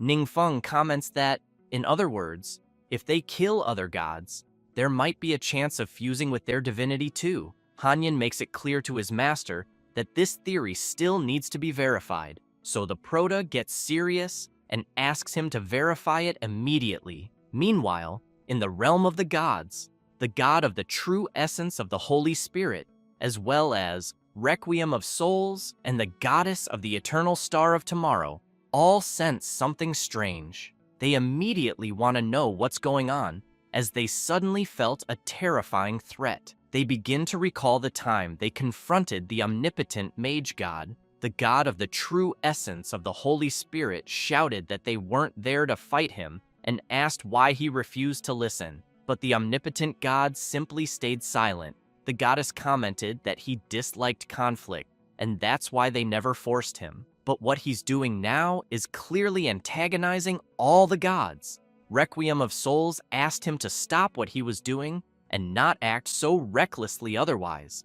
As one of the 11 prime gods, they would demote him to a demonic god. At that moment, the omnipotent mage god took a deep breath and, releasing his terrifying power, made it clear that if they judge him as a demonic god, then from that moment on, he will be just that. Back in the library, Sasita says that if Hanyan's theory is correct, maybe the Prota can become the final god and rule the entire universe, and that this way, the natural order would be restored. The Ice Demon points out to his master that the system inside him might be a manifestation of some kind of universal law, and that's why he always remembers tasks during critical moments. Ningfeng becomes serious and says that speaking of universal laws, he suddenly remembered that after completing the mission of his 4th transformation, he gained a new power with it. He can now create a divine realm. The divine realm is a god's exclusive domain where all order is controlled by them. For a god, the realm is both their power source and their defense barrier. Sasita gets excited and says she'll finally get to see a divine realm again. She says it's a beautiful place called the Endless Sea of Consciousness, with blue waters, golden sandy beaches, and towers representing divine authority, and that, as followers, they once had the privilege of glimpsing such a scene. Ningfeng smiles and says she got him really excited to see that realm. He then thinks that since obtaining this power, the method to create a divine realm has also been imprinted in his mind. And he knows that as long as he focuses his consciousness, he can create it easily. So, after focusing, a huge flash appears, and everyone is left speechless, amazed by the created realm. However, it's nothing like Sasita described. Instead, it's an orderly but terrifying place. Ningfeng starts yelling, demanding to know what kind of realm he just created, because it doesn't look like a god's realm at all. Then he asks where the sea and the beach are, and wonders if maybe it's because his level isn't high enough, because the place he's seeing now, no dog would even live there. At that moment, the Proto hears someone say they think they can sense his divine realm. Ningfeng notices Ye Jin and asks him to look around. The demonic god comments that yes, this is indeed his former realm. He then says it's a pity the place had been completely abandoned and without divine power for so long, but he really wants to know how the Proto found it. Ningfeng says it's strange he was creating his divine realm, but ended up creating Jiejin's realm. As he walks, he thinks to himself that he doesn't know why he lost his memory, but for now, he needs to uncover everything little by little, and that it's best to look around first. Looking at the tower, he comments that the temple is quite ruined and seems to have been abandoned for a long time, and as he gets closer, there's a faint resonance. But he doesn't know if it's because of Jiejin or because he fused with part of Zijin's divinity. He adds that the surrounding mountains and clouds block his vision, so he can't see what lies ahead. But then he's surprised by something and quickly asks Hanyan and Sasita if they saw what he saw. The ice demon says it looks like there's something within the clouds. Without hesitation, Ningfeng jumps and heads into the clouds to see what it is. Sasita and Hanyan follow him, yelling for him to be careful, since the tower that represents his divine authority seems to be just ahead. She then asks why her master's tower is there. He tells them to look around first. Using his power, the system informs him that the construction rules of the realm are incomplete and can't be activated. Ningfeng wonders if that means he hasn't fully grasped the relevant laws yet, but Hanyan calls him over and tells him to look quickly. Another tower is visible, and then another. Sasita says that apparently the two towers were hidden in the clouds, and she saw them in some paintings. They strongly resemble the towers of the Shadow Commander and the Sage of Prayer. She then shouts that Hanyan's theory might be correct. Hanyan proudly says that this is basically wisdom, but the Proto notes that according to the system, all of them have incomplete construction rules, and that it seems he can only activate Jiejin's realm for now. So he doesn't waste time and goes straight to the demonic god's tower. Placing his hand on the wall, he begins releasing his power. A light emerges from the top of the tower, and a strange energy starts swirling around it. Finally, a massive explosion of light bursts at the top. The system informs him that he has acquired the authority to enhance the realm, and that he can use the power of darkness to strengthen it, and the death of any intruder will enhance his divine power. Ningfeng is shocked and wonders if the power he's feeling really belongs to a demonic god, because now he can increase his divine power through killing. No wonder secret realms often invade other worlds. He comments that this is the first time he's come into contact with a god's ability, so he needs to spend some time carefully studying it. Meanwhile, in the realm of lost souls controlled by the god Requiem of Souls, he reflects that the reappearance of the omnipotent mage god is unexpected. However, he knows that since he finally revealed himself, it's better than hiding in the shadows. He then observes the mage god's tower closely and thinks that since he managed to access and understand the rules that originally belonged to him, Requiem knows this has significantly boosted his power. It also made him realize for the first time that a god's rules can be transferred. But he knows, unfortunately, that he's not the only one who discovered this, and that has led to mutual suspicion among the gods, fearing that others of the same domain might exploit their rules. The 10 prime gods are split into factions of various sizes, and it's probably difficult to unite them all against the omnipotent mage god right now. But he knows that luckily, he has mastered a new power source from divine fusion, and that the power of the evil god might be the key to breaking this stalemate. Then he sees what the system showed the Prota and comments that the omnipotent mage god has practically lost his realm and can only hide in lower worlds, thinking that with the restrictions of universal laws, no one can do anything to him. So he releases his power and declares that he's going to put that to the test. Later, at the training center, the Prota yawns and says he's very tired because, as expected, the power of a god can't be understood in a short time. Duan arrives and immediately calls him. Ningfeng asks if everything in the exchange has been settled. He replies yes. The Prota comments that Kabo is very arrogant and conceited, that he really seems to think of himself as a follower of the evil god. So he asks Duan to keep an eye on him, otherwise he will cause more problems. Duan agrees, but mentions that Kabo seems a bit different from what he had imagined. He then says he didn't expect even the fighter class to become a believer in the Lord God, and that if he hadn't seen it with his own eyes, he wouldn't have believed it. Duan, a little awkward, wants to know why Kabo suddenly became a different person. The one-eyed guy smiles and apologizes to Duan for his previous arrogance, and explains that when he arrived in this world, many malicious people tried to take advantage of him, so he had to make them feel admiration to avoid many problems. Duan recalls that he asked the Prota to investigate Kabo's situation, but apparently he really hasn't done anything outrageous since arriving in this world. However, still wary, Duan gets serious and asks Kabo if, the way he acts, he's not going to ruin the image of the omnipotent god of magic. Kabo gets embarrassed and asks Duan not to worry, saying everyone thinks he's a follower of the House of the Soul God, and that he will talk about it when the time is right, and that he was inspired by the Prota and abandoned darkness for light, turning over a new leaf, and that he absolutely won't cause any problems for his master. As soon as Duan hears that, he's stunned, thinking that this guy changes his personality way too easily. After telling all this to the Prota, he concludes that Kabo isn't as stupid as they thought, and in that case, they can observe him a bit more to see if he's really trustworthy. Then Ningfeng comments that, as for his true identity, there's still no need to reveal it. Duan informs the Prota that Kabo and Zhengwei specially prepared an apology banquet and hope the Prota will grace them with his presence, and that they also invited the Yuancheng trading house to join them. Ningfeng smiles and says, then they should check it out, and that it's a good opportunity to rest too. After arriving at the Zheng family mansion, the Yuancheng family meets them, and they begin to chat.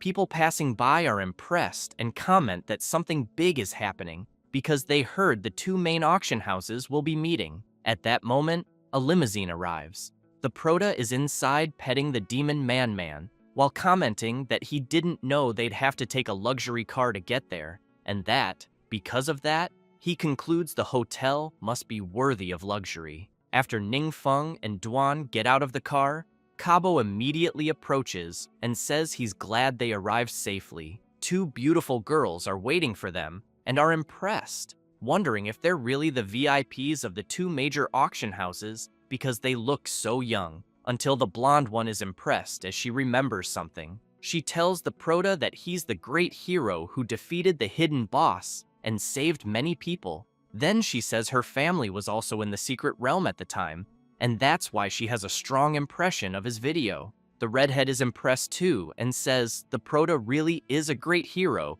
and that she also saw his video. Then she wants to know if he can give them an autograph. Kabo, after hearing that, gets furious with Jiasheng and says he dares to provoke anyone, and because of that, he's practically ruined because of him. Then the one-eyed guy asks the Prota to go ahead. After everyone enters and sits down for the banquet, they start chatting and relaxing a bit. The blonde is giving some ice cream to the demon Man and is very happy to know that the creature likes licking ice cream. At that moment, Jiasheng stands up, draws everyone's attention, and says that the misunderstanding that occurred is clearly his fault.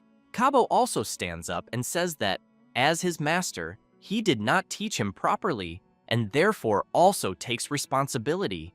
Kai Yuchen is pleased and thinks that Jia Sheng finally apologized for something, which is incredible, and that he is still benefiting from the influence of assistant instructor Ning Feng. Mr. Zheng calls for the Proto and says that, to express their apologies, they, the Zhenggui auction house, are willing to gift 25% of their shares, along with 3 mines that produce transformation stones. Mr. Yuancheng also says that, to express their gratitude, they, the Yuancheng Trade Exchange, are also willing to gift him 25% of the shares, along with 3 mines that produce transformation stones. The girls are very surprised and comment that a quarter of the shares of the 2 main companies is something incredible, and even if he does nothing in the future, it is enough to live for generations. Mr. Yuancheng comments and makes it clear that they don't understand, and that ever since they approached the Proto, the company has never lacked high-quality products, and turnover has multiplied several times. He then emphasizes that 25% of the shares is nothing, because the most important thing is that the Proto is willing to work with them. Ning Feng thinks that the shares are a small matter because he knows the mines are the most important, and that he just completed the 4th transformation mission, and the transformation stones he will need after that will definitely increase. And now, with their own mines, they won't have to make temporary purchases constantly. Kabo calls the Proto and says that, moreover, there is another matter on which he would like to know his opinion. The one-eyed man, a bit worried, thinks that the day before, he asked the Zhenggui trading house to organize some information about Ning Feng, and then realized that he is absolutely extraordinary, and that Duan shows tremendous respect for him, and that maybe the Proto is indeed the omnipotent god of magic in that world. He also thinks that, on top of all this, there is the demon Man-Man, who is his pet. At that moment, Man-Man turns and starts staring at him, and Kabo gets scared because the demon noticed he was being stared at. However, the Proto approaches and wants to know what Kabo has to say. A bit awkward, he says that actually, in Livia, he asked neighboring countries to jointly resist the invasion of magical creatures, and that it's a shame there are so few powerful adventurers, so the fighting force is really lacking. The Proto thinks that Kabo established an organization similar to a mutual aid organization, which received support from several countries, and that these countries entrust the difficult secret realms to Kabo to resolve, and among them are secret realms with generous rewards, and that's how Kabo obtained the 2 World Heart Fragments. He smiles and tells the Proto that, if possible, they hope to achieve cooperation with him to jointly maintain the security of the Blue Star. Ning Feng thinks that people say Kabo has a very high status in Eastern Europe, and that his reputation is continuously spreading abroad, so he considers that it would be good to gain more support by leveraging his influence. With that in mind, the Proto tells Kabo that it's okay and agrees. He is happy, thanks the Proto, and says that it is an honor to invite a powerhouse like him. However, Ning Feng thinks that if they expand the battlefield in the future, they will need more powerhouses to be stationed in the domestic market, and therefore, it's time to begin hellish training for the new batch of adventurers. Then, while the banquet continues, the Proto asks Kabo to tell in detail about his experience of being there. He replies that he was originally exploring a secret realm, but was accidentally swept into the temporal turbulence, and that they say temporal turbulence is very rare and only occurs once every 100 years, and that he doesn't know how he encountered it. He then says that, speaking of such a subject, he still feels a lingering fear that time and space are extremely unstable within the temporal turbulence, and that being able to come out alive and unharmed was truly a blessing from God. Later, somewhere in the realm of the Blue Star, some people are surprised and want to know what they are seeing, a kind of dimensional rift, or even a timeless vortex. Meanwhile, at the training center, the leaders of the major guilds and Professor Jie Yan are all gathered. Ning Feng, inside the control room,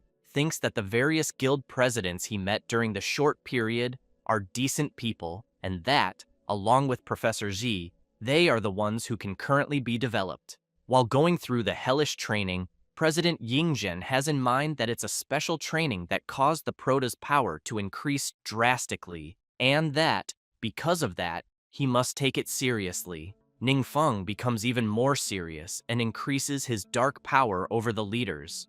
While Lu Ping and Yan Xuan endure the pressure, Madame Linghua asks Yingzhen if they're just going to defend themselves so passively, since the hellish training they're undergoing is too diabolical, and that, if she didn't trust young Ningfeng, she would already think he's clearly an evil god. Yingzhen replies that there are quite a few of them, so he suggests they try to coordinate based on the battle team model and proposes using the guard formation. Thus, they all assume the formation and begin resisting the pressure. The Prota, seeing this, says they'll probably be disappointed because his friend Yue and the others tried that method and it was useless. However, he comments that after studying authority in the realm of God, he has more information when observing this kind of fighting style, and looking at the guard formation, the Prota comments that, as expected of experienced adventurers, they coordinate more smoothly.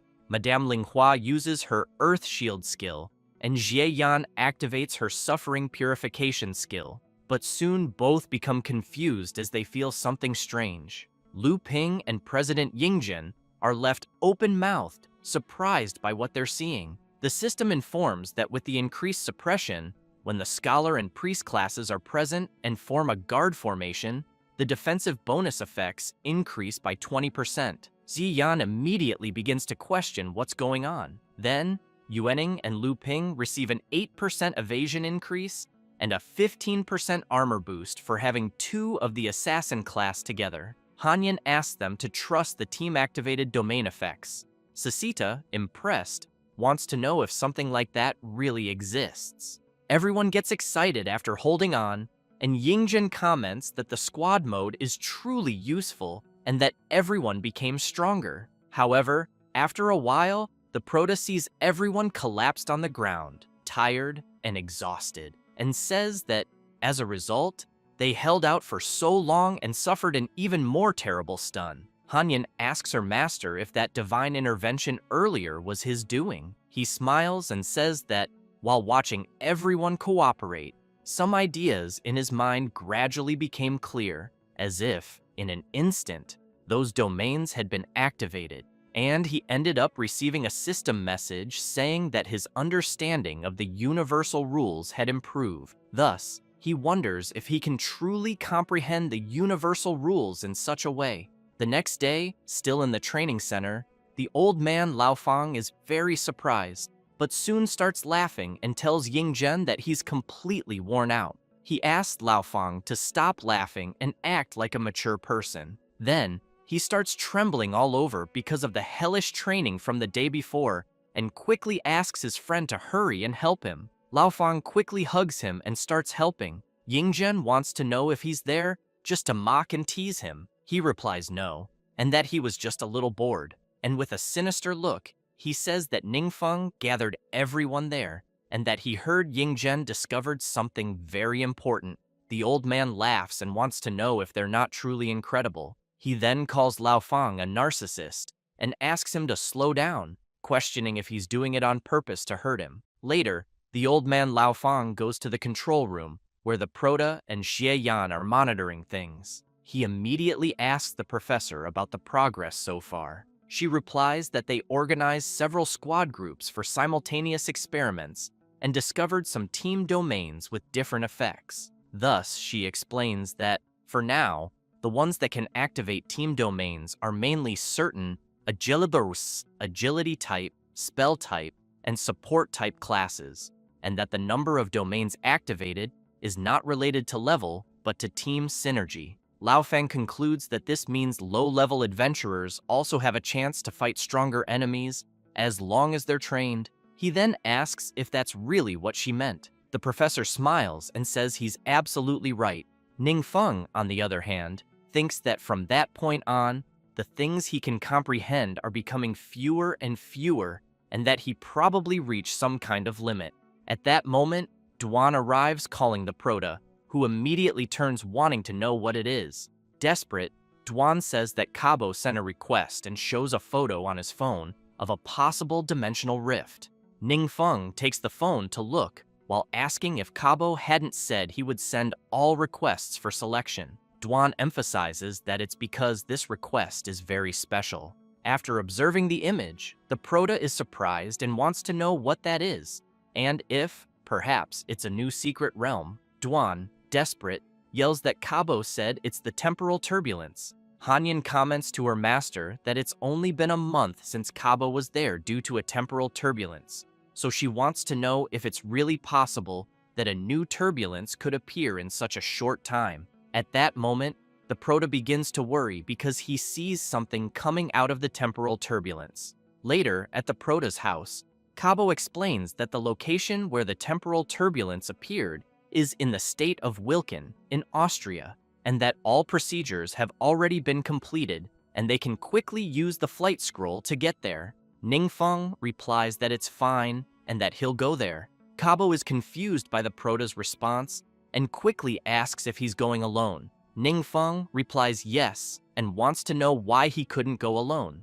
The one-eyed man is startled and says that the temporal turbulence truly dangerous and that maybe something unimaginable has come out of it. He then asks the Prota to at least bring his super strong pet along. Ningfeng thinks that since there are unknown dangers, he fears that others won't be of much help, and that only Hanyin, Sasita, and himself are enough. After arriving in the state of Wilken, they wait outside until someone arrives. A beautiful woman appears calling for her master. Kabo tells the Prota that the person ahead is Lilith, and that she is also one of his disciples, and her father is the governor there. However, they're surprised to see her trembling all over as she approaches. She seems to be worried and crying at the same time. Kabo quickly asks if something happened. Someone arrives and places a hand on her shoulder. It's her father, who pulls her close and introduces himself as Andre, Lilith's father. He then apologizes for letting them see his daughter in such a state and says he will explain the situation to everyone. He asks everyone to please follow him. After arriving at a huge place, Andre says that from there, they can see the exact location of the temporal turbulence. Then, everyone can see the state the turbulence is in. Andre explains that the reason he issued the request to everyone is because this temporal turbulence is beyond their understanding, and that in a short time, it swallowed a small town and formed a space similar to a secret realm. He also emphasizes that all the original residents turned into powerful and terrifying monsters, and that the government already sent squads to face them, but unfortunately, many people were sacrificed, and they still haven't managed to destroy that secret realm. He then says that the team Lilith personally formed was also completely wiped out in the process, and that only she, fighting with all her strength, managed to escape, and that this was thanks to the training she had with Mr. Kabo. Otherwise, she would probably be gone as well. Lilith takes a deep breath and says she's very sorry, and that those team members were her best friends, and that's why she couldn't control her emotions. Jiasheng, surprised, thinks that Lilith has such a strong personality, and that it's the first time he's seen her so sad. Kabo calls for his disciple, and asks if the monsters in the secret realm are really that powerful. She replies yes and explains that it's a time-limited secret domain with 2 routes that must be completed to win, and that the 2 routes are symmetrical like mirror images, but they do not connect, and even if one is completed, there's not enough time to reach the other, and because of that, it will ultimately fail. Kabo is intrigued and says that, in other words, the safest way is for 2 squads to take on the route simultaneously, each following one path. Lilith says yes, but points out that this would require a very high level of strength from the adventurers, and that they can't even gather a qualified squad right now, much less 2.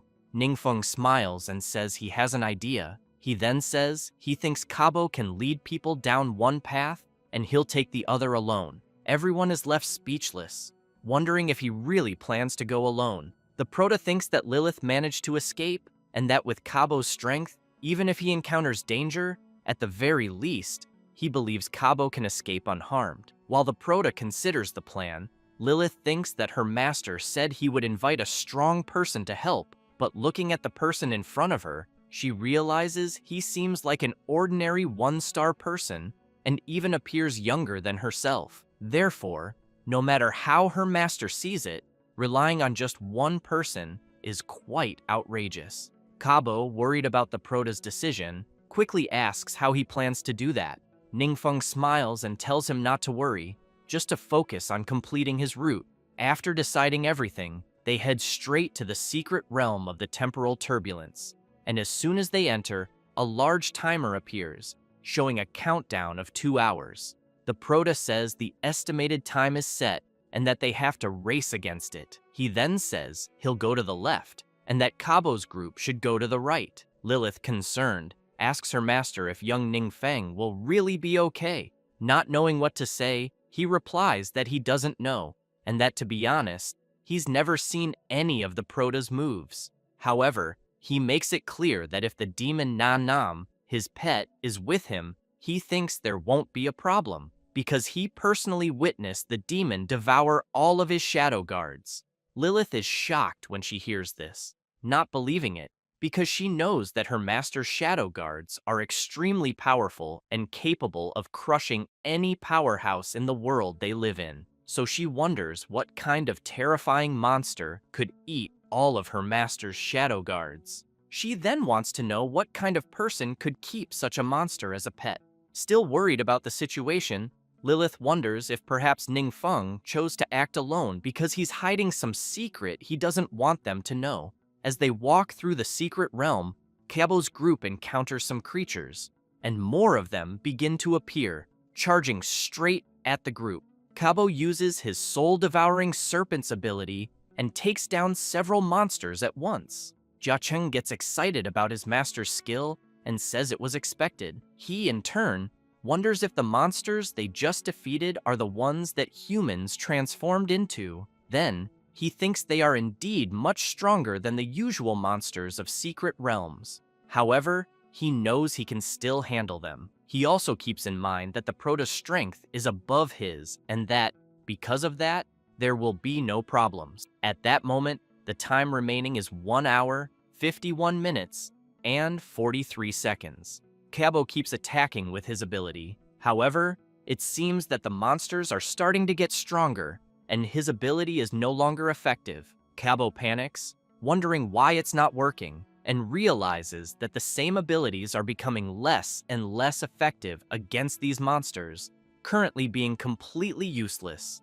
Then, he starts to question whether there could be some kind of connection among the monsters, allowing them to evolve continuously. One of the creatures charges at Kabo, and Jicheng yells, warning his master. He channels his power into his hand and strikes the creature, throwing it far away. Kabo says that to deal with the monsters, they have to use their abilities, and he fears that at this rate, they're only helping the monsters grow stronger. Then he becomes even more worried because he knows that all communication methods fail there, and that he can't get in touch with the Prota. So he wonders if Ningfeng can keep holding on alone. Meanwhile, he is standing still, focused, as a monster charges at him, but without much trouble. With just a single movement of his arm, he slices the creature in half, making its parts fly in all directions. Then, he starts walking through the realm again. The remains of one of the creatures start reacting strangely, thinking that the Prota's attack power is too high and that the speed of evolution can't keep up with it, and that, unfortunately, it can't stop his advance. On the other hand, it knows that fortunately, the other route is still under its control. The timer shows that the remaining time to complete the task is 1 hour, 26 minutes, and 31 seconds. As Kabo's group continues defeating the creatures, Lilith suddenly turns and asks her master if he is okay. He replies that he is, but that he's a bit tired, though he can still hold on for a while. However, his only eye notices something, but it's too late, and he ends up getting hit. Lilith took advantage of an opening and attacked him from behind without him noticing. impaling him while asking what Kabo thought of that. He gasps from the wound, and Jiasheng yells, wanting to know what Lilith is doing. She, with a sinister smile, says she's sorry, but that they had encountered someone very strong, and so she must eliminate them there. Kabo, still standing, wants to know if she's not the same person. Lilith replies that she is the same person, but she just found a way to grow stronger and that they will be her sacrifices. Jiasheng gets angry and quickly starts channeling his power, asking his master to get out of there as fast as possible. Then, he sends his shadow guards to attack Lilith. However, she easily eliminates the shadows with a single attack. She laughs and calls them fools, saying that the moment they entered there, they would never leave again. Kabo thinks that when she said she was the only one who escaped, she had been lying from the start, and they ended up falling into her trap because she never intended to let them escape. Lilith thinks that her master's panicked expression is exactly the same one she had some time ago, but she knows she's smarter than him. Then, she starts remembering when she had that same expression, standing before several evil creatures, and, in desperation, began to scream, begging them to wait, saying she understood his power and to spare her humble life, and that, in return, if he wished to conquer the world, she would be willing to become his most loyal servant. At the time, her partner was outraged and yelled, wanting to know what she was saying, reminding her that Clark and the others had sacrificed themselves to give her a chance to escape. However, he barely had time to say those words before being brutally attacked. Lilith was serious, telling him to shut up. The other adventurers were stunned by the situation. Then, a divine voice began to say they were too weak, unworthy of its loyalty, and that it preferred to use them as sacrifices. Thus, several shadows started grabbing all the adventurers, and while they were being offered as sacrifices, Lilith was excited, saying that of course the divine being could use them all as offerings, but that if the deity was willing to grant her power, she promised to offer even more sacrifices. The deity was intrigued for a brief moment, but soon shouted that humans were such a humble yet disgusting race, and, strangely, found that quite interesting. Then, it told Lilith that it wanted to see what kind of sacrifices she could provide. She thanked it and said she definitely wouldn't disappoint. After thinking about that, with a sinister look, she says she has no time to waste with them and that they should just become her sacrifices. Jiasheng and his master begin to worry about what's going to happen. However, at that moment, the system announces that the left route has been completed. They get excited and start celebrating. Lilith tells them to wipe the smiles off their faces and says it's useless, as the two routes aren't in the same space-time, and even if the Proto completed one, he won't be able to complete the other. But then another message arrives saying the right route has also been completed. She is stunned, in disbelief, and starts screaming in desperation, wanting to know how he did it. Meanwhile, Ningfeng is standing before the massive monster he just defeated and observing the area, comments that it's exactly as Lilith had said, that both routes are mirrored images, and he only had to use his Void Walk ability to cross from one route to the other without needing to retrace his steps. But he soon starts to notice something and wonders if he's being teleported somewhere else, until he is indeed teleported. Meanwhile, Lilith is desperate to know how the Proto managed to complete both routes, until she, Jiasheng, and Kabo all begin to question what is happening and are then pulled somewhere. After all of them are teleported, Jiasheng is panicking, wanting to know where he is and what's going on. Lilith knows that whoever completed both routes would be teleported to the space regardless of their master, but knows it's her first time there too. Then, she's surprised by something. She's standing before a massive creature. Jiasheng asks his master if what they're seeing is the final boss of the secret realm. He comments that, judging by such a terrifying aura, it's at least a demon lord-level monster. Then, he thinks it's possibly the most powerful being below the demon god, and that they're all definitely going to die there. Lilith starts laughing and says that her master's true form is by far inspiring, and that since she doesn't see the Proto there, he was probably already eliminated. She laughs even more and tells her master that it's her who's there, his humble servant, and that the people present are the sacrifices she brought for him, hoping he's satisfied. The deity questions what she's talking about, but she gets confused because she notices the voice of her master sounds different from when she first heard it. At that moment, someone appears walking atop the deity's head. It's Ningfeng, radiating a terrifying aura, and with a crushing gaze, he tells Lilith to give a good explanation. Zhesheng and Kabo are left speechless, shocked to see the Proto.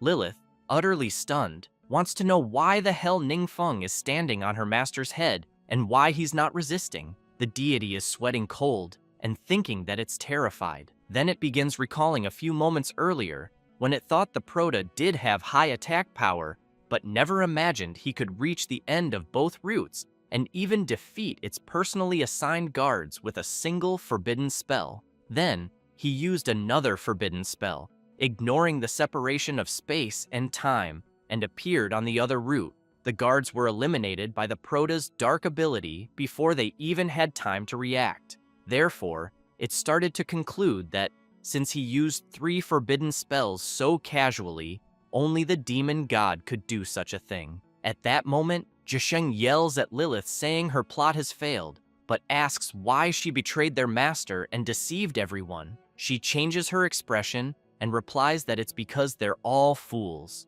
Then, she shouts, calling for her master, saying that with his power, he can easily conquer the world, and that her family and herself became his greatest support, serving him willingly. At that moment, the Proto recalls what Kabo had said earlier and thinks it's no wonder he spoke those words. Still desperate, Lilith screams, asking if her master doesn't enjoy the feeling of superiority, and says that the strong ruling over the weak is the natural order of things. Kabo makes it very clear to her that the god she worships does not like greedy and foolish people, and unfortunately, she and her family are both. Lilith is stunned to hear this. Sasita is impressed by Kabo's words and comments that those words really match the Lord God's style. Hanyan notes that Kabo understands the Proto very well. Still in despair, Lilith begs her master to hurry and eliminate everyone. At that moment,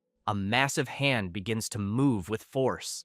Lilith becomes terrified at the sight. The deity, without any mercy, crushes her. Ningfeng makes it clear that time is almost up, and that he will finish off the secret realm boss and call it a day. So he leaps while activating his ability and, as usual, defeats the boss with a single move without much trouble, until he's surprised to see an unexpected drop. The system announces that he obtained the emblem of the Relic of the End and asks if he wants to begin the absorption. Then, the secret realm starts experiencing energy fluctuations. Hanyan comments that temporal turbulence is inherently unstable and usually disappears quickly, but that in this case it's still present, so she fears it may be a problem. The Proto turns and asks why. The Ice Demon replies that even the power of a god cannot erase temporal turbulence, and that they can only rely on a large number of high-ranking believers temporarily. However, Sasita points out that the existence of turbulence is always a hidden danger,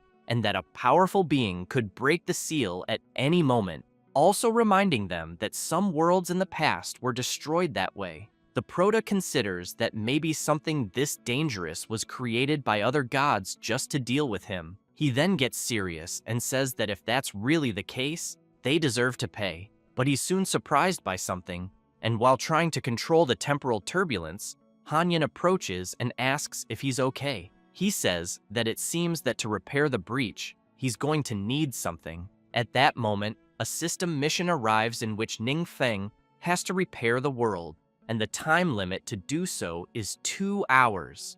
The penalty for failure is the elimination of the host. The Proto keeps in mind that even the power of a god cannot erase temporal turbulence, and yet the system gave him the task to repair it.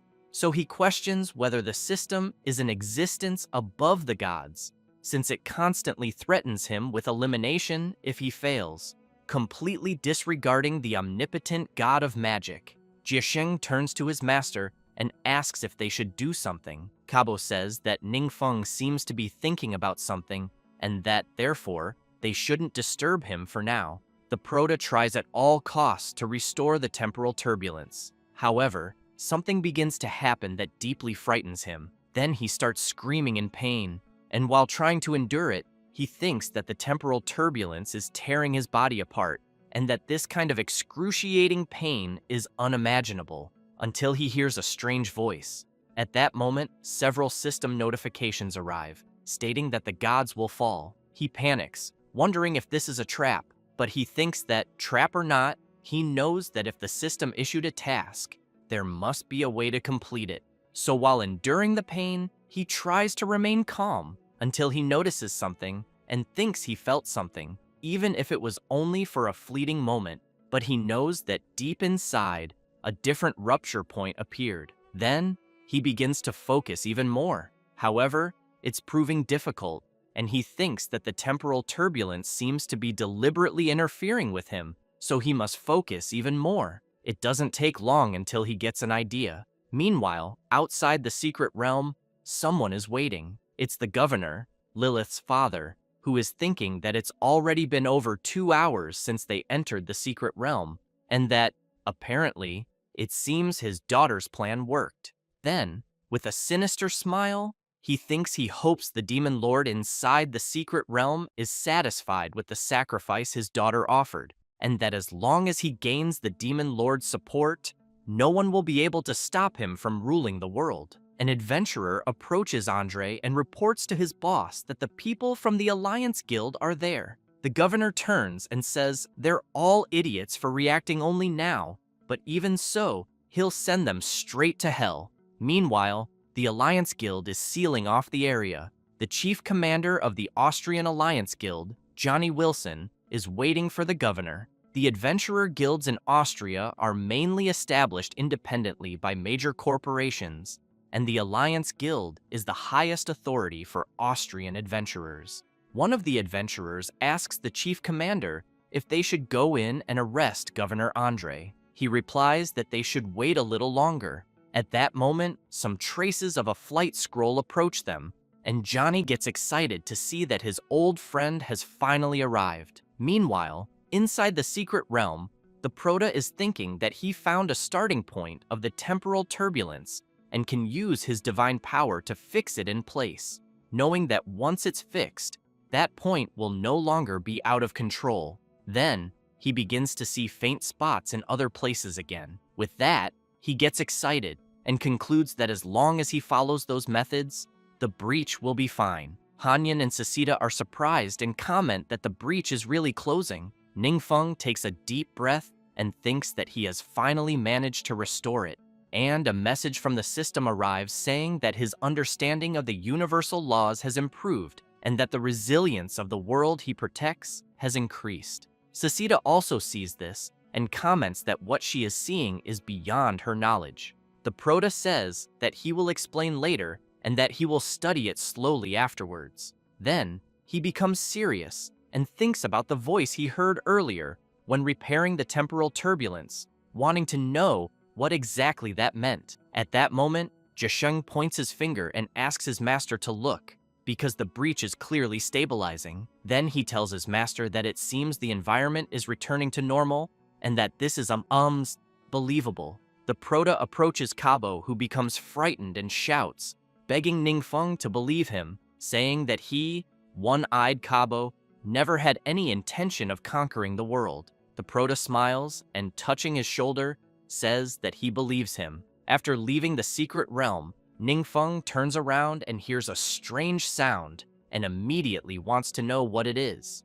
20 minutes earlier, one of the Alliance Guild adventurers was surprised by the 3 traces of flight scrolls, and one of them was for the former commander, friend of the current commander. It was Lao Fang, accompanied by Wang Yue and Zhang Yanchuan. The old man immediately asked Johnny about the current situation. Wang Yue has in mind that the Holy Light Knight, Johnny Wilson, chief commander of the Austrian Alliance Guild, just like Mr. Fang, is a legendary figure, usually seen only in the news. The commander explains that they are in the process of arresting the ambitious Governor Andre, but emphasizes that they cannot get close to the secret realm and are therefore waiting. He deeply regrets involving the adventurers from Laofang's country in the shameful conspiracy. The old man makes it clear that the Proto is in the secret realm, and that because of that, there shouldn't be any serious problems, and that he should just focus on dealing with the governor, because he must pay the price for deceiving Ningfeng. The commander is confused, wondering how they can be so calm, knowing that the secret realm is the most serious issue. Nearby, several adventurers were brutally eliminated. Some bloodthirsty demons comment that the little ants they eliminated were nothing but a distraction. Then they think about Chief Commander Johnny Wilson, who is on the mountain, and consider going there to finish him off. Meanwhile, an adventurer approaches Commander Johnny Wilson, all battered, and informs him that they're under enemy attack. Johnny gets really alarmed upon seeing his partner in that state, and immediately wants to know how he got so injured. He says it was Governor Andre's fault, who gathered many missing people under his command. The old man Laofang hears this and immediately demands an explanation. Johnny Wilson explains that they are a group of people who mysteriously disappeared and suddenly reappeared, and that they were originally human but gained the power of monsters. He then emphasizes that ordinary adventurers are no match for them. Laofang remembers some of those people he encountered in the past and becomes even more furious. The commander then adds that Governor Andre's daughter, Lilith, had previously tracked missing people, and apparently, it seems they've been using this opportunity to build their forces all along. At that moment, a powerful attack comes their way. He notices it and shouts for everyone to look. Johnny Wilson panics, thinking there won't be enough time to defend. However, an explosion occurs before the attack reaches them. They're confused, trying to understand what just happened. It was Wang Yue who, thanks to her excellent aim with her divine bow, managed to intercept the attack heading toward them. Meanwhile, the monster who launched the attack gets agitated, wanting to know how the hell its attack was blocked. Johnny Wilson, very surprised, wonders how this is possible, since that young girl is even luckier than he is. At that moment, both Wang Yue and Zhang Yanchuan charge at the monsters. Mr. Laofang doesn't fall behind and also rushes in. After easily defeating the monsters, the commander remains amazed, wanting to know how Mr. Fang became so powerful. He explains that it was Ningfeng who trained him with a special training regimen. Upon learning who that name refers to, the commander is once again surprised, since he knows that person is inside the dungeon, and it's no wonder Mr. Fang wasn't worried. The old man asked Johnny to take them inside, because if they delay any longer, it might be too late. After some time, once everyone is gathered, a pile of monsters is stacked on top of each other, and both the protagonist, Kabo, and Zheng Jiansheng are there waiting. As soon as Ningfang sees his friends, he's happy and immediately wants to know what they're doing there. Laofang explains that the Austrian chief commander, Johnny Wilson, discovered some unusual activities by Governor Andre and, since it involved the protagonist's safety, he contacted them immediately. That said, he turns and makes it clear that the commander is an old friend of his. Johnny is surprised, wanting to know if the protagonist really managed to complete the secret realm. At that moment, Kabo approaches and presents Governor Andre. He gets nervous and says he demanded to be judged by the state, since he is the governor, and that he knows according to national law, any crime he may have committed cannot be judged by a foreigner. Otherwise, it will be considered a declaration of war. The commander responds that the governor is right and starts smiling joyfully. However, Johnny explains that he is prepared to use his authority to invite Mr. Ningfeng to become an honorary citizen of Austria. The protagonist laughs and replies that he accepts the invitation. The governor panics, calling the commander a crazy bastard. Thus, Johnny shouts that he hopes Mr. Ningfeng, as a representative of the entire world, sends him to hell. After a while, several adventurers are seen carrying the monsters' corpses, and a girl is annoyed, wanting to know why she has to carry bodies, since that's not something a woman should be doing.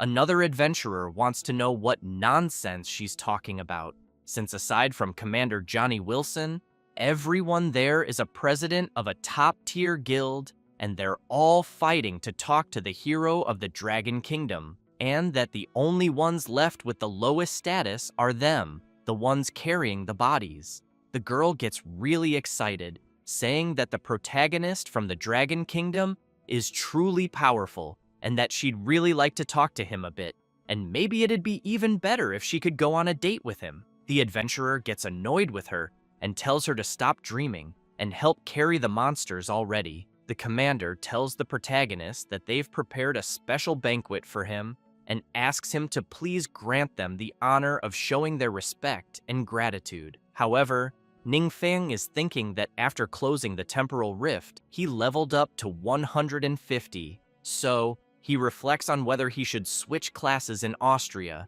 since his personal data will be stored there, which seems unnecessary, but he knows that to expand his influence, staying there for a meal is still acceptable. Besides, repairing the temporal rift used up a lot of energy, and he's feeling a bit tired from all the effort. After considering it, he takes the commander's hand and says he'll be glad to accept his offer. Johnny laughs and says he's very pleased about that. The next day, at a 5-star hotel, the banquet is ready, and as soon as the protagonist arrives, Johnny kindly asks him to take a seat. Ningfeng is impressed by the amount of food in front of him and thinks that he really is starving. He then starts thinking about the cooperation between the Austrian, Dragon, and European guilds, and concludes that they've already become quite powerful, and luckily, he knows they'll soon be able to form an alliance to protect Blue Star. At that moment, the commander hears his phone ringing, so he apologizes and excuses himself, saying he needs to step away for a moment. The protagonist replies that it's fine and that he can go ahead. After going to a more private spot, he wants to know why he was called and if something happened. The girl from earlier, the one who was carrying monsters and wanting to go on a date with the protagonista, says it's about Ningfeng becoming an honorary citizen, since the payment department reported that they don't have detailed information about Mr. Ningfeng and that the Dragon Kingdom refused to provide it. Therefore, they can't just approve someone with an unknown background as an honorary citizen. The commander is stunned by this and says it seems he'll have to stay a bit longer. So he tells her to remain there and keep an eye on things, and to make sure Mr. Ningfeng is not neglected. Sometime later, in the conference room, there's a meeting going on about the matter. One guy asks why such a powerful person would appear in the Dragon Kingdom. The Minister of Public Relations makes it clear that if they offer Ningfeng favorable enough conditions, they might be able to lure him to Austria, so he thinks they should try. At that moment, a massive explosion hits the entrance of the conference room, and several monsters appear. The council members are terrified, wanting to know why there are monsters in the parliament and where the guards are. One of the members starts laughing and then yells that they're all right because they will never allow someone of unknown origin from the Dragon Kingdom to join the country. Another member wants to know what he's talking about in a situation like this. The man makes it clear that they just didn't expect the person from the evil Dragon Kingdom not only wanted to rule the world, but also cruelly murdered his country's authorities, and that this is an immediate declaration of war against Austria. The members get confused and start shouting, demanding to know what the hell he's talking about.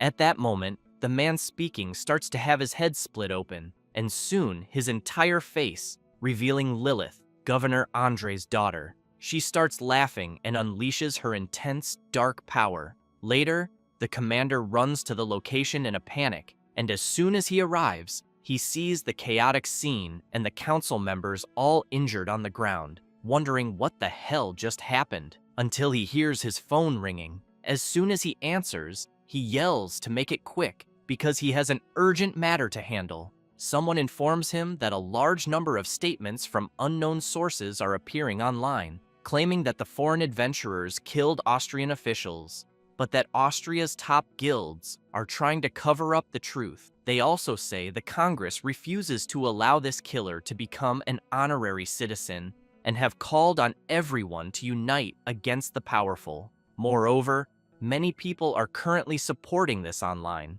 Johnny gets furious and yells that it must be Governor Andre and his family, as he knows those guys are like ghosts, haunting them relentlessly. He then looks around at all the wounded people and says they want to use public opinion to attack the protagonist, even if it means starting a war, and that the truth can't be revealed to everyone, because soon things will spiral out of control. So he moves closer to the fallen bodies and thinks that the place is severely damaged and fears they won't find any clues, until someone grabs his foot, startling him. One of the council members, with a trembling voice, begs the commander to save him. Meanwhile, at the 5-star hotel, the protagonist is eating everything in sight. Kabo wants to know if Lilith is really still alive. One of the council members managed to escape and confirms that yes, Lilith is alive, and that he saw her summon monsters and kill everyone with his own eyes,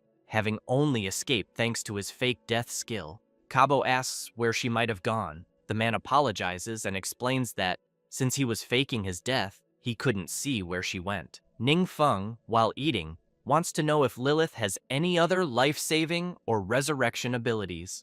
Kabo replies that, as far as he knows, no, unless she secretly learned one and kept it hidden. The council member kneels and starts shouting, begging Mr. Ning Feng to become their honorary citizen, as they need his protection. At that moment, Commander Johnny appears and, furious, punches the council member in the head and tells him to shut up. The protagonist starts to assume that for Lilith to have survived the Demon Lord's attack, she's really something, and because of that, he thinks he'll have to keep an eye on her movements from now on. Later, still at the 5-star hotel, the commander makes it clear to the protagonist that he's very sorry for causing him so many problems, and emphasizes that if he needs anything, they'll do everything possible to accommodate him. Ning Feng replies that he does need something. He'd like some skill books on Austria's exclusive magic type. Johnny smiles and says that won't be a problem at all, and that he'll immediately ask Austria's guilds to send any exclusive qualification skill books. After they send them, Ning Feng is quite disappointed with the skill books. Johnny is embarrassed and explains that since exclusive skill books are very rare, they're hard to find on short notice, but if more are found later, they'll send them right away. He also says the protagonist can search for them in the secret realms.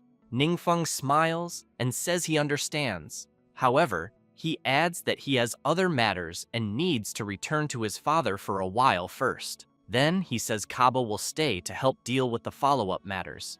The commander thanks him and says he looks forward to seeing him again. 5 days later, at the same 5-star hotel, Johnny comments that he didn't expect them to meet again so soon. Ning Feng laughs and says he didn't either, as he didn't know the secret domain for the 5th class mission would be in Austria. The commander tells the protagonist that the secret realm he's looking for is located in the Western Desert, and that they haven't conquered it yet, so they don't have detailed information. Meanwhile, in the kingdom, a creature resembling a capybara is trying to eat something until it gets really startled as its bowl is suddenly attacked, and then looks confused, wondering what the hell just happened. Later, they're speeding inside a limousine, heading toward the secret realm. Ning Feng wants to know if they've never seen such a thing before. The commander apologizes and explains that when changing classes, they only use conversion stones, and that they've actually never heard of the conversion crystals the protagonist mentioned.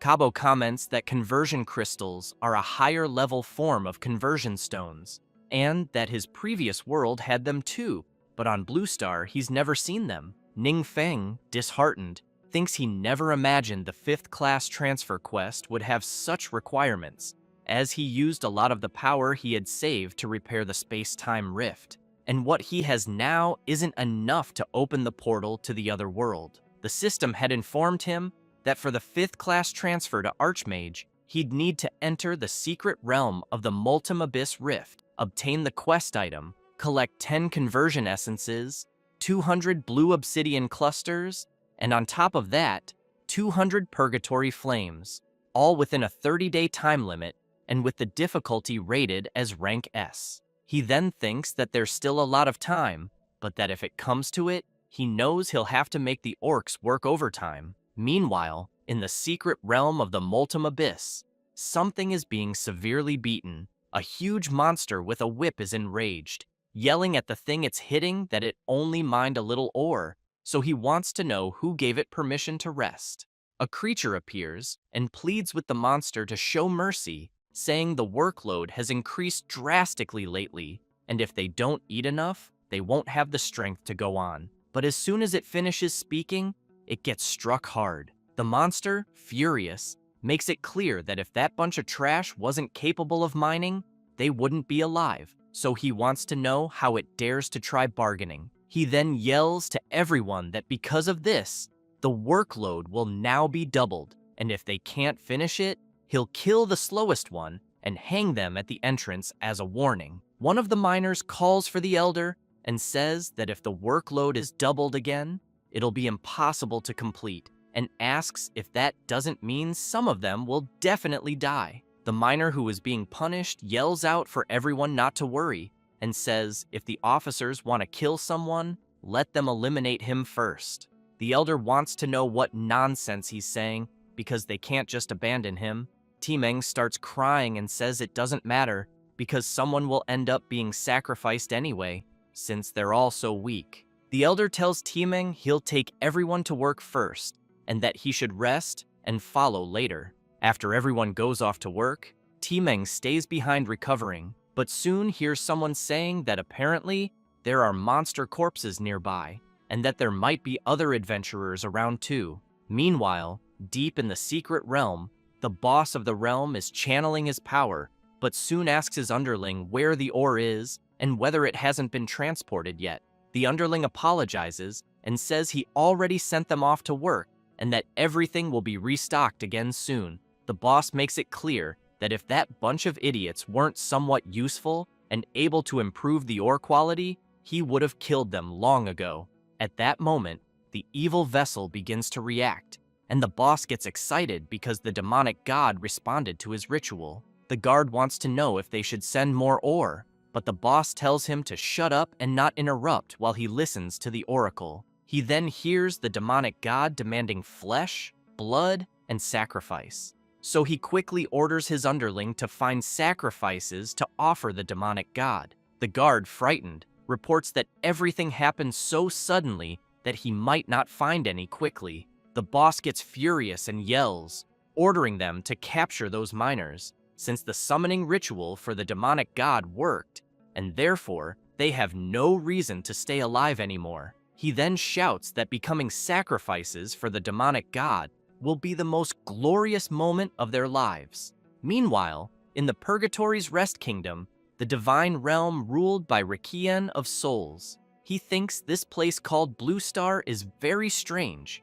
as every time he tries to connect to a secret realm there, the connection is mysteriously cut off. It's as if some strange force is interfering with the evil god's power, until finally, a connection is made, and he gets excited, as he's finally linked to one of the secret realms. He then places his hand on the stone and begins to recite something in an ancient language. Back in the secret realm of the Multum Abyss, the secret realm boss continues listening to the oracle, hearing that the demonic god wants sacrifices. At that moment, the miners arrive, all of them bound by magic. The guard informs his master that the sacrifices have been brought. The boss gets excited and tells the demonic god to enjoy the offering. The miners are terrified, and the first one up is the elder, which makes the others worried for their leader. He is thrown into the sacrificial chalice, and a strange reaction begins to occur. However, the chalice rejects the sacrifice and instantly ejects him, making the elder fall face first to the ground. The boss is stunned, wanting to know what the hell just happened, as his connection to his lord suddenly vanished. He then considers that maybe these creatures are too primitive to be used as sacrifices.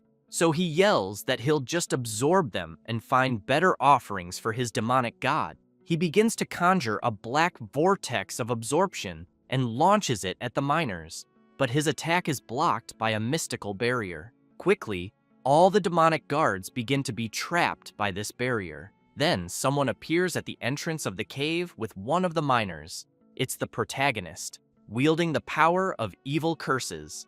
The miners are amazed to see that the spell imprisoning them has vanished. Then they see Timeng recovered and feel happy, but soon want to know who the human is with him. The miner says that he's the demonic god himself and asked him to come save them. The others are confused, wanting to know what the hell he's talking about. Timeng says it's a long story, but reveals he's already pledged loyalty to the protagonist. The miners remain intrigued, wanting to know why a demonic god would be interested in weak creatures like them. Timeng simply asks them to stay quiet and observe his new master. The secret realm boss is enraged and launches several attacks trying to break free. However, he's severely struck by the protagonist, his body completely sliced apart. The guards are terrified after witnessing their leader being easily defeated, and immediately want to know what kind of spell a mere human could be using. Then, Ningfeng activates another ability while remembering the conversation he had with the commander, who said he'd find more exclusive skill books, but once again disappointed him, as the spell turned out to be an ultra-long-distance teleportation spell, a forbidden black magic that distorts, separates, and merges lower-level worlds using the power of darkness, with a faith cost dependent on the world's level. Still, he changed his mind, thinking maybe this skill could actually be very useful. After gathering the items needed to complete the requirements for his 5th class transformation, he finally obtains the Abyssal Kingdom emblem of legendary quality, which, once consumed, permanently grants 10 extra spirit points and a 50% boost to critical damage. Ningfeng quickly consumes it and thinks he now has to acquire the next missing item, until he's surprised by something he sees the miners bowing before him. He asks Timeng what that means. The miner explains that his brothers pledged their loyalty to him and ask what kind of tribute he prefers. After the protagonist says what he wants, Timeng calls everyone's attention and says they need to provide all kinds of gems and minerals for the Lord Demonic God. Ningfeng emphasizes that, for example, what he needs most right now are 10 conversion crystals. The elder responds that it's no problem. As long as he can keep supplying conversion stones, then they'll immediately make conversion crystals for him. The protagonist takes out a treasure chest and says he thought it would require more. As soon as the elder receives the chest containing the conversion stones, he explains that making conversion crystals takes some time, and that, if the protagonist wants more gems, Timeng can take him to the secret realm's treasury. So the miner promptly asks his master to follow him. Once they arrive at the great entrance door of the secret realm's treasury, it opens. As they enter, Timeng explains that the treasures there were collected by those high-ranking monsters. Ningfeng grabs a ruby in one hand and a sapphire in the other, and says that compared to the Blue Star's gems, these have an extra flawless prefix and significantly enhanced attributes. At that moment, Hanyan asks his master to take a look over there. He then walks towards something shiny. As soon as he picks it up, the ice demon tells his master it's a mystical item that emits calm and can be used to upgrade the divine artifact necklace of his master. He then asks the protagonist to let him handle the task. As soon as he sees the ice demon, Timeng is terribly frightened. Ningfeng laughs and tells the miner there's no need to fear, as he's one of his subordinates. After picking up the divine artifact necklace from the protagonist, he places some rubies and sapphires around it and says other materials are also available in the treasury, making things much more convenient. Then he begins releasing his power to upgrade the necklace. Afterward, he starts doing something else, and a power begins to move toward Timeng. He gets excited, saying he feels a powerful dark energy, and quickly thanks his master. While the miner is incredibly thrilled with the dark energy he received, Ningfeng, after observing the secret realm's treasure, comments that there are some good things there and that he'll take them with him. Timeng remains excited and keeps thanking the protagonist for what he did. Ningfeng knows he also received the same power as he did, so he asks Timeng to go check how the conversion crystals are coming along. He replies yes, and rushes off at full speed. As he runs, he starts laughing, knowing that even his speed and strength were significantly enhanced. Meanwhile, in the area where the miners are, someone approaches holding one of them, and they become scared, fearing the worst. Some of the boss's guards show up, wanting to know why they aren't working and why they look like they're guarding something. The elder makes it clear that what they're doing is for the Lord Demonic God, and that the conversion crystals absolutely cannot be taken. At that moment, someone with blood in their eyes gets furious. It's Timeng, who arrives and lands a powerful punch to one of the guards' faces, forcing him to release his comrade. The elder and the others are amazed by Timeng's power, as the punch was strong enough to send the guard flying into the wall. The other guard is left speechless, wondering how that's even possible. Timeng, while releasing his incredible dark power, makes it clear that he will eliminate them in the name of the demonic god. After a while, the miners are bowing again, and Timeng is delivering the refined conversion crystal. Ningfeng wants to know why it feels like they are wagging their tails even faster. The miner, very happy and crying, thanks the protagonist for granting him power, saying that they finally won't need to feel intimidated anymore. Ningfeng takes the crystal and wants to know if it really is a conversion crystal, since its shape is more regular than common conversion stones. Hanyan explains that the higher the world's level, the higher the level of the gems, and their shapes are also different. She says these small crystals will be used in many places in the future. Ningfeng replies that he understands and asks the ice demon to thank the miners for helping to find gems to upgrade his divine artifact. The divine artifact Frostfall Pendant now grants an additional 2,400 unassigned points, 200% more skill casting speed, 200% more mana recovery, 60% more magic resistance, and 30% more critical damage. The equipment currently ignores the durability stone, may have a freezing basic attack, applies the water element, and has a 25% chance to freeze. Additionally, the frost causes enemies within a certain range to have their speed reduced by 15% every 30 seconds. The divine artifact also grants 2 additional spells, the Icy Ice Wall and the Rising Cold Tide. Ningfeng gets too excited and says he didn't think he could get an item above legendary quality. Hanyan mocks Sasita, saying his divine artifact is even more powerful and that he was the first to upgrade. She gets furious and tells him to shut up or she'll beat him up. At that moment, something strange starts happening to the protagonist's body, and he's surprised to see it happening. He then wonders what just happened because he feels a bit of his divine power was drained from his body. He tries to calm down while thinking there wasn't much divine power, but it disappeared very quickly, and he didn't even have time to track where it went. He then says goodbye to the miners and thanks them. Sasita wants to know how the divine power suddenly disappeared, then says he's sorry because they know very little about what just happened and won't dare speak carelessly. Ningfeng gets serious and makes it clear that, for now, they will just ignore it, and that he'll return to his country first to complete the advancement mission for the 5th transformation. After returning and going to the transformation room, the system immediately informs that the protagonist's understanding of the universe has improved again. As soon as he leaves, Ningfeng comments that this class advancement allowed his fusion with the divine personality of the demonic ashes to reach 20%. Thus, he reflects that the recent familiarity everyone gained with formations also gave him a deeper understanding of the 3 divine personalities: agility, magic, and support.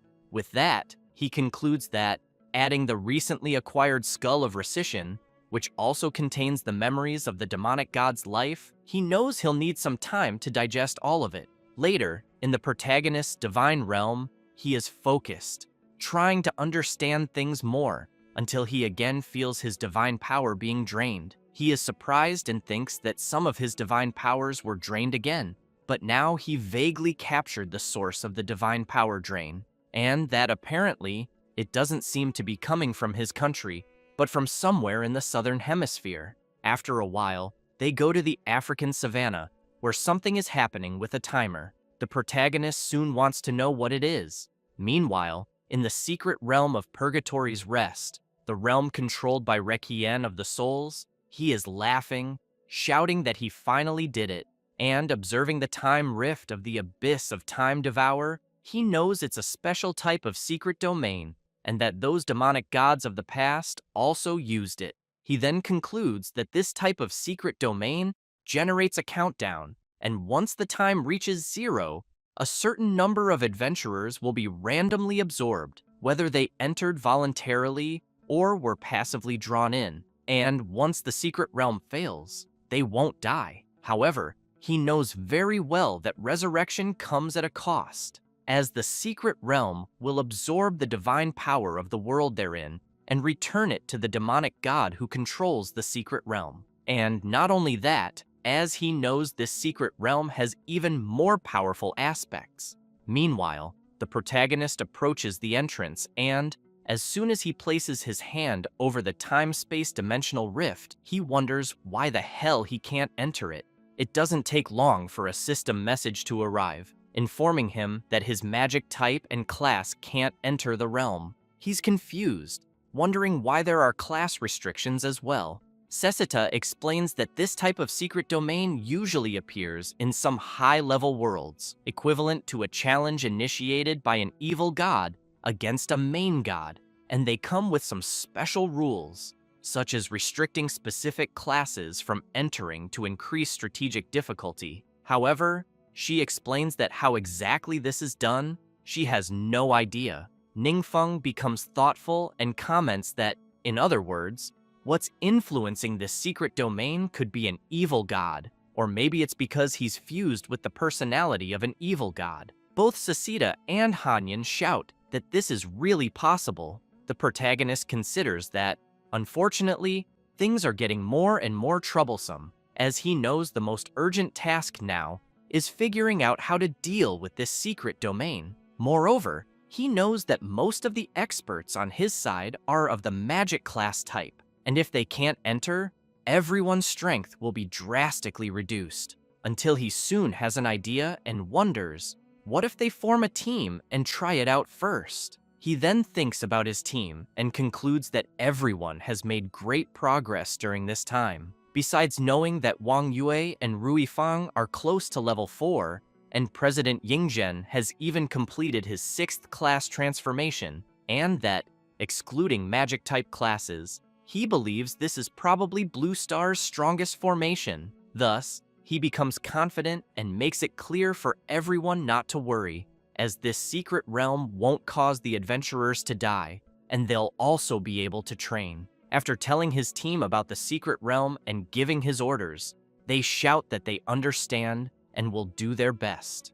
With that, they head to the portal, and as soon as they enter the secret realm, President Yingzhen shouts for them to form the attack formation and pay attention to mutual cooperation. They respond affirmatively and charge ahead until someone jumps toward President Yingzhen. He tries to defend himself as best he can, but soon sees something else coming his way, and with not much he can do, ends up being trapped by a strange spell. Duan is struck by an attack and becomes puzzled, observing his injured shoulder. Madame Linghua doesn't like what's happening at all, but soon becomes frightened when she senses someone quickly approaching from behind. The protagonist, meanwhile, is thinking that his divine power was drained again, and that it's already been 10 minutes since his friends entered the secret realm. So he wants to know if the enemy is really that powerful. Then, suddenly, several return teleports begin to appear, and it's all of them. Wang Yue apologizes to his friend and says they didn't make it. He wants to know if everyone is okay and if anyone's injured. Yingzhen looks confused and says something strange happened, as all their wounds healed after leaving the secret realm. Ningfeng breathes a sigh of relief and says, "That's good," then asks everyone to rest a bit, as they'll try again once they've recovered. Wang Yue wants to know if the protagonist has a way to help them. Ningfeng replies that he's not sure yet, as he still needs to find out. Yingzhen makes it clear that it's not a problem, and that whatever he says, they will follow. After a while, the protagonist stands before the entrance of the secret realm. Wang Yue approaches him and wants to know if everything is okay. He replies that it is, and that he can still hold on. However, he keeps in mind that although he consumed a bit of divine power, his goal was achieved. So, he asks his friend to help him. After she helps carry him, they go to the portal, and Ningfeng asks her to let him slightly modify the secret realm. A few hours later, they are standing in front of the portal. Wang Yue asks if everything is okay now. The protagonist replies yes and tells her she can go in and try again. However, the old man Yingzhen notices that the secret entrance to the realm doesn't seem to have changed, so he wonders what Ningfeng did. As everyone approaches the entrance, a system screen appears asking them to select a difficulty from easy to nightmare, and the rewards vary with each difficulty. Wang Yue and Duan debate whether to start with easy or normal. After choosing and entering the realm, several creatures appear and charge at them, but a powerful attack strikes the creatures, obliterating them instantly. The others, realizing the danger, flee. The blonde girl smiles and comments that the easy difficulty is above the level of a regular secret domain on the blue star, and that adventurers above level 3 should be able to pass it easily. However, the old man Yingzhen points out that the experience is really low, and once they're out, they need to report everything to the protagonist. Meanwhile, outside the secret realm, the ice demon wants to know what changes his master made inside. Ningfeng explains that everyone kept trying repeatedly and finally found where the dark power gathers in the secret realm. He then says he used a forbidden spell to create 5 small isolated spaces in that area, but he's intrigued, thinking that 5 is the maximum number of spaces he can sustain and that he doesn't know what changes occurred inside. Until someone exits the portal, and as soon as the protagonist sees it's his friend, he wants to know how it went. Excited, she says they successfully defeated the boss of the secret realm. So Ningfeng walks up to the portal, places his hand on it, and feels that the dark power inside has slightly decreased. Even though this method can't completely conquer the realm, he believes it can slow down its growth. Duan, noticing the blonde girl's excitement, asks if she really wants to go back in. She says yes and explains she wants to try the normal and hard modes. However, the system notifies her that she can't re-enter the realm for 7 days. Wang Yue asks the protagonist why there are still restrictions. He replies that it doesn't matter, because they can find others to try and figure out the secret domain's rules, but he thinks that as long as the secret realm isn't overly stimulated, they'll have more time to find solutions. Looking at his friend, he feels it's worth letting them all grow stronger. The blonde girl grows suspicious and, slightly embarrassed upon noticing her friend watching her, asks what's wrong. Ningfeng gives a slight smile and says it's nothing, but he thinks that before receiving the new decision creed in the temporal turbulence and absorbing the monarchy's memories, there was actually a lot of important information. He then recalls a memory fragment where, deep in the ocean, there was a bow, and from the memories he's already absorbed, he knows the ancient demon god fought the other gods. One of them, the Shadow Commander, was equipping an item for battle. That item was the bow, which surprised the demon god a little, as he found himself in the weapon's sights. Meanwhile, in the resting realm of Purgatory, the Requiem of Souls places his hand on the wall and feels that something is off. He wonders if it's another problem, since the abyss of time devouring on the blue star is clearly still there, but hasn't absorbed divine power in a long time. And he knows that's quite problematic, as it would be great if he could go see it directly. After some time, the protagonist manages to gather several adventurers at the secret realm's entrance. Players above level 3 should choose easy difficulties, and he explains that if someone wants to challenge the normal difficulty, they need at least 4 players above level 5 to form a team. An old man thanks Yingzhen for helping them develop the realm there. He is Kipta, the commander of the Skalu Guild, who emphasizes that the place has now become the most popular secret domain in the world, and they've also gained more resources to train new adventurers. Meanwhile, someone is roasting a delicious piece of meat. It's the protagonist, thinking that a large number of adventurers can continuously consume the power over the secret realm, constantly delaying the realm's countdown, and it can't actively absorb people. However, he knows that currently, the highest difficulty that can be cleared is normal, and he still needs to find a way to improve his friend's skills. He then thinks that there is very important information in the memories of the demon monarch, as he knows that the lost bow, the divine scar of Arc Flash, is the divine artifact of the Shadow Commander, one of the 12 main gods, and that, after the Shadow Commander was eliminated, the divine artifact fell to the mortal realm, and someone used its power to fight the demon monarch. This is why the monarch remembered it. He's happy and concludes that once he gathers enough divine power, he will go to that world to find the divine artifact and give it to his friend Wang Yue. He believes that with this artifact, they may be able to clear higher difficulty secret realms. At that moment, Yingzhen and the commander of the Skalu Guild approach the protagonist and call out to him. Kipta says that the skill book he's showing is a specialty of their country. As Ningfeng takes the book, Kipta explains that because the book's power isn't very strong, few people use it, and he wants to know if it will be useful to him. When the protagonist sees the content of the skill book, the commander explains that it causes people's speech to become jumbled for a short period, usually used to interrupt mages during spell casting, and that because it wasn't being used, it was quickly discarded. However, the protagonist makes it clear to the old man that he'll make good use of the gift. Kipta is pleased and says he's very grateful for everything the protagonist and his friends have done for them. As soon as he absorbs the skill,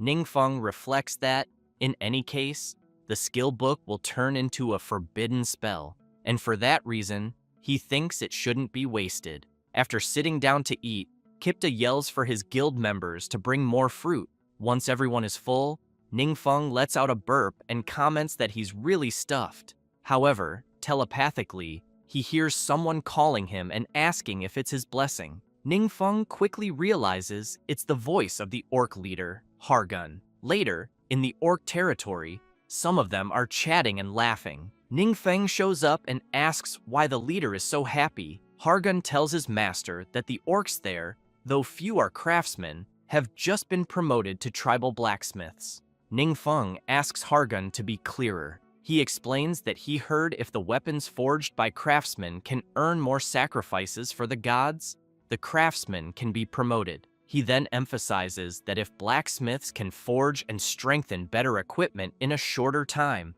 and receive the gods' approval, they're promoted even further. The protagonist is intrigued and starts wondering if it's because everyone is fighting monsters with weapons strengthened by the orcs, which might also count as sacrifices earned. However, he knows it doesn't matter, since it's a good thing, and he can now accumulate power more quickly and open the gateway to another world. A few days later, Ningfeng is happy because he finally gathered enough divine power to open the passage. So, he opens the portal and enters it. As soon as he arrives in the secret realm, which is surrounded by a sea, he dives to the bottom and heads to where the divine bow is. Once he grabs it, the system notifies him that he has obtained the divine artifact, the bow of the scar of Arc Flash. However, the system also informs him that it's a replica. Hanyan wants to know if his master is saying that the artifact he just retrieved is actually fake. Ningfeng becomes serious and says that the divine artifact in his hand is indeed a fake, but something feels off. He then thinks that, in the demon monarch's memories, he saw the bow unleash an attack with true divine power, which is why it left such a deep impression. Sasita asks if the divine artifact might have been swapped by someone. The protagonist says possibly, and emphasizes that the place seems like a temple located underwater, and that, thanks to the secondary skill of his necklace, he can breathe underwater, but he figures he'll need to leave and ask someone about the divine artifact. Sasita asks if her master is going to use the forbidden camouflage skill again. Meanwhile, someone is knocking on a door. It's a mermaid, and she looks quite worried. The queen's attendant asks if she needs someone to accompany her inside. She takes a deep breath and says there's no need, she wants to be alone for a while. As the door opens, the creature from the aquatic secret realm passes through. She then starts remembering a moment when she asked an aquatic being if what he had just said was a marriage proposal. The being confirmed, saying that if the queen were willing to marry their handsome prince, he believed the cruel war they were fighting could end very soon. However, one of the queen's guards became furious, shouted, calling the messenger insolent, and made it clear that they were the ones who started the war, and therefore the queen would never marry an invader. The fishman asked the guard not to yell at a mere messenger, and said that if he had courage, he should defeat them on the battlefield. The guard was enraged by such behavior, but the queen told him not to act rashly. The creature continued yelling at the queen, saying that she was rational and that, in his opinion, accepting the prince's proposal would be good for both countries. But the queen pointed out that their hands were stained with the blood of civilians and that she would absolutely never marry a demon. The creature's expression changed, and he said that this would be very troublesome and that he would sincerely report her attitude to his superior. Then he shouted, emphasizing that he hoped the prince wouldn't get too angry, which made all the guards furious at such insolence. The creature left the aquatic palace laughing and disappeared. After recalling that, the queen clenches her fist tightly, filled with anger, wondering if this is her kingdom's punishment for defying the will of God back then. But she quickly notices the protagonist in front of her, who in turn thinks he didn't even have time to transform and camouflage himself. He's already been spotted. She is shocked and wants to know how he got in there. Terrified, she thinks that the temple has multiple layers of defenses on the outside, and questions how someone could enter without anyone noticing. Ningfeng laughs, asks her to calm down, and explains that he's just there to ask a few questions. However, she doesn't hesitate, grabs her bow, and immediately aims at the protagonist. She then fires a powerful attack, but Ningfeng manages to block it with his mystic barrier. She's left speechless, not expecting a mere human to defend against her powerful strike so easily. Ningfeng then becomes serious and asks if they can talk calmly now. The queen begins to tremble, worried, staring at the portal in front of her and wondering if the intruder came through it. She then reflects that her earlier attack was completely ineffective, that his defense is shrouded in thick, dark power, and thinks he might be trying to take her divine artifact. In her eyes, the protagonist now has a sinister expression, and she fears her kingdom may truly be on the verge of destruction. But Ningfeng shows the bow and says it's a fake, which is why he wants to know if she knows where the real one is. She is stunned and says she didn't know it was fake, and that she has no idea where the real divine artifact might be. Sasita informs her master that she's lying. Hanyan emphasizes that the queen probably thinks they are mere invaders. So the protagonist asks the queen to calm down and not get stressed, as he has no use for her personally and just wants to use the divine artifact for a moment. She is shocked and wonders if the human in front of her is calling a blatant robbery alone. Sasita comments that the queen seems even more nervous. At that moment, the queen shouts that her kingdom is under invasion and that her divine artifact is the last hope to protect it, so she absolutely will never hand it over. But then she becomes scared and starts questioning her own words, knowing that if she provokes him, the whole kingdom will be doomed, as they can't fight on two fronts. Ningfeng wants to know what she means by invasion and asks if she can explain what's happening. At that moment, someone arrives shouting for the queen, and she immediately asks what happened. The guard reports that the enemy's vanguard has broken through the defense line and is heading straight for the royal capital. He makes it clear that everyone is ready for battle and that she must give the order as soon as possible. She's paralyzed upon hearing this and starts thinking she has become the monarch of a fallen kingdom. But the protagonist steps forward, calls out to her, and says he'll go with her to see the situation. She's impressed, but quickly becomes nervous and yells, saying that no matter what happens, she won't agree to any of his terms, and he shouldn't think of forcing her to send him. However, in her vision, she sees Ningfeng with a sinister expression, as if he's plotting something, but he turns and replies that he understands and won't interfere. At that moment, another guard arrives calling for the queen and is quite surprised to see her with a human. He then asks her who the person beside her is. She's startled and says it's a long story and that it's better to deal with other matters first. With that, she rushes out at full speed, but is soon met by several citizens of her kingdom calling out to her. She wants to know why they're all there. An old man says that she and her ancestors were invaded by the enemy because she was protecting them, and that in a moment like this, everyone should fight alongside her. All the beings get excited and start shouting that they will help in the battle. The old man also emphasizes that even though their strength isn't what it used to be, they can still fight on the battlefield. The queen begins to cry and then thanks everyone for their help. Sasita calls out to her master and, looking at the aquatic people, says she thinks they all seem like his loyal believers. Meanwhile, the messenger informs his master of Queen Mingja's response.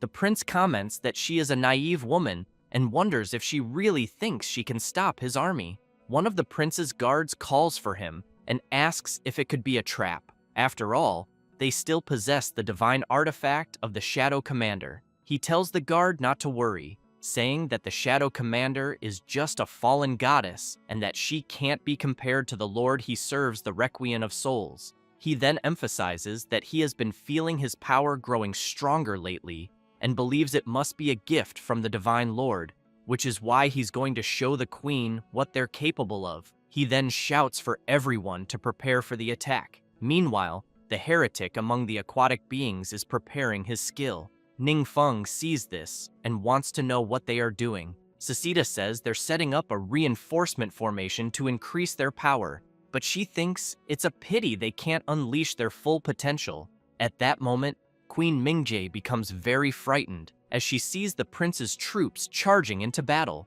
The mages shout to attack and quickly begin casting their spells at the approaching creatures. However, they're terrified to see that their attacks have no effect and start questioning what the hell is going on. The prince begins shouting with his power activated. He then laughs upon seeing that the heretics have joined the battle. Believing that the queen won't be able to stop him, he tells the group of heretics to witness the difference in strength. One of his massive creatures then unleashes a powerful attack, completely destroying the barrier the heretics had created. They are terrified upon realizing the barrier has been totally shattered. However, the old man becomes confused when he hears someone shouting for them to counterattack.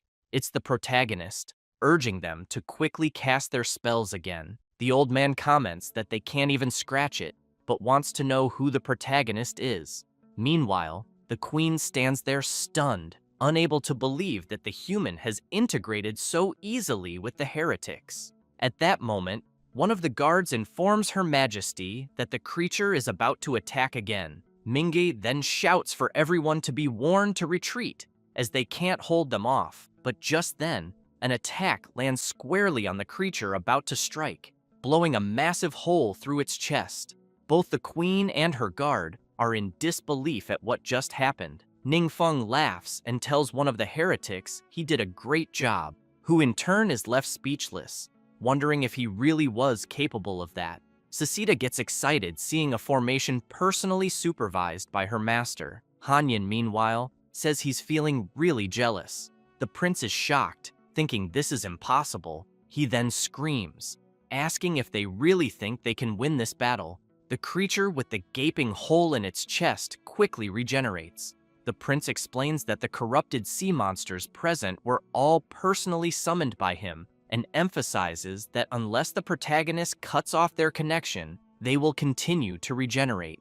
Ningfeng gets agitated and asks the guy next to him if he heard that. He replies yes, since the prince shouted it so loudly, but he's really curious why someone would reveal their weakness so openly. The protagonist gets excited, thinking that his new forbidden spell is going to be very interesting. It's the spell he received from the commander of the Skalu Guild, and now the ability causes enemies within its range to be continuously cursed, and the protagonist can see and control their thoughts. At that moment, the creature prepares to attack. However, it is struck directly in one of its eyes, sent flying backward and crashing onto the other monsters. The aquatic prince goes mad with rage and yells, demanding to know how they found the sea monster's core, since he knows that the core of every sea monster is located in a different place. Ningfeng congratulates the heretics and asks them to strike again. The heretics comment that they didn't expect even insight-type magic to be enhanced within such a formation, and that now they can clearly see the monster's magic cores. The old elder is very pleased and says it's been a long time since he felt like this, like when the Divine Lord was still around. Queen Minji, very surprised, wants to know exactly who the protagonist is. He replies that someone who adds is not her enemy and that they can talk more later. He then turns and asks if, for now, she could help find some food, as he is very hungry. She agrees and says she'll have someone prepare something immediately. After some time, Ningfeng wants to know what the relationship is between the heretics and her. Minji explains that they were originally citizens of various countries, and that the deity they believed in was the Almighty God of Magic. She then explains that the Almighty God of Magic was also one of the main gods overseeing their world. But during the War of the Gods at that time, they received a divine oracle accusing the god of magic of being an evil god.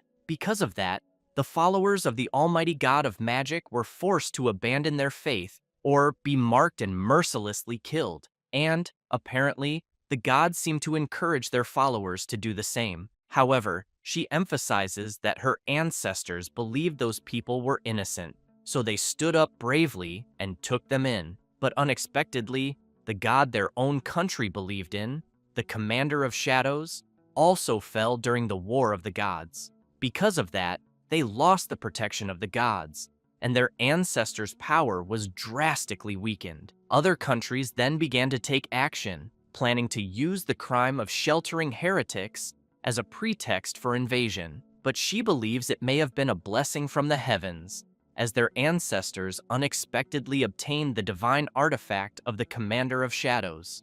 And with the power of the divine artifact, they were able to repeatedly repel invasions from monsters and enemies, protecting the country's safety. After hearing this, Ningfeng concludes that this must be the memory scene of the demonic monarch, that the divine artifact truly exists, and that he believes they, the aquatic beings, are very fortunate. Then, just as the protagonist is about to say something, the heretics begin screaming in fear as the enormous sea creature is coming toward them again, this time in a completely different form, with several creatures bound to it. One of the heretics, using her magical gaze, says that it is a monster formed from the sacrificed soldiers and civilians. The others become frightened and scream, saying it's useless because their spells can't harm it.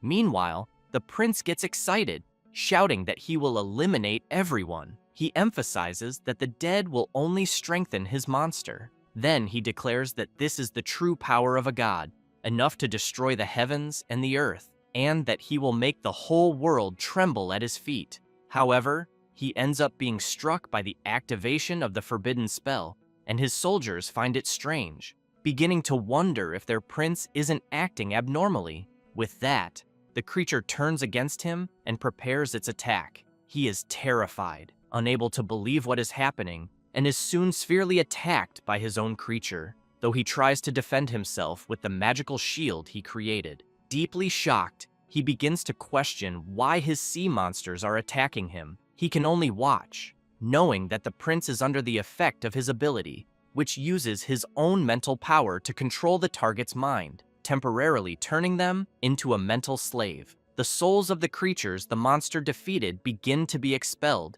and then attack the aquatic prince, breaking his barrier and brutally assaulting him. Finally, his own creature begins to attack him again, since the magical barrier was undone. Both the queen and the other heretics are very surprised by what is happening. As a result, the aquatic prince ends up completely collapsed on the ground and totally knocked out.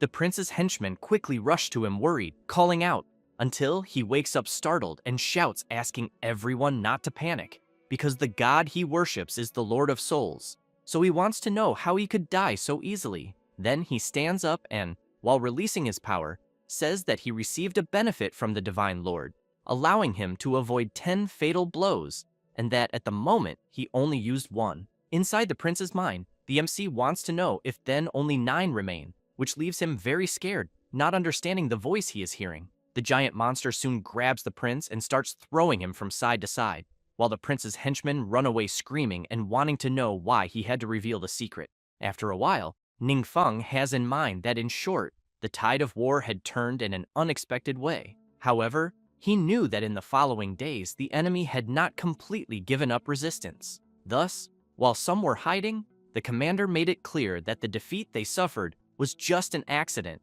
and that they would pray to the god to grant even greater power over them to avenge the prince. Then, he gets nervous and makes it clear that when the time comes, they will regret it, because, abandoned by the gods, they will have no way to challenge them. However, one of the princess's guards, with the divine commander's bow, prepares his attack, and as soon as he shoots, he destroys everything around. They are terrified when they see the destructive power of the commander's bow. Then they scream saying, "This is impossible," and want to know if their god had not fallen.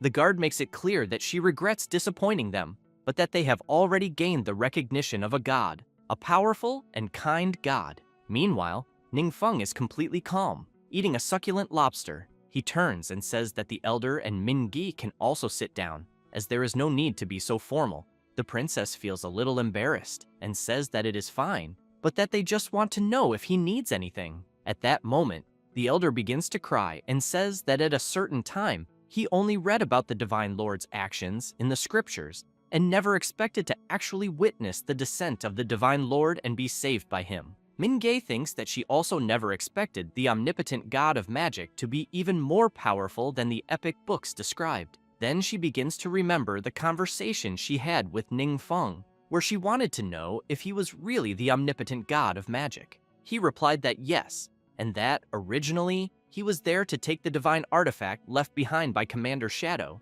and that in fact, this divine power of the artifact is constantly weakening. Mingay, a little surprised, says that her mother, in search of a way to restore the divine power of the bow, secretly left the artifact, and the replica that Ningfeng obtained was really left there to reassure the people. Thus, the MC wants to know if then she knows where the true artifact is. Mingay says that her mother did not tell anyone where she was going, and that she also does not know about its whereabouts. However, she emphasizes that her mother was always conducting research in the judgment realm of the Commander of Shadows, and that she thinks the MC may find some clues there. Ningfeng says that the last time he accidentally entered the judgment realm of the god of the true essence of the Holy Spirit and was blocked, so he would like to know if something unexpected will happen this time. Then the MC turns to try something while trembling all over. The princess is confused, trying to understand what he is going to do. After using his power, Ningfeng receives a system warning informing him that an abandoned judgment realm has been detected and asks him if he wants to reactivate it. Hanyin and Sesita approach their master and say that it is really amazing what he is doing. Sesita also says that if he can activate the trial realm, she knows it is like extending part of the divine realm to the place there, and that she also thinks her master's followers would benefit even more from it. Ningfeng clicks yes, and a power begins to envelop the place, which immediately leaves the princess worried, wanting to know what is happening. And as soon as such power merges with the tower, she becomes even more astonished and shouts that the judgment realm, which had long been absorbed, was truly restored. Then she becomes excited, commenting that after the gods fell, the divine artifact was their only hope against powerful enemies. But now, with the judgment realm, she knows it is as if they had regained the favor of the gods. While wandering through the place, Ningfeng thinks that he can feel the realm is still unstable, and that he would like to know if he can find some information about the divine bow, until he becomes very surprised to see something appearing, but soon changes his mind when he sees better and thinks that is not it, since he is seeing Princess Mingi's mother before a being with the Commander of Shadow's bow, who soon thanks Mingi's mother for protecting her faithful and asks her to take the artifact and continue to defend her justice and kindness. Thus, after having this vision, Ning Feng concludes that in the end, the bow was a gift to Princess Mingi's ancestors after they defeated the commander of Shadow, and that he thought they were just lucky, so he believes everything is explained. Then he emphasizes that the connection between the divine artifact and the divine realm is very weak, and that it took some time to track down its whereabouts.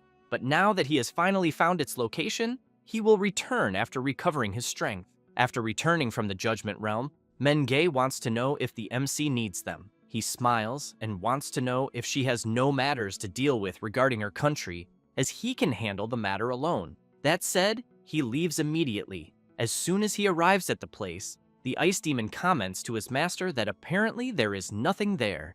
Ningfeng extends his hand, and an intense glow begins to occur, and a passage begins to form. Sasita shouts, saying it is a hidden cave. Hanyin says that below are the runes representing the Commander of Shadows, but wants to know what that is so deep in the vortex. Thus, Queen Mingi's ancestor appears, and the MC quickly picks her up in his arms and asks if she can hear him. She begins to wake up, and soon wants to know who the MC is. He says he is a friend of Princess Mingi and asks if she is her mother, until she becomes frightened and wants to know how she got there. Ningfeng replies that he does not know and says he found her unconscious when he arrived. Meanwhile, Minge feels that her seal has failed and thinks that the divine artifact is about to break free. Back where the MC is, he turns to the rift, and Mingi's ancestor says that the divine artifact will resurrect a god, but that the price is the destruction of the world. Hanyin comments that this is the first time they are hearing this.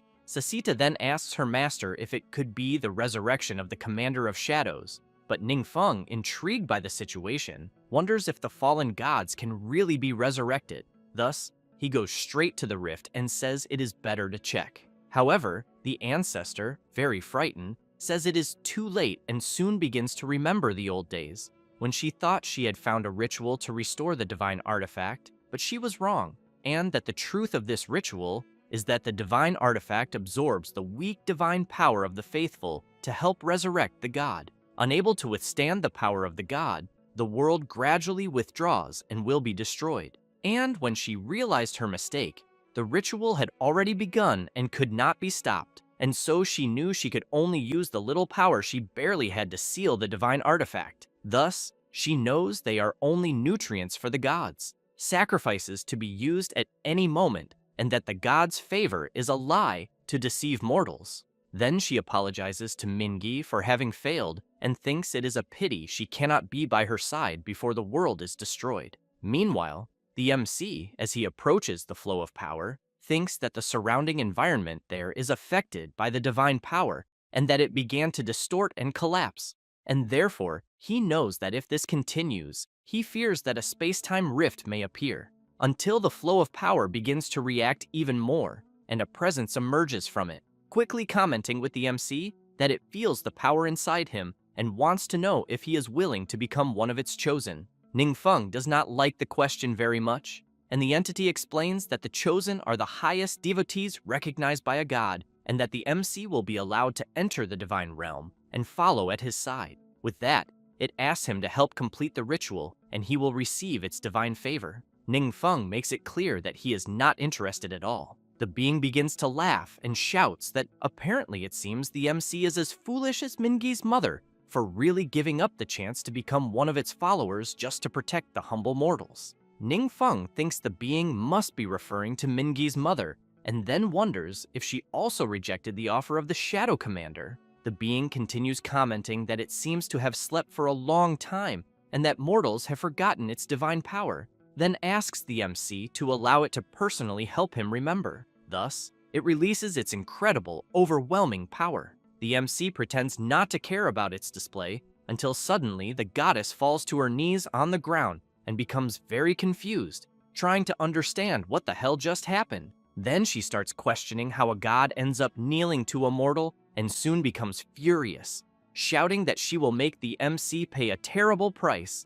But while she keeps struggling, she realizes she cannot get up. Then, beside the MC, something begins to appear, and a spiritual warrior emerges, jumping onto her back, and with his high speed begins to circle Ningfeng. The goddess becomes excited and makes it clear that he was being bold by looking down on a god, and that now he would experience her forbidden spell. However, without much difficulty, Ningfeng manages to annihilate the goddess's spell. Ningfeng comments that apparently she left a trap set in advance, but makes it clear that unfortunately for her, he did not lower his guard. The goddess is stunned and shouts, wanting to know how he could wield such immense power, and soon wants to know if he received the power of the omnipotent god of magic. Ningfeng does not quite understand where she is going with this. The goddess shouts, calling the omnipotent god a traitor, and comments that he really opened the knowledge of the gods to mortals, and that no matter how they tried to dissuade him, he refused to change his mind. Then she begins telling of when this happened, where mortals could not restrain their desires, and that if they obtained great power, they would lose their reverence for the gods, and that when ambition swelled beyond repair, they would even challenge the position of the gods. Then she makes it clear to the MC that they, mere mortals, simply do not understand, for the gods are the pillars of the universe, and that once a god falls, the laws of the universe lose balance, and everything will be totally annihilated, and the final result is nothing but the apocalypse. Ningfeng just keeps listening to the goddess saying all this. Then she shouts, asking him to help her complete the resurrection ritual, and that if he is willing, she can recommend that he replace the omnipotent god of magic and become a new god. Ningfeng, while beginning to channel his power, wants to know if she had not said that the gods are the pillars of the universe, since she wants to eliminate the omnipotent god of magic, and therefore wants to know if the threat of the omnipotent god of magic could be more terrifying than the apocalypse itself. The goddess begins to despair and shouts, asking him to stop and not try to be foolish, for if he dies, the laws of the universe will definitely spiral out of control. Ningfeng becomes serious and replies that he does not care, and that he could not care less. Thus, without any mercy, he strikes his powerful attack at the goddess. Meanwhile, the ancestor, seeing the explosion, wonders if the resurrection of the god was completed, until the MC appears behind her wanting to know if she is okay. Then the true bow of the Shadow Commander is revealed, while the essence of the Shadow Commander inside the bow keeps screaming and asking the MC to remove his filthy hand from her. Princess Mingi's mother is shocked, wanting to know how he can hold the divine artifact without problems, since after the ritual was interrupted, the artifact gained its own consciousness and rejected everyone.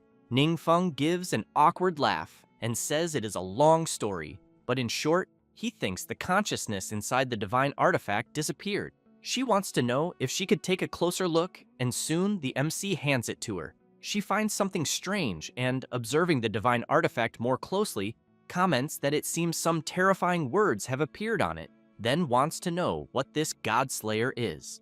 The artifact in question is the weapon of the Shadow Commander, of divine quality and can be improved, and at the moment the bow grants 1,500 points of agility, 120% increase in attack speed, 50% more armor penetration damage, 30% more movement speed, and 30% more critical hit rate.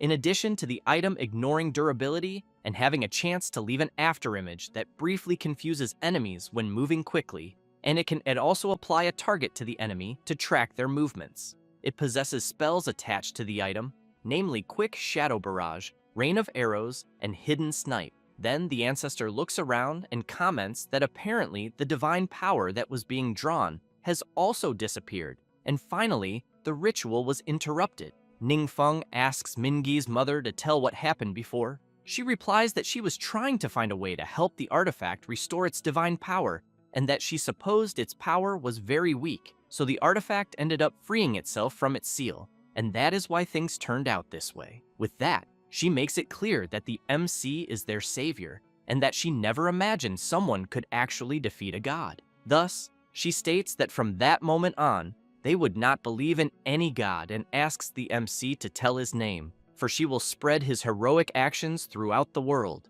Ningfeng smiles and says that everyone calls him the omnipotent god of magic, which leaves Minge's mother quite perplexed, since she had just said that she would no longer believe in any god. Thus, she quickly lowers her head and asks the MC to forgive her offense, for she did not know it was him who had personally descended. Sasita comments to her master that apparently she seems to be very afraid of him. Hanyin emphasizes that having just been deceived by the god she believed in for so many years, It is certainly very difficult for her. Ningfeng says he will take the divine artifact, and that the war has just ended, with many things to deal with, and that Mingei also needs her help.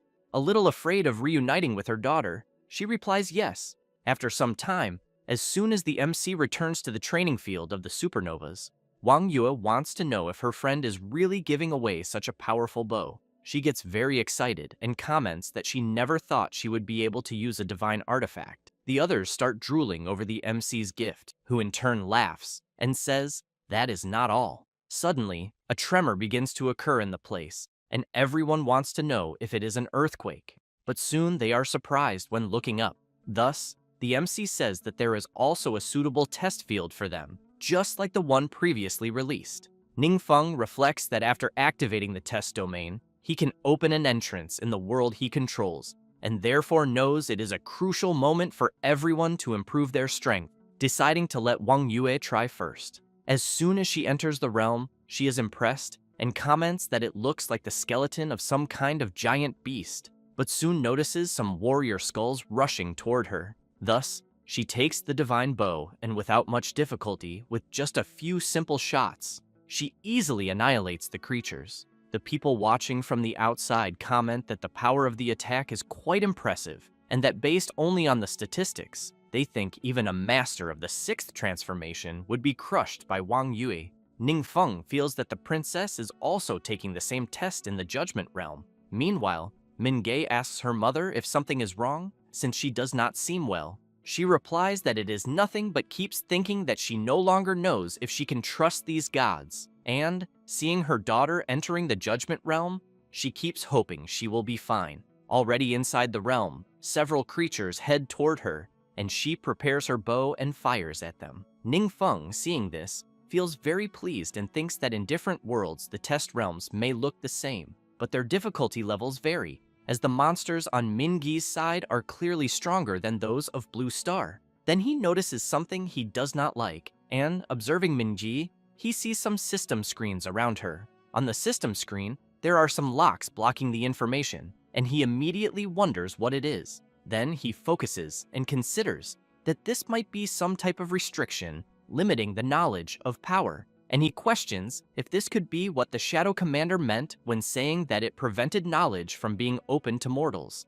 since he has in mind that Mingei seems not to have noticed it, and that he, as a god, knows of the restriction's existence. Furthermore, he knows that he can intervene directly in the realm to remove this restriction, but is not sure what the consequences will be. Thus, he telepathically calls her, and she immediately turns around frightened, wanting to know if it is the omnipotent god of magic. Ningfeng asks her not to rush in clearing the realm and to slow down the pace a little because he needs to confirm some things. She prepares again while replying that she understood. Meanwhile, elsewhere, Mingei's mother is praying for her daughter to return safely. The MC is carefully observing the movements of Wang Yue and Mingei as they progress in their respective realms, until it does not take long for him to notice something. Mingei's mother remains worried about her daughter, thinking that she has been in the realm for too long, and therefore wants to know what happened. Meanwhile, inside the realm, a bizarre creature appears but is soon struck hard in the chest.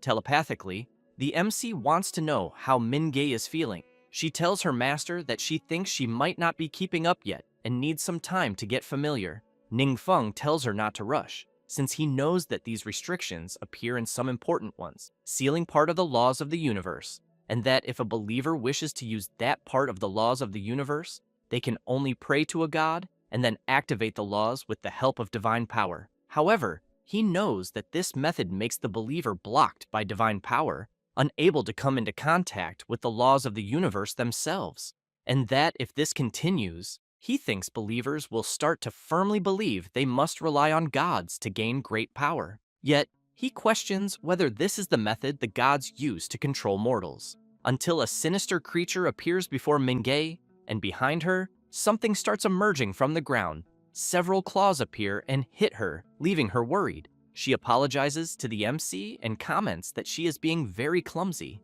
Ningfeng tells her that she doesn't need to consider her thoughts, so he asks her to carefully feel each movement and what is different from before. She reflects on this as she looks at the bow. Then, she tries to focus as two creatures approach.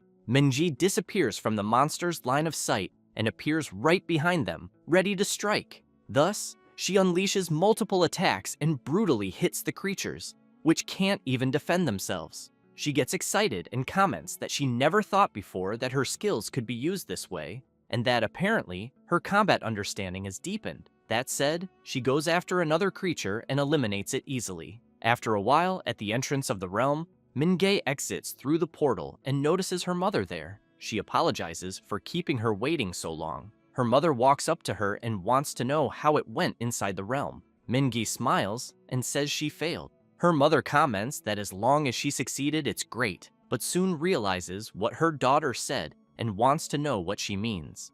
Minjae explains that she didn't hear wrong because she really failed, but emphasizes that it's okay, because with her master's guidance, she is sure she can do better next time. While amazed, she comments that her master is truly a great, kind, and resolute being, and that she can't wait to start the next mission. Her mother is completely confused, wanting to know what the hell her daughter experienced inside the realm. Meanwhile, Ning Feng is thinking that believers have grown accustomed to relying on divine power, and considers that if he removes the restrictions on a large scale, it would probably cause considerable turmoil, and that's why he should still be cautious, keeping in mind that fortunately Blue Star wasn't affected by the restrictions, since that's how his friends managed to miraculously survive without the god's intervention. Wang Yue is fighting a bizarre creature, and soon jumps to dodge its powerful attack, but wastes no time, prepares her attack and fires, hitting the monster hard. She feels happy to see her attack is very strong, and soon decides to leave the realm. Ning Feng runs to his friend, excited to see she's gotten so strong. Wang Yue runs to him as well, and jumps to hug him, saying she did it. The excitement from having succeeded inside the realm is so great that she doesn't realize she's pressing her breasts close to the MC. Before that, moments before leaving the realm, Wang Yue received a system notification informing her that she obtained the blessing of the gods, being the first clear reward.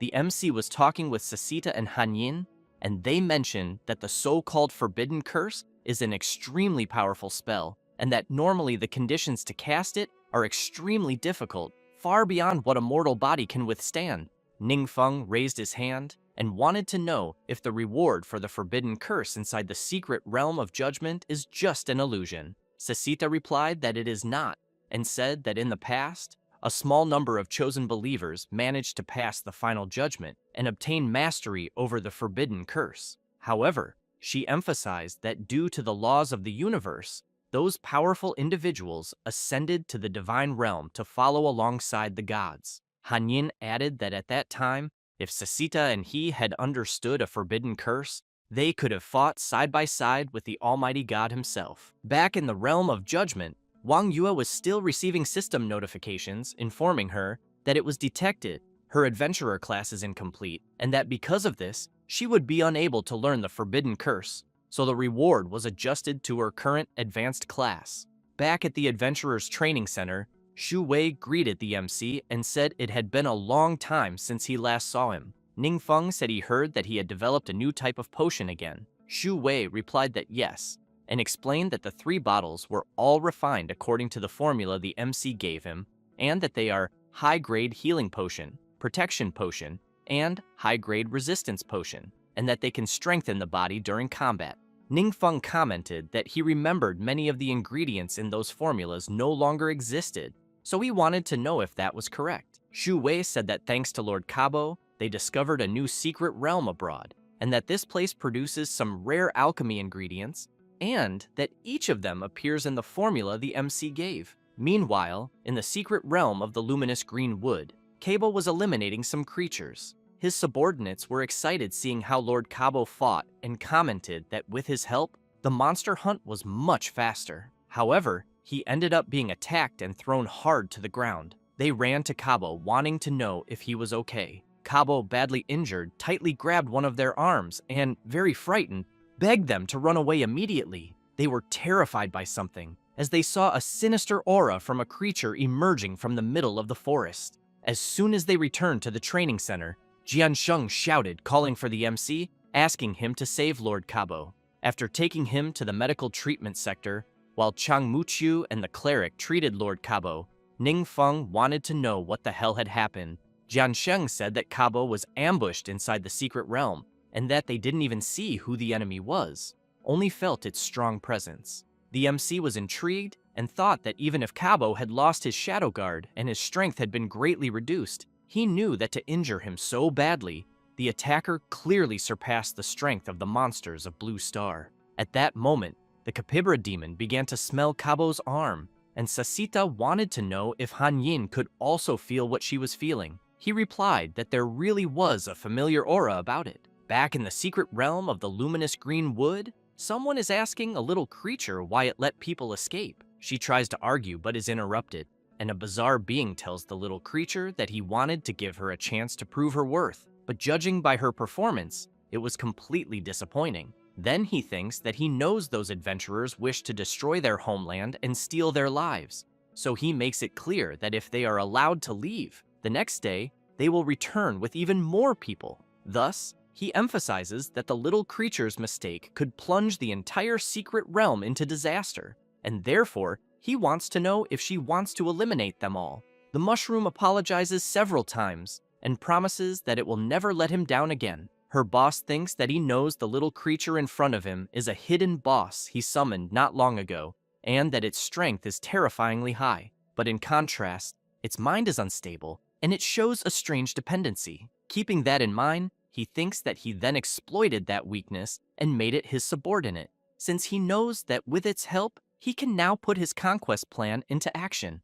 Meanwhile, the MC is intrigued by what happened to Lord Kabo. The ice demon tells his master that he thinks the toxin in Kabo's body seems to have come from one of the followers. He then says that his name is Moga and that he is a nature-type mage, and in terms of raw power, he believes he should be the strongest among them. Ning Feng wants to know if he is really that powerful. Sasita emphasizes that, as she said before, historically only a very small number of believers have passed the final test and mastered a forbidden curse. She then makes it clear that this Moga is one of them. Han Yin also comments that he thinks if Moga lost his memories as he did, he could become a very dangerous enemy. Later, in the secret realm of the Qinghui forest, a strange surge of energy is occurring, and the boss is laughing, saying that soon enough, he will have gathered enough energy to open the rift and bring the outside world into his domain. But upon noticing the expression of the little mushroom, he wants to know if something is wrong. The creature is frightened, but answers that everything is fine. However,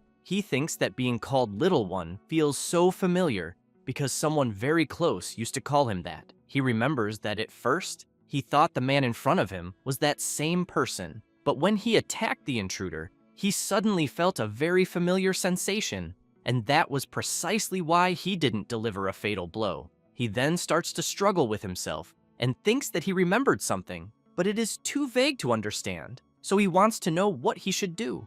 At that moment, the surge of energy begins to grow even stronger. The boss becomes excited and says that the entrance has finally opened. Then he tells the little mushroom that everything depends on him. Meanwhile, the MC, accompanied by Jian Sheng, arrives at the secret realm of the Qinghui forest. Kabo's disciple wants to know what is happening there.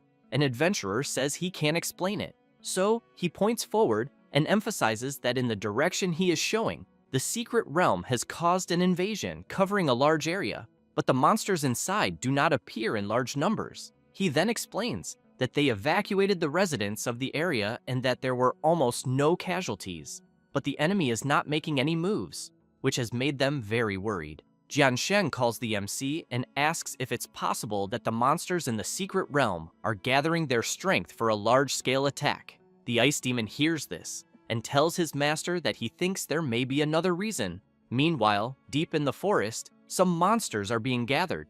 The boss calls the little mushroom and tells him not to keep hiding because he is supposed to lead the attack.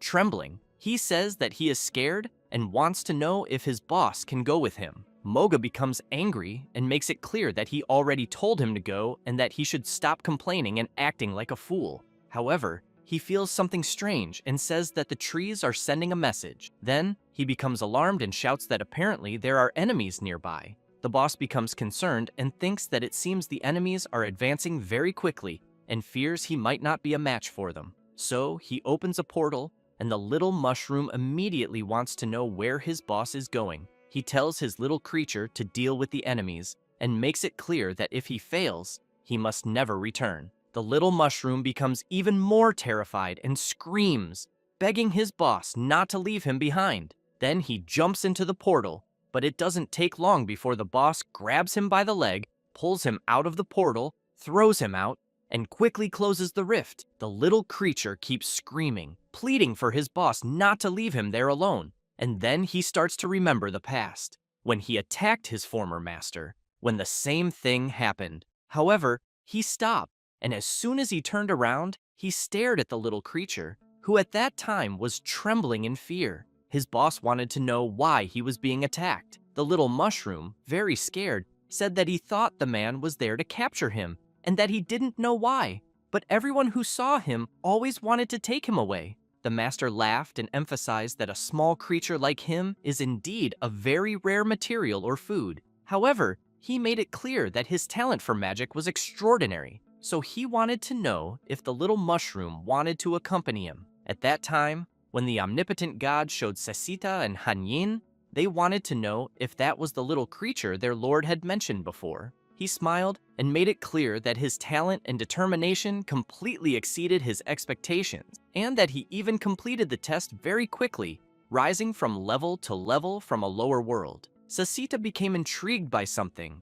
and wanted to know why he seemed so shy. The omnipotent god of magic explained that when he wasn't around, many tried to attack him, so that's why he was cautious. Hanyin, after observing the little creature, commented that he really looked delicious, which immediately made him shiver in fear. However, Sesita instantly landed a flying kick to the ice demon's face and told him to shut up. Then she extended her hand, called the little creature, and told him not to mind the blue-skinned bastard, because from that moment on, he could live with her. As time passed, the little creature gained knowledge from Sesita's books, and soon evolved very quickly. Sesita, impressed, said that the little creature's talent was truly remarkable since he had surpassed yet another trial. Until one day, the omnipotent god of magic noticed something and wanted to know if the little creature wanted to tell him anything. The little mushroom wanted to know if upon ascending to the divine realm, he could stop fighting because in truth, he didn't like going into battle at all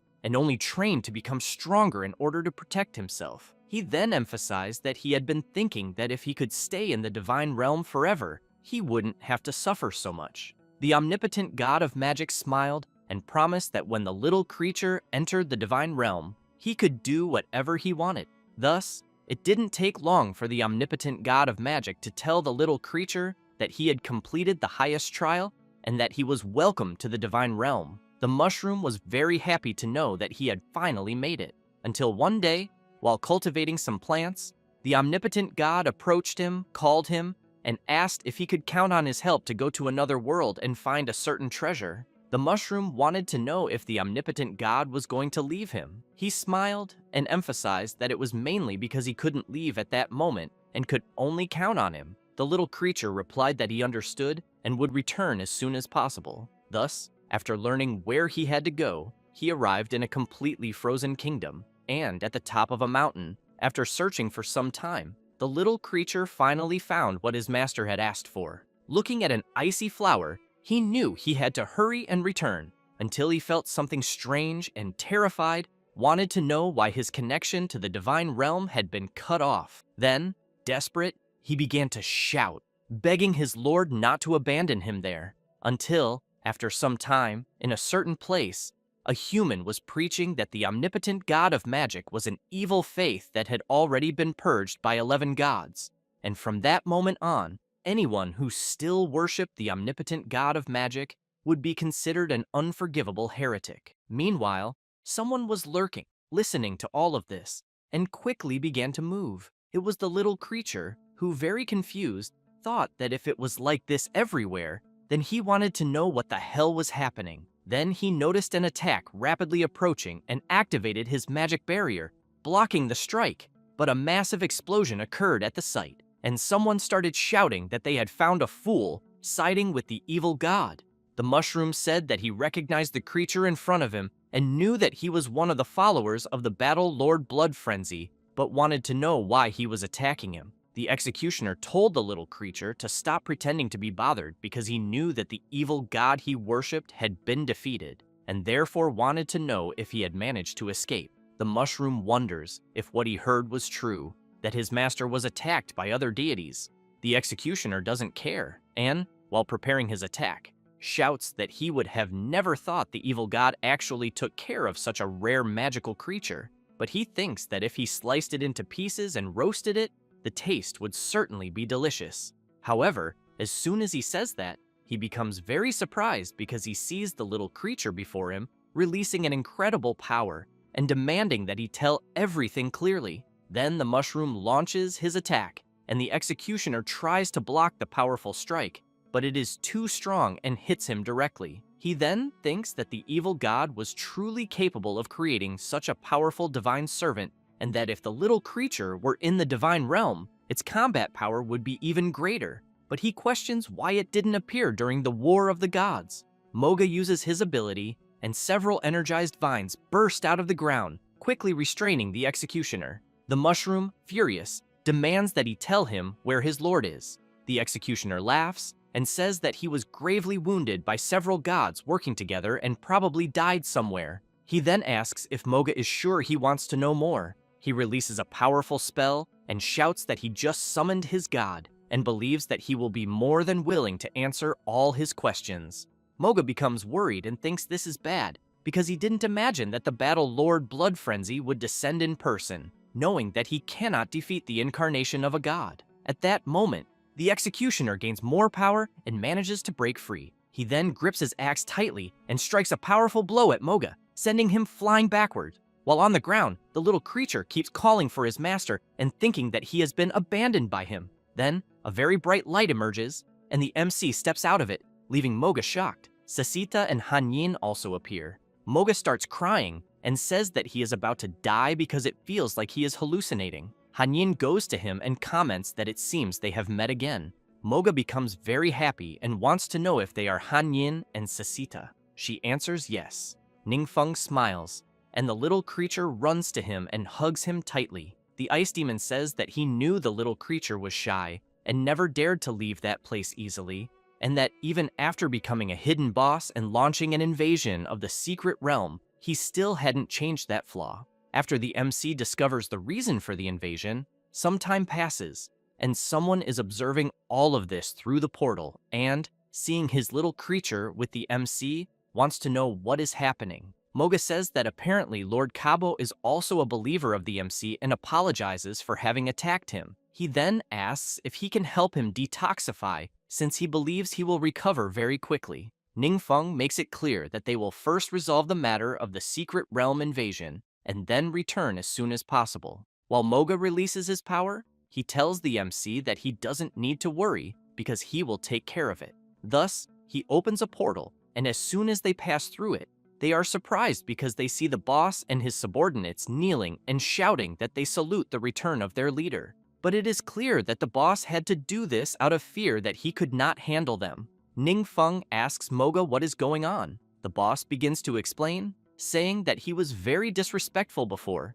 so he apologizes and asks that, in the spirit of working together to protect the secret realm, the MC forgive him, since from that moment on, they would be completely loyal and never betray him. Moga calls out to the MC, but he tells the little creature to follow his heart and decide of his own will. Moga begins to remember his lord and how, at that time, he wanted to know if he could finally stop fighting. The omnipotent god smiled and answered yes. Moga, deeply moved, knew that his divine lord, in the end, was still the same as before. However, on the other hand, he knows that he himself is no longer the same as before. Thus, he unleashes his terrible power on the boss, who screams and begs not to be eliminated and for Moga to have mercy. Moga says that he hates guys who abandon their comrades, and that from now on, he will also be brave and fight to protect the people who matter. After that, everyone returns to the training center, and Ningfeng is telling Moga to be courageous. He apologizes to Lord Cabo for having hurt him and makes it clear that his apologies are truly sincere. The MC tells Cabo that he really worked hard all this time and that he thinks Kabo should also take a few days off. He smiles and says it was no problem at all and that he is happy to do it for everyone. Ning Feng thinks that after all this time, Kabo really proved his reliability and considers that if there is a chance later, he should still give him some kind of reward. At that moment, Moga begins to feel strange and collapses to the ground. Ning Feng shouts in concern for him. Moga replies that he is fine, but just feels a little tired. Han Yin holds him in his arms, and the MC thinks that to resurrect him, he used the last heart of the world, since he knows that Moga spent a tremendous amount of energy detoxifying Kabo, so it is no wonder that he finally collapsed. Then he knows that he will first dissipate his entity form and later find more resources, and as soon as he does that, he disappears. Meanwhile, in the aquatic realm, the MC is telepathically speaking with Mingi, wanting to know what is happening. She says that she found one of the fragments of the heart of the world that he needs. Ning Feng thinks that it is great to be able to communicate with two worlds now, as it has greatly expanded his search range. He then asks Mingi if she wants to go with him to the secret realm of the heart of the world. She becomes excited and answers yes. After that, in an unknown secret realm, she and the other aquatic creatures are quite surprised because the MC is releasing a large amount of power. The elder comments that he can feel the incredible pure power of nature and thinks that it is thanks to the MC. Ning Feng is pleased after finishing what he was doing since he obtained the Forest Spiritual Boots, a legendary divine artifact that can be enhanced, granting 1200 points to the spirit attribute, 100% more movement speed, 100% more HP recovery, 50% more nature resistance, and increasing magical critical damage by 20%. The equipment has no durability, and the item has a 20% chance to apply a paralysis effect, in addition to ignoring complex terrain when moving through forest areas, also containing attached spells, such as Wall of Thorns, Giant Swamp Mosquito, Vitality Infusion, and Mark of Nature. Moga's soul also does not dissipate thanks to the protection of divine power, and instead becomes bound to the boots. Meanwhile, someone is watching what the MC is doing and doesn't like it at all. Then he smiles and thinks that the MC is a very arrogant mage, but apparently seems completely defenseless. Thus, he quickly rushes toward him, and as he approaches, he shouts that the MC is a wonderful meal. Then, he opens his huge mouth with sharp teeth and prepares to bite, but the MC, without much effort, lands a punch right in the middle of his face, applying the effects of freezing, paralysis, and body weakening. The vampire is thrown hard to the ground and becomes very confused as he feels his body suffering from several effects at once. Then, he becomes frightened as he sees the MC and his group watching him closely from up close.